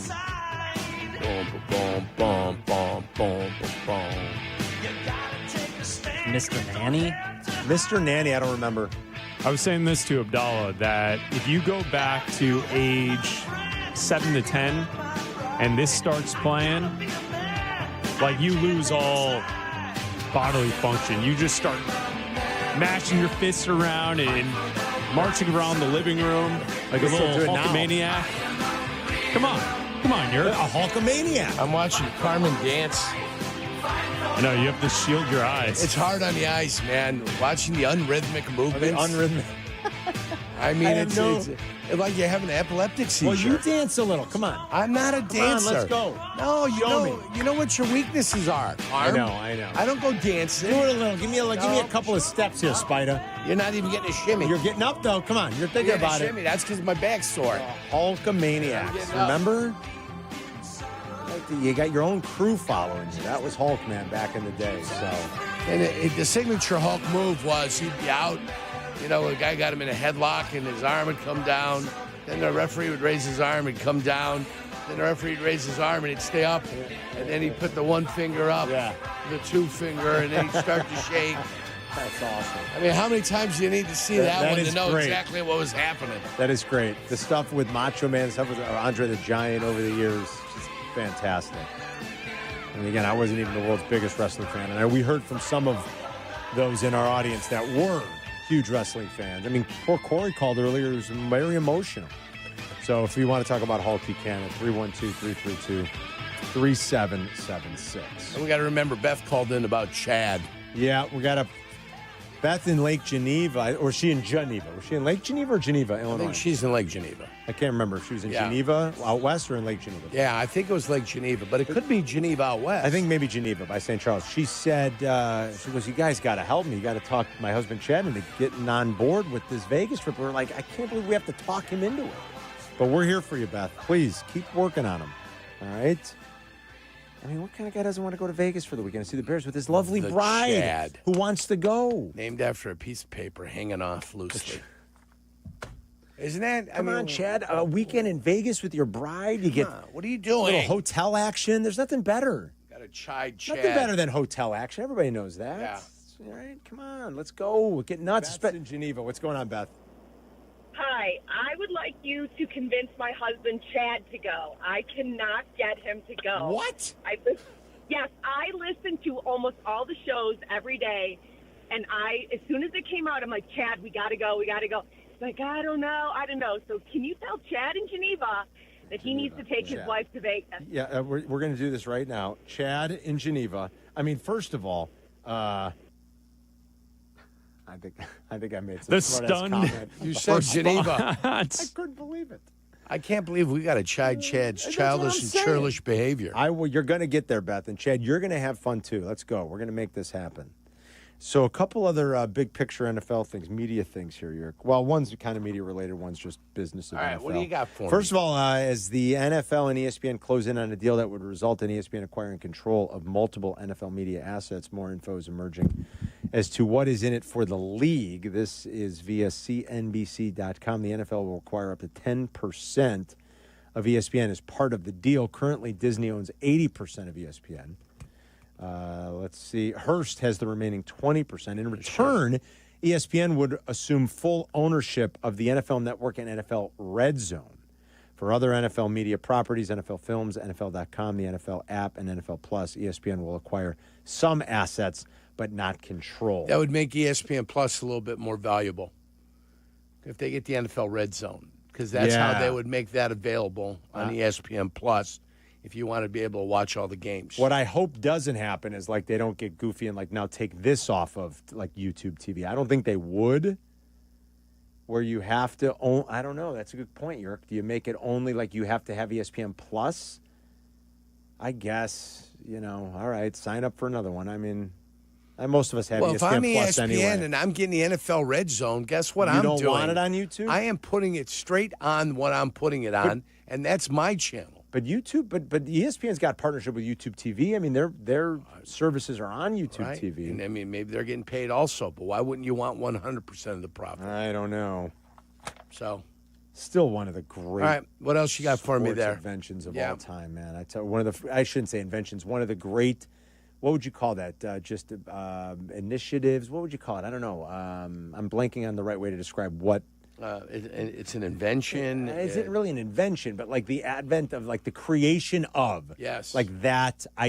Somebody having that idea. The creativity. And then putting it into place. The NFL Red Zone, my goodness gracious, it has been incredible.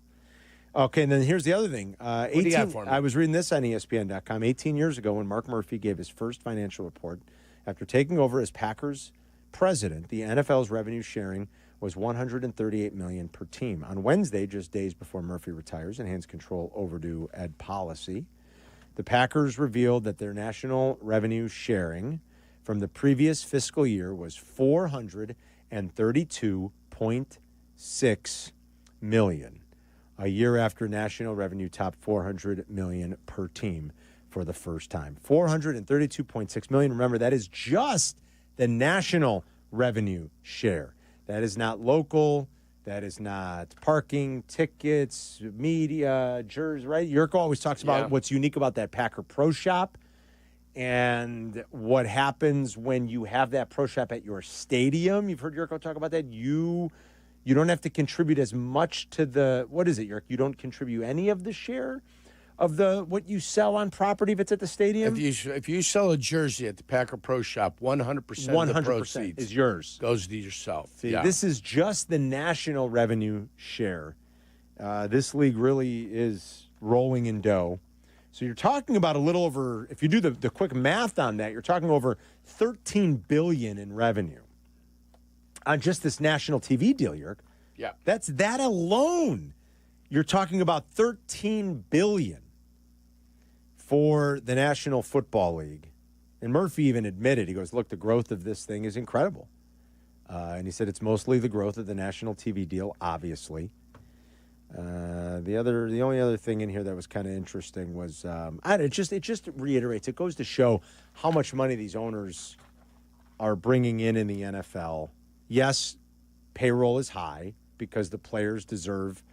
It's not even an equal split. It's close, but the players deserve their share. It's not an equal split.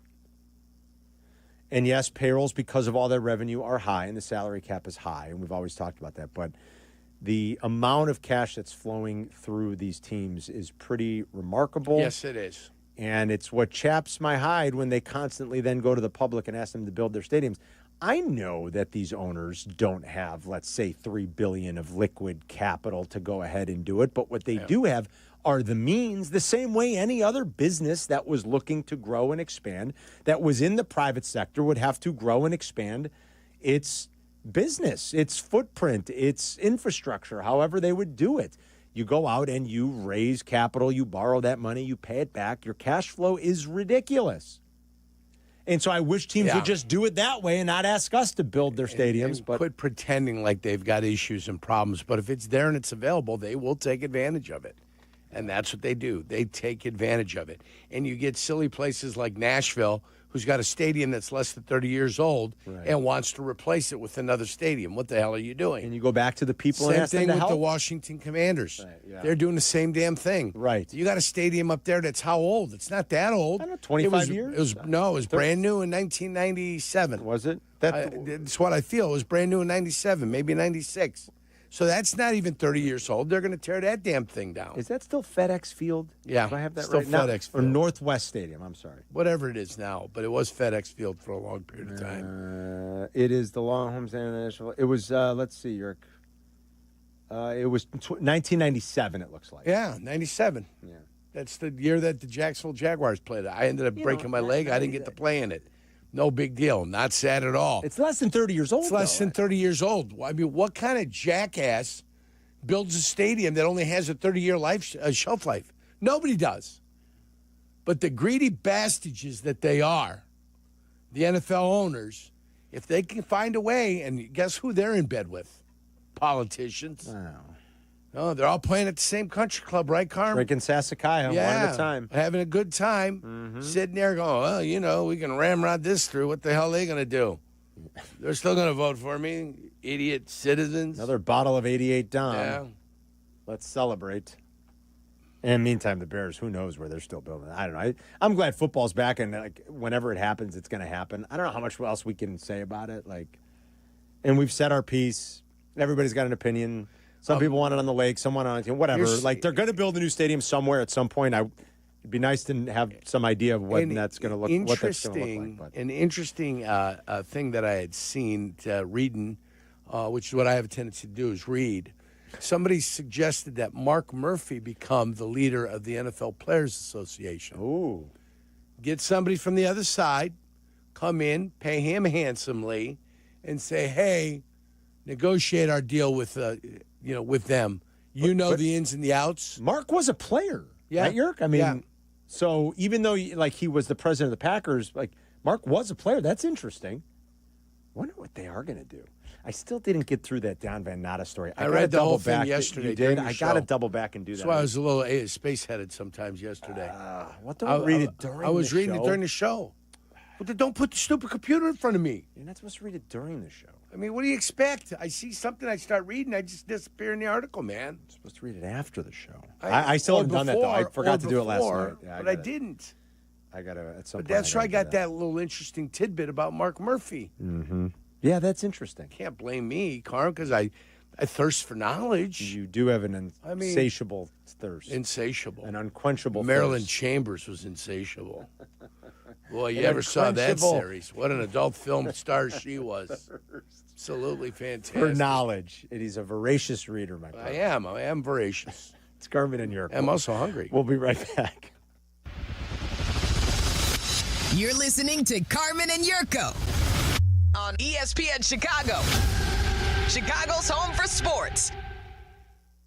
Bears Weekly. Host Jeff Joniak and Tom Thayer take you inside with the latest on your team.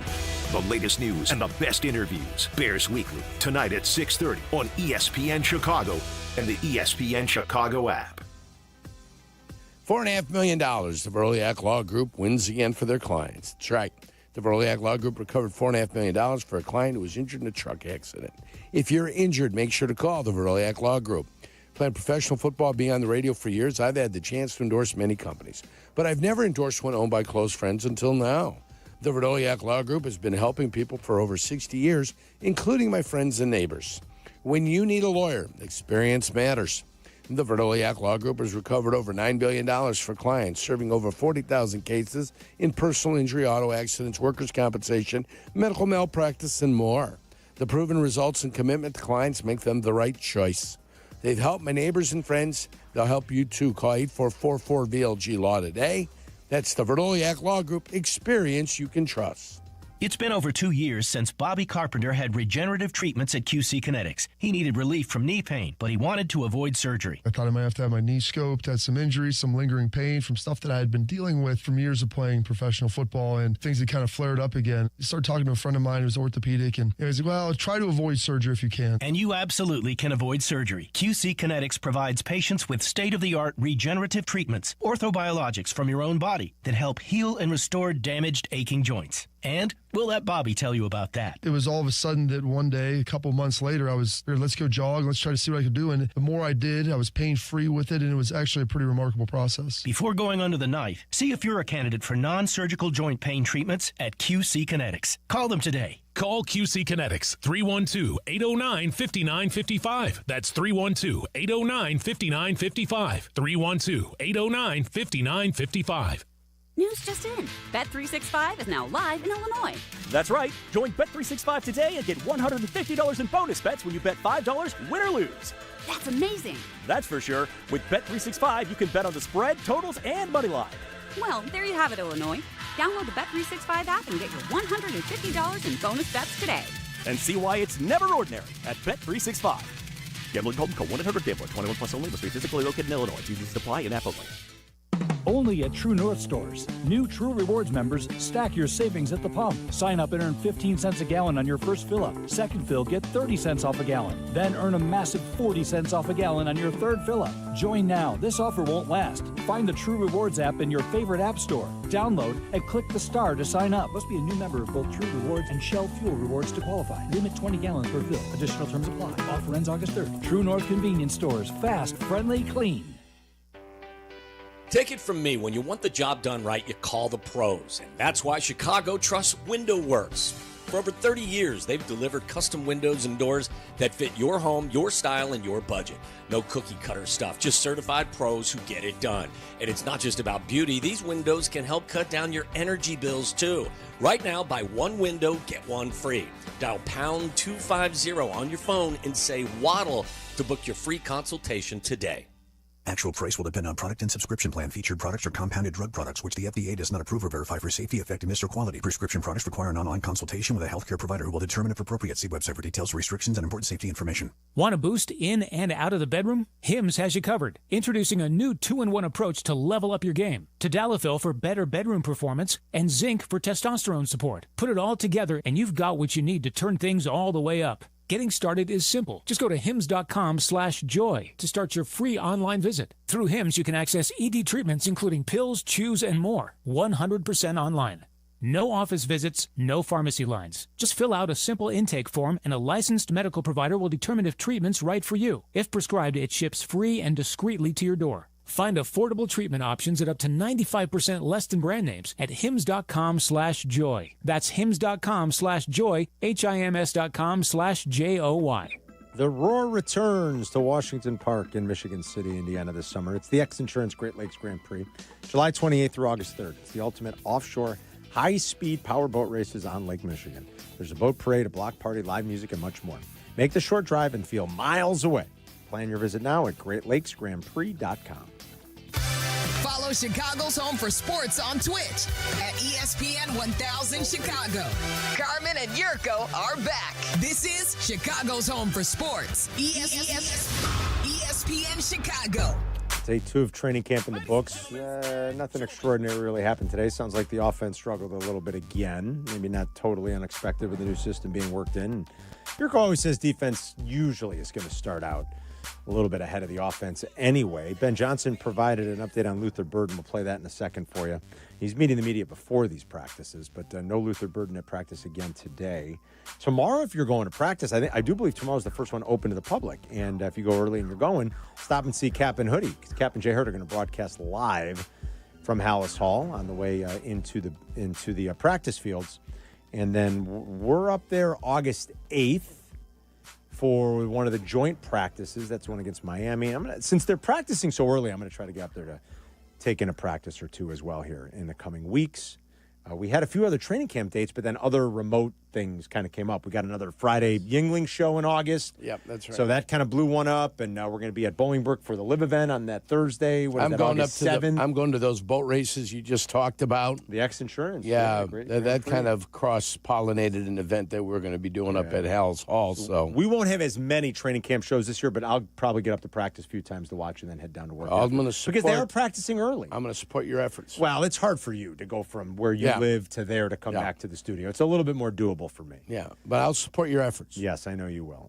By the way, all of our training camp coverage is brought to you by the great folks at your Chicagoland and Northwest Indiana Chevy dealers. Chevy Drive Chicago. Chevy. All right, here we go. Ben Johnson, what is Luther Burden's offseason look like? He provides a little bit of an update for you. Everything that our training staff is telling us we can do physically with them, we're utilizing. I know Coach Randall's been all over them in meetings, keeping them involved. He's being quizzed nonstop. Our quarterbacks are taking them to the side, whether it's walkthroughs on their own. So he's utilizing that time as much as he can, but there's really no substitute for full speed reps. And so the sooner we get him out there, the quicker he can carve a role for himself. Let's hope that does happen soon. So still no Luther Burden. Also, here was Ben Johnson talking about the offense yesterday and if it was what he was expecting or where he wanted it to be after the spring. No, I told them after the practice that I was pretty pleased. We challenged the staff the night before that we really got to pick up where we left off, and for the most part, we saw that. Defensively, we were stopping the ball on most of the plays. Offensively, we were finishing down the field and blocking for our buddies, getting connected. And I thought our pre-snap procedure, for the most part, was solid. It's not where it needs to be. It's going to continue to get better. But, no, I was pleased with the first day. All right, pleased with the first day. Hopefully pleased with the second day. And the beat goes on, Yerk. But definitely sounds like there's a slightly different tenor up there this offseason, which is welcome.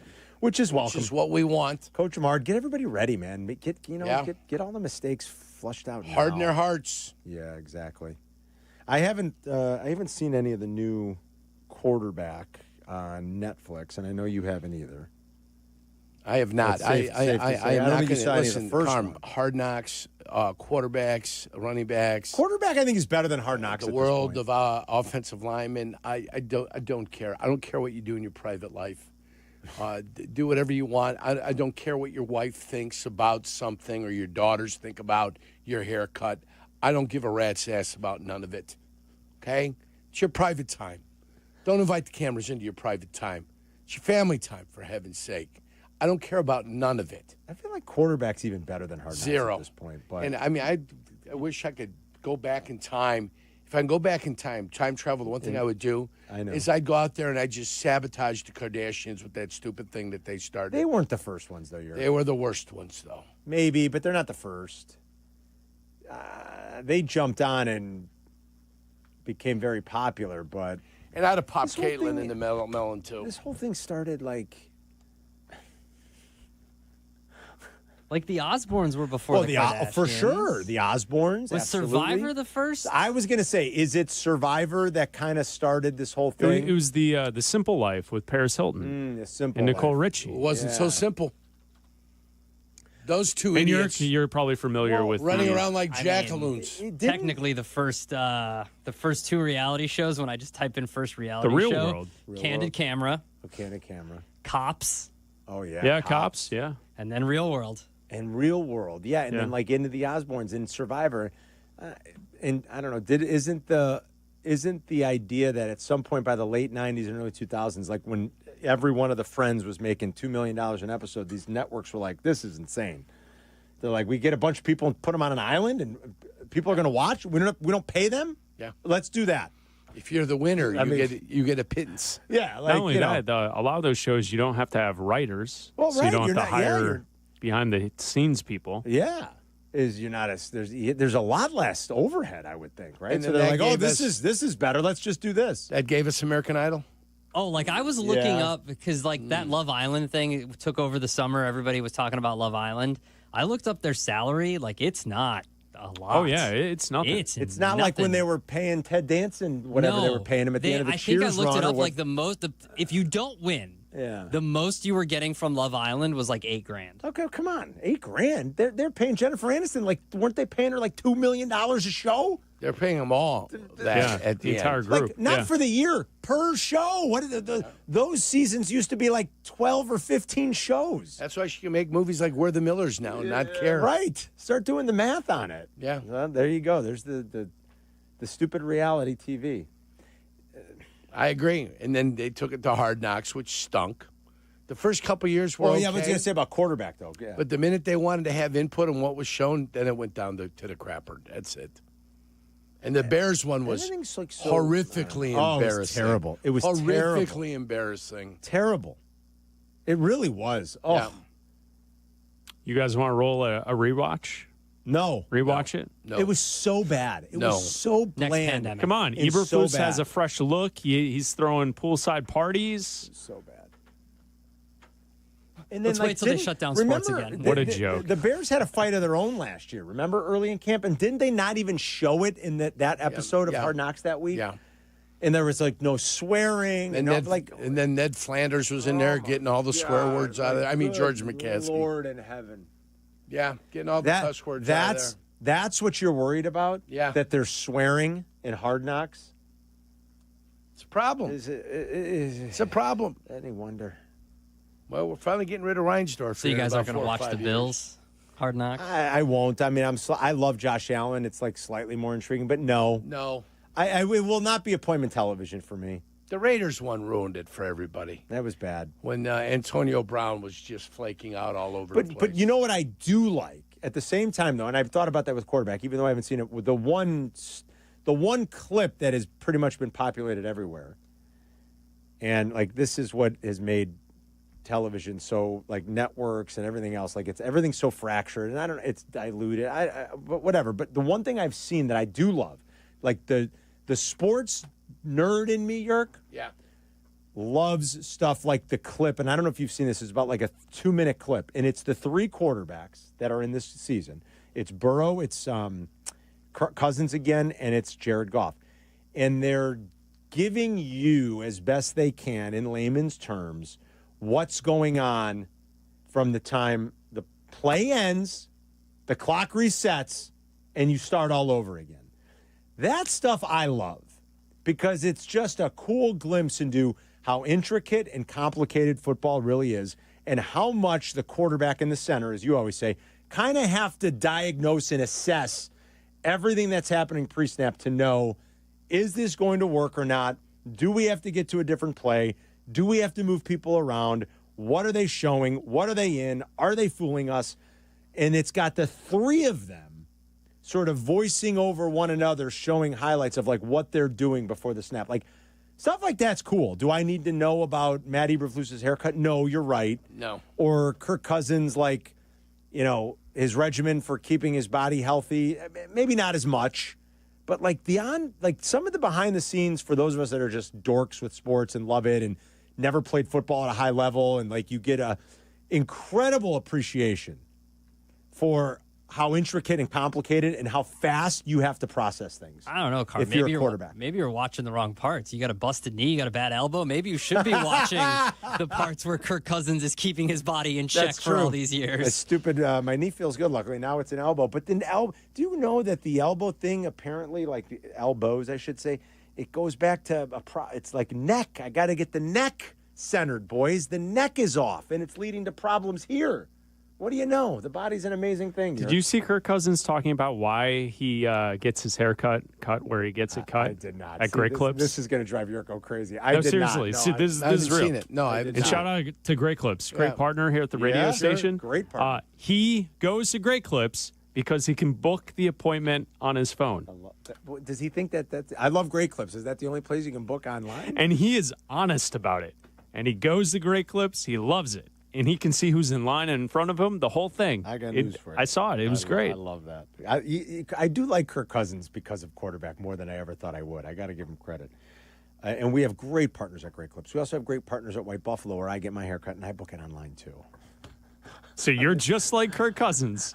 I mean, it's not the only reason I go. I go because I like Kelly. She's great, but... No, but if you listen to Kirk Cousins talk about it, you think he has found something that no one else could offer. You can book online. Yeah, right. I could go right on my phone and I'm going to book. Friedell's in for Waddle today. It's Waddle and Silvy coming up next. We're going to crosstalk with the guys. Beth in Geneva has the final word. Carmen and Jurko present today's final word. Because you had to be a big shot, didn't you? You had to open up your mouth. Today's final word. Had to have the last word. On Carmen and Jurko. Beth's in Geneva. What's going on, Beth? Hi, I would like you to convince my husband, Chad, to go. I cannot get him to go. What? Yes, I listen to almost all the shows every day, and as soon as it came out, I'm like, Chad, we got to go. He's like, I don't know. So can you tell Chad in Geneva that he needs to take his wife to Vegas?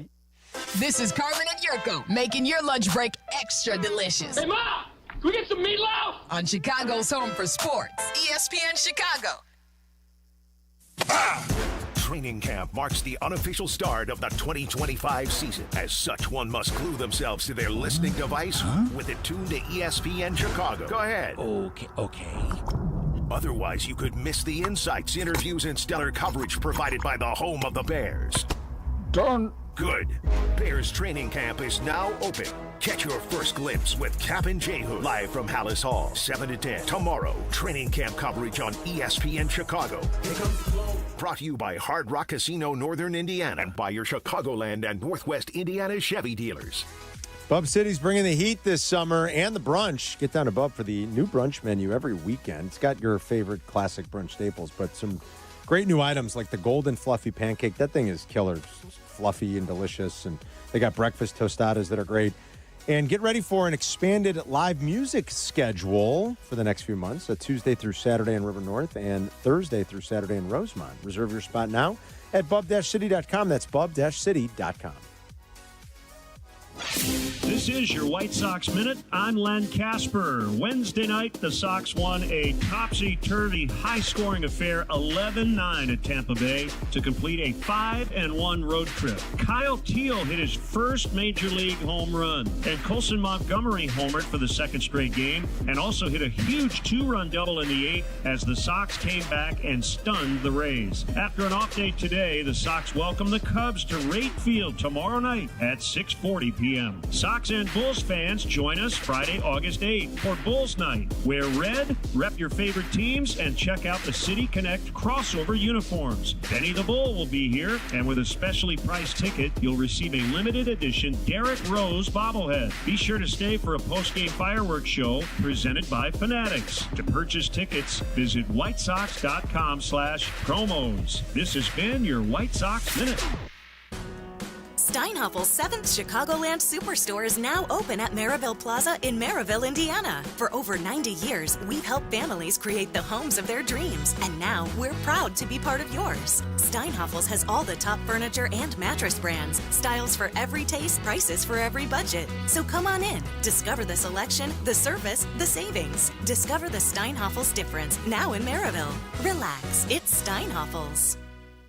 Has the excitement of betting turned into worry? Feeling overwhelmed every time you roll the dice? Problem gambling doesn't just affect your wallet. It can impact your health, relationships, and peace of mind. But there's hope. Gateway Foundation is here to help you take back control of your life with personalized treatment options. You don't have to face this alone. Call Gateway Foundation today at 844-444-5780. That's 844-444-5780.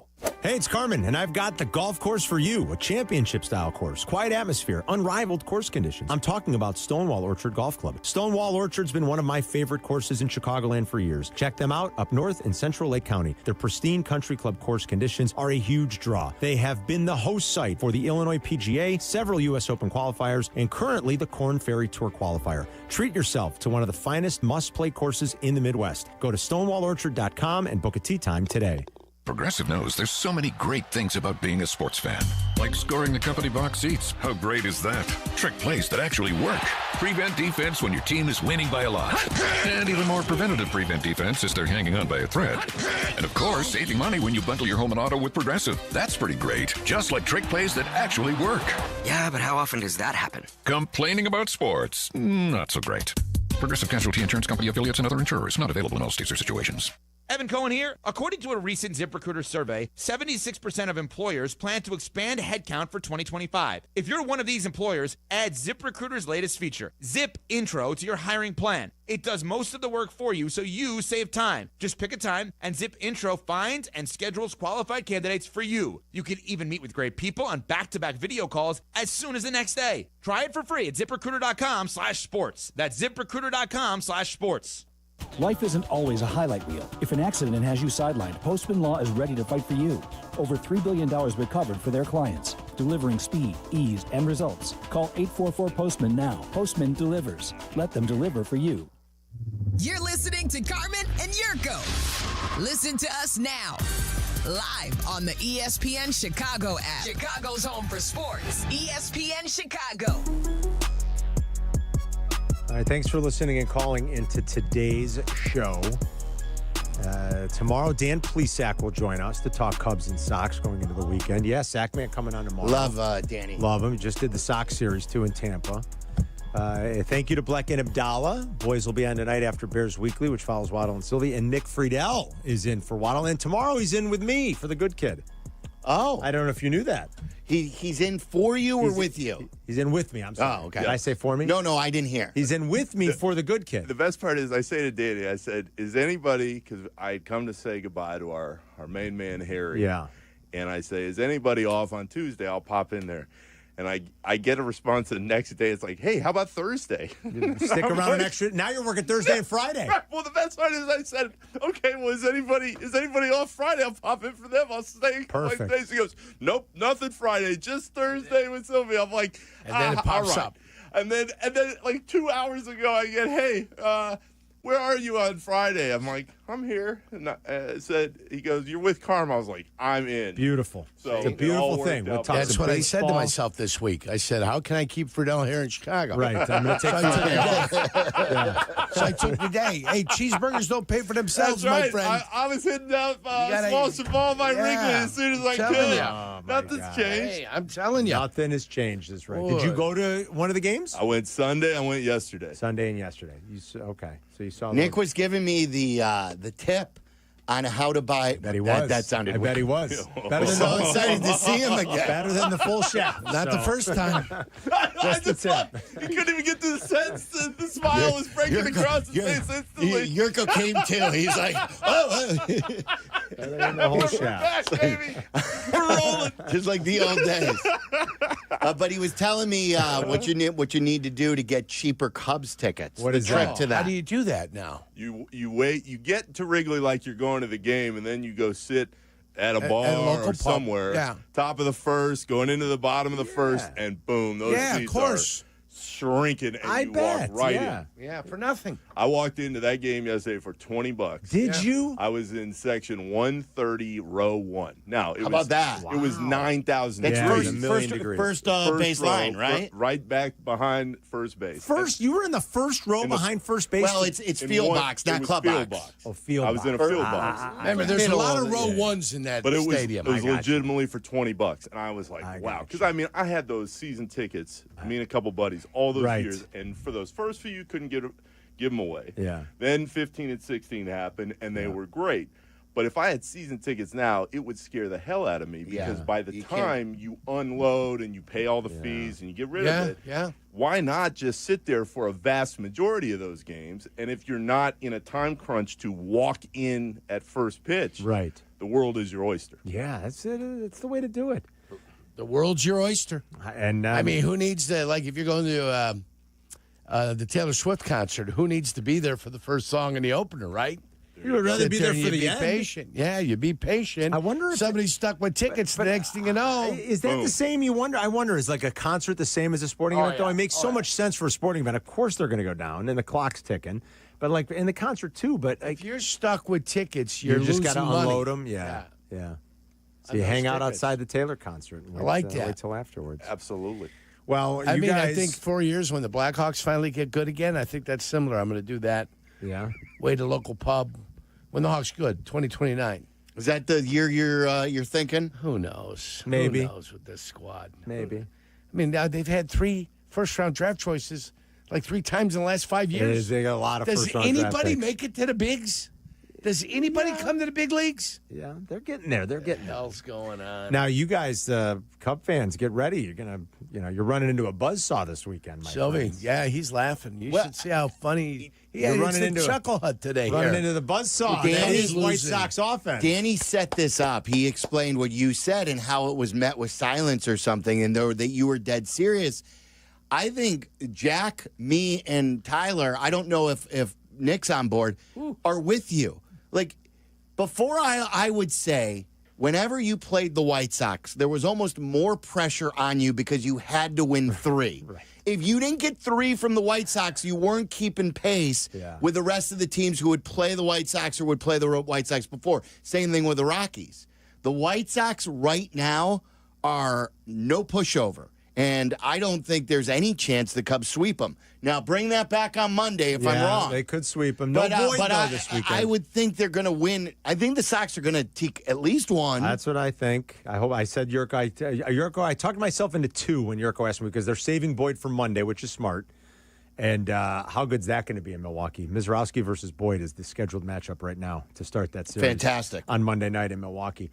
But with no Boyd, I said maybe the Sox do take 2, and they got a little confidence, and they just they look like a professional group of young hitters right now. They're doing that's enough things to get properly. the White Sox fans back chesty again. I know. It's taking all 2 of 3. Taking 2 of 3 from Any Tampa. chance? Well, no, 2 of 3 from the Cubs. If you guys take 2 of 3 from the Cubs, it'll be. Are you Sox kidding? fans are back. Any chance the Cubs Absolutely. sweep? Any chance the Cubs sweep? Of course, Not the Cubs sweep. Any chance the Sox sweep because the Cubs are looking forward? I'd say no. Are they looking forward?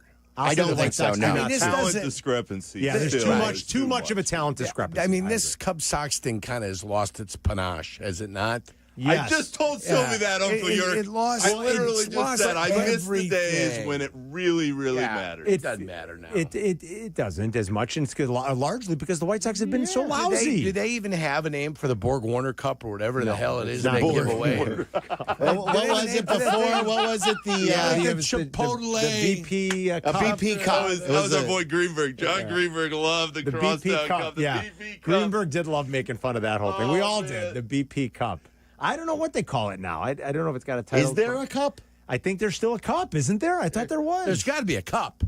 I thought last year, didn't the Cubs retain the cup, or am I wrong? I think it all peaked when Lou and Ozzy did that rapping commercial. Once they did that, What was that? Was that for Subway? What was that for? What? Yeah, it was like it was Subway. McDonald's. No, I think it was Subway. When they were rapping? I'm a South Side guy. Yeah. Or was that for NBC Sports Chicago? It was that when that happened. Jack, can you Google that to see if it comes up? The Ozzy Guillen, Lou Piniella rap. You know, they did have that series had a little bit more. The people oomph around to the it. city were into it. They were because Ozzy loved making fun of the park and Yes. and the so, rats Ozzy in would Wrigley. would fuel the fire, and then you had Lou firing back. You had the teams were good. There was some That's feistiness. the key, Carm. Of course, the key is that they were good, and yes, but- you had the good side characters. Yeah. but in 2008, it was a good year for it both was. teams. You're right. It was at the height of it was good for all those reasons. The teams were good. There was some feistiness. Ozzy and Lou would talk crap. Right now, and I think Venable is going to be terrific, and all I care about is Venable being a good manager. But Venable and Craig Counsell are like, I mean, come on. You have a more interesting conversation with your Sox. You know what's funny? To be honest. Carm, the other night, I saw Jesse and I said, there is only one single soundbite I remember of Counsell's as the Cub manager in the last 2 years. And that's a bad take. Yeah, Jesse. that's a bad. That is the best. And Jesse's sitting there going, well, if you get him on his own, and I'm sitting there thinking, I listen to you guys constantly on the app. I feel like I'm still pretty plugged into what's going on. I talk to everybody when I can. Craig Counsell has got to be one of the single most boring as far as soundbite goes. Even when he argues, we always joke. So boring. He is so boring. He's just exasperated Yeah, all I mean, the it's time. that's his, like you see Aaron Boone last night. Like Aaron Boone will go out there and argue. Craig Counsell's like, and you know, whatever. Like, that's all you get. And if they're winning, who cares? It doesn't really the shrugging matter. of the shoulders. But it's like, of course, you Nick. got to be kidding me. He is just so unbelievably vanilla. He is so I boring. really thought I miscalculated this. I mean, I always say that I flew over this at 30,000 feet. right. When he was managing Milwaukee, I thought he was feisty. No. You know, I thought he was the guy who won these 2 World Series for Florida, then Arizona, and he was the reason why the Brewers had the chip on their shoulder, and he would go after the Cubs every now and then. Remember the day they canceled the game when the sun was shining? Yeah. And I'm like, this guy's going to be so much fun to cover. So much fun as the Cubs manager. He's so and boring. he's so boring. And I don't even know what he truly brings to the table, honestly. I knew Joe gave the Cubs a bump. Joe created the environment and the culture. Can you say that if the Cubs had the same team under David Ross, that they would be any different? It's Silvy. What's interesting to me 83 to 83. The Brewers haven't lost a step. Not one step. And all 4 of us for a while, it was always like, well, if they come back. If they come back in the what? He's watching videos over here. We're good. Don't worry. You're not in on the council conversation. Nothing has literally nothing has changed. Nothing's changed. This, by the way, it's the second time today in the middle of a segment. This I was like, wait a minute, did something happen? What happened? Was it during the Hulk Hogan segment I earlier? don't remember something, and all of a sudden the phone's going off, and then he does this move. He pulls it away and he tries to. Oh, Uncle Jurko. Oh, I miss Nothing's I'm changed. watching my guy flip Rolexes in New York. That's what he's watching. He's watching a guy flip Rolex. Before I forget, it's too perfect. Before I forget about this, though, all we did last year was say, God, this Cubs team is so boring. Yeah. They are devoid of personalities where you're like, oh, man, I want to watch them. I want to hear what they have to say every day. Now I look at it and I say they're certainly better. We'll see what happens in the next few months and in the next week leading up to the deadline. But the only real cool personality that I see day to day on this team is PCA. Yes. It's like all the same boring personalities, and then boom, PCA is like this star where you're like, whoa, what's he going to do on the field? What's he going to say? Is exciting. I would say Palencia's got like what you want to see. He's got like the fun vibe at the end of games. Shoda's fun just because he's quirky. Shoda's really he's good and he's fun. Shoda's fun. PCA for sure. Dansby's got like some star His quality defense. to him because of his defense and everything. But like Dansby's like an NBA player now. You're like, oh, man, Dansby's fun and he could be cool, but you judge him based on the contract.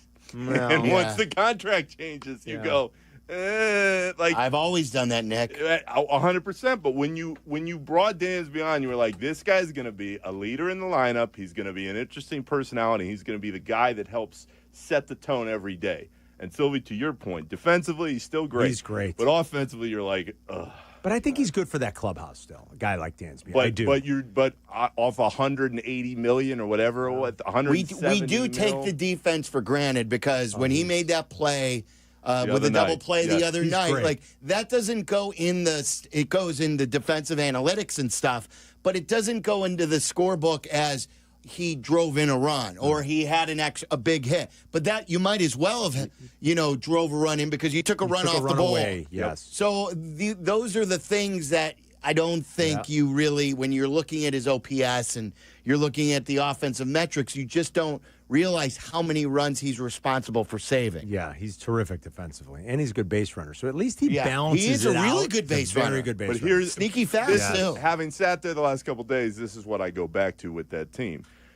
PCA is really the only guy, and I think you could throw Shota in there as far as personality, and hey, it's cool, he's fun, and Boyd is good. I don't know much about him. It seems like he's a nice guy. PCA is the only guy that you are paying to go watch out of that group. You're not paying to go watch Dansby Swanson. Yeah, Kyle Tucker is one of the best players in baseball. I understand, but I'm saying. But what do you want? Is this a man pageant? What are you looking for I'm here? saying. We'll go back to 16. This is the juxtaposition. 16, you had Rizzo, you had Bryant, you had Russell, you had Arrieta every time he threw, you had Lester. You had superstar players that you knew about and got a feel for based on watching them play day after day. Well, Tucker's a superstar player. Tucker absolutely is a superstar player. Tell me 3 things about him. Three things about Kyle Tucker. Go ahead. He's from Tampa. His nickname is King Tucker. Yeah, he's got a long neck. Are you saying personally he was on the boat with the guys? Yeah, he's got a long. He's very necky. But there's the problem. Tucker is really good. What did you know about Addison Russell in 2016? What did you know about? What you know about? Exactly. We're going down a different path here, but what you know about Russell was what made Russell so exciting? What was the difference between him and I loved Addison Russell, but what made him different than Dansby? Here's the difference for me with Russell, because Russell out of that 2016 group, he was my favorite player. Really? When you went to go watch him, you were like, man, I might see something different today, and it goes back to the defense. So there is that parallel with Dansby. I'm with you. There's a parallel there. But with Russell, he was still such a young player trying to figure it out in the moment. We know what happened after. It was awful. But in those moments where you went to watch him, you're like, oh, this is different. My only thing with Tucker is Tucker's awesome. Nobody's taking that away. It's that he's been here now for 5-6 months. And I don't know anything about him other than he's from Tampa. He's definitely more of the quiet. I mean, you listen to those interviews. Do you really need to know them to love them and get behind them? That helps. I've been a diehard fan my entire life. That's not going to change as far as how I enjoy watching the game. My point is, when you're going to Wrigley and you're going to a game, if you're not just, hey, I want to go sit at Wrigley and have a couple beers and have a day, then I think the huge part of why that team resonated 10 years ago was because there were personalities within that group. I got news for you, though, too. And two of my favorite Cubs growing up, and we're talking about one now because he's fighting. Mm-hmm. Ryan Sandberg was as boring as anybody. Yes, he was. Like, no one knew a thing about Rhino. Yeah. Andre Dawson, did you know anything? Apples to apples, right fielder to right fielder. He won an MVP on a last-place team. Tell me anything. Tell me something about Andre Dawson right now. He had bad knees. Yeah, well, besides Andre Dawson had bad knees. Yes. He gave the Cubs a blank contract. Right. Put his signature on it. Okay, now you're just reciting. He had an unbelievable. Well, you asked me what I know about him. I gave you what I know about him. Kyle Tucker's got an unbelievable bat. He's won Gold Gloves. Right. And that's an unbelievable bat. How do you know? We watched him. Okay. But that is, I think that my only. Have point you seen the Conor McGregor picture? No. I haven't either. I heard you. No. Yeah, Big Cat sent me it. Gifted? Yeah, Big Cat sent it. I saw you guys talking about it. Let me send it to you guys. For a wee Irish lad? I'm going to tell you three things about Josh Rojas on the south side. And I'm just Were you about to call him Hose? I was about to call him Jose Rojas. It's Josh Rojas. God, the White Sox. What happened? Hey, they're getting there. Hey, what are you talking about? It's coming around. Best team in the second half. They're finally giving us something to look forward to, for crying out loud. There's a sign of life. There's light at the end of the tunnel. I mean, it's a long way to go, but at least things feel more professional. The light at the end of the tunnel. I think, but you know what I think it is, and I mean, in all transparency, so much of the Cubs this year, the experience for me, this is part of what I saw when I saw them play the Dodgers a couple months ago in that series in Tokyo. The Dodgers have all these stars. It's like a field they do. I mean, it is like I went back into a time machine 15 years, and I was like, hey, Jurko, I'm Nick. It's great to meet you. Is that real? We're just... That's what he sent me yesterday, and they convinced me it wasn't that. And I'm like, okay, what is it? I opened it up, and there it is. It would be a penalty in hockey for too much stick curvature. That's not real. That stick is too curved. It is. There's too much bend. That's not real. Come on, that can't be real. You guys. Good Lord. We're like children, you know? We're not like children. We are children. I couldn't take my eyes off it. We got Jurko back, though. I had to turn the phone over. God. Oh my God! A really good tribute to let's talk about the Hulk Hogan, the Hulkster. Yeah, we're gonna have Hoodie on coming up. Yeah, I was Carmen doesn't thinking the same thing as you. I texted Hoodie right away. That's the guy I think about when and I recently when I think it was last fall, I watched the Vince McMahon documentary because I didn't grow up. A lot of people who loved wrestling said the Vince McMahon documentary was nothing because it didn't teach him anything. For me, I loved it because it did teach me stuff because I didn't follow it that closely. Yeah. And the Hulk Hogan stuff, like the turning heel in wrestling is some of the best stuff. Great. When he became part of the New World Order? Yeah. Like, was he good? Was he bad? Dressed in Did black. he start bad? Yeah. Then he became a superhero, was great. Then he went bad again. with the NWO, that's why people correct? love that storyline, those storyline aspects of wrestling. That's why people love it so much. And so many people are into it. All right, what else? So then more on Bears training camp. You'll hear from Ben Johnson. We're going to talk plenty of Cubs today. Nixon. We've got Wilbon today at 4:30. Nice. And then Hoodie's joining us coming up next. Sounds good. Nick, see you tomorrow, buddy. You got him. Yurk, have a good weekend. Have fun at hopefully we can find a way to be victorious. Have fun at the club. Member guest for Yurko this weekend. Oh, congrats. Big to do. Waddle, big to do. Waddle and Silvy are next. Silvy. Nick is in for Waddle. Have a great day. We'll see you tomorrow. You're listening to Waddle and Silvy on ESPN 1000, Chicago's home for sports. Training camp marks the unofficial start of the 2025 season. As such, one must glue themselves to their listening device with it tuned to ESPN Chicago. Go ahead. Okay. Otherwise, you could miss the insights, interviews, and stellar coverage provided by the home of the Bears. Done. Good. Bears training camp is now open. Catch your first glimpse with Kap J Hood live from Hallis Hall, 7 to 10. Tomorrow, training camp coverage on ESPN Chicago. Brought to you by Hard Rock Casino Northern Indiana and by your Chicagoland and Northwest Indiana Chevy dealers. All right, guys. Connie's Frozen Pizza is the official frozen pizza of the Waddle and Silvy Show. We should cook up Friedel some Connie's Frozen Pizza. He loves it, too. It's a thin crust pizza, crispy, cut into squares, just like they do in the shop. And thanks to Connie's Frozen Pizza, you can enjoy a true slice of the city anytime, anywhere. You know, Connie's Frozen Pizzas are the same classic thin pies that are made with the same cornmeal crust that Connie's is so known for. They've been serving that for over 60 years now. Perfectly cheesy and saucy. And they're exactly what you want on hand when you're craving pizza. We're getting to the end of the work week, guys. Stop at your local grocery store, pick up some Connie's Frozen Pizza today. Born in Chicago, enjoyed everywhere. Available at your local grocer's freezer. $4.5 million. The Veroliak Law Group wins again for their clients. That's right. The Veroliak Law Group recovered $4.5 million for a client who was injured in a truck accident. If you're injured, make sure to call the Veroliak Law Group. Hey, it's the good kid. Let me tell you, playing pro football and being on the radio for years, I've had the chance to endorse many companies, but I've never endorsed one owned by close friends until now. The Verdoliak Law Group has been helping people for over 60 years, including my friends and neighbors. When you need a lawyer, experience matters. The Verdoliak Law Group has recovered over $9 billion for clients, serving over 40,000 cases in personal injury, auto accidents, workers' compensation, medical malpractice, and more. Their proven results and commitment to clients make them the right choice.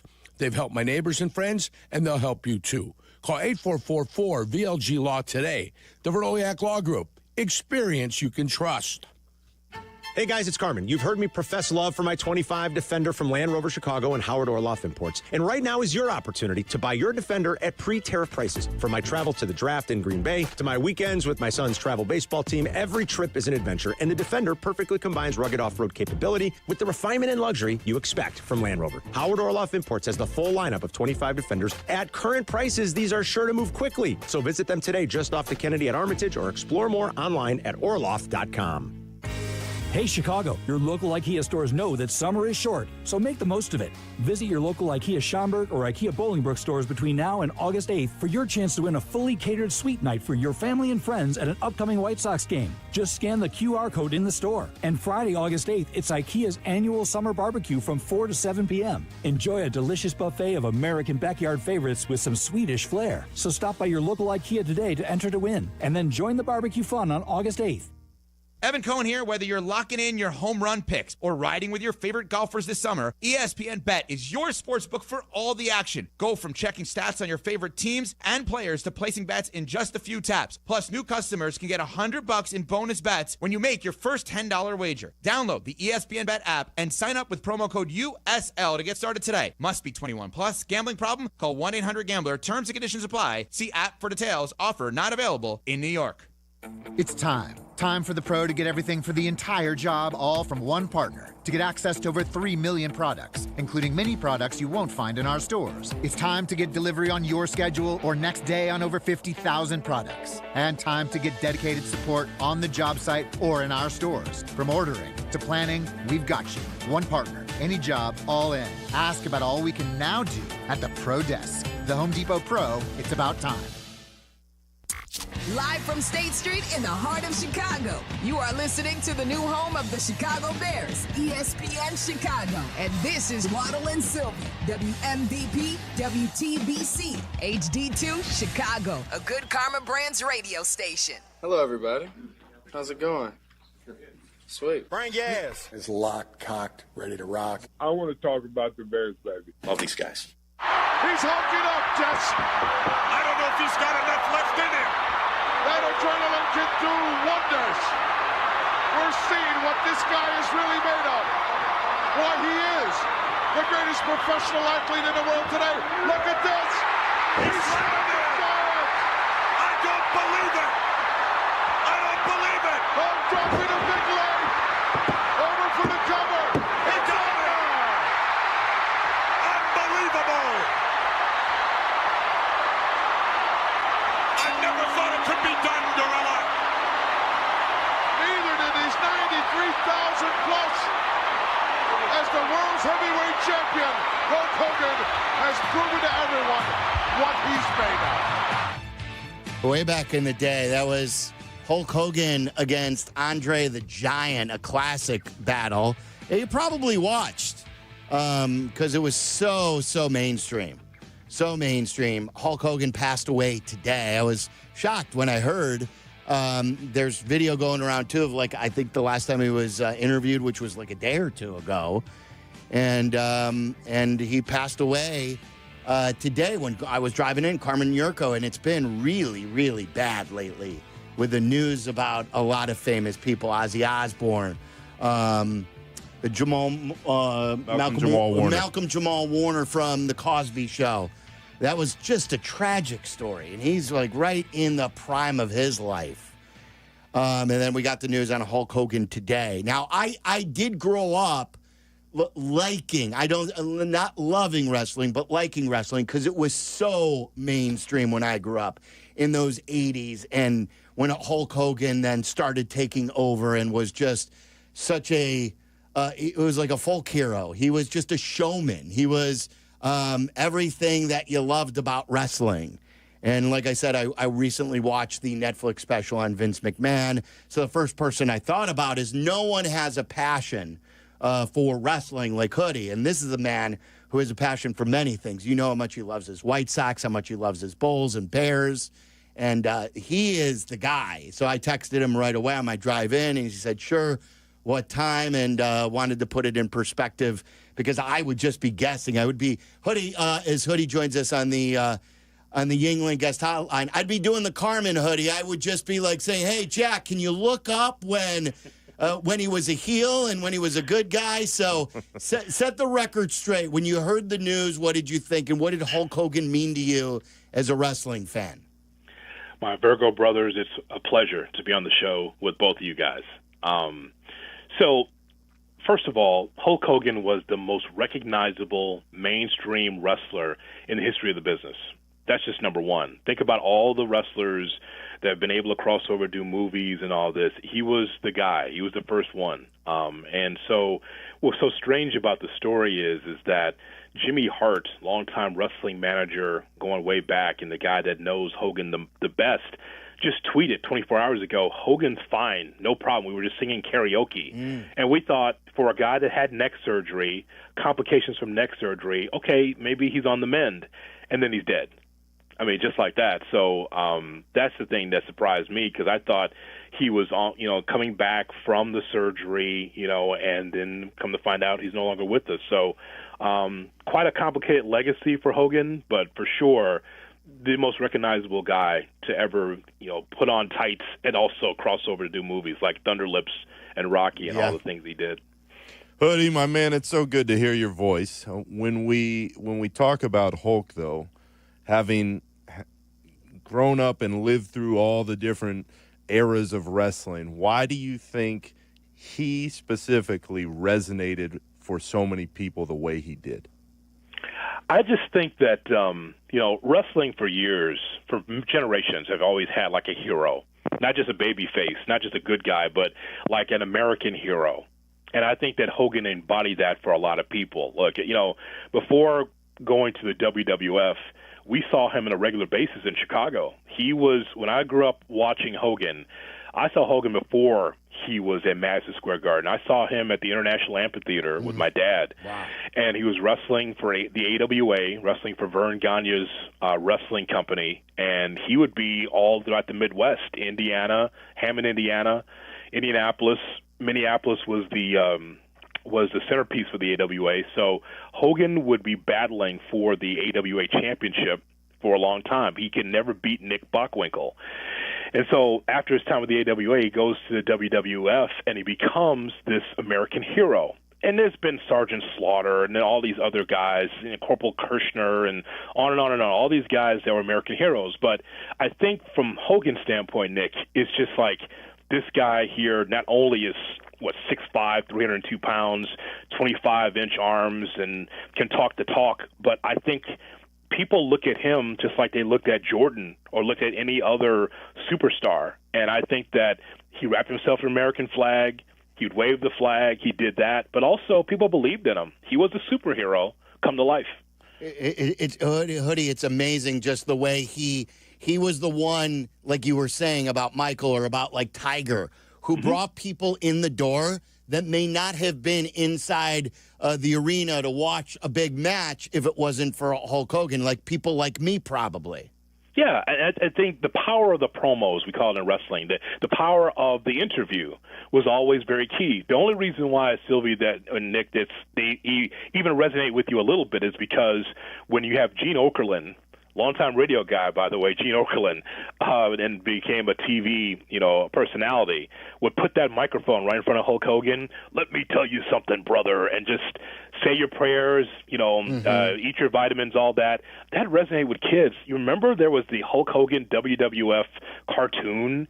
There was that too. So whether it was merchandise, cartoons, his actual wrestling, he was a megastar under Vince McMahon's marketing and booking and the persona for Hulk Hogan. All of that whole rock and wrestling connection. It's so funny. If you just ask somebody, did you ever watch wrestling? They'll say, oh, that Hulk Hogan stuff? Yeah, because they remember the whole Cyndi Lauper, rock and wrestling connection in '84 that started WrestleMania 1 at Madison Square Garden, and Hogan was a major part of that. No Hogan and no success in the wrestling business without him, quite frankly. Yeah. So can you take us through when he was good and when he was bad? Didn't he change a few different times? I always get a kick out of that with wrestlers. Yeah, so, there's two sides of the coin, and this is an embodiment of life. You're a bad guy or a good guy, right? And you are a baby face or a heel. For Hogan, between 84 and 91, he was the WWE champion for a long, long time, and his act got stale.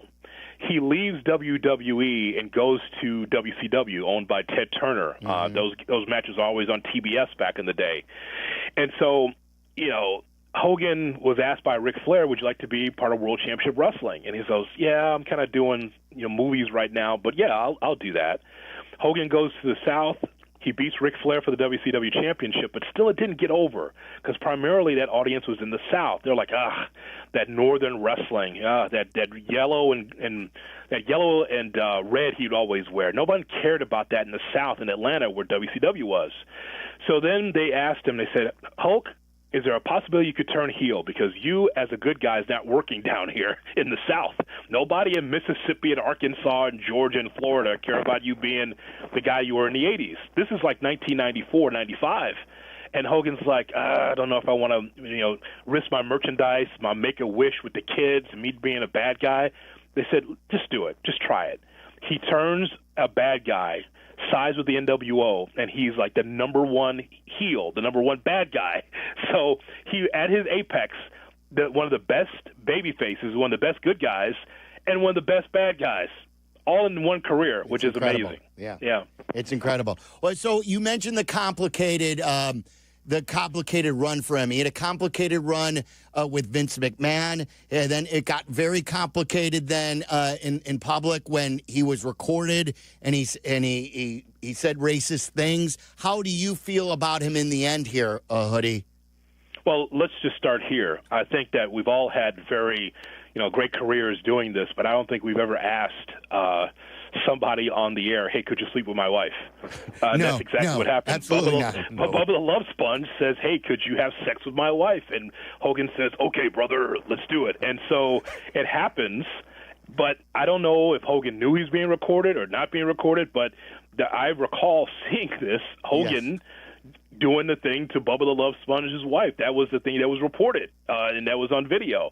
He sued, of course, Gawker for having that put up, and I don't know what the settlement was, but during that taping, he found out that his daughter was dating a black guy, and he was slinging around the N-word like us taking showers. It was easy for him to just slip out and just talk about the N-word, like, I don't want my daughter sleeping with a black guy, and use the N-word a lot. WWE fired him after that tape came out, and so he was out of the business for a while because of those racial epithets, the things that he said. And it took him a while for him to get back up there into the good graces of some fans. Some fans have not forgiven him for that, and rightfully so. The last time we saw him on Raw, he was roundly booed. As Raw is now on Netflix, the WWE show, he has not been in the good graces of a lot of people. So toward the end, instead of him getting his flowers in his 70s, he got booed a lot and criticized a lot of social media for not being the persona he was on TV. He said a lot of bad things, and people have not forgiven him for that. So that's why it's a complicated legacy. No tolerance for black people, but yet a great wrestling star. And that's Hogan's resume. Who's the big guy? Who's like the big person in wrestling right now? Oh, that could be Roman Reigns right now, because I think he's already done a couple of movies. He's in WWE. Of course, The Rock is still dabbling between movies and WWE too. So Dwayne Johnson is still pretty heavy into wrestling on the WWE side. AEW is one of our partners at Good Karma Brands and ESPN Chicago. So they've got Hangman Page and they've got MJF. Maxwell Jacob Friedman is in the movie. It comes out tomorrow. What's the golf movie that's coming out? It's a Happy Gilmore 2. Happy Gilmore 2. He's part of that, and he's one of the stars of AEW, and so he's becoming a big talent as well. So, wrestling at its heights, guys, as we remember it in the 80s, it was amazing.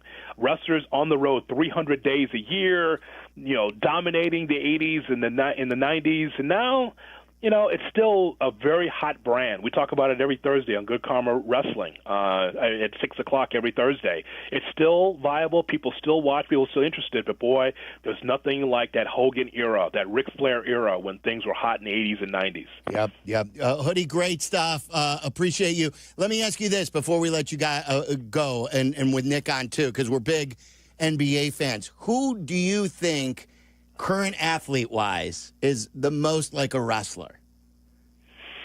Definitely LeBron James. Yes.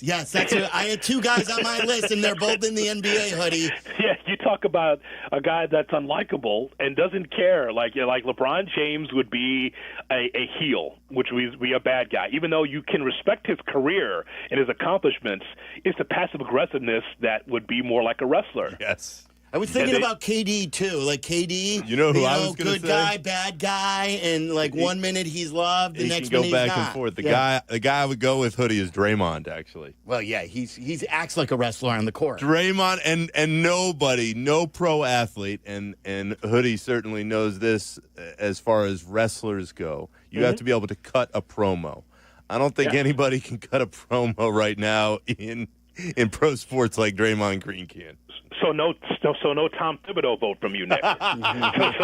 Tips is like Mr. Fuji. He's like the manager that walks out with the main draw. He's like a manager out there, just like, get out of here, Nick. Get away from me. Get the up away from me. Last thing he needs is Jimmy Hart's megaphone, Hoodie. He's got the little shoe polish in the hair. That's right. Just keeping a few strands. He walks around. That's right. He'd be a great manager. Hoodie, how many games are your White Sox going to take from the Cubs? Oh, I'd hope to get one. Yeah. I understand what this is. You still have TBA on Sunday, and I think that's a bullpen day. I think we can get you there. You're 0 for 3 in bullpen days, by the way. I know. You need to find starting pitching yesterday. Yes. It's a good baseball team. I talk to people around the country. They say, how about the Cubs? I go, the Cubs are as good as anybody in the National League. It's not the Dodgers and everyone else. It's wide open, but it's up to Jed. What is Jed going to do, and what is up to Tom? You know, as you always say, Silvy, it starts at the top, right? So if you think that this is important, you don't kick the can down the road to next year. Play that sound that we played this morning. Did you play the Jed that Jesse sent in? Did you play that? No, we led with you, my friend. Oh, that's right. At 3:00. No, but you should play the Jed, because Jed kind of intimated, like, you say you're setting up for next year? Oh, no. It's about this year. Yes. So play that. That's producing the show. I'm just saying we played it, and Jesse brought it up. I'm like, no, it's about this year. You want to win it all? This is the great opportunity, because baseball's got so much parity right now. So, I think we could win one game. We know it's levels to this. The White Sox have been a good story coming in the second half because of Dan Plesac, not Stoney. But really, I think that we can win at least a game. That's the hope. Yeah, there's no doubt in my mind. I would bet on it. The White Sox are going to take at least one right now. They're playing good baseball. All right, Hoodie, you got to be tired today, extra tired than usual, because you had to carry Jesse's ass all morning. That was a rough one there for some time. Wow, listen to that. Oh, he's beaming now. Sylvie's loving that one. Did you hear him today? No. I love Jesse. Jesse's one of my favorites. But Jesse couldn't talk football if his life depended on it. You could fill up a thimble, and you still wouldn't fill up the whole thing of his football acumen. He was something extra bad today, I tell you. He was bad, but he knows. Yeah. He knows. He called the offensive lineman Manny Trio instead of Ozzie Trapillo. Did you hear that today? Manny Trio. He pulled the Manny Trio, yeah. It's like, I said, you mean Ozzie Trapillo? Yeah, that's it, buddy. Manny Trapillo. A kid from BC. It's like, what do you mean? Yeah. The little handy shortstop for the Cubs? No. Manny Trio. One of the first Cubs I knew of, yeah. All right, Hoodie, great stuff. We appreciate you being here for us. Thank you. Absolutely. Don't forget Shaw Local. There you go. The Shaw Local came out today. Second column after the vacation. It's all about the Ben Johnson Show. Hoodie is my biggest fan when it comes to promoting Shaw Local. I love Hoodie, you're the best. Thanks. There's Jonathan Hood. Every morning, Kap J Hood, 7 to 10 on ESPN 1000. I'm just thinking everybody's got different Hulk Hogan memories. Sylvie, what springs to my mind as I think back through growing up is Hulk Hogan was such a big deal in Orlando. That's where I grew up, and it's such a wrestling hub. But his popularity had crossed over to the point where when the Magic, when Shaq and Penny are playing Michael and Scotty in the biggest of games, when the Magic had their little mini run, here comes Hulk Hogan during timeouts in Horace Grant blue goggles, a Shaq jersey, and you would see him walk out there, and that entire Orlando arena would explode because he'd hype everybody up, putting his hand to the ear, and then he would tear off the Shaq jersey, and he'd still have the Horace goggles, and you're like, this guy is at a different level. And the only wrestler, I think, over the last 20 or so years, I think that's gotten to that point would have been Stone Cold, because he crossed over way into the mainstream. But there was only one Hulk.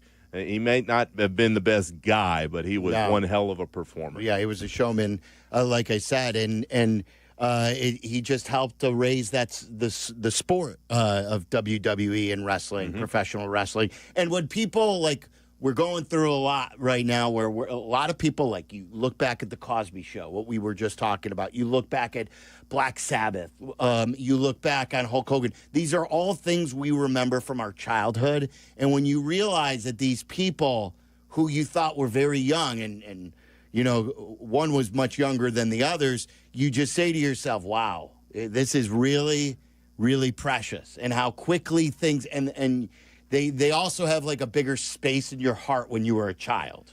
It's a very sad segue for me, Sylvie, but my hero, my idol growing up was Ryan Sandberg.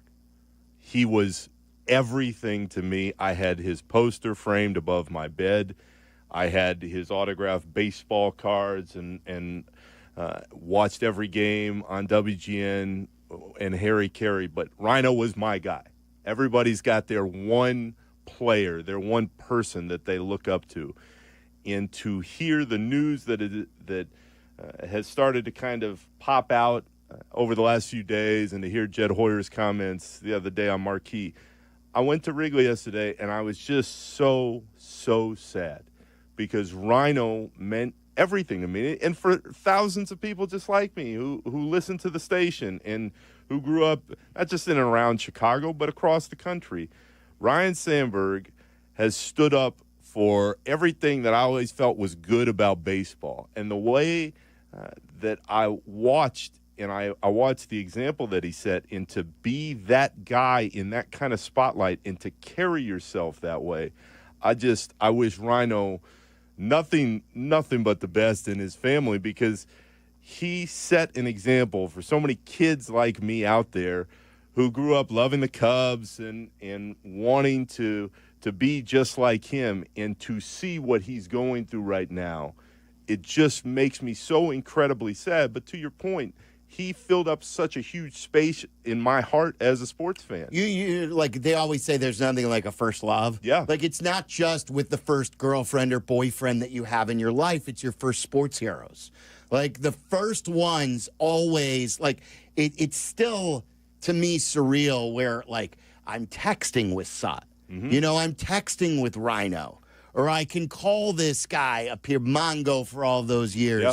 You know, guys who I looked up to were bigger than life. And like, it's what I know Waddle plays around with the Sandberg game and everything like that. But if you weren't of that age then in 1984, I grew up never knowing a Cubs team could win. I was 13 years old. And I just thought it was a lot in life that we'd go to the games, we'd have fun, but the Cubs would probably not win, and they weren't ever going to be close to first place. Mm-hmm. And my mom would tell me about the 1969 Cubs and how close they were and how they had all these Hall of Famers with Ernie and Billy and Sano and Fergie and everything like that, but they fell short and they blew the big lead to the Mets. And for years when I grew up in the 70s, the Cubs stunk. The Cubs stunk, and I didn't have an Ernie Banks. I didn't have a Billy Williams. They did. And then in 1984, everything changed. And there were divisions then where there weren't divisions in 69 and stuff like that. So it was the first time anyone really had seen a Cubs team in that era, because it was 45 the last time they went to a World Series, like, celebrate clinching something. Where in 1984, with Ryne Sandberg as their MVP, he's ours, and we're storming the field in Pittsburgh because the Cubs had finally won something for many generations for the first time we've ever witnessed. Mm-hmm. So that's why, like, that team and that player and a few of those players are bigger than maybe even some of the 16 Cubs who won the World Series, just because it gave us the first taste of winning. I think that's very well said. And as I've gotten older, the other thing that I think is so important, specific to Rhino, is that I was lucky enough to meet him a couple times. And Silvy, he just seemed like a genuinely good guy. And that's all you can ever hope for when you meet your heroes. And so often, especially in the world we live in now, there are so many stories of somebody looking up to, and then you get a chance to meet them, and they aren't who you thought they were. No. And the couple times where I was just able to spit out to Rhino how much he meant to me and how much he still means to me and what it meant for me to watch him growing up, those were really, really special times. And I think that is the coolest part to me. As I've gotten older, I became a sports writer. I was able to see and live out a dream career, but Ryne Sandberg for me was always the guy that was on the biggest pedestal there was. Yep. And I always respected the way on the field he was able to carry himself with a quiet confidence, and off the field he just seemed like a very genuine guy. Yeah, and he is, and he still is, and he's in the fight of his life, and we're thinking about the entire family. So it was well said. I'm glad you were able to say that. Hulk Hogan passed today. We were just talking about that with Hoodie. If you want to talk about anything that we were just touching on there, we got a lot to do today. The Bears did have day 2 of practice.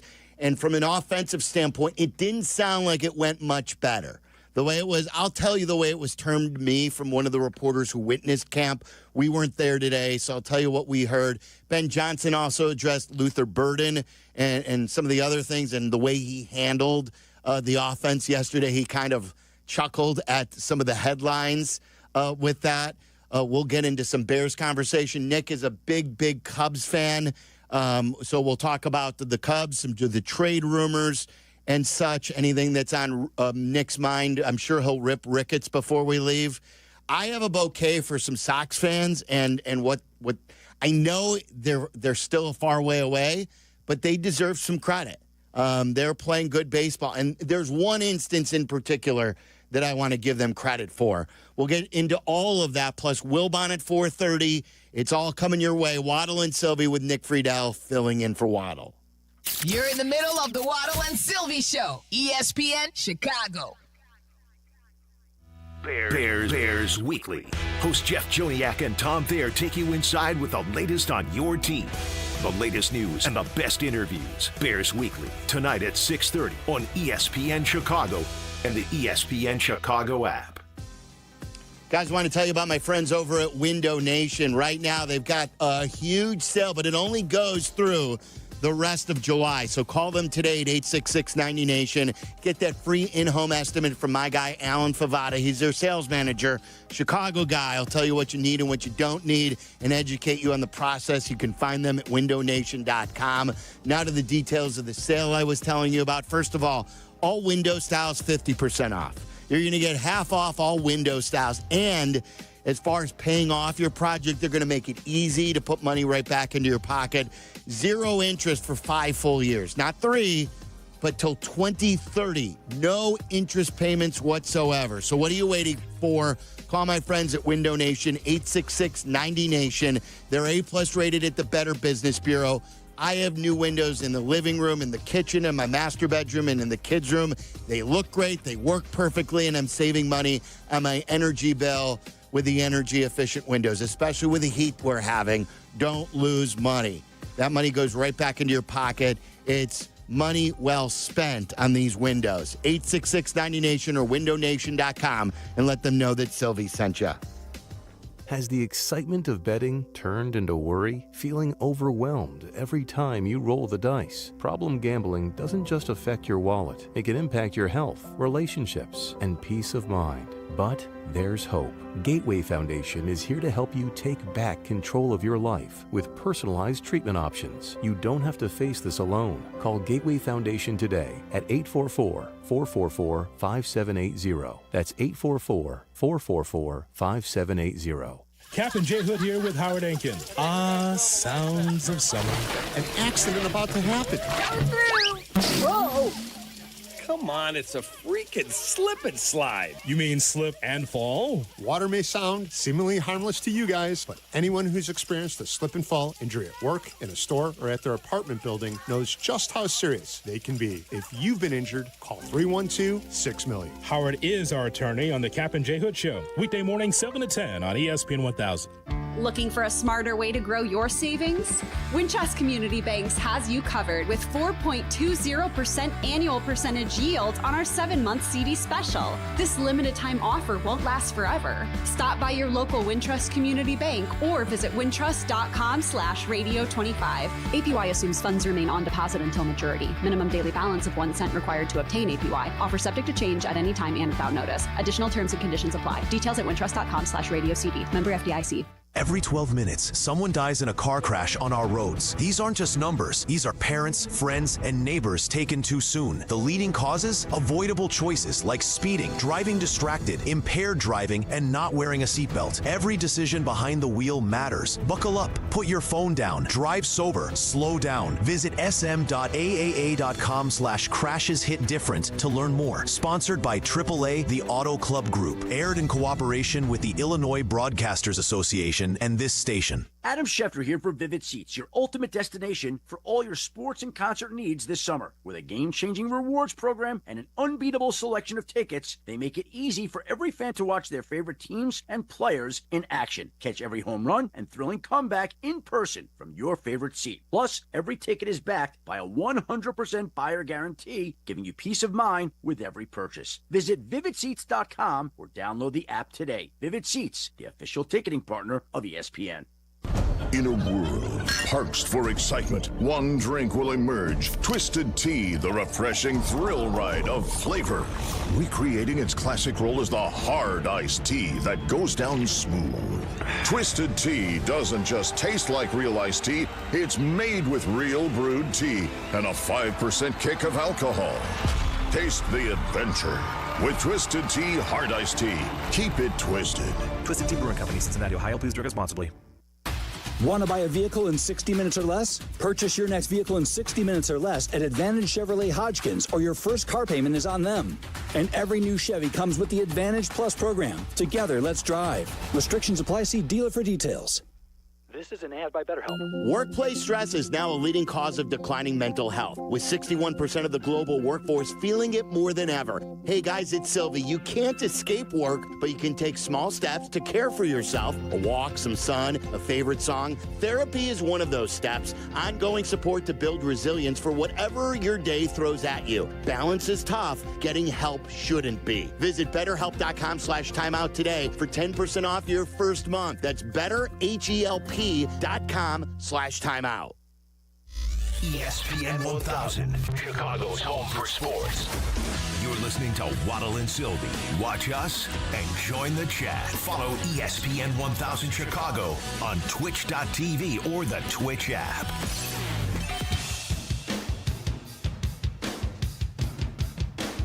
All right, hope your day is going well. I looked outside. I couldn't believe it. It's pouring out there. It's dark. It's pouring downtown. So wherever you are, take your time. Nick Friedel is in studio with me today. Waddle is out. He's back tomorrow. We were at Hallis Hall yesterday. Let's talk about the Bears. It's brought to you by BetterHelp. Mental health is health. Visit BetterHelp.com/timeout today for 10% off your first month of therapy. 312-332-3776 if you want to talk about it. Ben Johnson talked about it today regarding all the headlines. Nick, you know the story about yesterday, what happened at day one. Today was day two. I was texting with Dion, my co-host for the Bears pregame show, along with Waddle. She was up there today, and she said Caleb struggled again. She said, maybe she would term it as baby steps for the offense, but it's still only 2 days, and we'll see where this goes. There's only one way to go, and it's up. I still believe in him. I think this is going to be I think this is what we were hearing, and where Waddle and I argued with what Ian Rappaport said, and maybe you guys can pull that back up with the Combine. Ian Rappaport told us at the Combine, he said it is going to be, I forget the way he termed it. He said something like, Tyler, do you remember the way he said it? And Waddle didn't like the way or do you have this, Jack, that we could play? So let's play this. This is a good way to set this up. This was Ian Rappaport. I think this is what he was referring to, that it's just not going to be, this is Ben Johnson's offense. Caleb's getting it. It's really easy. That there are some bad habits to break. And this is what Ian Rappaport told us way back in February. It's not always fun. Winning is hard. Winning is really hard. And the greats, and Caleb has the talent to be really one of the greats, are often miserable, and it's really a challenge to get there. But if you want to be awesome, you got to go through some stuff. Ben Johnson helped turn Jared Goff, whose career was essentially over. He was a throw-in for a trade worth nothing. Turned him into a guy who's a Pro Bowler. Imagine that with the talent of Caleb. It's a lot. So, like he said, it's going to be hard. It's going to be a lot of tough time. So I think that's a good soundbite to keep in the back of your head as you hear some of these stories, even though it's second year, even though he's the number one overall pick, even though Jaden Daniels got it from the start, that a lot of people still expect this to be very hard, especially early on for Caleb and Ben Johnson. Sylvie, the thing that scares me is that there are far too many of these type of stories that are popping up now. And we started to hear at the end of last season.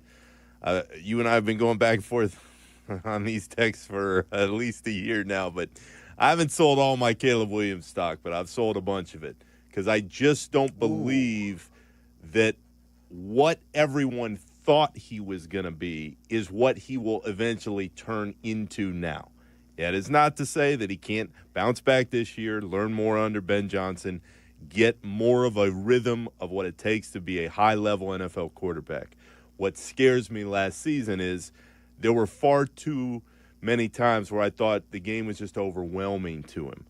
Certainly, and this is where you and I do agree, you get a better line, you get better coaching. That is crucial.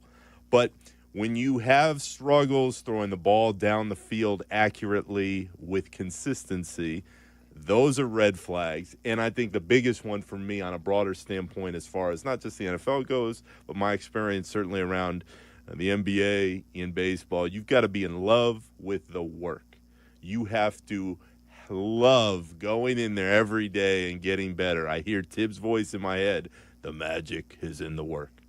What scares me when you talk to some of the Bears people that are out there is that it just doesn't feel like Caleb at this stage right now of his career is loving the work that goes into being a great quarterback every single day. See, I don't know enough, and I still there was all this stuff with Ryan Poles last year about when we talked. Speaking of the combine, he told us he didn't understand the pacing. I go, is he a hard worker? He goes, he is. First in, last to leave.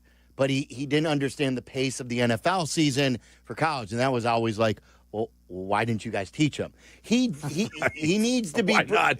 He needs to be broken in. Like, I don't think – now, traditionally, this is the way you and I work.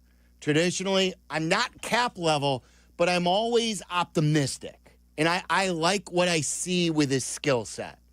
And then you traditionally are a skeptic. And I wouldn't sell stock because why sell stock at its low point? Why are you selling stock when it's low? Yeah, but you know why? In this case, because I think we can get lower. I think there's a lower point to get to because what would scare me is if the season starts and he hasn't taken at least a small step forward, then I think it's going to take another step or two back to rebuild him back up, even if you know you have the right coach. I know you love Ben Johnson. The training that he went through in Detroit as the OC and getting that team where he got, everything looks good. But there is a huge step, no matter what sport you're in, going from an assistant to the main guy. And I think we're going to see a little bit of a transition process there. That's why, as far as the stock part goes, if I'm sitting there looking at what I've seen last year and what I'm starting to hear now, based on a couple days of training camp, but going into mini camp, I just don't like the early signs that everything's going to be hitting the ground running early on. I'm not saying that they should do. But did you expect them to hit the ground running? I thought last year we would see more flashes from Caleb Williams than we saw. And that was with a bad coach. Especially early in the game. On. Yeah, especially early in the game. You're like, that's got to change. I am not going to look at 2 practices at the beginning of training camp and worry yet. I didn't see this one, so I can't speak at this. Or if he was looking great in the first 2 practices, I wouldn't say this is on. I believe, I'm not going to go Cap on you again and say 4,300 yards, 35 touchdowns. But what you just said there about, I will be shocked, blown away if there's not improvement by the end of the year. And like you said, small improvement. I forgot the way you termed it. I'm not expecting him even to be a Pro Bowler yet. But I do expect for us by the end of the year to say to ourselves, okay, we got something here. And what scares me, and we'll pull the curtain back a little farther for everybody because these are the things that Sylvia and I talk about all the time. My background, obviously, is in basketball. You and I watched Derrick Rose in his rookie year.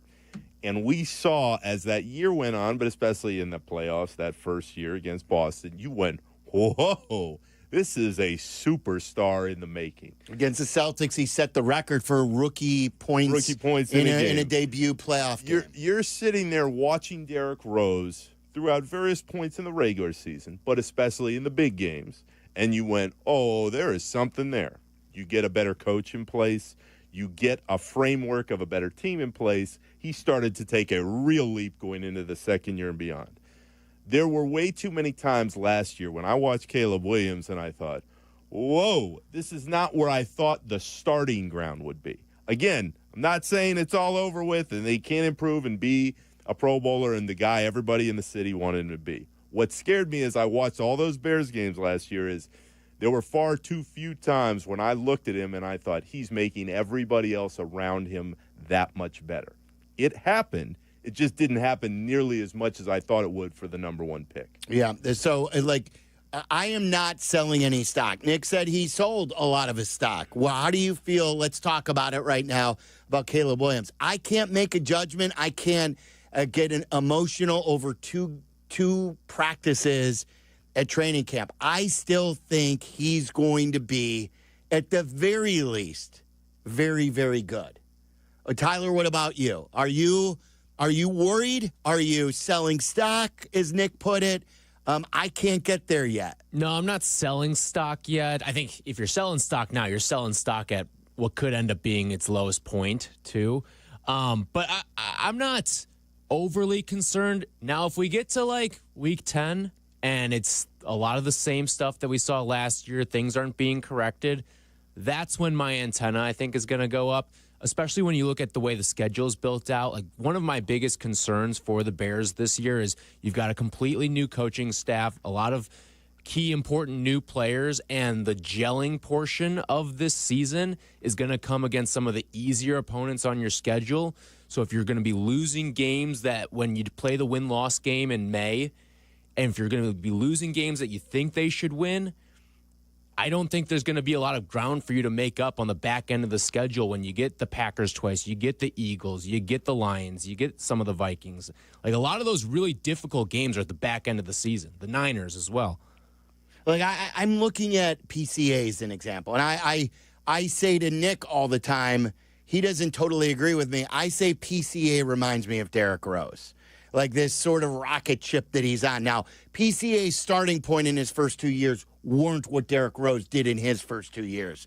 And Derrick Rose was huge because he was from Chicago and how big the NBA was.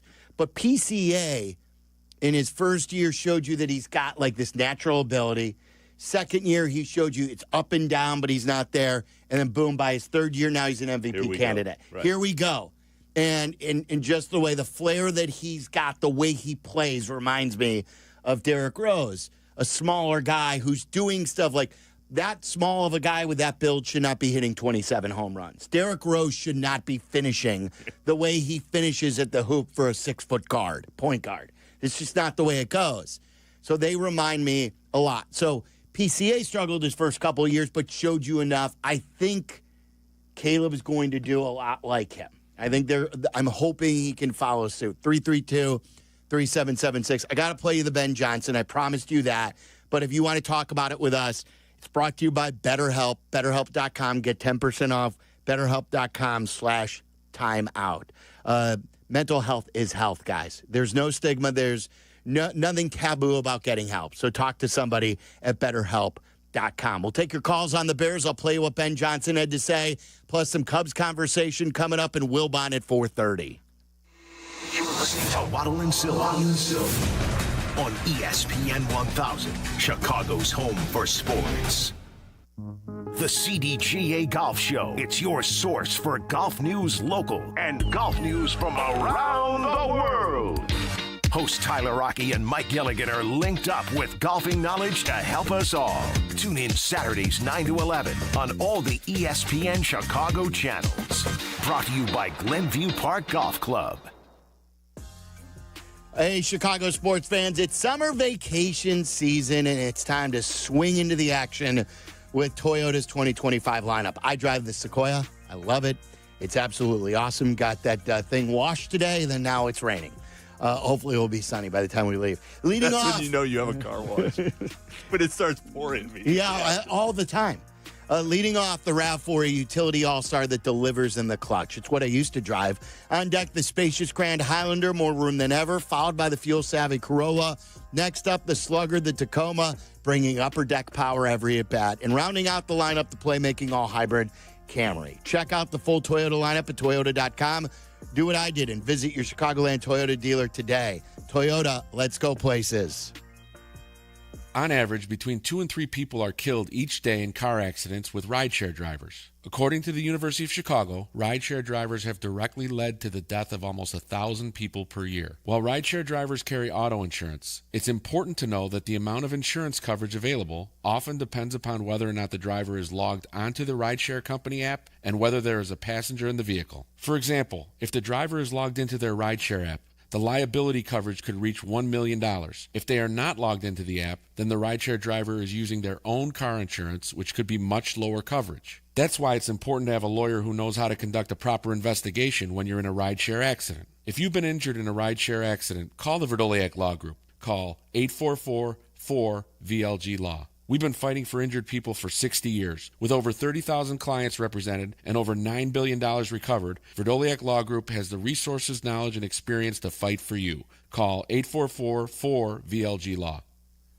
Hey teachers, congratulations on another year of being awesome to the students you lead. We salute you. Now it's time to relax and take care of the things you've neglected this school year. When planning for this time, don't forget about your family. And if your family is complete, summer is a great time to take the next step, a vasectomy. Take that step with Vasectomy Clinics of Chicago, because experience really does matter. Especially with this procedure. They make it so easy with their 30-minute, no-needle, no-scalpel, in-office vasectomy. Log on to vasectomychicago.com, read the testimonials, and learn more about their procedure at Vasectomy Clinics of Chicago. With 4 convenient locations in Naperville, Tinley Park, Arlington Heights, and downtown Chicago at Lake Point Tower, now with free valet parking. Their procedure is covered by most insurance, so everything is lined up to make your decision an easy one with Vasectomy Clinics of Chicago. Visit vasectomychicago.com today or call toll-free 877-877-4VAS. That's 877-877-4827. The Roar returns to Washington Park in Michigan City, Indiana. The X Insurance Great Lakes Grand Prix, July 28th through August 3rd. Loads of free excitement, like the world's fastest offshore boat racing, block party, the boat parade, and live music. And you can elevate your experience with ticketed events, the community kickoff, Logan's meet and greet party, the Brewfest, and exclusive VIP passes. Make the short drive and feel miles away. Get your tickets now at glgptickets.com and plan your visit at GreatLakesGrandPrix.com. Breaking news coming in from Bet365, and it's no surprise. Same game parlay from Bet365 just keeps getting better. Well, it's even easier to make a bet. Choose from the most popular markets like hits, run line, totals, and home runs. So many to choose from. Download the app, start building your bet, and see why it's never ordinary at Bet365. Gambling problem? Call 1-800-GAMBLER. 21 plus only. Must be physically located in Illinois. T's and C's apply. 3 games left. Just 3 games to settle the entire Live Golf season. And it begins at Bolingbrook, August 8th through the 10th, where 54 of the world's best players will come out swinging for glory. DeChambeau, Rahm, Koepka, and more. Up close, personal, and locked in, with special guests Good Charlotte providing the soundtrack. Ready to see things get clutch? Get tickets now at livegolf.com. That's LIVGolf.com. Is your old air conditioner running all the time, but not cooling your home? Stop wasting energy and money. Call Four Seasons Heating, Air Conditioning, Plumbing, and Electric today for a complete AC cleaning and tune-up. And we'll include, absolutely free, a 1-year, no-breakdown guarantee, all for just $89.95. That's right, we guarantee your AC will cool your home for an entire year or your money back. Call 866-4 Seasons. For all the right reasons, call 866-4 Seasons. Every great team has its core players, but when the season gets tough, adding the right free agent can make all the difference. The same goes for business. At Robert Half, we found that 67% of companies surveyed plan to increase their use of contract talent to handle workload peaks and backlogged projects. With Robert Half's specialized recruiters' experience, combined with our award-winning AI, you can quickly find the skilled candidates you want. At Robert Half, we know talent. Discover how we can help at roberthalf.com/talent. Individuals and businesses with tax problems, listen carefully. If you owe over $10,000 in back taxes or have unfiled tax returns, U.S. Tax Shield can help you take back control. The IRS can seize your bank accounts, garnish your paycheck, close your business, and file criminal charges. Our team of tax attorneys can stop collections and get you protected. U.S. Tax Shield offers a price protection guaranteed quote to get you protected today. U.S. Tax Shield is A+ rated with the BBB, so call 800-494-6139. U.S. Tax Shield, 800-494-6139. Twin Peaks is the best in the game. Here, it's bigger game days and bolder fight nights. I mean, where else can you find a scratch kitchen that always comes in clutch every day from lunch to late night? Only at Twin Peaks, the #1 sports bar. Listen to us now, live on the ESPN Chicago app. Listen to the show in HD at 100.3 HD2 FM. Listen now on ESPN 1000. This is Waddle and Silvy, ESPN Chicago, Chicago's home for sports. What are we going? Are the fans going to get the Joniak Thayer experience, or at least the Joniak? I would say it's highly unlikely. Well, why? On a Saturday? We're not going to the Strip, buddy. No. Hey, no way. We're talking about value added. Like, we need a little Joniak in our experience. Hey, you know, why don't you fly in early?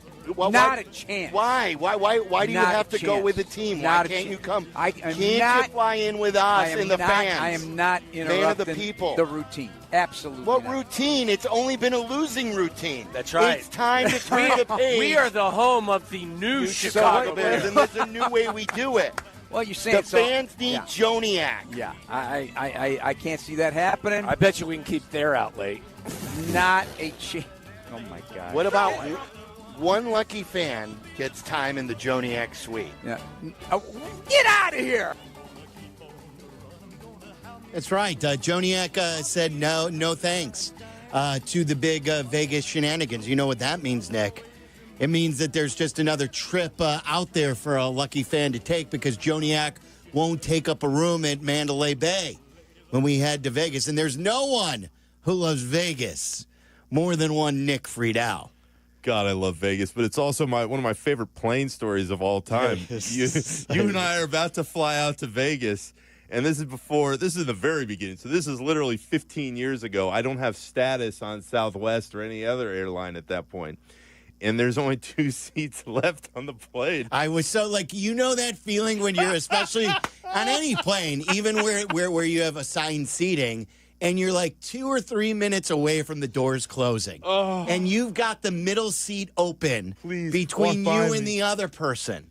And you're waiting, and you're starting to get excited. And you're like, I don't want to jinx it. I don't want to put my stuff underneath that seat because I know as soon as I do, that person's going to show up. And then as soon as they close that door, and then they're like, all right, we're ready. And you're like, I got the middle seat open, and we're going to Vegas. It's a 4-hour flight. Let's go. I got some space in between me. Well, I was like C-27 this day, and I walk on the plane, and I see an empty seat that is next to my man Silvy.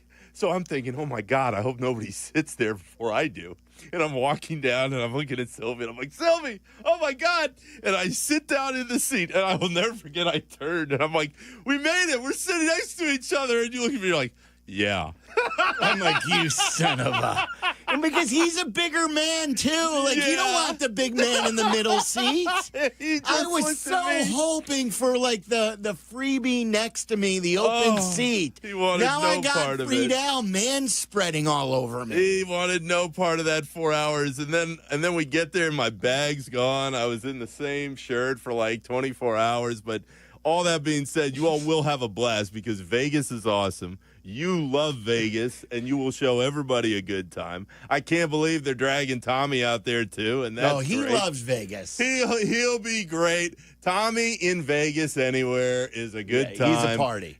Get him to do the spoon trick where he puts 14 spoons on his face. When he's drunk, he'll do that. Oh, it's the best. And so, is that what out of all the stories about Waddle, it's the spoon trick where he puts spoons all over his face? You and I are leaving. This is back in the day where we were at the top of the Hancock building for the holiday party. And you have such a good memory. We leave one night, and Tommy, and we're sitting in the bar somewhere. And it was Tommy's across like, the street at the Westin. Bingo. It was in or where the Chicago Cut restaurant was. Yeah, exactly. Remember where they had that second restaurant? Exactly right. And so he says to the bartender, hey, you guys got some spoons? And I'm like, spoons? What the hell do you want to have spoons for? And he's like, I got something. I'll show you. And he starts hanging spoons on every part of his face. And I was like, what the hell is this guy doing? And that is the Tommy Waddle trick. So in Vegas, I want somebody to send me a picture of, 14 spoons on his face somewhere. Have you ever, Tyler, been around Waddle when he was drunk? Drunk? Like drunk? Drunk, like this is it. This was after one of the station holiday parties. He was hanging spoons from his face, and he was throwing ice cubes at our boss, Jim Pastor. I don't think from across the bar, he was launching ice at our boss. This story, yeah. I don't think I've ever seen him like totally blitz. Well, you will in Vegas. But we went to Vegas one time, and I don't think he was totally in the tank. But we'll have to get him there. All right, we'll have to get him back in game shape. We will. So go to truefantravel.com, and you can hang out with us. You can see Waddle do the spoon trick. We can still try and work on Joniak to join us early. But I was talking to friends of mine, too. Like, you may look at the price and you may say, well, oh, boy, it's a commitment. Well, like, we know this. It's a trip to Vegas. You get 3 nights in Mandalay Bay. You get transfers to and from the airport that's included. You get your airfare. You get your game ticket. You get an all-inclusive tailgate. You get behind the scenes with us and some of our shows. When my buddy Trevor sent me the prices of just the Vegas hotel rooms for that weekend, try and do it a la carte. They always say comparison shop. You try and do it a la carte with your airfare, your tickets, 3-night stay, a tailgate. You will not come close to the price that they're offering you at True Fan Travel. So go to truefantravel.com and make sure before they're gone that you sign up with us. All right, I got to get into the Bears stuff. Play Ben Johnson. We'll take your calls. There are people on hold who want to talk about it with Caleb, who struggled today. I still say no big deal. Nick's more concerned, but that's the way Nick rolls. We know this. Nick Friedel's in for Waddle. It's Waddle and Silvy. This is Waddle and Silvy on ESPN Chicago, Chicago's home for sports. Win a suite for a Sox game. IKEA is giving you the chance to win a fully catered suite night for an upcoming White Sox game. Visit IKEA Schaumburg or IKEA Bolingbrook and scan the QR code in store to register. And on August 8th, the final day of the contest, you can register and enjoy IKEA's annual summer barbecue. Enjoy American backyard favorites and some Swedish flair. Win a Southside Suite Night. Get full details at ESPNChicagoContest.com. You know, when someone has a good product, a great product, the experience still isn't up to par unless you get the great customer service. And you get both with my friends over at Window Nation, 866-90-NATION, 866-90-NATION. They've got outstanding energy-efficient windows on sale right now. But the reason why I love Window Nation is they're the true experts. They're the ones who told me what I needed with new windows and what I didn't need. That was a thing, too, guys, because I thought I would have to replace every window in my house if I replaced one. And they're like, no, these windows work. Those are fine over there. We need to focus here and replace those. And I loved the honesty and the customer service that I got. You're going to get the same thing. 866-90-NATION or windownation.com. Right now, you get 50% off all window styles and 0 interest till 2030. Think about all the money you're going to save with those high interest rates. You don't have to worry about any interest payments for 5 full years. Get your project done with windownation.com or by calling them at 866-90-NATION. Let them know that Silvy sent you. Hey friends, I'm Tom Waddle and I drive a Hawk. Find your next car at hawkauto.com. Choose from 12 Hawk Auto locations at Forest Park, St. Charles, Plainfield, Joliet, Carroll Stream, and now LaSalle, Peru. Shop thousands of vehicles from 13 big brands. Save with 0% financing or make no payments for 90 days. Plus save even more with our complimentary maintenance plan. Find your next car at hawkauto.com and drive what I drive. Drive a Hawk. HawkAuto.com. Financing and plan on select models with approved credit. The Taste of Elmwood Park returns. It's August 7th to the 10th. Mayor Skip Saviano, what's your favorite part? Where do I start? The live music, family fun, and sampling from over 20 of Elmwood Park's best restaurants. I love it all. How about you, Carm? Gotta be the meatball eating contest. Always a crowd favorite. And I'm excited to be the honorary MC once again this year. Join us at the Taste of Elmwood Park happening August 7th to the 10th. Grab your family and friends for a weekend of amazing food, live entertainment, and a true Taste of Elmwood Park. Hey, this is Kap. How would you like to see me pitch for the Schaumburg Boomers? Because I've been called up, baby. Kap, it's only the first pitch. Oh, well, you'll feel the boom of my four-seamer and then watch real players take the field. Join us tomorrow night at Wintrust Field as the Boomers take on the Joliet Slammers at 6:30. ESPN Chicago's David Kaplan throws out the first pitch and leads the seventh-inning stretch. And the national anthem. Not the anthem. Get tickets today at boomersbaseball.com and feel the boom. A SoFi personal loan is here to help you achieve something once thought impossible, overcoming high-interest credit card debt. Walk the tightrope of your finances with one low, fixed-rate monthly payment, no fees required, and as soon as the same-day funding. That's right. Pull off your own debt-defying stunt with a SoFi personal loan. Visit SoFi.com/trick to learn more. Loans originated by SoFi Bank, N.A., member FDIC. Terms and conditions apply. NMLS 696891. Dive into the Marvel Universe on the official Marvel Podcast.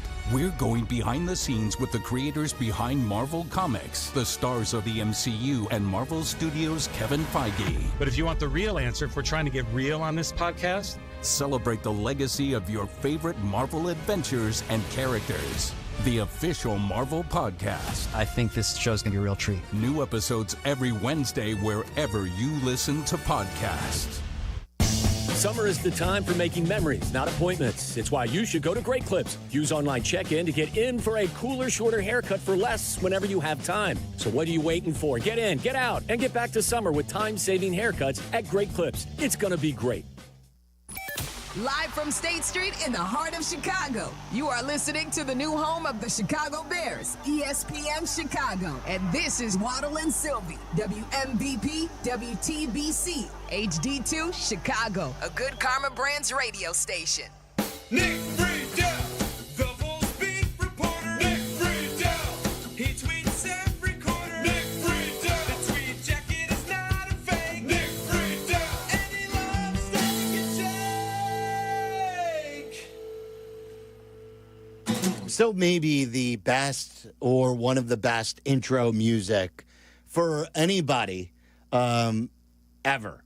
Like, it was him and the JD music, the JD theme song that Waddle came up and he was just riffing. But that was a listener who came up with that. Shout out to Josh Caputo. Yes. Wherever Josh is in the world, I have always appreciated that you created that. And no matter where I have gone in the world at various points, 15 years later, somebody is still screaming that out to me at some game somewhere, which is pretty cool. Yeah, Nick Friedel is in for Waddle today. It's good to have him back sitting in the chair. You're going to be with Carmen tomorrow. Uh-huh. So you'll get your fill of Nick Friedel. Nick's still very polarizing with the fans. People either love Nick or they're like, hey, Mr. Negative. So, but that's what we love about Nick. I always say this, there's no better dude. There's no better person than Nick Friedel. And so take his opinions with a grain of salt. They're just opinions. He's a great guy. You want to talk to Nick? You want to talk to me? 312-332-3776. Before we go to the phones, this was Ben Johnson talking about all the headlines coming out of yesterday's practice where he sent the first-team offense off the field for a few plays because they weren't lining up correctly. Happened 3 different occasions. Had a great practice yesterday. Good start. Guys were excited. Effort was there. Intensity was there. It was fun to watch them fly around. I know some people enjoyed me throwing the first team out of practice. Not the case. We're on a time crunch, as you guys all know. We got 90 minutes there that first day. We're up to 105 here today, so just need to keep things moving on along there, or else other guys weren't going to be able to get their reps. So, but point is, though, we got to be on our P's and our Q's, and every minute, every rep is really valuable. You always talk about this. You were talking about this with the Cubs earlier. You were talking about this with Poles when you and I were arguing about Poles and the excitement level that Poles brings. Like guys who are boring, if they're productive, it's fine. And that's all we care about. Right. But like you like the added value of having an interesting soundbite or someone interesting to listen to. He's an interesting guy. Yeah. He's he gets it too. Like he is a very good coach, but also is sort of self-aware on what's being said. So far, he may change once he goes through the grind, but like the way he paced that out about what happened yesterday and he played into it, it's fantastic. Well, let's see how he's feeling when they lose 3 in a row. Oh, that's not going to happen this year. Oh, God. Not 3 in a row. Well, look, it's all setting up for Ben Johnson to be like Abe Froman. He can be the king of Chicago if he wants to, if they win, because he seems to have the personality, and I think it's crucial, and it's a great point. He has the self-awareness. When you have self-awareness in that job and you can win and produce and get the guys to play better with your coaching ability, you can get into any restaurant you want. You can have everybody coming up to you and smiling, and the city will be happy. If you start to lose, though, what I'll be curious about is, especially in the first year, as everybody's going through a transition of him learning them and they're learning him, if he can lose and still carry himself the same way. Yes, it will be interesting because this is a tough job. It's like the presidency where they get gray and you get disheveled. The coach of the Bears, you look different. I think the only one who ended up looking better was Eberflus. It seemed like the worse Eberflus got as a coach, the better he actually looked, though. I hear Eberflus, and I think Poles. Silvy, explain to me, please, how Poles got that kind of extension. Well, and then the funny thing is like even going back more, and I wrote about it last week, and Waddle's been on your side, too. He's 2 years away. Oh, and if you want your stability, all he had to do was win. He's not going anywhere. You'd have your stability. But you don't want stability if it's bad, if things are bad. But anyway, I was thinking about this yesterday when Poles was on with Joniak and Thayer. And he's like, there's a different intensity in our building. The way Ben does this and the way Dennis Allen does that. And it's so apparent to Poles. My question is, how can Poles think he had that with Eberflus? That was his guy. One of the single most laughable moments in Chicago sports in the last decade, which is saying something, as we all know, because of how unbelievably bad most of the last decade has been for all these teams, is Poles getting this extension with the record that this team has had. That is comedy. 15 wins. That is true comedy. That's why bad teams stay bad when you make those kind of decisions. If you want to turn it around and Ben Johnson starts winning and Caleb looks better and the pieces on the periphery start to make a bigger jump and you say, hey, Poles, you've done a really nice job in getting this turnaround happening, then give him an extension. To give him an extension, right? To line up, you didn't have to fire him, but you could have just stayed the course. We gotta keep these guys on the same time frame. That is one of the single most laughable decisions in this city in the last 10 years. Let's take some calls here. Jimmy Mack on the Dan Ryan. You're on ESPN 1000. What's up, Jimmy? What's up, guys? Thanks for taking my call. And I'm close to where Nick is at. I'm not selling my stock on Caleb yet, but I've got my broker on speed dial, and here's why.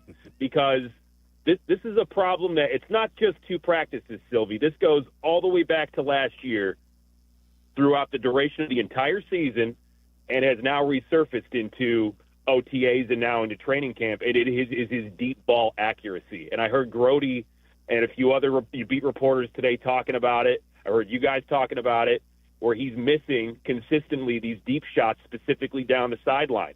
I mean, and last year he was the worst. Not just last year, like it was like the worst in like the last 3 decades, like the worst deep ball passer that the league has seen. And I don't know how that happened. He was a top 5 deep ball passer at USC. I don't know what has happened from the kid that was at USC to what we're seeing now. And I mean, you just go back and you look at quarterbacks over time. Deep ball accuracy is one of the hardest things to improve on. Either you have it or you don't. Like Fields came out of the gate and he couldn't do a lot, right? You know, I know there were the processing issues and holding on to the ball too long, but the guy hit the deep ball. He like regularly hit his deep ball around like 60%. Whereas Mitch, if you remember Mitch had issues with the deep ball too, and he just never was able to improve. He was around like 34% or so, if I remember right. Caleb was at 19% last year.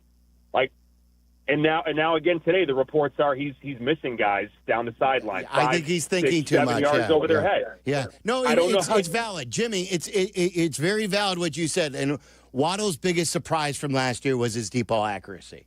Waddle was shocked by that, and he's got to improve. There's no sugarcoating that part. I just don't think that anybody should be concerned at this point for what we see. Let's see some stuff first, and I still think there are going to be some turbulent times. There are going to be some still turbulent games getting to know this system, but I'm hoping that's going to level out. Darren in Iowa, you're on ESPN 1000. Darren, say hello to Nick Friedel. Hello, Nick. Hello, Silvy. How you guys are doing? I want to just mention this. I think Caleb's going to be a star. I like Caleb a lot. I watched him play at USC. I watched him play with a good offensive line there. He's got to learn on that deep ball. But I want to ask you guys a question. A year ago, if Caleb Williams would have got through 26 interceptions and been sacked so many times and thrown a deep ball into other people's hands, what would you guys would have said if he would have only threw for 1,500 yards? Peyton Manning did that year 1. Peyton Manning did that year 2. Year 3 is that when he took off. I think you guys would have ran Caleb out of town last year if he would have had them kind of stats. I like Caleb. I'm sorry. Don't apologize for it, Darren. You shouldn't apologize for liking Caleb. Look, a lot of these guys develop at a different speed. Like, look at Baker Mayfield. Would you like Baker Mayfield's numbers now? Baker Mayfield was the number 1 overall pick. Cleveland thought we had to get rid of him. And then Jared Goff, with what he was the number 1 overall pick. I'm comparing number 1 picks with number 1 picks here. Now, there are some other number 1 picks who never pan out, but I really believe, like the last caller said, the floor wasn't a terrible floor. It could have been a lot worse. Silvy, you and Tommy hit on this all the time, though. On top of the deep ball accuracy or lack thereof, what would scare me, especially when you start breaking down the tape, is when you watch Caleb Williams, the one thing as a through line for any young quarterback is everybody wants to process the information quickly. When you watch Caleb, you thought that the game was coming just way too fast last year. He is not unique in that. That happens to a lot of young quarterbacks. The step you want to take, though, if you believe that he can still be the star everybody wants him to be, is that the game slows down to a point where he hits his reads and he doesn't look like he's flustered. Because we can talk all day about the O-line was bad, they have to improve. There were a ton of those sacks where he's just running around. You're going, what the hell's he doing? Right. Get rid of the ball or throw it to somebody real close. I'm not saying he does not have anywhere to improve or those places are not valid. I'm just saying I am far, far, far from any sort of panicking about Caleb Williams. Like, it's, to me, it just caught my ear when you said that you're selling stock already. Already you're selling stock. I don't like, in this day and age, if you can't throw the ball down the field every time and feel confident that it's going to get there where it needs to be. And way too many times last year, when you tried to have those plays, the few and far between, when the blocking held up and somebody got open down the field, the ball would go up and it was like playing 500 in the backyard. No, like, okay. We played that. Who's got it? Hold your thought. Hold your negativity. Hold your thought, though. And we'll continue the conversation. I'll take more of your calls. And then Michael Wilbon will join us coming up at 4:30. Waddle and Silvy. On Chicago's home for sports, ESPN Chicago. Training camp marks the unofficial start of the 2025 season. As such, one must glue themselves to their listening device with it tuned to ESPN Chicago. Go ahead. Okay.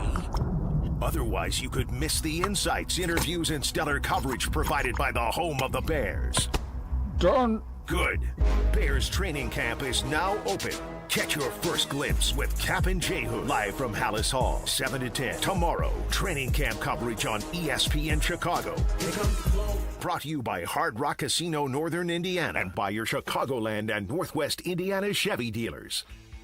Guys, how many times do you come home from work and you're just completely stressed out?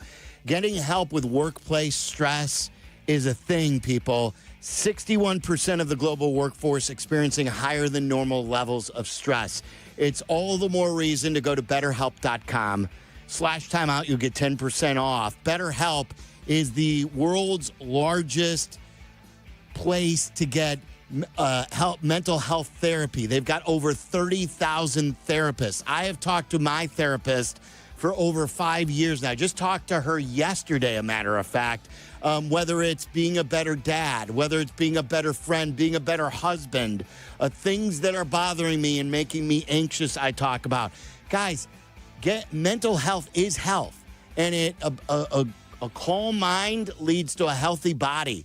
So whether it's real big issues that you're dealing with or just wanting to lower your stress levels, go to BetterHelp.com and use timeout. /timeout. You'll get 10% off their first month at BetterHelp.com. It's not taboo. It's not a stigma. Get your help today at BetterHelp.com.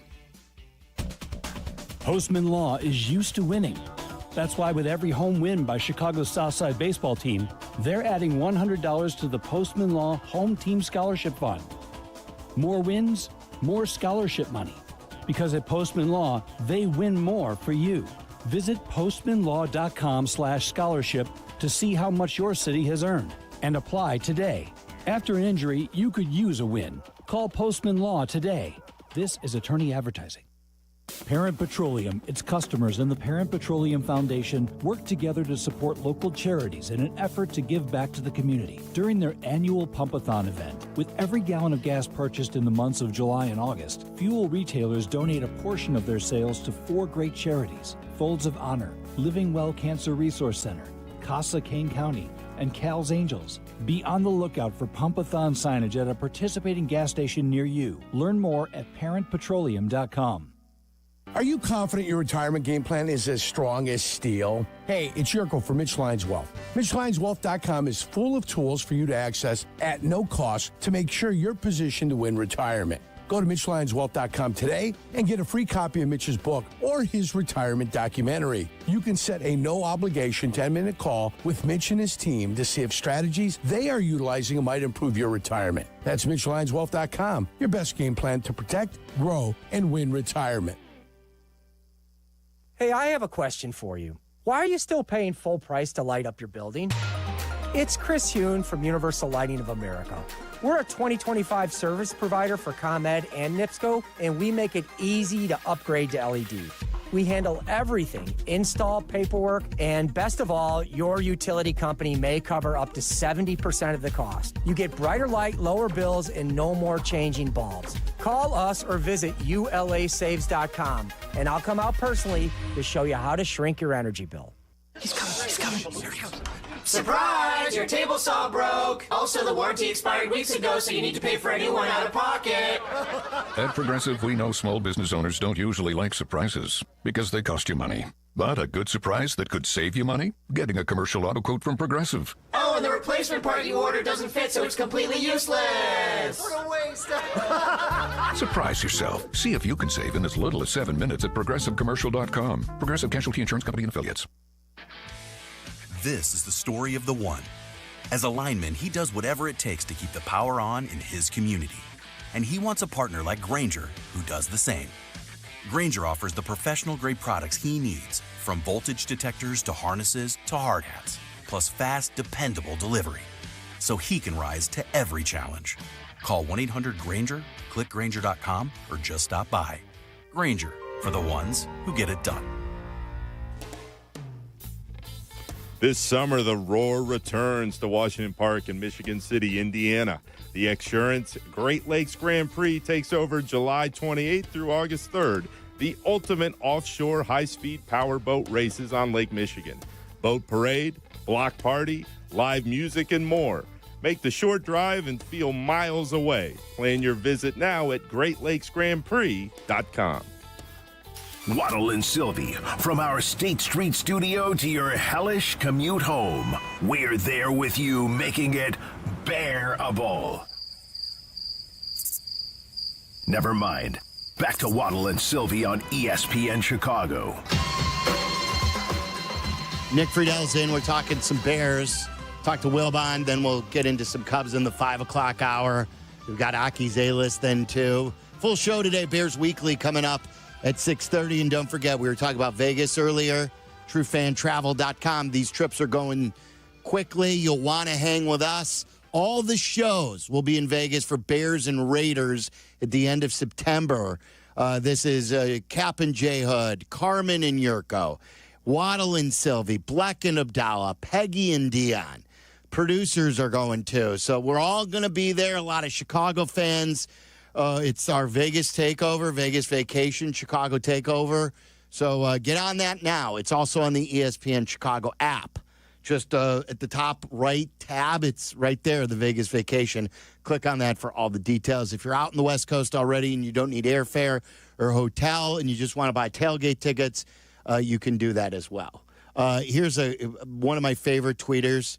Sent me this. He says, your entire radio career, he's talking to me here. He said, your entire radio career has been hoping things go well for the Bears. Enough with hope. Bleep hope. I live in Missouri. Show me. I'm tired of being sold in July on the upcoming season. I'm not trying to sell you because I don't know. I am pretty certain about Ben Johnson. I'm just saying I'm not panicking on Caleb Williams. Ben Johnson is, by all accounts, a heck of a coach. That would surprise me, Silvy, if Ben Johnson doesn't work out as the head guy here for the Bears. Going back a year, though, and thinking of all the hope that's been sold, not just at the station in general by Bears fans, I will never, ever understand the overlove that Poles got. And it was he fooled me. But it wasn't just you. It was the fan base, as I looked on from a distance, was like, this is the guy. Here is the team builder of team builders. Poles can be what we need to get this team out of the rut that it's been in for years and years. And Poles looks like such a phony in how he comes across now publicly, to sit there and not take questions. After he signed a contract extension. At the first press conference, and then, hey, I'm going to do this podcast with my buddy Adam Hogue and Johns. Cool, but it just comes off so weak. Just sit there and take some questions on top of all the questionable decisions you've made. To do that and to see the love, the overlove from the fan base towards that guy in this front office, it was unbelievable. But everyone wants it to be different. We were all hoping. We were hoping that into existence. Carolina trade was very good. I don't want to redo that thing again. I want to take a few more calls here. Matt's in Streamwood. What's up, Matt? You're on with Friedel. Hey, Sylvie, and hey, Mr. Friedel. Nice to talk to you. Thanks for taking my phone call. May I ask you, I agree with you, Mr. Friedel, when you said about with Don't Caleb. Call, first of all, stop, Matt. You cannot call one of the biggest kids Mr. Like, you have to call him Nick. No, right, Mr. Friedel. I appreciate the respect, though, Matt. I appreciate it. Thank you, Nick. Thanks for taking. I do agree with you. I was the same with in your boat. I was unimpressed last year with Caleb regarding the two issues that you did bring up with the accuracy. I don't know where sometimes the ball was going to be thrown. It was either underthrown or overthrown after that 15 yards, when the receivers are beyond 15 yards, and the sack issues. And so I was telling Tyler Silvy was that I'm worried about these issues that Ben Johnson can't correct. The two major flaws last year is that Caleb holding on to the ball too long, especially with the additions of Jonah Jackson and Drew Dahlman and Joe Tooney, that maybe he might hold the ball even one more second and get sacked. Or the same thing with these, that now we got Luther Burden and Colson Loveland is that the accuracy still may not be there. And then I'm just worried that I am so envious of Minnesota and Kevin O'Connell and what he's doing over there, regardless of what quarterback he has. And the same thing, especially in Washington, I'm very envious of them, is that how Jaden Daniels just took that team to the playoffs and won 2 games. It's just so envious of other teams in this division. And I want that for Caleb. So I'm not sold off on Caleb, but I'm just worried that this is what he is that he just is a sack machine and he holds on the ball too long and he's just not really accurate beyond 15 yards. Now, the one thing I would tell you, and there's no guarantees this either, because I thought, hey, Billy Donovan running from Oklahoma City for the Bulls, he's a smart man. Why, if he's going to make the right choice. He ended up making one of the worst choices ever to leave Sam Presti. But Ben Johnson could have had any job. If Ben Johnson didn't think these things were correctable, knowing offense like he does, calling plays like he does, knowing how to build a team from the bottom. It wasn't like he took over Detroit, which was ready to win. They had to establish a whole culture. They had to redo what Jared Goff was doing. If he looked at Caleb and goes, not going to be able to work, I don't think he would have ever taken the job. I agree with you completely, but the caveat here, and I think it's crucial, especially in regards to any polls conversation.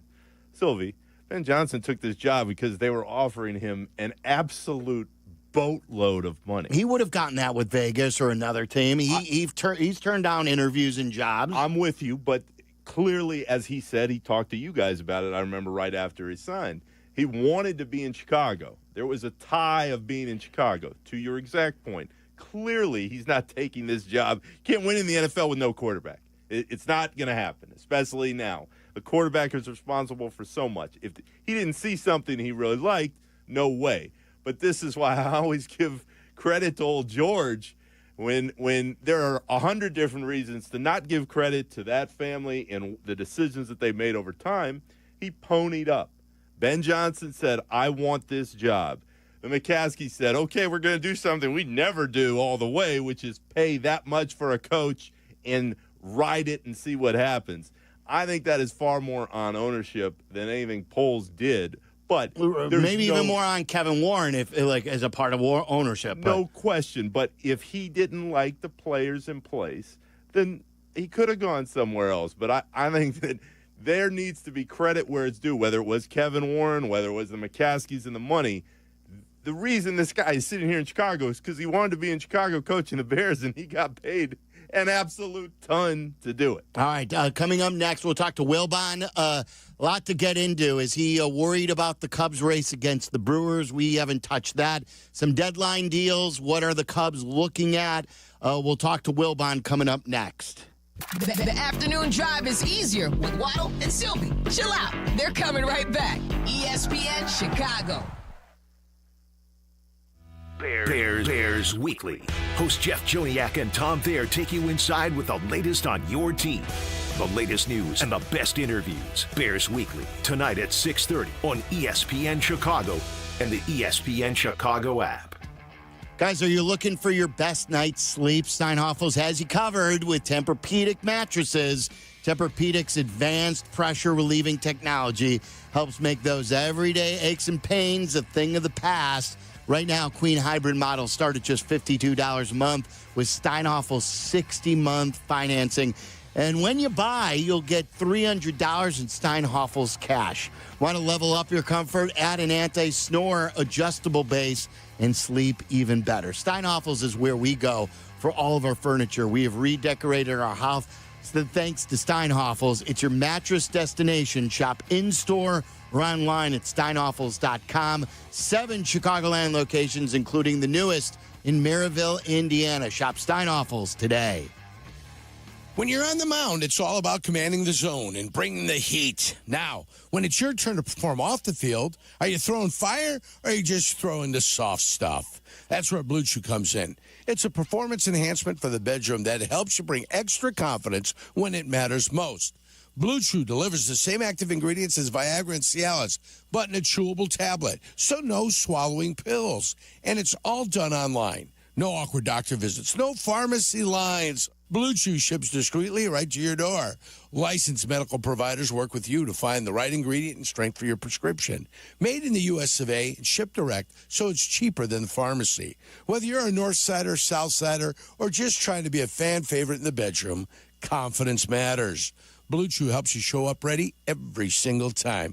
Get your first month free at BlueChew.com with promo code ESPN. Just pay $5 for shipping. Chew it and do it. Blue Chew, your playbook for better performance. If your hair could talk, it would probably say, "Thanks for going to Great Clips for a haircut." The skilled stylists at Great Clips salons do millions of haircuts a year. But with Clip Notes, they save every detail of your hair, including the secret to taming that cowlick. Oh, and if your wallet could talk, it'd say the price looks pretty great too. Isn't it nice when everyone's happy? For the haircut you love for less, take it from your hair. Take yourself to Great Clips. Download the app today. The cheers, the smiles, the high fives, they make every race worth running or swimming. Be a part of the fun at the Chicago Ducky Derby, Thursday, August 7th. Tens of thousands of rubber ducks will splash down the Chicago River, all racing to support Special Olympics Illinois. You can help fuel the dreams of these incredible athletes and maybe even win big. So make a splash, quack a smile, and show you're in their corner. Adopt a duck and try your luck today at ChicagoDuckyDerby.com. If you're 55 or older and into that whole saving money thing, T-Mobile has an exclusive phone and internet bundle just for you. Right now, get 2 unlimited phone lines plus 5G home internet for just $30 each per month with autopay, plus taxes and fees. And with 5G home internet, setup is easy with just 1 cord and no technician needed, which is great if you're also into that whole keeping it simple thing. Switch now and experience the best mobile network in the U.S. Visit your local store to start saving. T-Mobile, it's better over here. Based on analysis by Ookla Speed Test Intelligence data Q4 2024 to Q1 2025. Ookla trademarks used under license. Unlimited on our network. Customers on voice plan may notice speeds lower than other customers and further reduction if using more than 50 gigs a month due to data prioritization. Video streams and SD on this plan. Home internet pricing after $20 a monthly bill credit plus $5 per line without autopay. Debit or bank account required. See 5G device coverage and access details at T-Mobile.com. We expect our information in real time. U.S. Med carries continuous glucose monitors, which provide real-time readings of blood glucose levels. U.S. Med is an approved provider for Medicare and over 500 private insurers. So call 888-665-0696 today for a free insurance and Medicare benefits check as easy as... That's 888-665-0696. Every great team has its core players, but when the season gets tough, adding the right free agent can make all the difference. The same goes for business. At Robert Half, we found that 67% of companies surveyed plan to increase their use of contract talent to handle workload peaks and backlogged projects. With Robert Half's specialized recruiters' experience, combined with our award-winning AI, you can quickly find the skilled candidates you want. At Robert Half, we know talent. Discover how we can help at roberthalf.com/talent. Guests appearing live on ESPN Chicago. Call in on the Yuengling hotline. Yuengling is in Chicago. After 196 years, you can now enjoy Yuengling Traditional Lager, Light Lager, Golden Pilsner, Black and Tan, and Flight. Hey friends, it's Tom Waddle, and I drive a Hawk. Find your next car at hawkauto.com. Choose from 12 Hawk Auto locations at Forest Park, St. Charles, Plainfield, Joliet, Carroll Stream, and now LaSalle, Peru. Shop thousands of vehicles from 13 big brands. Save with 0% financing or make no payments for 90 days. Plus save even more with our complimentary maintenance plan. Find your next car at hawkauto.com and drive what I drive. Drive a Hawk. Financing and plan on select models with approved credit. Waddle and Silvy are back. Follow the show on Twitter at Waddle and Silvy and at TWaddle87. This is ESPN Chicago, Chicago's home for sports. Uh-oh. Guess what day it is? Guess what day it is? Huh? Anybody? Guess what today is? It's Wilbon Day. Woo-hoo! Chicago native Michael Wilbon, host of Pardon the Interruption with Waddle and Silvy. on ESPN Chicago. That's right. You can watch this as well on youtube.com/@Waddle and Silvy. Our good friend Nick Friedel is in for Waddle today, who is out. He'll be back tomorrow. Nick will also be back tomorrow as he'll be in with Carmen DeFalco. Wilbon is brought to you by Waddle's guys over at Hawk. Michael Wilbon is brought to you by HawkAuto.com. Looking for a new or pre-owned vehicle? Shop HawkAuto.com and search over 3,000 vehicles at 9 convenient locations.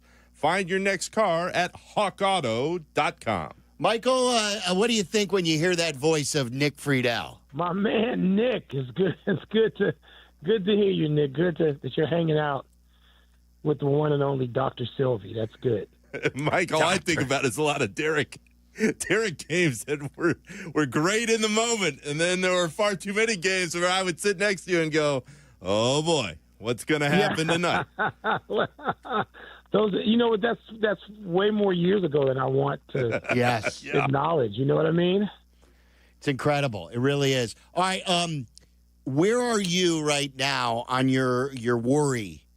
Because how could you panic about a team that's, 19 over or whatever they are? But where are you with your worry about the Cubs winning the division against this red-hot Brewers team? I'm trying to be reasonable, Silvy. I knew I said to you guys, and you might have been – welcome back, by the way. Thank you. From vacay. You might have been gone. I'm sure I said it to Waddle like at least a couple of times the last couple of weeks. The Cubs are doing fine, and the Brewers are they going to be that team this year? I don't want those cheesehead so-and-sos to be that team ever, but they might be. 34-13 or 36-13. That's can they keep that pace? You don't think so. That would make them like half a season the Mariners of 2000, whatever that was. So I don't want them to be that, but the fact is, they look, their starting pitching is so good that even, and I know the Cubs bullpen lately, it's been not good since July 1st, but that's going to happen. Like every team except the Cubs has had one of these downturns. The Yankees have had it. The Dodgers are on it now. They've lost 8 of 11. Maybe more than that. The Dodgers might have lost 11 of 13. Every team in Major League Baseball, the Astros have had it. They've all had this period of, The Cubs haven't had it. So that worries me. That's what keeps me up. And then giving up, the runs they gave up, what they give up, like double-digit runs at one point to the Royals. And you want them to win 2 out of 3 against the Royals, especially when one of them is, 813-year-old Rich Hill starting. I wanted the Cubs, and they got that one. So my worry meter is it's always up because they're good enough now where you want to see what they can do. Can we get to the postseason? What does it mean if they're a wild card versus a division winner? Often nothing. But the Cardinals are not going to quit playing. The Reds are not going to quit playing. You've got the Phillies and Mets, and one of them is going to be a wild card team. So, it's more than just can they win the division, it's can they make the postseason. Well, so how badly do you want Jed to be all in at the trade deadline? Well, it sounds like he is. And just, look, I'm not reporting on baseball anymore, but I do still talk to some baseball people occasionally in my meanderings and wanderings and conversations. And from what I hear, he's all in. He really wants to make this work. He knows they're close. But, we don't have the resources that the Yankees do. And I don't know that the people above him are willing to spend resources that the Red Sox would if they decide they're buyers. So if the Yankees want Suarez from Arizona, as I sit out here in the desert and watch him hit 2 home runs a night, it seems, and the Cubs want him, who's going to get him? It doesn't mean that Jed's not all in to get him, but who's got permission to do that? Who's got authority? Who's got the aggression? Who is just hell-bent on doing that at all costs? I don't know the answer to that. And it's interesting to hear baseball people talk about it. Mike, the trade deadline will be whatever it will be. But if 2016 taught us anything as Cubs fans, it's what a true champion looks like. As you watch this team now, do you think this team has the pieces that it takes to get to that point this year? Nick, that's a great question. It looks more like 2015 to me. And I would take that in a heartbeat. It looks more like 15. And so could they acquire two pieces to make it look like 16? Maybe. But also you had some circumstances that I don't know. I mean, when you look back and you realize, like, even in 15, the month that Schwarber had when he hit like 5 home runs in the postseason, when you realize how great Dexter Fowler was as a catalyst, as a defensive player, as a leader, as just I've gotten to know Dexter subsequent to the 2016 season. What a bright, engaging guy that you have to have in your locker room. Like, so much of this is locker room presence. And do guys feel that 1 year in? Do guys feel that 1 year in? And what, can you assemble that? Is it organic? What exactly is it? And can you put that together, or do those pieces have to come together? I think that's different. But man, you look back at 15 and 16, and it's hard for me to separate because you got the growth from 15 to 16. Anthony Rizzo was really the anchor of that team. So who's the anchor of this team? I mean, I know Chris Bryant won the MVP. To me, Rizzo was the anchor. He was the common sense. Rizzo was always the adult in the room, and they were a young team. I mean, you could have Baez being Baez. You could have, Addie Russell, being kids. You could have them being that because you had a guy like Rizzo. So if we're going to compare, and you asked me that question related to 15 and 16, who's that guy? I don't know how that shakes out yet. Maybe they don't even know how it shakes out yet. The one thing too is while the Cubs may not be as good as their 16 team, and they don't have the pitching, I also think that they're, like you were saying about the Dodgers, I think the National League right now is as wide open for a team to take this thing, and for a team like the Cubs, the best competition may be the Brewers. Like, the Mets and Phillies are good, but they're not as good as they've been. The Dodgers are nowhere near as good as they've been. I'm not saying that the Cubs are supreme, but I think they've got a good shot if they get hot at the right time and acquire the right pieces. Yes, agreed. And that's why you want to do it. Because, look, it's not long haul. All those teams are flawed that you mentioned. And so, but they can all get hot, especially the Phillies. The Phillies have the pieces. They know, and they know it because they've been closer. They're a veteran playoff team. The Cubs are not. And so, and there's some teams that we're not even thinking of that might get in this thing as a wild card. Who gets hot in September? The Diamondbacks? The Padres, who've been close? The Padres have been close multiple times. They got stars. They got a couple of future Hall of Famers on that team. So where do they come in? And do they upset somebody? Because when you get wild card stuff, you only got to be great like twice. And then, it changes the whole postseason. So this is not even this is so far from done. But, I'd like to see what the Cubs could do with one more starting pitcher. Is Assad coming back? What's the deal with him? He pitched, I think today. Was it today or yesterday? He was pitching that's what in Arizona. I was reading. So, there's a lot going into it, and the key phrase is wide open, because it is.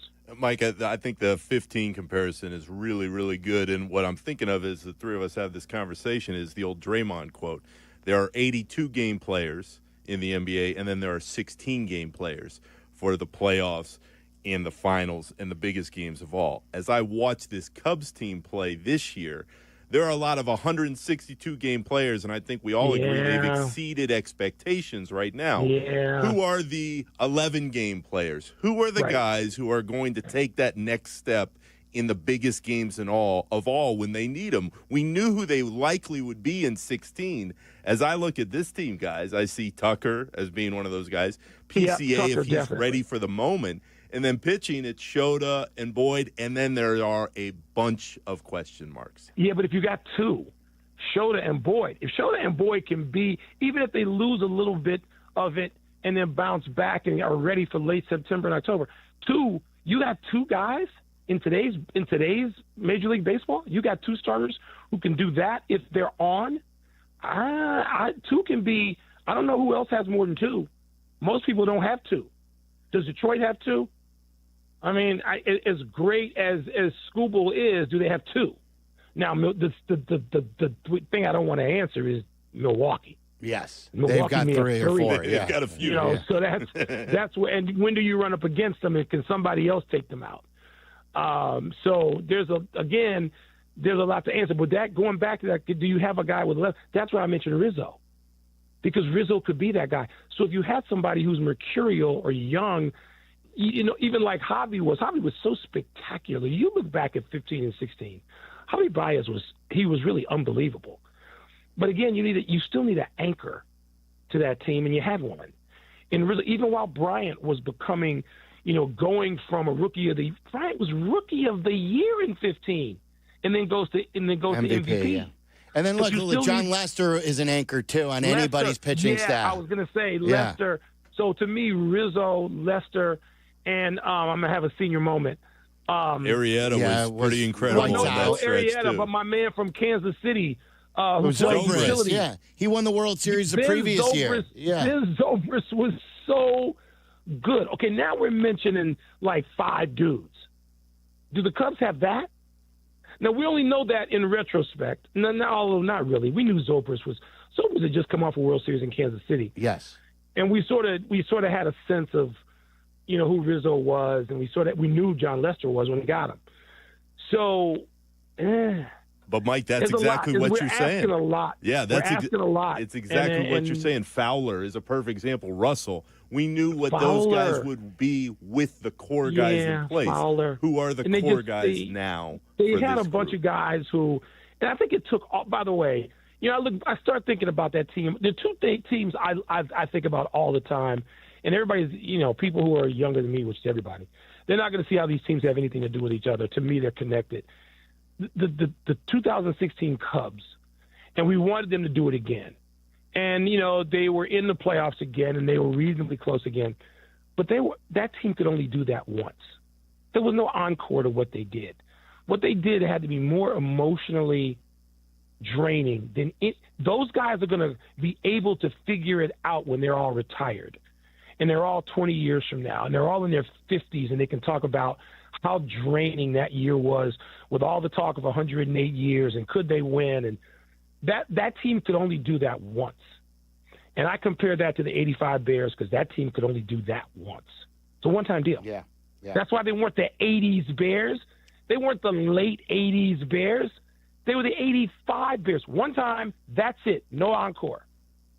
And those two teams were like that. The Bulls of Jordan were different, yes.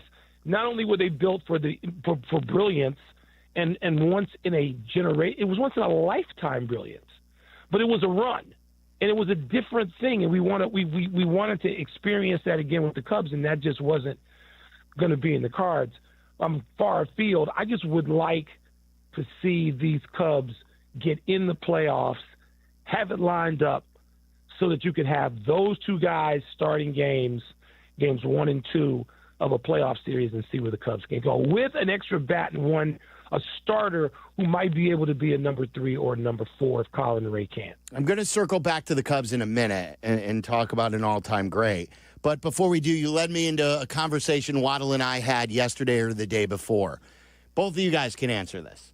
So we were asking, do you think this is going to be a good or very good run, with Ben Johnson at the helm? Are we looking ahead and saying that, hey, we're expecting, but then what it turned into, Mike, instead of us predicting if it's not, is what is considered a very good run these days? Do you have to win a title? The Bills recently are in a very good run. They just haven't won it all. The Ravens have had a very good run. So what would constitute in your mind, both of you guys, what a very good run would be for Ben Johnson if he would coach over the next 8 to 10 years the Bears? Well, I think getting to the Super Bowl would be necessary once. And a couple of other, playoff runs where you're playing for the NFC Championship. I might even say one Super Bowl, given the Bears have only won one. I might say that in the expectations. And when you get the overall number one and you have seemingly drafted and put this, group together around Caleb, I like the chances. It doesn't mean it's going to happen. I like the way when I heard Ben Johnson threw everybody the first team out of practice. Good. It's called coaching. Yes. That's what it is. By the way, I remember you could ask like Don Pearson this, or how many times did Dick could throw the first team off the field, even with like 4 Hall of Famers? Threw them off the field. I remember being at practices with Washington, where Joe Gibbs had multiple Hall of Famers. Threw them out. Get out of practice. You think Bill Walsh didn't do that? Of course he did. It's called coaching. It's called practice. And so that's how you get your point. You want it. Let me ask you something. What not tough coach ever had a run of anything? Now, there are coaches who were perceived differently. Like I'm sure there's a perception of Marv Levy that because he was so affable and approachable and engaging that he wasn't a tough guy. The hell he wasn't. No, he was tough. He was. He still tough. is tough. He still is, yes. As a coach and as a man, was as a coach, is as a man. Yes, Marv Levy. So you think Andy Reid isn't? So Ben Johnson, yes, he's got to have that. And there needs to be, like, what great coach hasn't there been? Speaking of people throwing folks out of practice, let's think of the stories we found out later about Phil Jackson and stuff that Phil would do and stuff that Phil knew if he had to antagonize Michael even a little bit. Even though they were tag team partners more in the NBA is very different than the NFL. Ben Johnson is the people talk about Caleb first, and I'm every day that I listen to all this stuff, I'm thinking, what is Ben Johnson doing today? How's he getting this group ready for this? And I've had a couple of recent NFL players, one a Hall of Famer. I won't mention who it is because the conversations were over dinner in private. I've had recent NFL Hall of Famers tell me that Ben Johnson is like their favorite coordinator over the last few years in the league. I could guess who. I'm going to guess. I'm not going to confirm it. I guarantee you because I think he went public with it. Really? Who went public? I think your dinner with a recent Hall of Famer, I believe, with your Arizona connection, this is Larry Fitzgerald. Did Fitz go public saying that? I believe he's been raving about Ben Johnson. Okay, good. That's one of them. I mean, that's really good. I mean, here's a guy who's got a gold jacket that he'll be putting on like next year. And so, just people who don't have a rooting interest. Like, they're just like this dude right here. But, there were people who said that about Ben Johnson before the Bears hired him, which is partly why they hired him. Yes, you're right. Not partly, largely. So, that he's tough on – he better be tough on Caleb Williams. If you listen to next if you get Steve Young on, ask Steve Young what Bill Walsh was like with him and Joe Montana. Oh, yeah. He's talked about it, too. I would love to – so I'm hoping that this is a very pertinent question. What kind of run can Ben Johnson have? I hope it's very pertinent. All right. Before we let you go, Nick talked about it. He's in the fight of his life right now, and a lot of people are paying tribute. Bobby Dernier wore his jersey. John Lester wore his jersey. Kerry Wood wore his jersey. A lot of love. Jed went out of his way to talk about Rhino. Ryan Sandberg, who is really, really in a fight with cancer. And like, for me, he was like, you have your Billy and Ernie. This was mine and Nick's, like our first great Cubs player of our generation. What does Rhino mean to you? Well, Silvy, he lines up right next to those guys. I've actually been lucky enough to talk to listen to Billy Williams. My brother Don and I walked into Wrigley Field for a playoff game with Billy Williams, which is an all-time honor. And to listen to those guys talk about Rhino, they felt he was every bit, with them in their Cub greatness. And so, to me, he's not sort of next in line. He's in that line. He's in that group. Because if we go position for position, the greatest Cubs of all time, Ryan Sandberg's in that. and what he meant to the franchise at that time. You know, so much of it, I mean, the modern Cub efforts and modern Cub success and popularity, that began 84 with Rhino's team. Mm-hmm. Yeah, that began in 84. And Rick Sutcliffe, who was a part of it, probably is the best person to speak to it. And, you know, when you had Hawk and Rhino and Sutcliffe and Harry was calling those games, that was an intoxicating time when the whole nation was seeing the Cubs because of something called cable TV and Yes. a superstation, WGN, and people became aware of Ryne Sandberg. And when he has the respect, and you guys have done this, and Nick, you know this, Michael Jordan loved Ryne and loved that they wore the same number. Those guys don't have that level of respect unless there's a couple of things working. One, just performance greatness. And then also they know how hard it is to go day in, day out for more than 10, 12 years.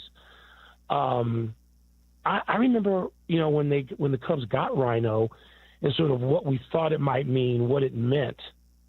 And again, to me, the beginning of that, the era that I of course identify most with is an era that I wasn't even born. I was born into it with Ernie and Billy and Ron Santo. Those guys were playing the rookies of whatever before I was born, and I grew up with them because players stayed someplace so long then, and Fergie joined them from Philadelphia, and that became one edition of the Cubs that we, of a certain age, genuflect before. But then you got to go to 84 and getting in the postseason, and Ryne Sandberg is the captain of that, and I just wish him, you know, all the best in this fight. Yeah. Well said, Michael. Great stuff. We appreciate you. We will talk next week. All right, you guys. Be safe. There you go. There's Michael Wilbon. Good words, again, for Ryne Sandberg. The whole Chicago sports community is cheering for him, and he's in a hell of a fight right now. As we know, cancer is absolutely evil. And Rhino has been very candid and open about this and the recent statement, and then all these tributes coming in. So we're always thinking about Ryne Sandberg. Coming up, Nick Friedel's in studio. We're going to do Aki's A-List, spin you around all the hot topics in Chicago sports these days. We'll get you reset, too. We've got Bears Weekly on what went on at Bears Camp today. That's at 6:30. A lot to do before we leave. It's Waddle and Silvy. This is Waddle and Silvy on ESPN Chicago, Chicago's home for sports. He is the best American-born hockey player of all time. A three-time Stanley Cup champion with the Chicago Blackhawks. ESPN Chicago is proud to announce the return of Patrick Kane for a truly special day, Friday, August 8th, a day that matches his coveted number 88. Let's hear from number 88. Kaner will be everywhere, just as he was on the ice, including a youth hockey clinic at Johnny's Ice House West at 9 a.m. And you can purchase tickets for an exclusive autograph signing at the Chicago Sports Museum at 11:30. Or a very special Q&A event at Morgan MFG at 6:30. All tickets for events can be purchased at Eventbrite. Just search Patrick Kane. What's up, Chicago? Friday, 8/8. Celebrate the legend number 88, Patrick Kane. Guys, it is hot out there. You can save up to $4,000 on new air conditioners and comfort systems with Four Seasons Heating, Air Conditioning, Plumbing, and Electric. I use them for all of that. New AC units start at just $39 a month, and furnace AC combos $57 a month. And at Four Seasons, they guarantee to beat any competitor's estimate by up to $1,000, including those so-called buy one, get one free offers. I just got a new air conditioner last summer from Four Seasons, and they are the best. Call your trusted local experts and schedule your free in-home estimate with Four Seasons. Visit fourseasonsheatingcooling.com. For all the right reasons, call 866 the number 4 Seasons. That's 866-4 Seasons. Twin Peaks is the best in the game. Here, your favorite drafts are poured at a frosty 29 degrees, and rare barrel-aged whiskeys are served just the way you want them. It's bigger game days and bolder fight nights. I mean, where else can you find a scratch kitchen that always comes in clutch every day from lunch to late night? Only at Twin Peaks, the #1 sports bar. Stick around after the sun sets. Twin Peaks is open really late. Wind down with bourbon and late-night bites. With 3 locations to serve Chicagoland, Advantage Chevrolet gives you so much more. Visit and see the amazing inventory and savings at Advantage Chevrolet Bridgeview. And Advantage Chevrolet values your time. They'll have you in your new Chevy in less than 60 minutes, or they'll make your first car payment. That's right. Drive off in your new Chevy in less than 60 minutes, or they will make your first car payment. Visit AdvantageChevrolet.com. Together, let's drive. Must mention offer upon arrival before negotiation. Restrictions apply. Ask dealer for details. Hey, this is Cap. How would you like to see me pitch for the Schaumburg Boomers? Because I've been called up, baby. Cap, it's only the first pitch. Oh, well, you'll feel the boom of my 4-seamer and then watch real players take the field. Join us tomorrow night at Wintrust Field as the Boomers take on the Joliet Slammers at 6:30. ESPN Chicago's David Kaplan throws out the first pitch and leads the 7th-inning stretch. And the national anthem. Not the anthem. Get tickets today at boomersbaseball.com and feel the boom. News just in. Bet365 is now live in Illinois. That's right. Join Bet365 today and get $150 in bonus bets when you bet $5, win or lose. That's amazing. That's for sure. With Bet365, you can bet on the spread, totals, and money line. Well, there you have it, Illinois. Download the Bet365 app and get your $150 in bonus bets today. And see why it's never ordinary at Bet365. Gambling problem? Call 1-800-GAMBLER. 21 plus only. Must be physically located in Illinois. TVs apply and app only. Need assistance with door and window projects? The Home Depot can help. From inspiration and materials to ordering and installation, our free Millwork virtual apron service can get you moving and doing. Plus, we speak Spanish too. Our associates can help you tackle complex jobs without you leaving the job site, saving you time and money. Call us at 1-833-HD-APRON or visit homedepot.com/MVA. The Home Depot, how doers get more done. If something happens to you, what happens to your family? Will they struggle financially? Will they be able to afford the home you built together? With Ethos, you can get life insurance coverage in minutes. Get up to $2 million in coverage for as little as $2 a day. All online with no medical exam. Just answer a few health questions. Get your free quote at ethos.com/game. That's ethos.com/game. Rates may vary. Billed monthly. Sample rate 10-year term life policy for a 35-year-old healthy non-smoking male. $4.5 million. The Veroliak Law Group wins again for their clients. That's right. The Veroliak Law Group recovered $4.5 million for a client who was injured in a truck accident. If you're injured, make sure to call the Veroliak Law Group. Live from State Street in the heart of Chicago, you are listening to the new home of the Chicago Bears, ESPN Chicago. And this is Waddle and Silvy, WMVP, WTBC, HD2 Chicago, a good Karma Brands radio station. Nick Friedel's in studio. Happy Thursday to everyone. What's it doing out there now? Is it still raining? It's one thing I miss, Nick, about being in that studio we had at State Street, the State Street studio. We're up in the 7th floor now. It's better on television, on YouTube, on Twitch. But, I don't know what's going on outside, especially in the summer, We're man. in a bubble up here. Yeah, I couldn't believe when it was raining when I left the studio. I haven't been seeing if I don't even know what the weather's like out there. I miss. It's very dark. Is it? Yeah, it was dark the last time. Is it still dark? It's still dark. It looks like it's very gray. I wouldn't even say it's gray. It looks like a storm. Thunderstormy. Yeah. So, hope you're having a good Thursday and staying dry then wherever you are. The Bears practiced again today. Word is Caleb, again, did not have a smooth practice.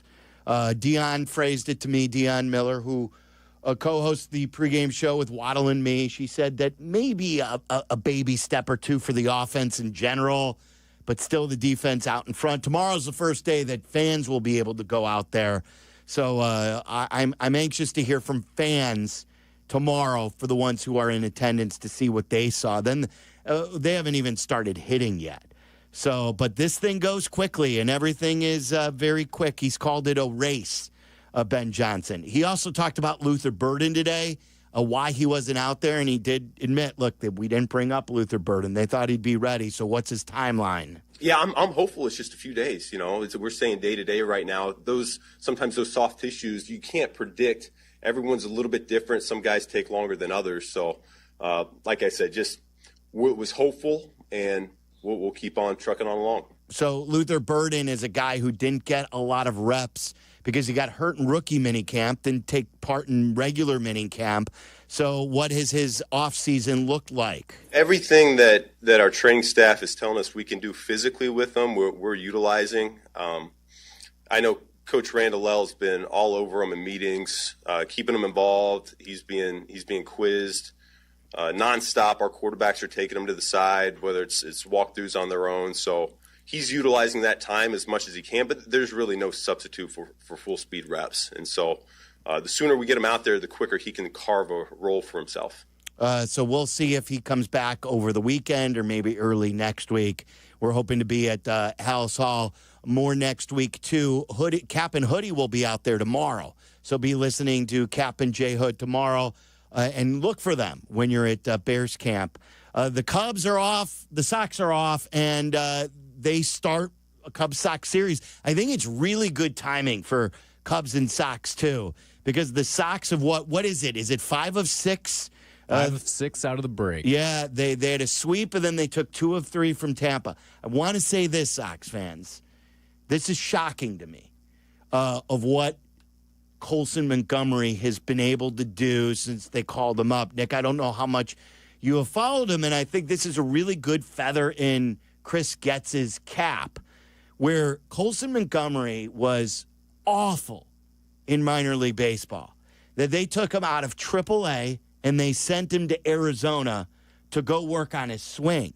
And we're like, at that time, this guy's most likely headed to Bustville. For 2 years, you were hoping he was the shortstop of the future. We've never heard of this happening where you take a guy in AAA and then you send him to Arizona. Let's start him over. He's starting him over. And here he is, Colson Montgomery, hitting a couple home runs, big double in a big inning yesterday to give them the lead against Tampa. And he's been very productive since he's come up, which I didn't think we'd see this year. So I've got to give the Sox, it seems like what they have done, that they've got the pitching, that they've got some infrastructure with pitching. They've been able to take guys. Fetty came over here, had success. They spun him out in the trade. What happened yesterday? Fetty's on the Cardinals. Fetty's DFA'd. Adrian Hauser's DFA'd from a AAA team. They bring in Hauser here, and they're able to resurrect him. We'll see. There's still a long way to go, Sox fans. But from where you were to now what's going on today, this rebuilds are long and they're hard. And for some of the progress that we're seeing, you've got to take every success and recognize that. And I think the Sox have had some successes lately. The word that comes to mind is hope. And there was no hope last year. Zero. They were the worst team any of us have ever seen. To see at least some moments where you think, hey, there are actual good decisions happening behind the scenes. And you say it's a feather in Getz's cap. It might be the first feather. It might be one of... Yeah, but he look, a lot of it is Jerry's doing. Absolutely. And he was not set up for success when they don't do interviews with anybody else. And then everyone points at Getz. What has he done to earn the job? And then Jerry doesn't build out these front offices like some of the other teams do, but Getz has convinced him to add here, add there, and they've seen, like, the pitching is the one example. Well, and Silvy, to that exact point, when we say add, that means money. Yes, right. You got to spend. In pro sports, especially now, you have to spend in order to hang with the teams up front. Jerry, historically, as anyone in Chicago knows, doesn't want to do that. Mike doesn't want to do that the same way with the Bulls. It's crazy. But that is why they are lagging behind. To the Sox credit, and to your point about Getz, if you spend a little bit of money and you start to make the right decisions, you can see progress, and with progress comes hope. Yep. That is finally where the Sox are at a year plus later from just the worst that it could be. So it's not 2008 again between these two teams starting tomorrow, but it should be a competitive series. With the Sox being at home, maybe their fans are a little more juiced up these days, and it should be a very feisty atmosphere between the Cubs and the Sox, and it's one that the Cubs really need, too. They need to win this series, and I don't know if it's going to be easy to sweep the Sox like they did the first time. Let's get to Aki's A-List. It's time for Aki's A-List. From the mind of the man who understands the 4 Ps of Waddle's world. Aki's A-List. The top questions and topics floating around in Tyler Aki's mind. Are these really the questions that I was called here to answer? Aki's A-List on ESPN Chicago. Have you ever participated in Aki's A-List? This is my first Aki's A-List voyage, I believe. Welcome aboard. Thank you. Glad to have you. We got into a big debate yesterday. I don't know if you saw this, Tyler. Lead this, about the starting pitcher of Game 1. I was going to lead off with that, actually. Good. I polled the question, so go ahead, Tyler. All right, so we were talking about this on the heels of a fantastic Matthew Boyd start. 7 shutout innings against the Royals, had 6 strikeouts. He's looked like every bit the all-star that he so deserved from this season. So, and obviously Shota Imanaga's been around with the Cubs a little bit longer, albeit just a year. But if the playoffs were to start tomorrow, who would be your Game 1 starter? Would it be Matthew Boyd or Shota Imanaga? I would go Shota and have Boyd ready in Game 2. I know Boyd's been great. I just saw him at Yankee Stadium the other day. He absolutely dominated a tough team. But Shota seems to have the flair for the moment. And if he can get you that first one with Boyd coming behind you in Game 2, I think you're rolling. I didn't think that this was a topic when I heard this from Shea. Did you guys collaborate in this one? Because you guys hang out so much, it could have come up and just... We've talked about it before. Yeah. And I yelled at the radio. I'm like, come on, Shea. I'm like, it's Shota. But then, Tyler laid out some stuff, and Boyd is going very well. And maybe I may change if he continues to do this through September.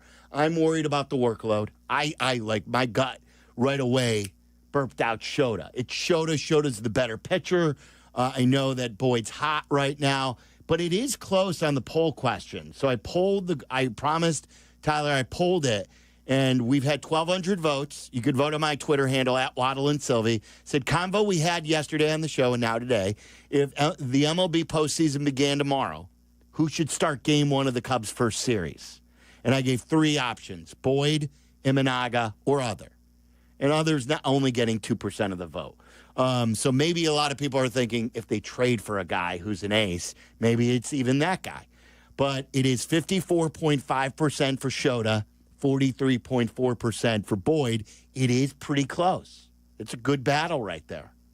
Yeah, I think and it almost reminds me a little bit of 2015. And obviously it's 2015 light of what we're looking at right now, where it's like Cubs fans probably have more faith in Shota, just like they probably had more faith in Lester in 2015. But Arrieta was so hot. And Boyd, the way that he's been going this season, and he's not Arrieta, that was an unthinkable run that Jake was on that year. But what Boyd is doing right now, it'd almost be so tough that, hey, if he's still pitching like this at the end of the year, just let him go while he's hot, and he's got the playoff experience. And then I know you said light. The one thing, too, that was different with Arrieta is he was still a young pitcher coming into his own. Boyd's 34.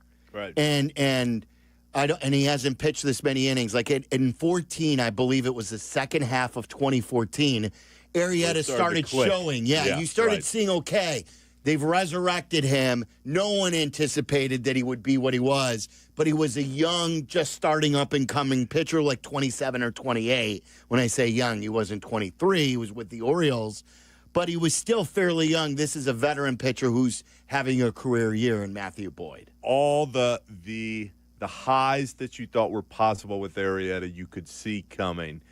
With Boyd, and this is what scares me, Tyler, as we watch the Cubs, it's not that he couldn't do this in the postseason or he's not running hot.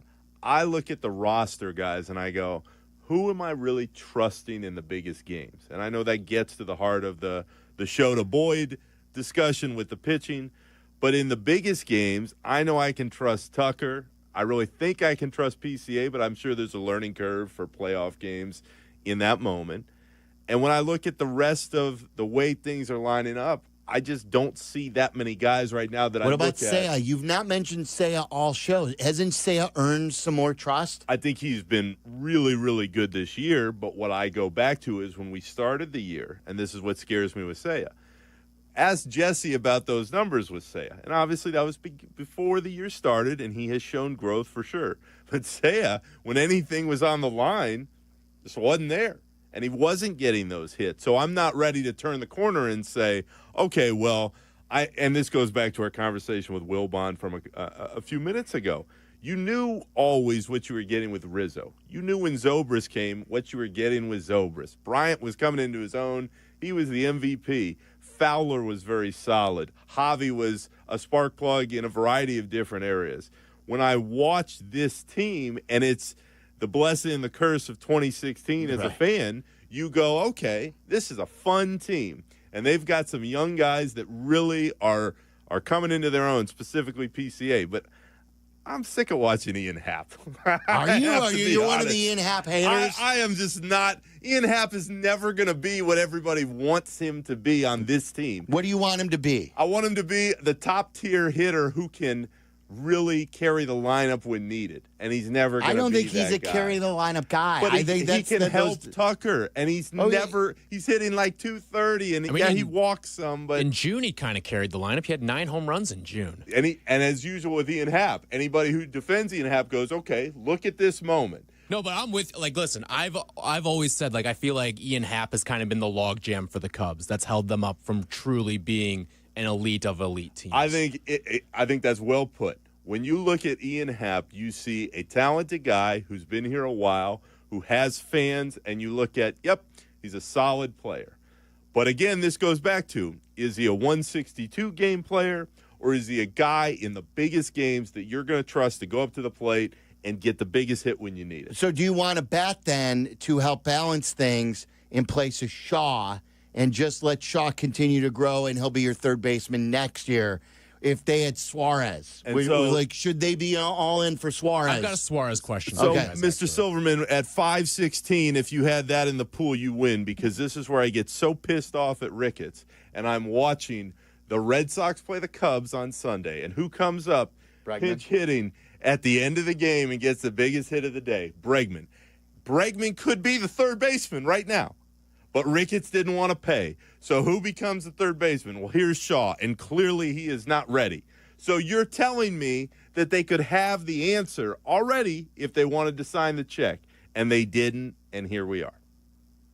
So here's my Suarez question for you guys, because I was batting this around with one of the guys I was at the game with the other day. And I have been out on a Suarez trade because I don't think it's worth getting in the bidding war prospect-wise when you've got bigger needs, I think, both starting and relief pitching. But he threw something at me that I didn't really think of, and that is, all right, let's say everyone thinks you trade for Suarez and automatically Shaw goes to the bench, right? But there is a different way to maybe do this, where you trade for Suarez, you DH Suarez, you move Seiya to left, and you move Happ to the bench.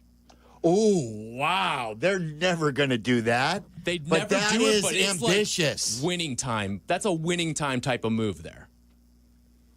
That is the Aroldis, hey, this is the one piece that we need that puts us over. But this is the problem, guys, with the comparison. And this is why, because Jesse was giving me a hard time the other night about this. He's saying, well, they keep losing and the Brewers keep winning and, things are getting rocky.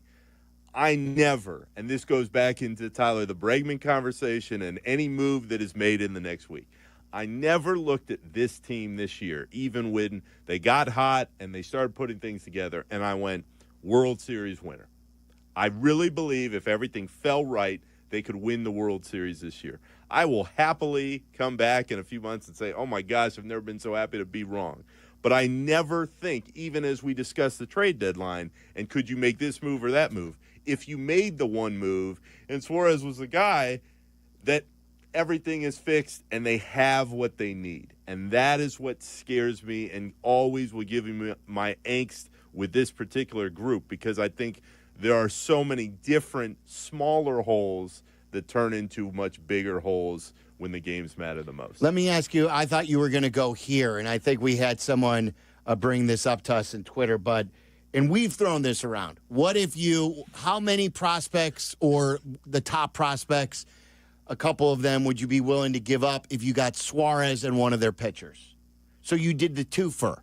You got two players from Arizona's team, and now you're forced to trade Casey. Like, I don't want to trade Casey for a rental. But if you're getting Suarez and one of their pitchers, and then you're throwing in another prospect in there too, because that's not enough to get it done, are you about that? I'm not, for the same reason I just outlined, which is I really like this team. I think they are building towards something. But I've never believed that this team had enough to take that kind of swing and give up the top couple prospects and feel like, yep, we are over the hump where we need to be to give ourselves a chance to win it all. Are you doing that, Tyler? I just don't think Suarez is as big of a need as a lot of people do. So I'm probably saying no. He's going to hit 50 home runs this year. He has 36 already. He'd be the first player in history to be traded in season with that many home runs. Like, this is a guy who puts you with not only just having maybe what's already the best lineup, but having an all-time great lineup, potentially. Like, you think about the middle of the order, Jack. How would that line up with Tucker and with Bush and with PCA? I mean, we're talking possibly three guys Seiya with 40 home runs, another guy who's in the MVP conversation with Tucker, maybe four guys with 40 home runs. That would be an all-time great lineup. And you can put that bat in? And, Jack, I know what Nick's saying about, I always thought that this was a very good team, maybe not a great team.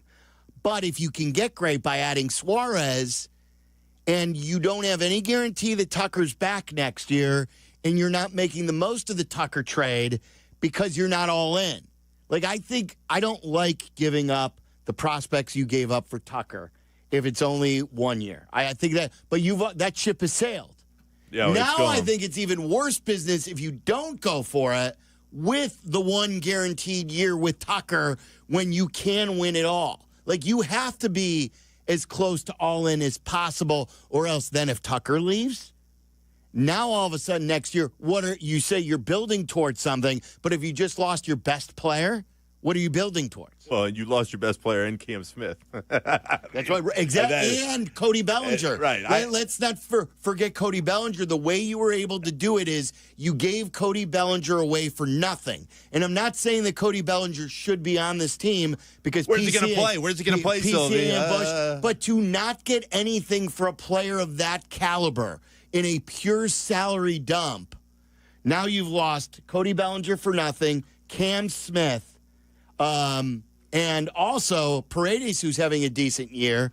I love having Kyle Tucker more, but you got to keep him, and you certainly have to maximize him by going all in now. There is a strange part of me, guys, that is so looking forward to the winter, no matter what happens over the next couple months, because squarely the person at the crosshairs of every conversation is Ricketts. Will Ricketts spend to keep Tucker? Will Ricketts spend to bring on somebody else? Will he pay PCA and give him the deal that he's going to be looking for? All of the dots connect to, will Ricketts open up the wallet? And as a Cubs fan who has watched the last 9-10 years post-2016, it scares the hell out of me. Because in this era of Major League Baseball, you have got to spend to field the best team that you can to give yourself a chance to win a World Series every year. And Tom Ricketts has never shown consistently that he is going to spend at that level. Yep. 312-332-3776. Do you want to add one more, Tyler? Yeah, I can throw one more. So this was from Buster Olney yesterday. He brought up that the Cubs are one of the teams that has checked in on Dylan Cease, and that the Padres could be looking to move Dylan Cease and try to get major league talent because they do have a little bit of a surplus of pitching, and there's no guarantee they're going to bring back Cease. In fact, they're probably not going to bring back Cease next year because of everything that's happening with their ownership group right now. But I've drafted up a little 3-team trade that involves both a three-teamer. Teams. 3-teamer, let's go. A menage a trade. And you got to think about the... Has that been coined before, or did I just coin something? A 3-way deal known as a menage a trade. I figured that was with you and Carmen from 20 years ago. Like, where did you pull that one from? But we know Chris Getz was involved in a 3-team deal last year, and we have seen in the past both A.J. Preller and Jed Hoyer be some of the more creative GMs or execs in baseball. So I've got the Cubs, Padres, and White Sox involved in this trade. So the Cubs would end up with Dylan Cease. The Padres end up with Luis Robert. And the Padres also get Carson Kelly from the Cubs. Ooh. And then you send some prospects to the White Sox. What prospects are you? So the Cubs are already giving up Carson Kelly. And what? And... I mean, you're not giving up like a Casey or anything like that, but you're probably looking something like the J.B. Long, Triantos, something in Alcantara? Maybe Alcantara. I think you could probably fetch a little more for Alcantara, but that's kind of what I'm thinking there. So the Cubs, Cease a free agent? Yes, he is. Yeah, that's the tough part here. Yeah, I don't mind it. I'm definitely open to it because I think you need another starter. The Padres, if you're gonna like a Cease trade, I feel like would almost need a third team because somehow someone's gonna have to get prospects if you're looking to swap major league talent, and like you're obviously not gonna do Carson Kelly for Dylan Cease straight up, or even if there's a prospect sprinkling in there, it's really tough to do contender for contender trades. But if you threw that third team in there with the White Sox, the Padres need desperate help at catching. And they obviously need some help in the outfield as well.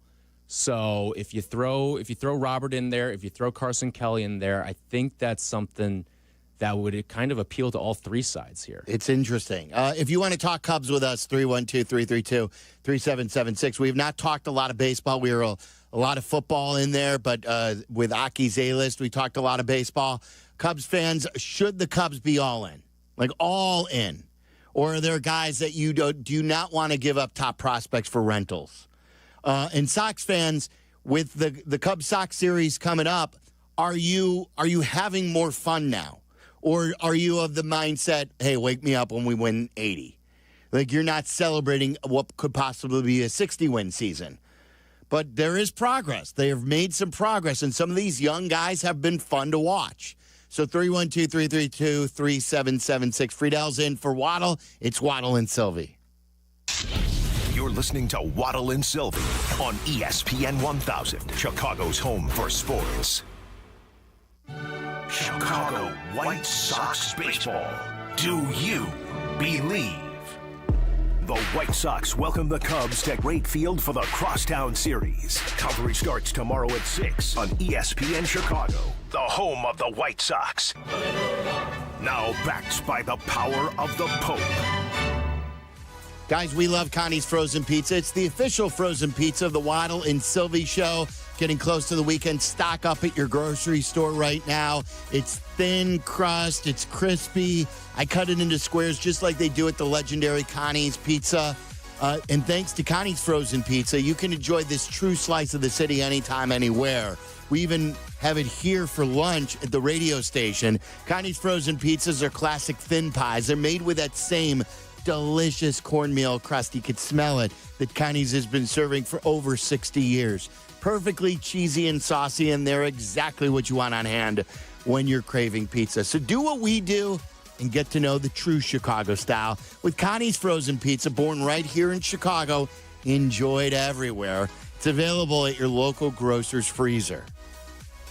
Hey teachers, congratulations on another year of being awesome to the students you lead. We salute you. Now it's time to relax and take care of the things you've neglected this school year. When planning for this time, don't forget about your family. And if your family is complete, summer is a great time to take the next step, a vasectomy. Take that step with Vasectomy Clinics of Chicago, because experience really does matter. Especially with this procedure. They make it so easy with their 30-minute, no-needle, no-scalpel, in-office vasectomy. Log on to vasectomychicago.com, read the testimonials, and learn more about their procedure at Vasectomy Clinics of Chicago. With 4 convenient locations in Naperville, Tinley Park, Arlington Heights, and downtown Chicago at Lake Point Tower, now with free valet parking. Their procedure is covered by most insurance, so everything is lined up to make your decision an easy one with Vasectomy Clinics of Chicago. Visit vasectomychicago.com today or call toll-free 877-877-4VAS. That's 877-877-4827. Take it from me, when you want the job done right, you call the pros. And that's why Chicago trusts Window Works. For over 30 years, they've delivered custom windows and doors that fit your home, your style, and your budget. No cookie-cutter stuff, just certified pros who get it done. And it's not just about beauty. These windows can help cut down your energy bills, too. Right now, buy one window, get one free. Dial pound 250 on your phone and say Waddle to book your free consultation today. The Foundation of Little Village is working every day to support small businesses and entrepreneurs right here in Chicago's Southwest Side. From cultural neighborhood preservation to bilingual entrepreneurial workshops and resources aimed at helping local businesses begin and thrive. The Foundation of Little Village is building a stronger, united Little Village and beyond. Get involved or donate today. Visit lvcfchicago.org and be part of the path forward for local business. Our local hospitals are the heartbeat of our communities, delivering critical care every hour of every day for everyone, training the next generation of caregivers. Beyond the walls, their benefit to the community is everywhere, driving the local economy and supporting local organizations, initiatives, and neighbors. Illinois Hospitals, healing communities. Learn more at team-iha.org. Sponsored by the Illinois Health and Hospital Association. Aired in cooperation with the Illinois Broadcasters Association and this station. Diabetes, high blood pressure, anxiety meds, everyone's on them. If you're a 50-year-old male, maybe a bit porky, and you may even have type 2 diabetes, $1 million of term insurance may only cost you about $200 a month. Call Term Provider. Speak with Big Lou at 800-555-2085. Big Lou will find a term life policy for you even if you have type 2 diabetes, are overweight, or have high blood pressure. Term Provider has helped thousands of people like you who think they can't afford term life insurance.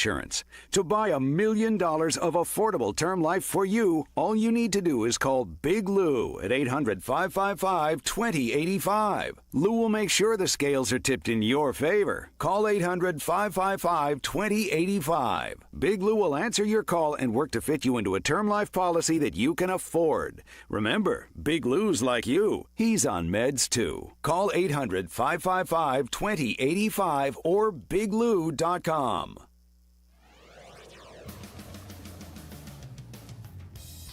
Just 3 games to settle the entire Live Golf season, and it begins at Bolingbrook August 8th through the 10th.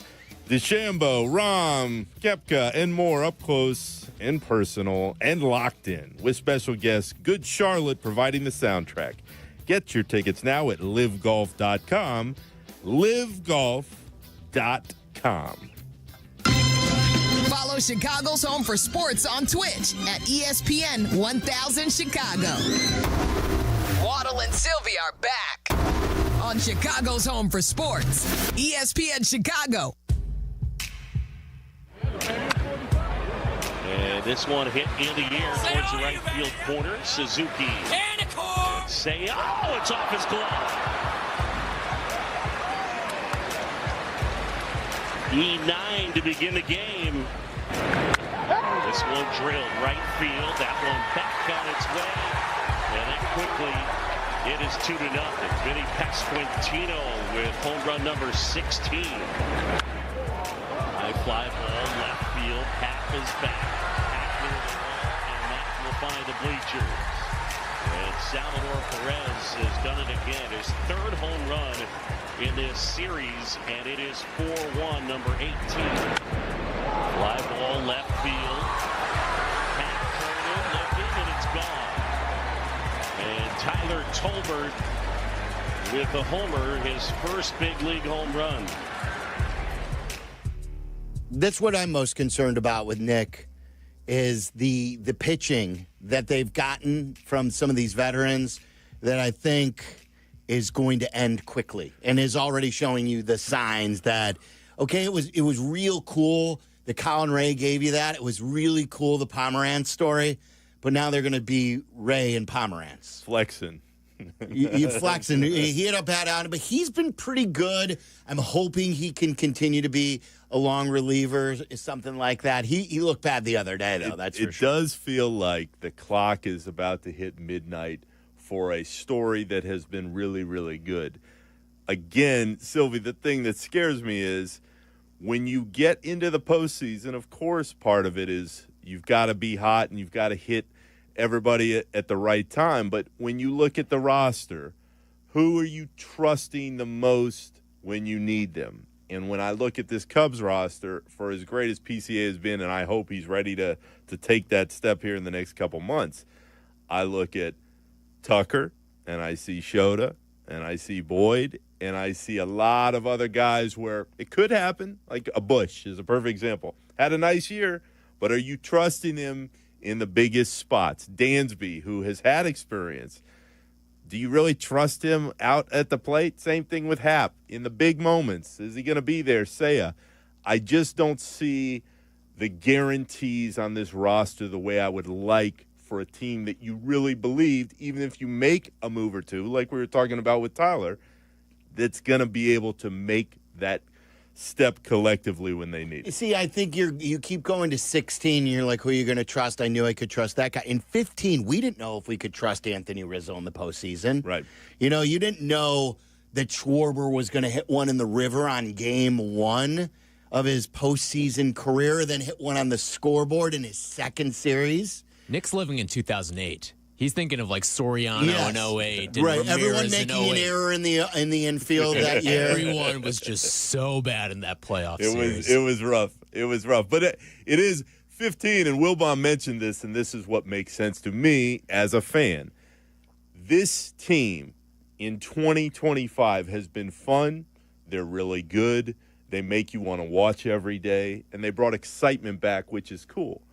But I think this team feels much more like 2015 to me than a team that has a legitimate chance to win it all, which is why I always am texting my man Crazy Cap, because Cap just starts railing. Now it's time to go all in. And, oh, my God, there's nothing to worry about. You need to relax. And, we lost a couple. Cap, though, said they should be all in 2 years ago. Right. He's always saying when we, like, that's this team is way better than 2 years ago, and that's why I think, yes, now you go in. Now you go in. You're like, 2 years ago it was why, and I lost that fight because I had to just jump on and have fun with it, or I was going to just crush myself. But I never believed 2 years ago that was a team that was worthy of go-for-it moments. And then Tauchman made the catch, and it's like, I wanted to trade Bellinger then, and I forgot who they could have traded Bellinger for then. I think the Yankees were offering them a really good player who ended up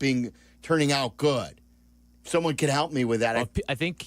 I don't know if they ever offered Jason Dominguez, but that was the name. I think that's what it was, right. But I don't know if it was ever offered. I think that's who the Cubs were trying to get. But Sylvie, that is a really good segue into this part for me. And I can only speak for myself as I watch this season. I look at a team that is still a couple steps away, no matter what the hell they do in the next week at the deadline. There's a portion of the fan base that believes if you shore up for a starting pitcher and you get another bullpen arm, you're right there, and you can win a World Series this year. I just don't believe that. I think they're really good. And see, this is where I differ with you, but you and I collide on this sort of stuff. Mm-hmm. This isn't basketball. This isn't like, well, they're this, and they can't get through a whole playoffs. And now even basketball's changing with Indy. But, Nick, they've got, the second best record in the NL. They've got the best run differential in the National League. I want to say they've got the best run differential in baseball. If you look at that sort of stuff, how could you say that team with those characteristics shouldn't be all in? And it all depends on, the definition of all in. I'm just saying as I watch them.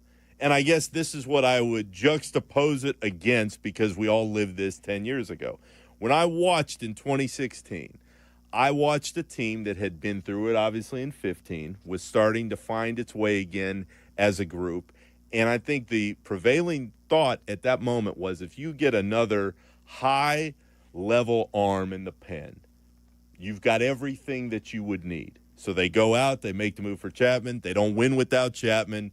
They get Montgomery. They make a couple other periphery moves on the edge, but they win it all, and they did it.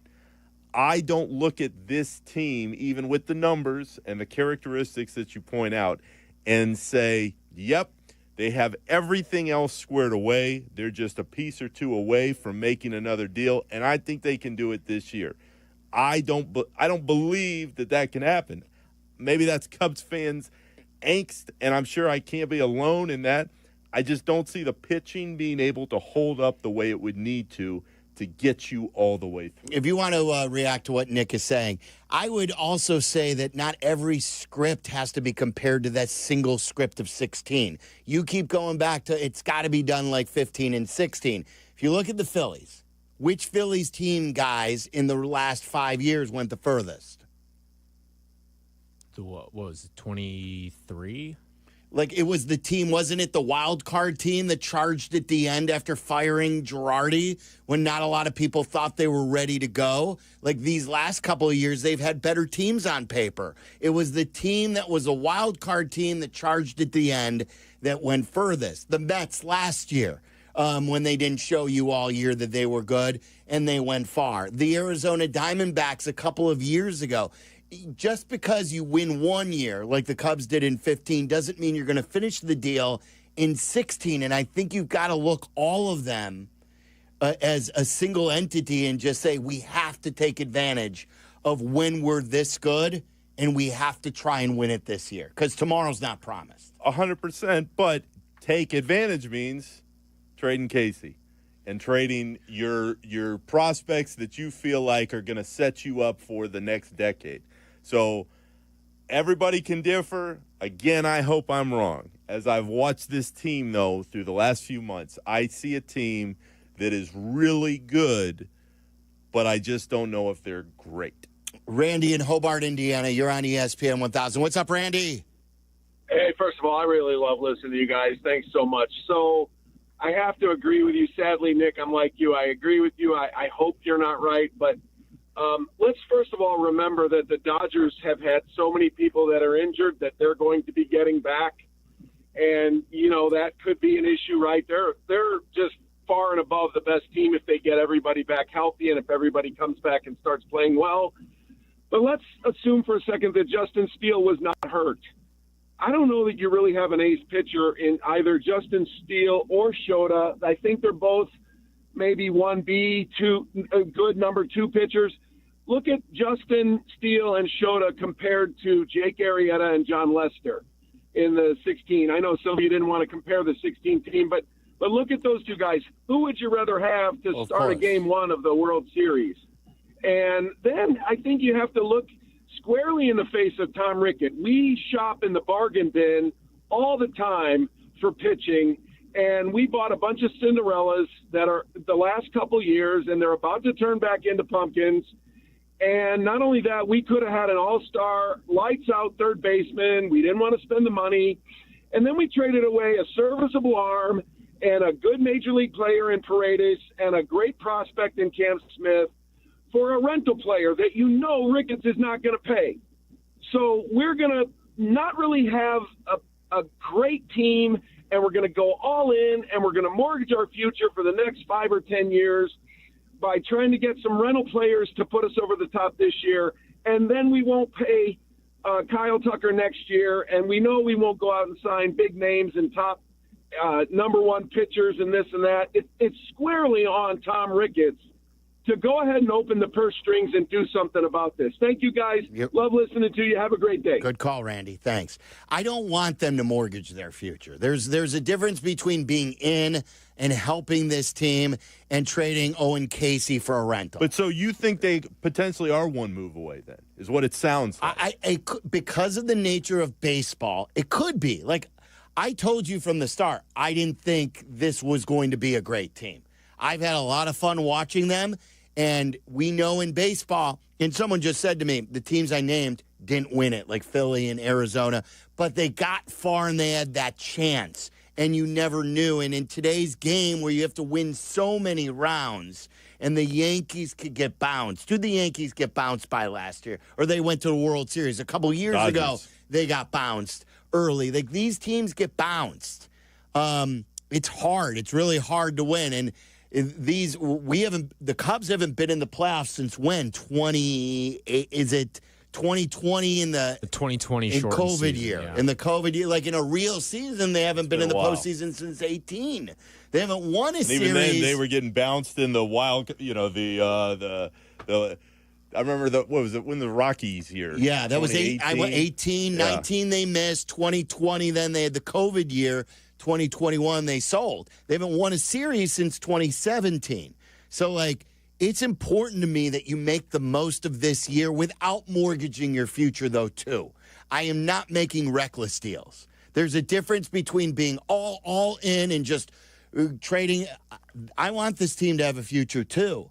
But I also think that you have to take advantage of every single year because baseball, sometimes you just need that shot in the postseason. And to what you and I have been saying, to what the caller just said, so much of it goes right back to Ricketts. If we knew Ricketts was going to pay Tucker, then you'd feel better about whatever may come in the next week or in the next few months. If he does not pay Kyle Tucker and they just kind of float away this season, and now you're not bringing back Tucker, you've lost Cam Smith, and you're looking at what going into the next couple of years? It's valid. It's all valid. 312-332-3776. We'll continue to take your calls. We got a lot of calls ready to go. The 11th greatest clip. We're on the verge of making it to the top 10 in our greatest clips of all time. We'll play that coming up. I also have a You Make the Call scenario in the 6 o'clock hour before Bears Weekly that I want to know from everyone. If you had this job and this happened to you, what would you do? So all that coming up here in the next hour. This is Waddle and Silvy. Waddle and Silvy on Chicago's Home for Sports, ESPN Chicago. ESPN Chicago Director of Content, Danny Zetterman.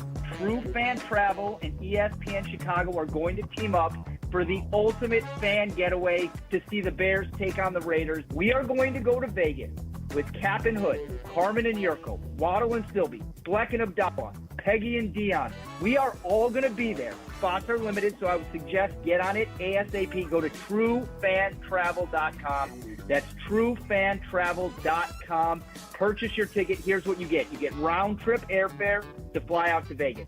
You get 3 nights in the Mandalay Bay. You get to attend a special live broadcast all day on Friday. Then Saturday, we're having a special live broadcast. You also get to attend an all-inclusive tailgate before the game to party with all of your favorite talent from ESPN Chicago. You get tickets to see Bears Raiders and much, much more. Jump on now. This is a once-in-a-lifetime trip. Go to truefantravel.com right now. Join us in Vegas. It's going to be incredible. Guys, it's never too late for a Four Seasons AC tune-up. You could schedule yours now with that loud music. Schedule yours now and save $50. It's only $89.95. I just had mine last month. Every tune-up is backed by an industry-leading 1-year no-breakdown guarantee for peace of mind all year, and it's backed by your trusted local experts. Four Seasons does it better than everyone. Call 866-4SEASONS or visit FourSeasonsHeatingCooling.com to book today. Four Seasons Heating, Air Conditioning, Plumbing, and Electric. For all the right reasons, call them at Four Seasons. Breaking news coming in from Bet365, and it's no surprise. same-game parlay from Bet365 just keeps getting better. Well, it's even easier to make a bet. Choose from the most popular markets, like hits, run line, totals, and home runs. So many to choose from. Download the app, start building your bet, and see why it's never ordinary at Bet365. Gambling problem? Call 1-800-GAMBLER. 21 plus only. Must be physically located in Illinois. T's and C's apply. Hey guys, it's Carmen. Now is a great time to visit my friends at Howard Orloff Imports. They have pre-tariff prices on Range Rover and Range Rover Sports. The 25 Range Rover is a compelling premium class SUV with opulent luxury and impressive all-terrain prowess. And the Range Rover Sport is the definition of sporting luxury. Howard Orloff Imports has the full lineup of Range Rovers, but at current prices, they're sure to move quickly. This is your chance to buy an outstanding premium SUV at a great value. So visit them off the Kennedy at Armitage or explore more online at orloff.com. White Sox and Cubs fans, the Crosstown Series is coming to the South Side. Grab your friends and family and head to Rate Field Friday, July 25th through Sunday, July 27th to cheer on your Chicago team. Don't miss your chance to see the White Sox and Cubs battle it out in this rival matchup. Great lower-level tickets are still available. To purchase your Crosstown Series tickets, visit whitesox.com/tickets. Steinhaffel's 7th Chicagoland Superstore is now open at Maryville Plaza in Maryville, Indiana. For over 90 years, we've helped families create the homes of their dreams, and now we're proud to be part of yours. Steinhaffel's has all the top furniture and mattress brands, styles for every taste, prices for every budget. So come on in, discover the selection, the service, the savings. Discover the Steinhaffel's difference, now in Maryville. Relax, it's Steinhaffel's.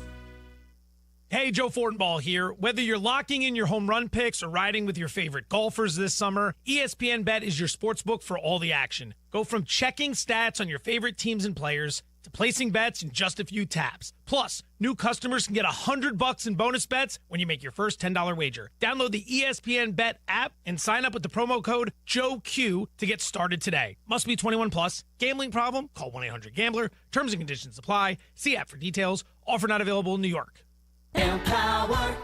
Jen has ordered a decadent seafood tower, king crab legs, lobster tails, and a waterfall of caviar. Pricey? You bet. But Jen worked with Empower on her savings and investment strategy and planned for splurges like these. She got good at money, so she can be a little bad. Ooh, champagne. Empower. Invest well, live a little. Start today at empower.com. Past performance is not indicative of future returns. Investing involves risk. You may lose money. Advisory services are provided for a fee by Empower Advisory Group, LLC, EAG, a registered investment advisor with the Securities and Exchange Commission. OMG, those shrimps are really jumbo. Actual price will depend on product and subscription plan. Featured products are compounded drug products, which the FDA does not approve or verify for safety, effectiveness, or quality. Prescription products require an online consultation with a healthcare provider who will determine if appropriate. See website for details, restrictions, and important safety information. Want to boost in and out of the bedroom? Hims has you covered. Introducing a new 2-in-1 approach to level up your game. Tadalafil for better bedroom performance and zinc for testosterone support. Put it all together and you've got what you need to turn things all the way up. Getting started is simple. Just go to hims.com/joy to start your free online visit. Through Hims, you can access ED treatments including pills, chews, and more. 100% online.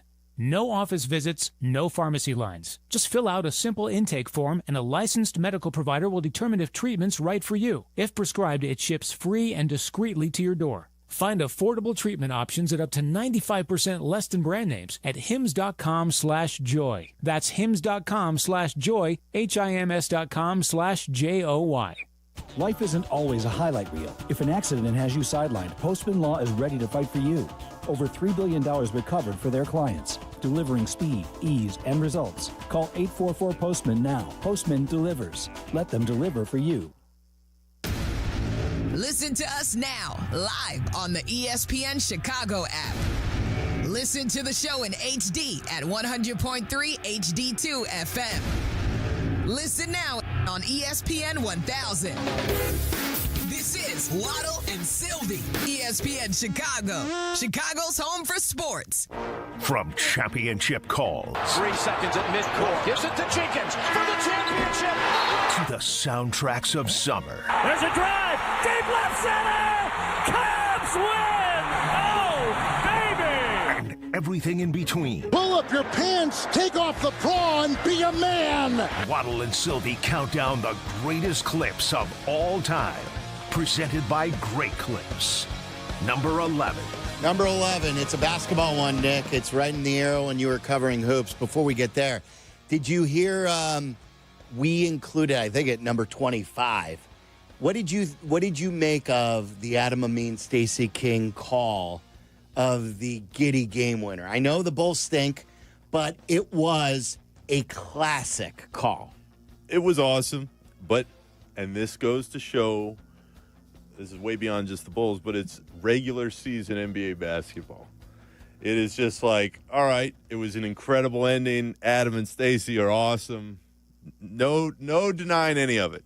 It was a regular season NBA game. So it can't make your list then? I don't think it can make any list because it's a regular season game that people are going to be like, hey, do you remember that Laker game when Giddy made that shot at the end of March a few years ago? No. So you don't think a great call can happen in the regular season? I think it would have to be so incredibly great. And that call is right there. It's on the fringes. But for me, any regular season game, even if it's called by my friends, I'm not putting on any kind of list. All right, this is 2008, I believe, is when we go back to. I believe it is Cleveland against the Boston Celtics in the postseason. It's on TNT, and he's in our open. Kevin Harlan has your call. Burnett comes out on LeBron. Now they switch, and here's Pierce again. A Smith screen. Posey will defend. Oh! LeBron James, with no regard for human life, has given the Cavaliers their biggest lead tonight.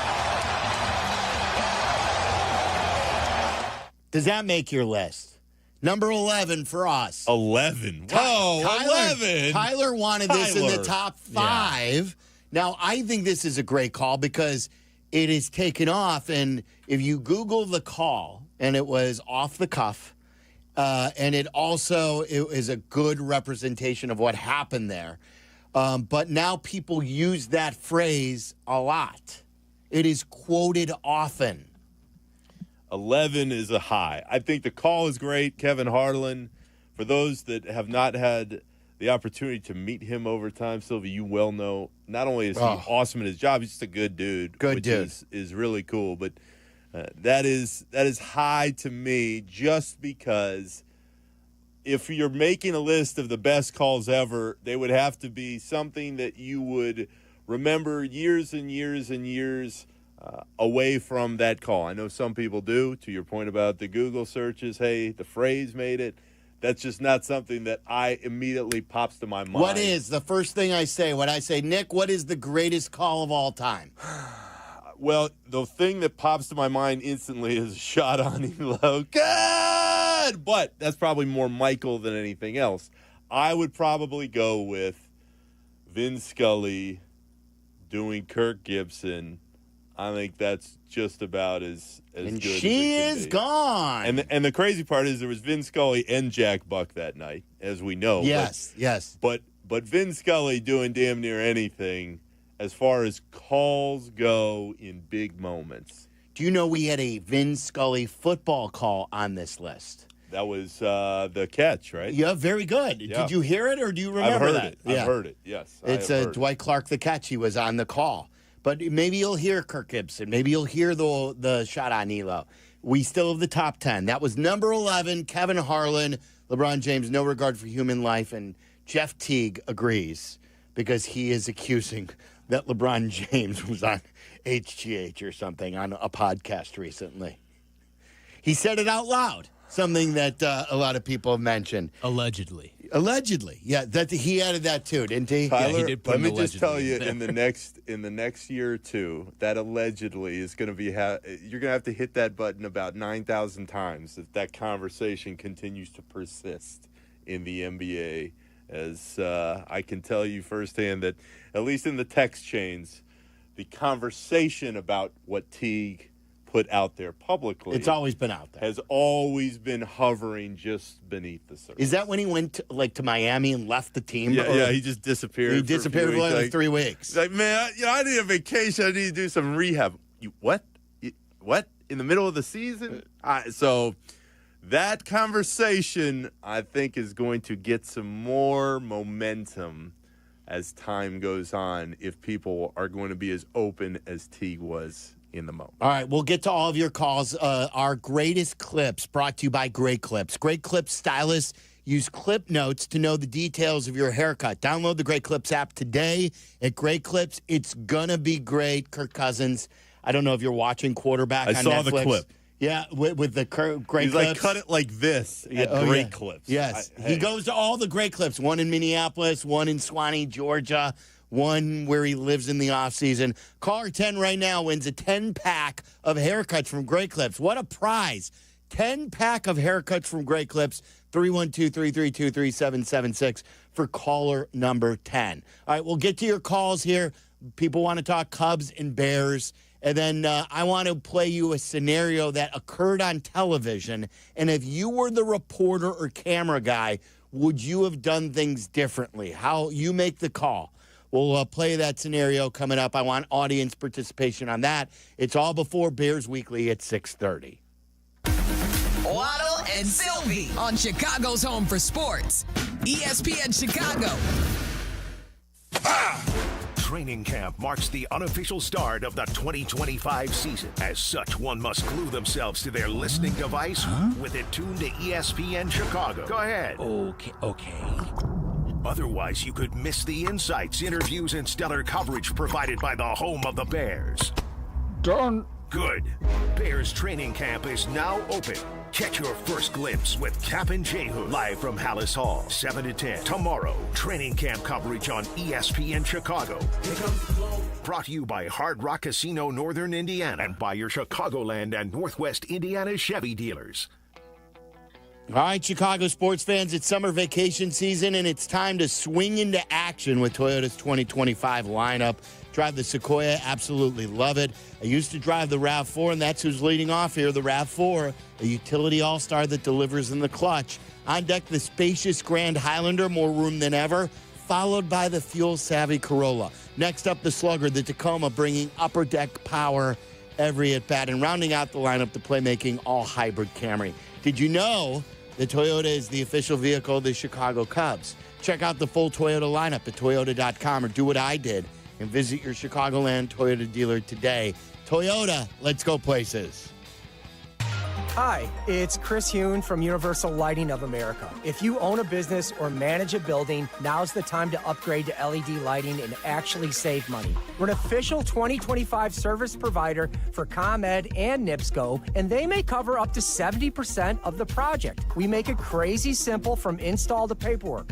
I'm not kidding. You get better light, lower bills, and we handle all the hard stuff. Call us or visit ulasaves.com. I'll come out and show you what's possible. Let's light it up. Good Karma Brands is proud to be an equal opportunity employer. Our policy is to provide equal opportunity employment, development, and advancement to all current and potential teammates. If you are an organization that maintains a job bank, provides employment information, or gives job referrals, you may request to be placed on the station's mailing list for future career opportunities. To learn more about careers at Good Karma Brands, please email careers@goodkarmabrands.com.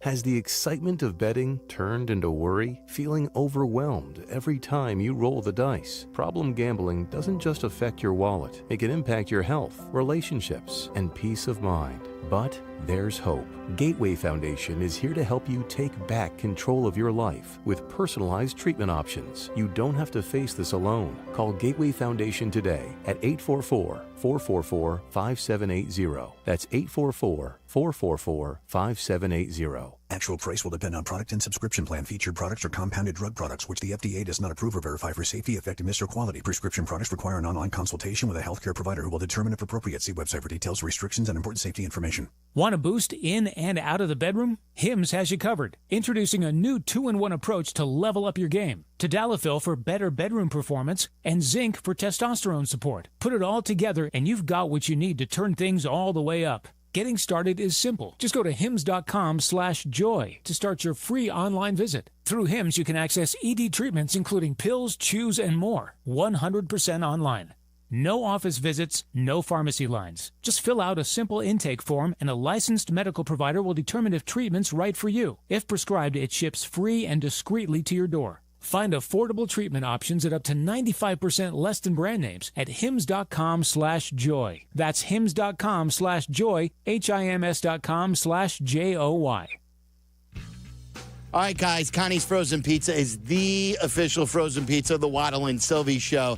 It's not what out-of-towners think it is either. It's not a deep dish pie here. We're talking about a thin, crispy, cut into square pizza. Thanks to Connie's Frozen Pizza, you can enjoy this true slice of the city anytime, anywhere, at work, at home. Connie's Frozen Pizzas are classic thin pies. They're made with that same delicious cornmeal crust that Connie's has been serving for over 60 years. They're perfectly cheesy and saucy, and they're exactly what you want on hand when you're craving pizza. And who's not craving pizza? I know I am. Get to know the true Chicago style with Connie's Frozen Pizza. We have it at the Silverman household. You should too. Born in Chicago, enjoyed everywhere. Available at your local grocer's freezer. Live from State Street in the heart of Chicago, you are listening to the new home of the Chicago Bears, ESPN Chicago. And this is Waddle and Silvy, WMVP, WTBC, HD2 Chicago, a good Carmen Brands radio station. Tallest tower, 480 feet, marks the end of the transmitter site that was previously used for WCFL, WLUP-AM, and ESPN 100. Yeah, no, it's ESPN 1000. That was about a month ago, 6 weeks ago. Who was that? Was that Terrell Brown? I got his name right. He couldn't get our name right. It was during the morning. There was another interesting thing that happened on ABC 7 that I want to share with you in a minute. But I want to take some of these calls here. A lot of people have been on hold. This portion of Waddle and Silvy brought to you by Steinhoffels. Now 7 Chicagoland locations. Continues to grow thanks to you guys. And they are now located in Northwest Indiana at Maryville Plaza in Maryville, Indiana. Friedel is in. Nick Friedel. We love Nick, and it's great to have him back in studio. And he'll be in with Carmen tomorrow as well. Waddle will be back tomorrow. Kap J Hood will be out at Hallis Hall tomorrow. Bears had another practice today. Their second offense struggled once again. Luther Burden day to day with the soft tissue injury. Ben Johnson's hopeful they'll get him back here shortly.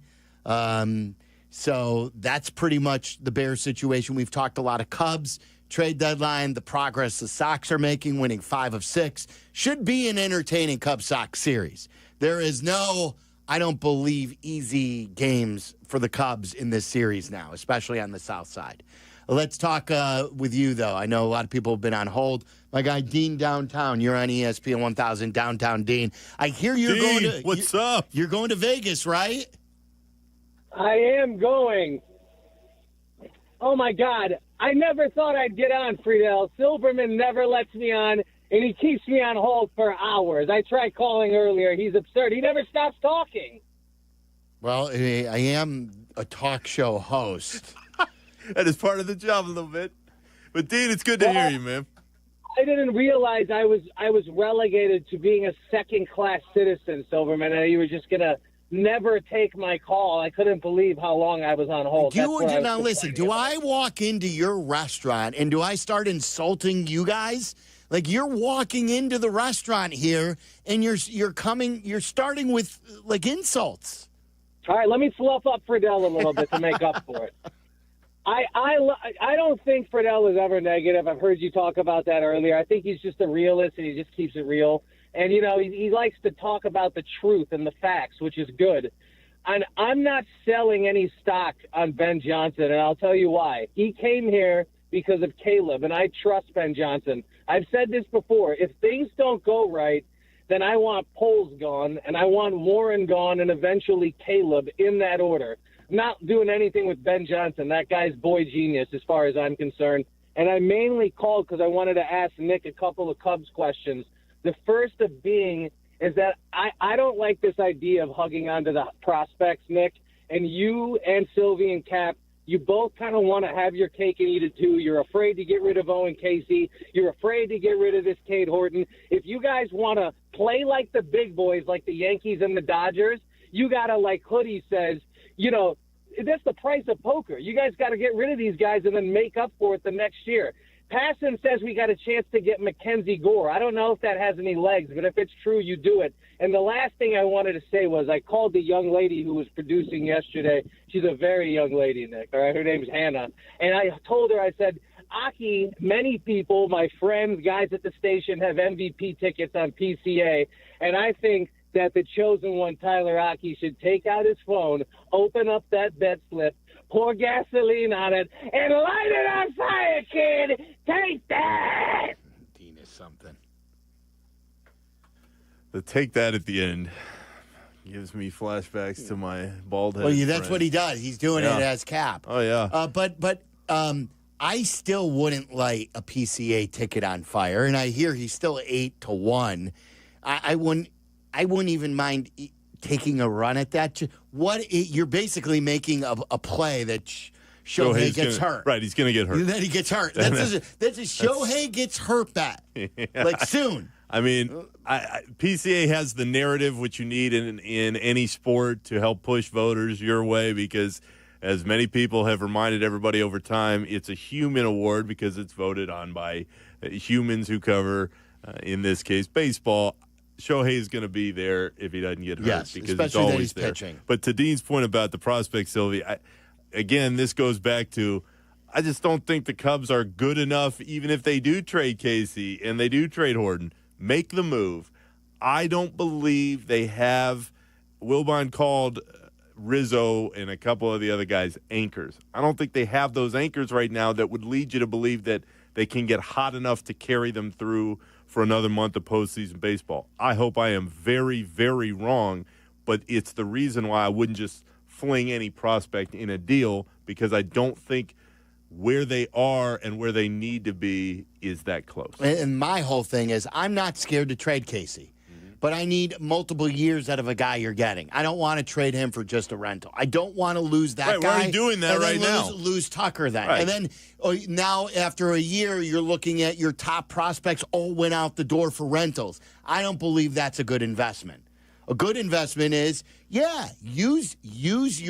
either get your prospects to take over positions or to get you better players for those positions, but you just can't do that for 3 months or 2 months. On top of the fact that he said if you're playing at the poker table, to use Hoodie's analogy, you're playing against the Yankees and Dodgers.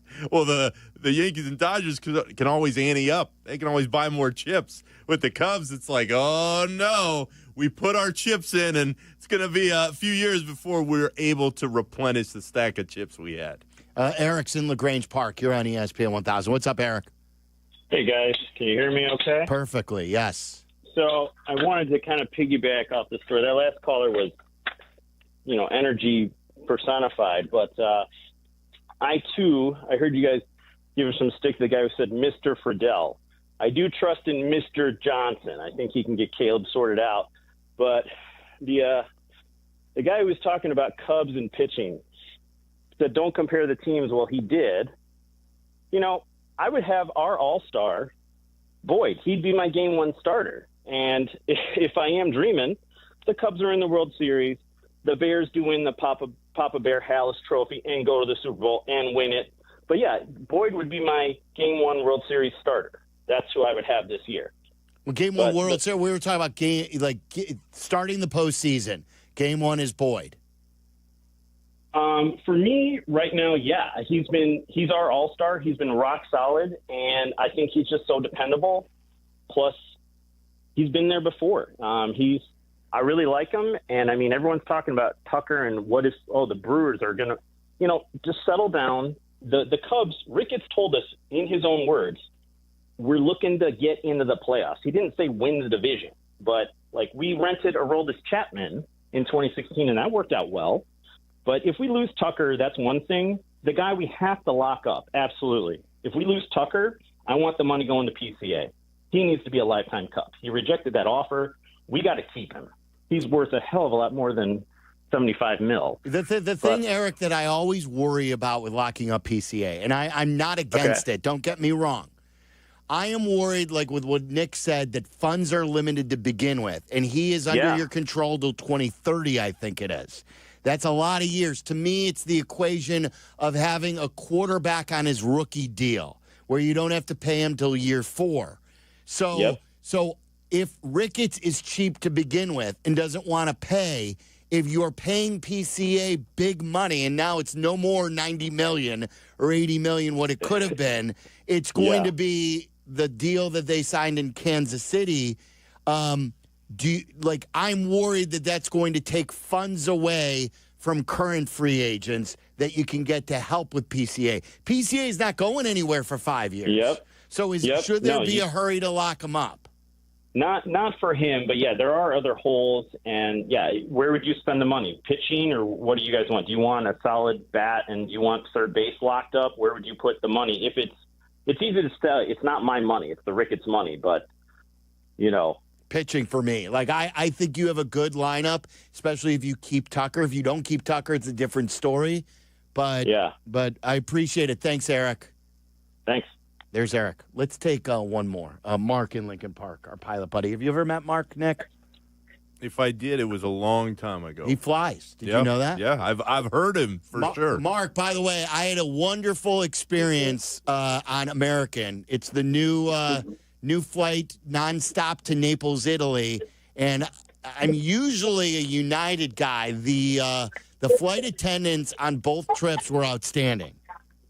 Marco, welcome back to the United States. I'm over in Manhattan at the moment. I'm sorry. It's loud here. Nick, we're going to meet in Vegas. I bought two of the packages there, Silvy. Oh, good. Nice. Nick, what you just did throws me in my tracks. What you insinuated about LeBron, I mean, we have guys not in the Baseball Hall of Fame because of PEDs. Does the NBA not test for PEDs? What you just said about LeBron, which I don't care either way, if that's true about that HGH, that's shocking news to me. And I know you're not saying it. You're reporting what you heard. And then I have one more thing about Caleb or Silvy, if I got time. Sure. To switch subjects. I'm hoping he's not another Cade McNown. I really am. Remember, Cade was he set all the passing records in UCLA.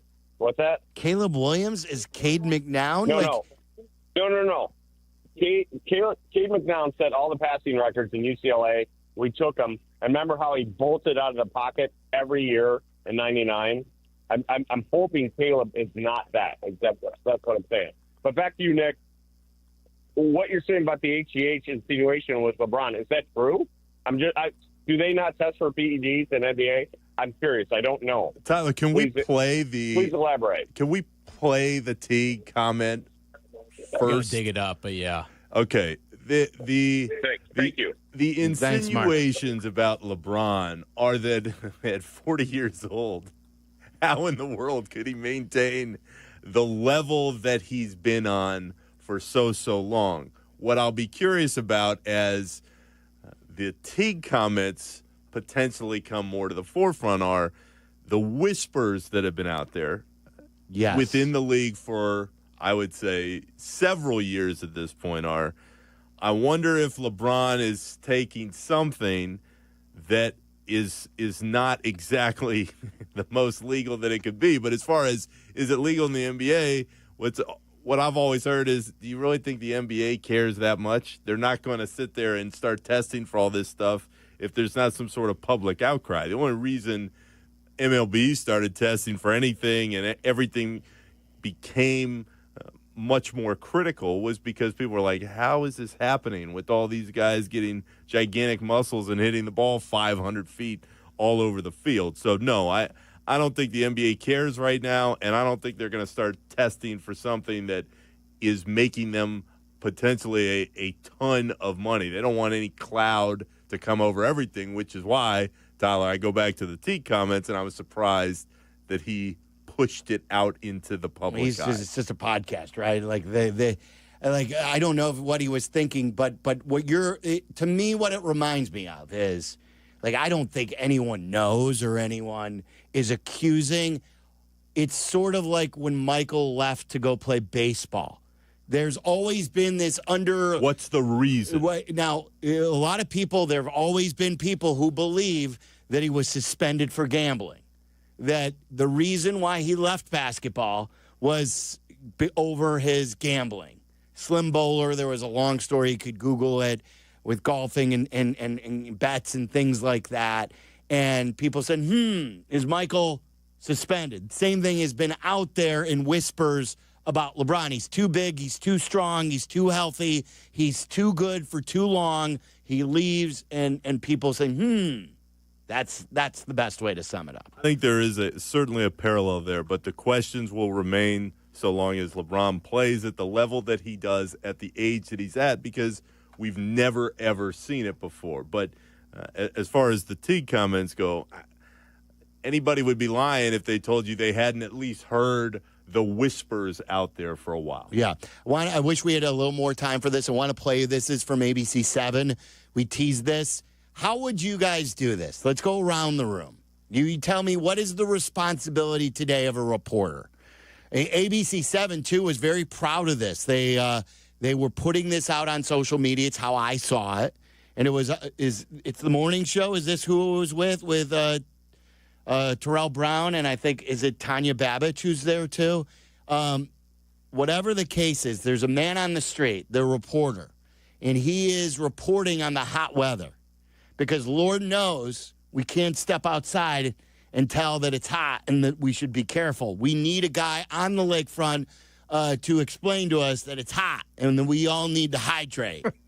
So this was the initial reason for the report is, look at our reporter. He's out in the heat, and everyone should be careful because it's a swelter out there. So this is what happened. But honestly, it's still pretty bearable, but obviously it's going to be a much different story a little bit later on. Of course, all eyes right now are on that extreme heat. Watch for much. Oh, shoot.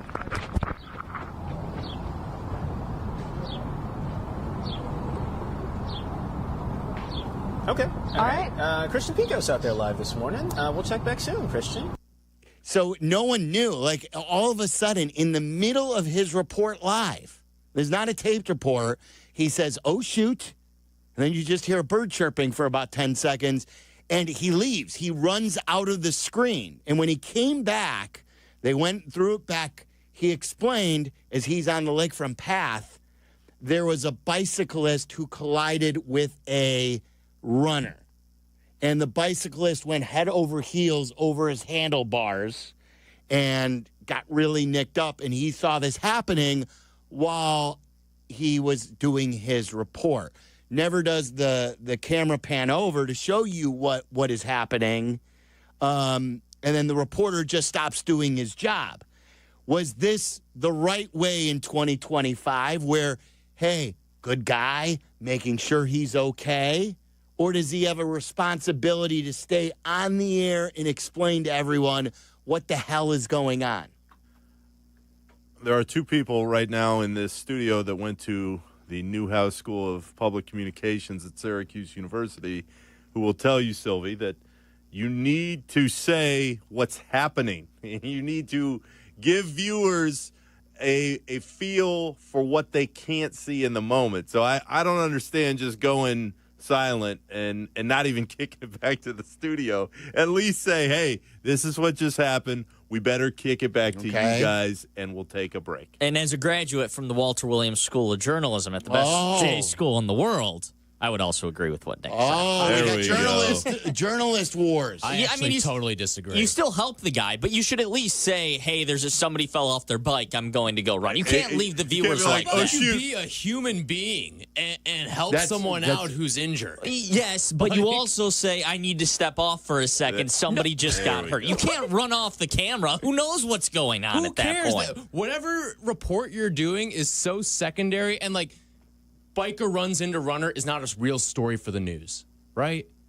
It's not that big of a deal that you need to report on it in the moment. You don't think at the time, go be a human being. You've done play-by-play, right? Yeah. A play-by-play's person's job is to explain what you're seeing. And instead of panicking the watching audience, the viewing audience, that you say, oh, guys, instead of, oh, shoot, guys, I just saw a runner collide with a bicyclist. Right. I've got to go help out. Back to you in the studio. And then boom. You can't just go blank, Tyler. But I get more. I bet you in today's age, Tyler, in 2002, maybe with Jack and with what Nick is saying would hold true, and that's the way they taught us in journalism school. But I think in 2025, where there's like being a human being, I think no one really cares that he walked away, and it was good compassion that he was showing for an injured. Well, I mean, do we know that he went and helped him up? I mean, is that because he went back on the report. He said he refused medics' attention. He is nicked up, but he says he's doing okay. Because I throw another part of the argument out there. I'm listening to this for the first time. We're listening to it on the radio. I don't know what the hell the guy did. All I hear is the guy going, "Oh shoot!" And then should the camera guy pan if he runs off? Should the camera guy follow him and show what's going on? We have a developing situation where I don't know then the poor biker who's just fell off his bike. Then we're talking about two private citizens in this case. But Tyler, come on, you cannot just go. But what if it was someone who was drowning, where every second is precious? Well, that's different. If we're drowning, but then you say, guys, there's an emergency, I got to go. There has to be something between. Well, that's 2 seconds that you just maybe. Oh shoot! And then it just clicks off. They also would have told us in school. They would have said, "Don't do a weather silly. It's hot outside report outside." That would be the first thing they would have said. This point. You don't need to be outside. We can tell it's hot. Just tell us. Yeah, it's hot out there. Now that Tracy gave us the report, let's go to our reporter at the path to tell us just how hot it feels. How hot does Weather it feel? on the ones, even in Chicago, Illinois, baby. I want to play that for Waddle. We'll take calls on this tomorrow. Like, what's the responsibility there? You could tweet me too, but we don't have enough time now to take calls. Bears Weekly coming up next. Thank you to Wilbon. Thank you to Hoodie who joined us today. Jack and Tyler. For Nick, I'm Silvy. It's ESPN 1000. Have yourself a great Thursday night. Waddle, he's gone. Really excited. That was a big thrill. Hi, it's Andre Dawson, including myself, Ed Belfour. There's a very low percentage of this that is smiles and glory holes. Who's getting wild tonight? That's what I'm talking about, baby. No hi from you? What? No hi from you? I'll give him more buys than highs. Waddle, waddle, waddle. Then he waddled away, waddle, waddle, till the very next day. Bum, bum, bum, bum, bum, bum. And thank you to all, and to all a good night. I just want to say thank you all, and as always, everybody else. I love y'all. Relish this. Two Chicago icons, Lou Malnati's and Portillo's, have teamed up for the flavor mashup you didn't know you needed. Introducing the Chicago Dog Deep Dish. Lou's legendary deep dish crust, gooey cheese, topped with real Chicago-style hot dog slices, and all the classic fixings, mustard, relish, tomatoes, onions, sport peppers, and a pickle. But hurry, it's only here for a super limited time at 21 Lou's dine-in locations. Carry out and delivery too. Lou Malnati's, Chicago's legendary deep dish. 3 games left. Just 3 games to settle the entire Live Golf season, and it begins at Bolingbrook August 8th through the 10th, where 54 of the world's best players will come out swinging for glory. DeChambeau, Rahm, Koepka, and more. Up close, personal, and locked in, with special guests Good Charlotte providing the soundtrack. Ready to see things get clutch? Get tickets now at livegolf.com. That's LIVgolf.com. Hey friends, I'm Tom Waddle, and I drive a Hawk. Find your next car at hawkauto.com. Choose from 12 Hawk Auto locations at Forest Park, St. Charles, Plainfield, Joliet, Carroll Stream, and now LaSalle, Peru. Shop thousands of vehicles from 13 big brands. Save with 0% financing or make no payments for 90 days. Plus save even more with our complimentary maintenance plan. Find your next car at hawkauto.com and drive what I drive. Drive a Hawk. HawkAuto.com. Financing and plan on select models with approved credit. Hey, this is David Kaplan. I love the heat. Give me 90 degrees and a chance to be outdoors, and I'm a happy guy. But when you step out of the heat and into your home or business, I totally appreciate being able to control the temperature to make everybody comfortable. My friends at Automatic keep your AC system running its best no matter what Mother Nature throws at us. And if something were to break down, Automatic can help find the best system for your space and have it back to the perfect temperature in no time. Go to Automatic.com. That's @omatic.com. This is an ad by BetterHelp. Workplace stress is now a leading cause of declining mental health, with 61% of the global workforce feeling it more than ever. Hey guys, it's Silvy. You can't escape work, but you can take small steps to care for yourself. A walk, some sun, a favorite song. Therapy is one of those steps. Ongoing support to build resilience for whatever your day throws at you. Balance is tough. Getting help shouldn't be. Visit BetterHelp.com/timeout today for 10% off your first month. That's BetterHelp.com/timeout. A Progressive Home and Auto Bundle can protect you round the clock, but we can't protect you from those painful moments in sports. Oh, I can't believe we blew a 5-touchdown lead. Sure, but you got to feel like they were going to win for almost the entire game. But I was about to buy playoff tickets. So you were prepared for a good time. That's pretty nice. It's the worst loss any team has ever had. And you got to witness history. Okay, we're done here. Well, at least your home and auto are protected with a bundle from Progressive. Progressive Casualty Insurance Company affiliates and other insurers. Not available in all states or situations. Get in the zone, AutoZone. Welcome to AutoZone. What are you working on today? Hey, that's the spirit. Right now, we're celebrating free with a free STP oil filter when you buy 5 quarts of oil and free Duralast brake pads when you buy 2 rotors. Like always, free battery testing, charging, and recycling at every store. Celebrate free at AutoZone now through July 28th. Get in the zone, AutoZone. Restrictions apply. $4.5 million. The Veroliak Law Group wins again for their clients. That's right. The Veroliak Law Group recovered $4.5 million for a client who was injured in a truck accident. If you're injured, make sure to call the Veroliak Law Group. Welcome into Bears Weekly, powered by IGS Energy, a Chicago Bears network production. Bears Weekly is brought to you by Advocate Healthcare, Athletico Physical Therapy, CDW, Connie's Pizza, IGS Energy, and Miller Lite. Here are your hosts, Jeff Joniak, a.k.a. the Mayor of Bearsville, and his sidekick, Tom the Surfmaster Thayer.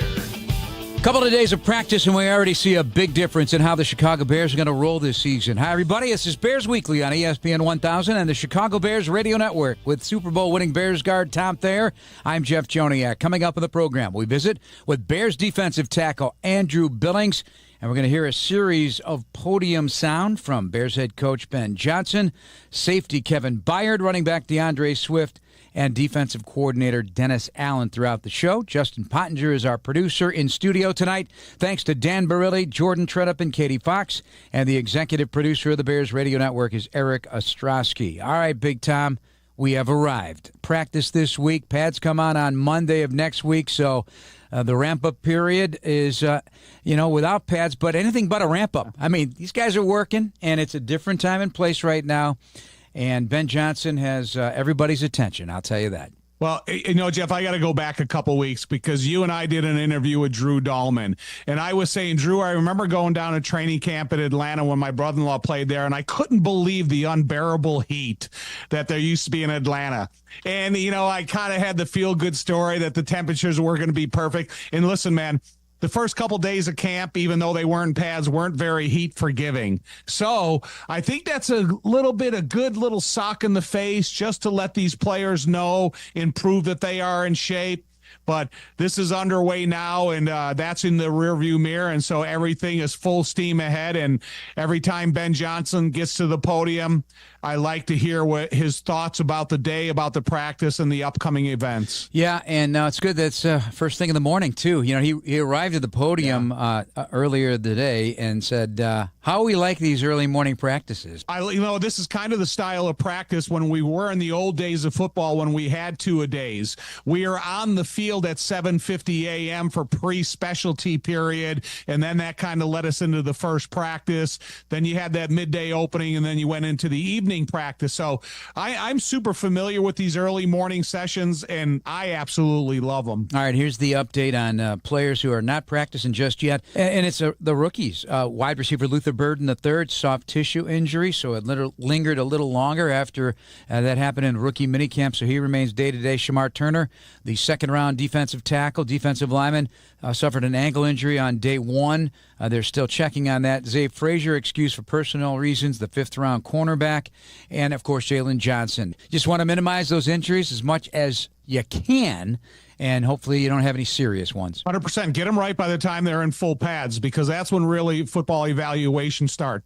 When I think of the Jalen Johnson injury, it makes me think immediately of Terrell Smith, because here's a guy that missed a little bit of time in the offseason because of injury, but now he's going to be healthy and ready to roll, and probably steps up and gives the coaches an opportunity to a little bit more of an honest evaluation of how Terrell Smith fits onto this football team, because he has cornerback qualities and traits, and like you say, you can never have enough good cornerbacks. All right, and right now, taking first-team snaps is Nashawn Wright. He'd been there through an entire offseason program. Fifth-year player, was on the defense with Al Harris in Dallas, so there's a familiarity there. He's a big, long guy, and so he's been with the Dallas Cowboys and the Minnesota Vikings.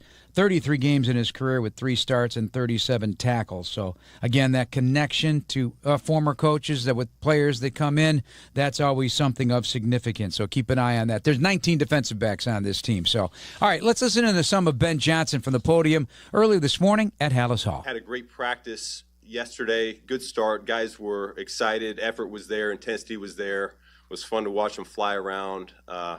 I know some people enjoyed me throwing the first team out of practice.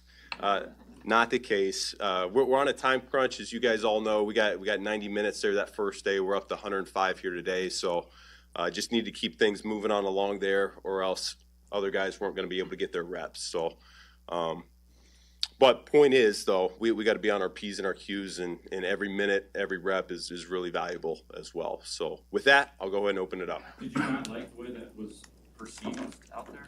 No, I'm good. I'm good. Like, it is what it is. You know, our guys, we got to end up executing, getting in and out of the huddle a certain way, and it wasn't that way, and so we'll be better today. Is that what it was, just getting in and out? Yeah, Is that on Caleb, or is that everybody? It's everybody. It's everybody. We're learning. We're growing. You know, there's some things from the springtime expected to carry over that was probably one we just don't have any tolerance for anymore. We got too far to go. Do you find that they're very receptive in those moments too? Yeah. Everyone, they know it's not good enough, so it's just keep the train moving.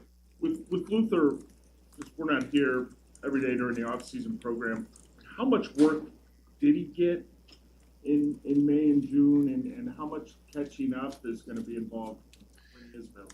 Everything that our training staff is telling us we can do physically with them, we're utilizing. I know Coach Randallell's been all over them in meetings, keeping them involved. He's being quizzed nonstop. Our quarterbacks are taking them to the side, whether it's walkthroughs on their own. So he's utilizing that time as much as he can, but there's really no substitute for full speed reps. And so the sooner we get him out there, the quicker he can carve a role for himself. Do you think it's a matter of days, weeks? Yeah, I'm hopeful it's just a few days. You know, we're saying day to day right now. Sometimes those soft tissues, you can't predict. Everyone's a little bit different. Some guys take longer than others. So, like I said, just was hopeful, and we'll keep on trucking on along. And what have you learned about your running backs? Shoot, we'll find out more once we get the pads on, but extremely coachable. Improvements on the tracks every single day. Just we're very detailed with where we want them to go. They're all about it. Coach Bieniemy's doing a phenomenal job. He's very demanding. He's one of the more demanding coaches I've been around. I think they're receptive to that type of coaching. I think Swift has done a great job. Come back from the summer. He's in great shape. He had some plays yesterday that weren't ideal. We might have had a guy unblocked in the hole, and yet he's able to extend it and make something happen beyond. So highly motivated group. I know the perception out there is that maybe it's not the most talented room in the world. They like to hear that noise. So we're gonna be just fine. Ben, you told us when you got here that you were going to run the Bears offense, not the Detroit Lions offense from last year or the year before. But in terms of like run pass split, are there principles you believe in that you want to be around a certain number? No, there are not. Every game is its own entity. And that's what I learned. I mean, I saw it for a number of years when I was in Miami. The New England Patriots were really the top of the league for so long. And each week you just didn't know. Offense and defense, they just continued to morph. And they had their opponents guessing. You didn't know what Belichick was going to pull out front-wise or coverage-wise on defense. You didn't know what McDaniels was going to do on all. He might throw it 50 times. He might run it 50 times. And standing from afar, seeing how dominant that was, I think that's a really good tactic to have. That's something that I would like to do here as well. You know, the elements play a role. Our talent plays a role. Who we're going against plays a role. It all plays a piece into the puzzle.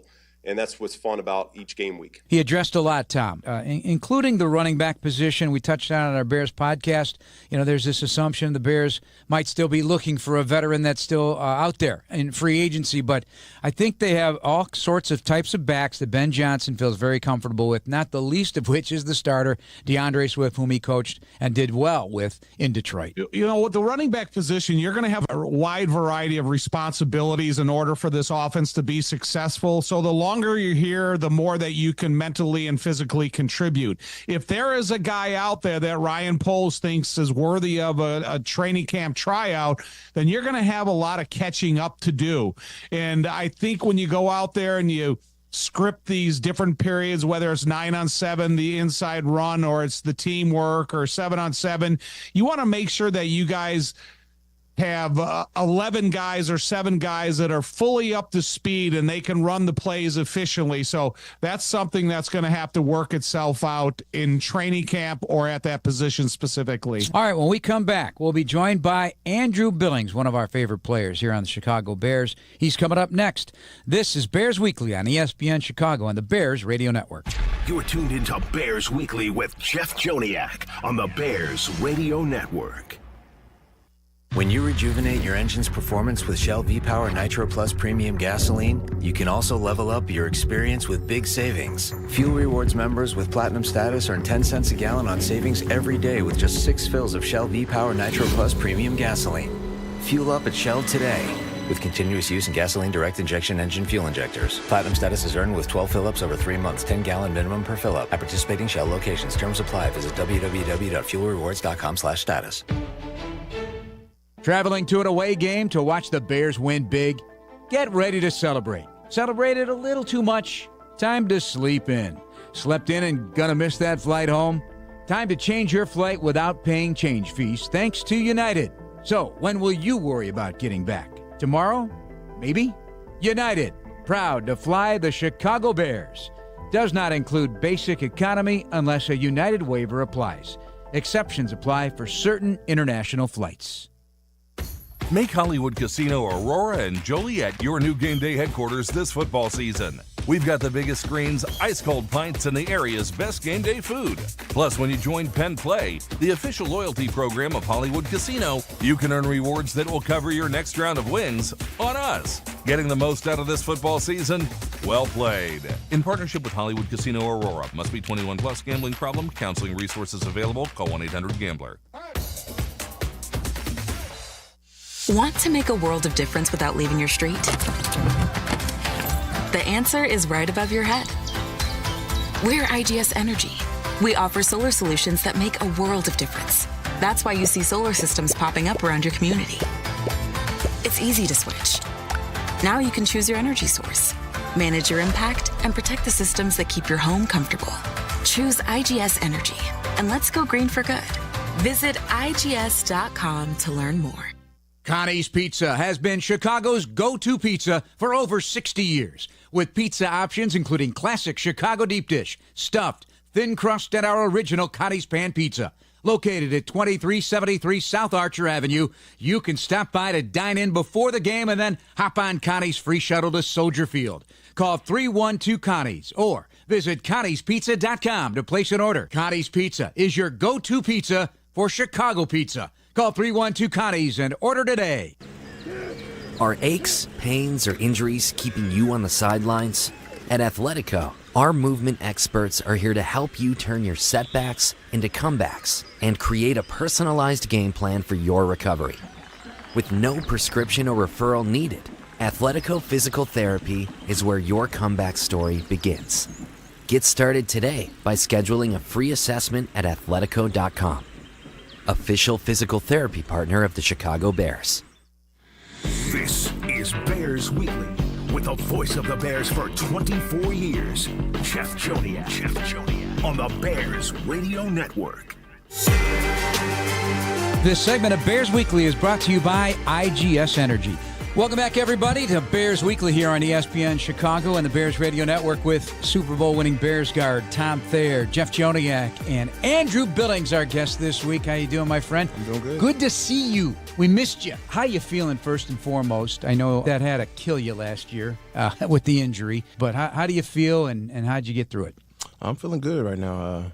Getting through it was tough in the beginning for sure. Having a surgery, like that. I've never tore a pec before, but it came back faster on the field than it did in the weight room. So yeah, that's good. So I know that, Bill, you got the reputation of being one of the strongest guys in the NFL, and I was a strong guy like you when I played. And I was interested about the recovery of an injury like that, and what were the incremental improvements that you went through, not only proving ground to yourself, but make sure the muscle's repairing. What was that like? Yeah, first is getting that motion back, almost like an AC joint, trying to get your hand over your head, and then really where it started was the weight room. It was way more difficult in the weight room than it was on the field, and like bench and stuff.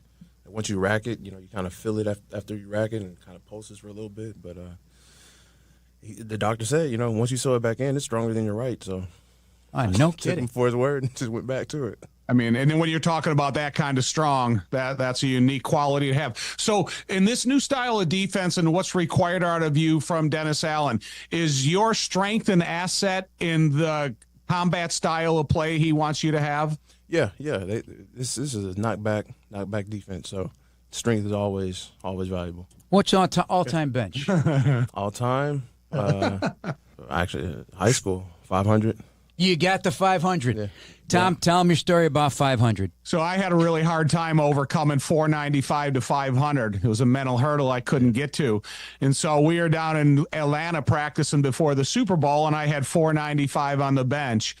And down there in that weight room, it's got these cowboy-style doors on the old weight room back in the day. And all of a sudden, the doors get kicked open. They start swinging, and McMichael walks through. McMichael was a strong guy himself. And he looks at the bar on each side of it. He goes, "Put the 2.5s on each side, you sissy." And, Bill, it's like when you talk about the gains in weight up to those levels, it is a mental hurdle in some of those weights that, you got to convince yourself that you have the capabilities of doing it. That's true. It's your brain telling you don't go down.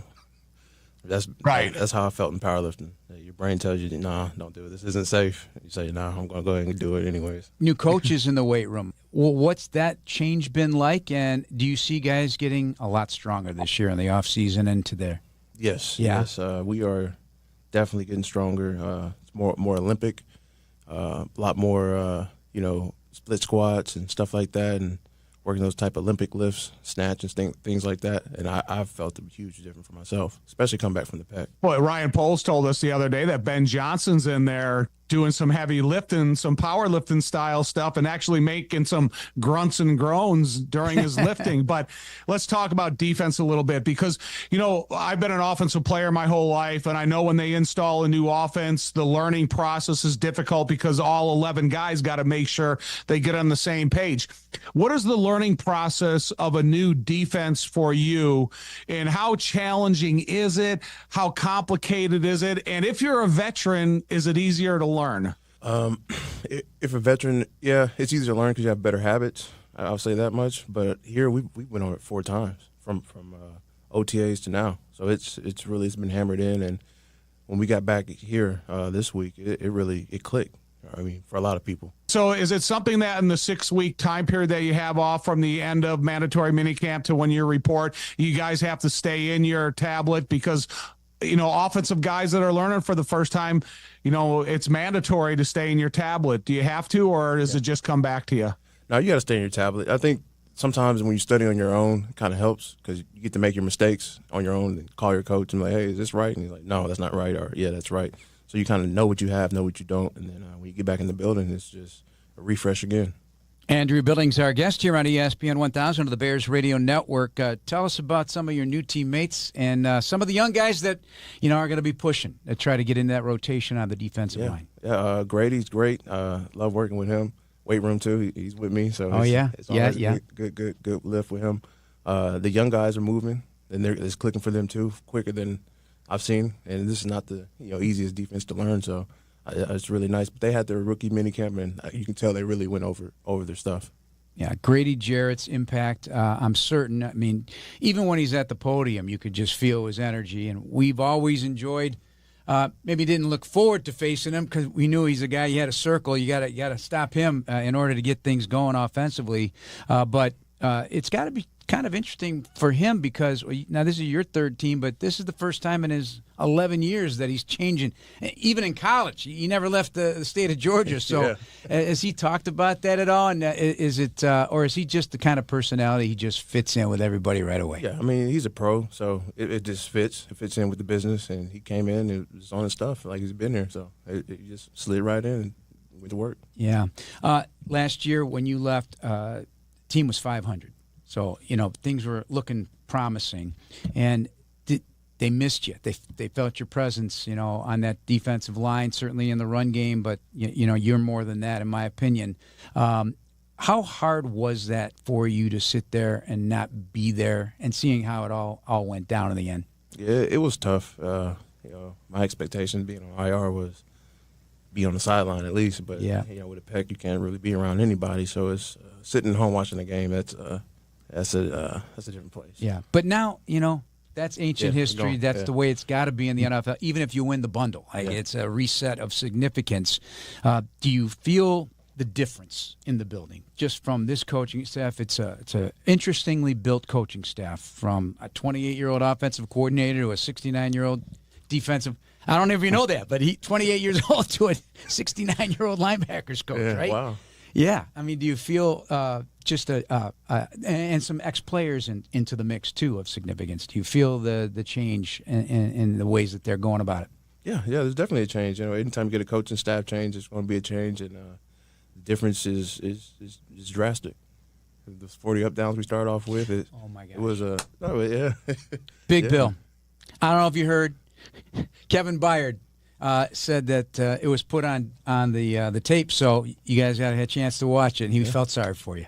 It was the funniest thing I've seen on tape in a while. Is that your own self or just watching the whole thing? Myself and everybody in my row. How hard was it?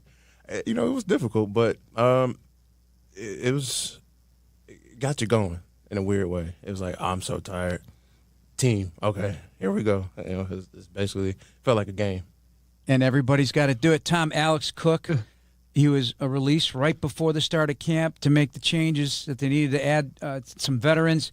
Comes back, and he had to do the 40 by himself, and the whole defense gathered around him. I think it's a great story, but it's like, hey, this is what you got to go through to be one of us. Yep. And anybody who comes in from this point forward on defense will have to do the 40. Yep.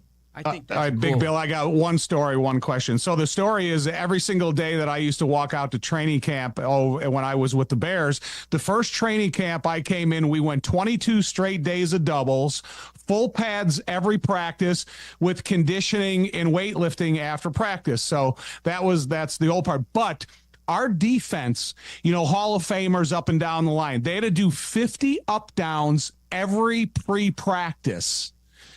And I used to walk up over the hill and down to get to the offensive line coach and going, I am so glad I'm not a defensive player because I just couldn't imagine myself doing that. And, so I did feel sorry for those.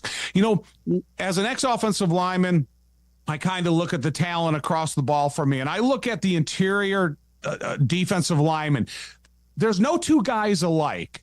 I mean, you got your size and strength. You got Grady's leverage and speed. You got Javon Dexter Sr. length and stuff. You got Chris Williams. You got Ford, the whole group of guys.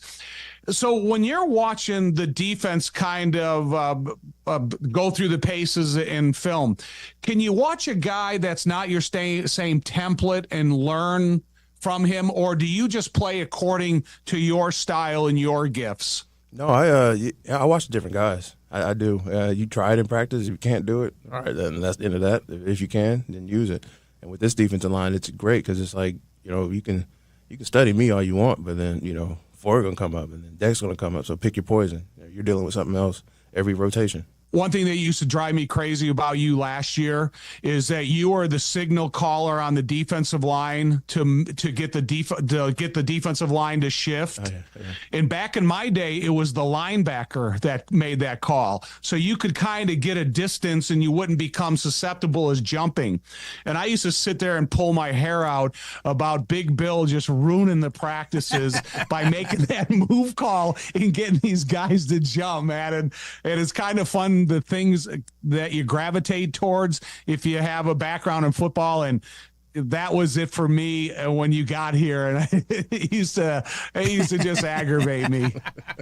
You can still do it, right? Yeah, I still got it. All right, give us one.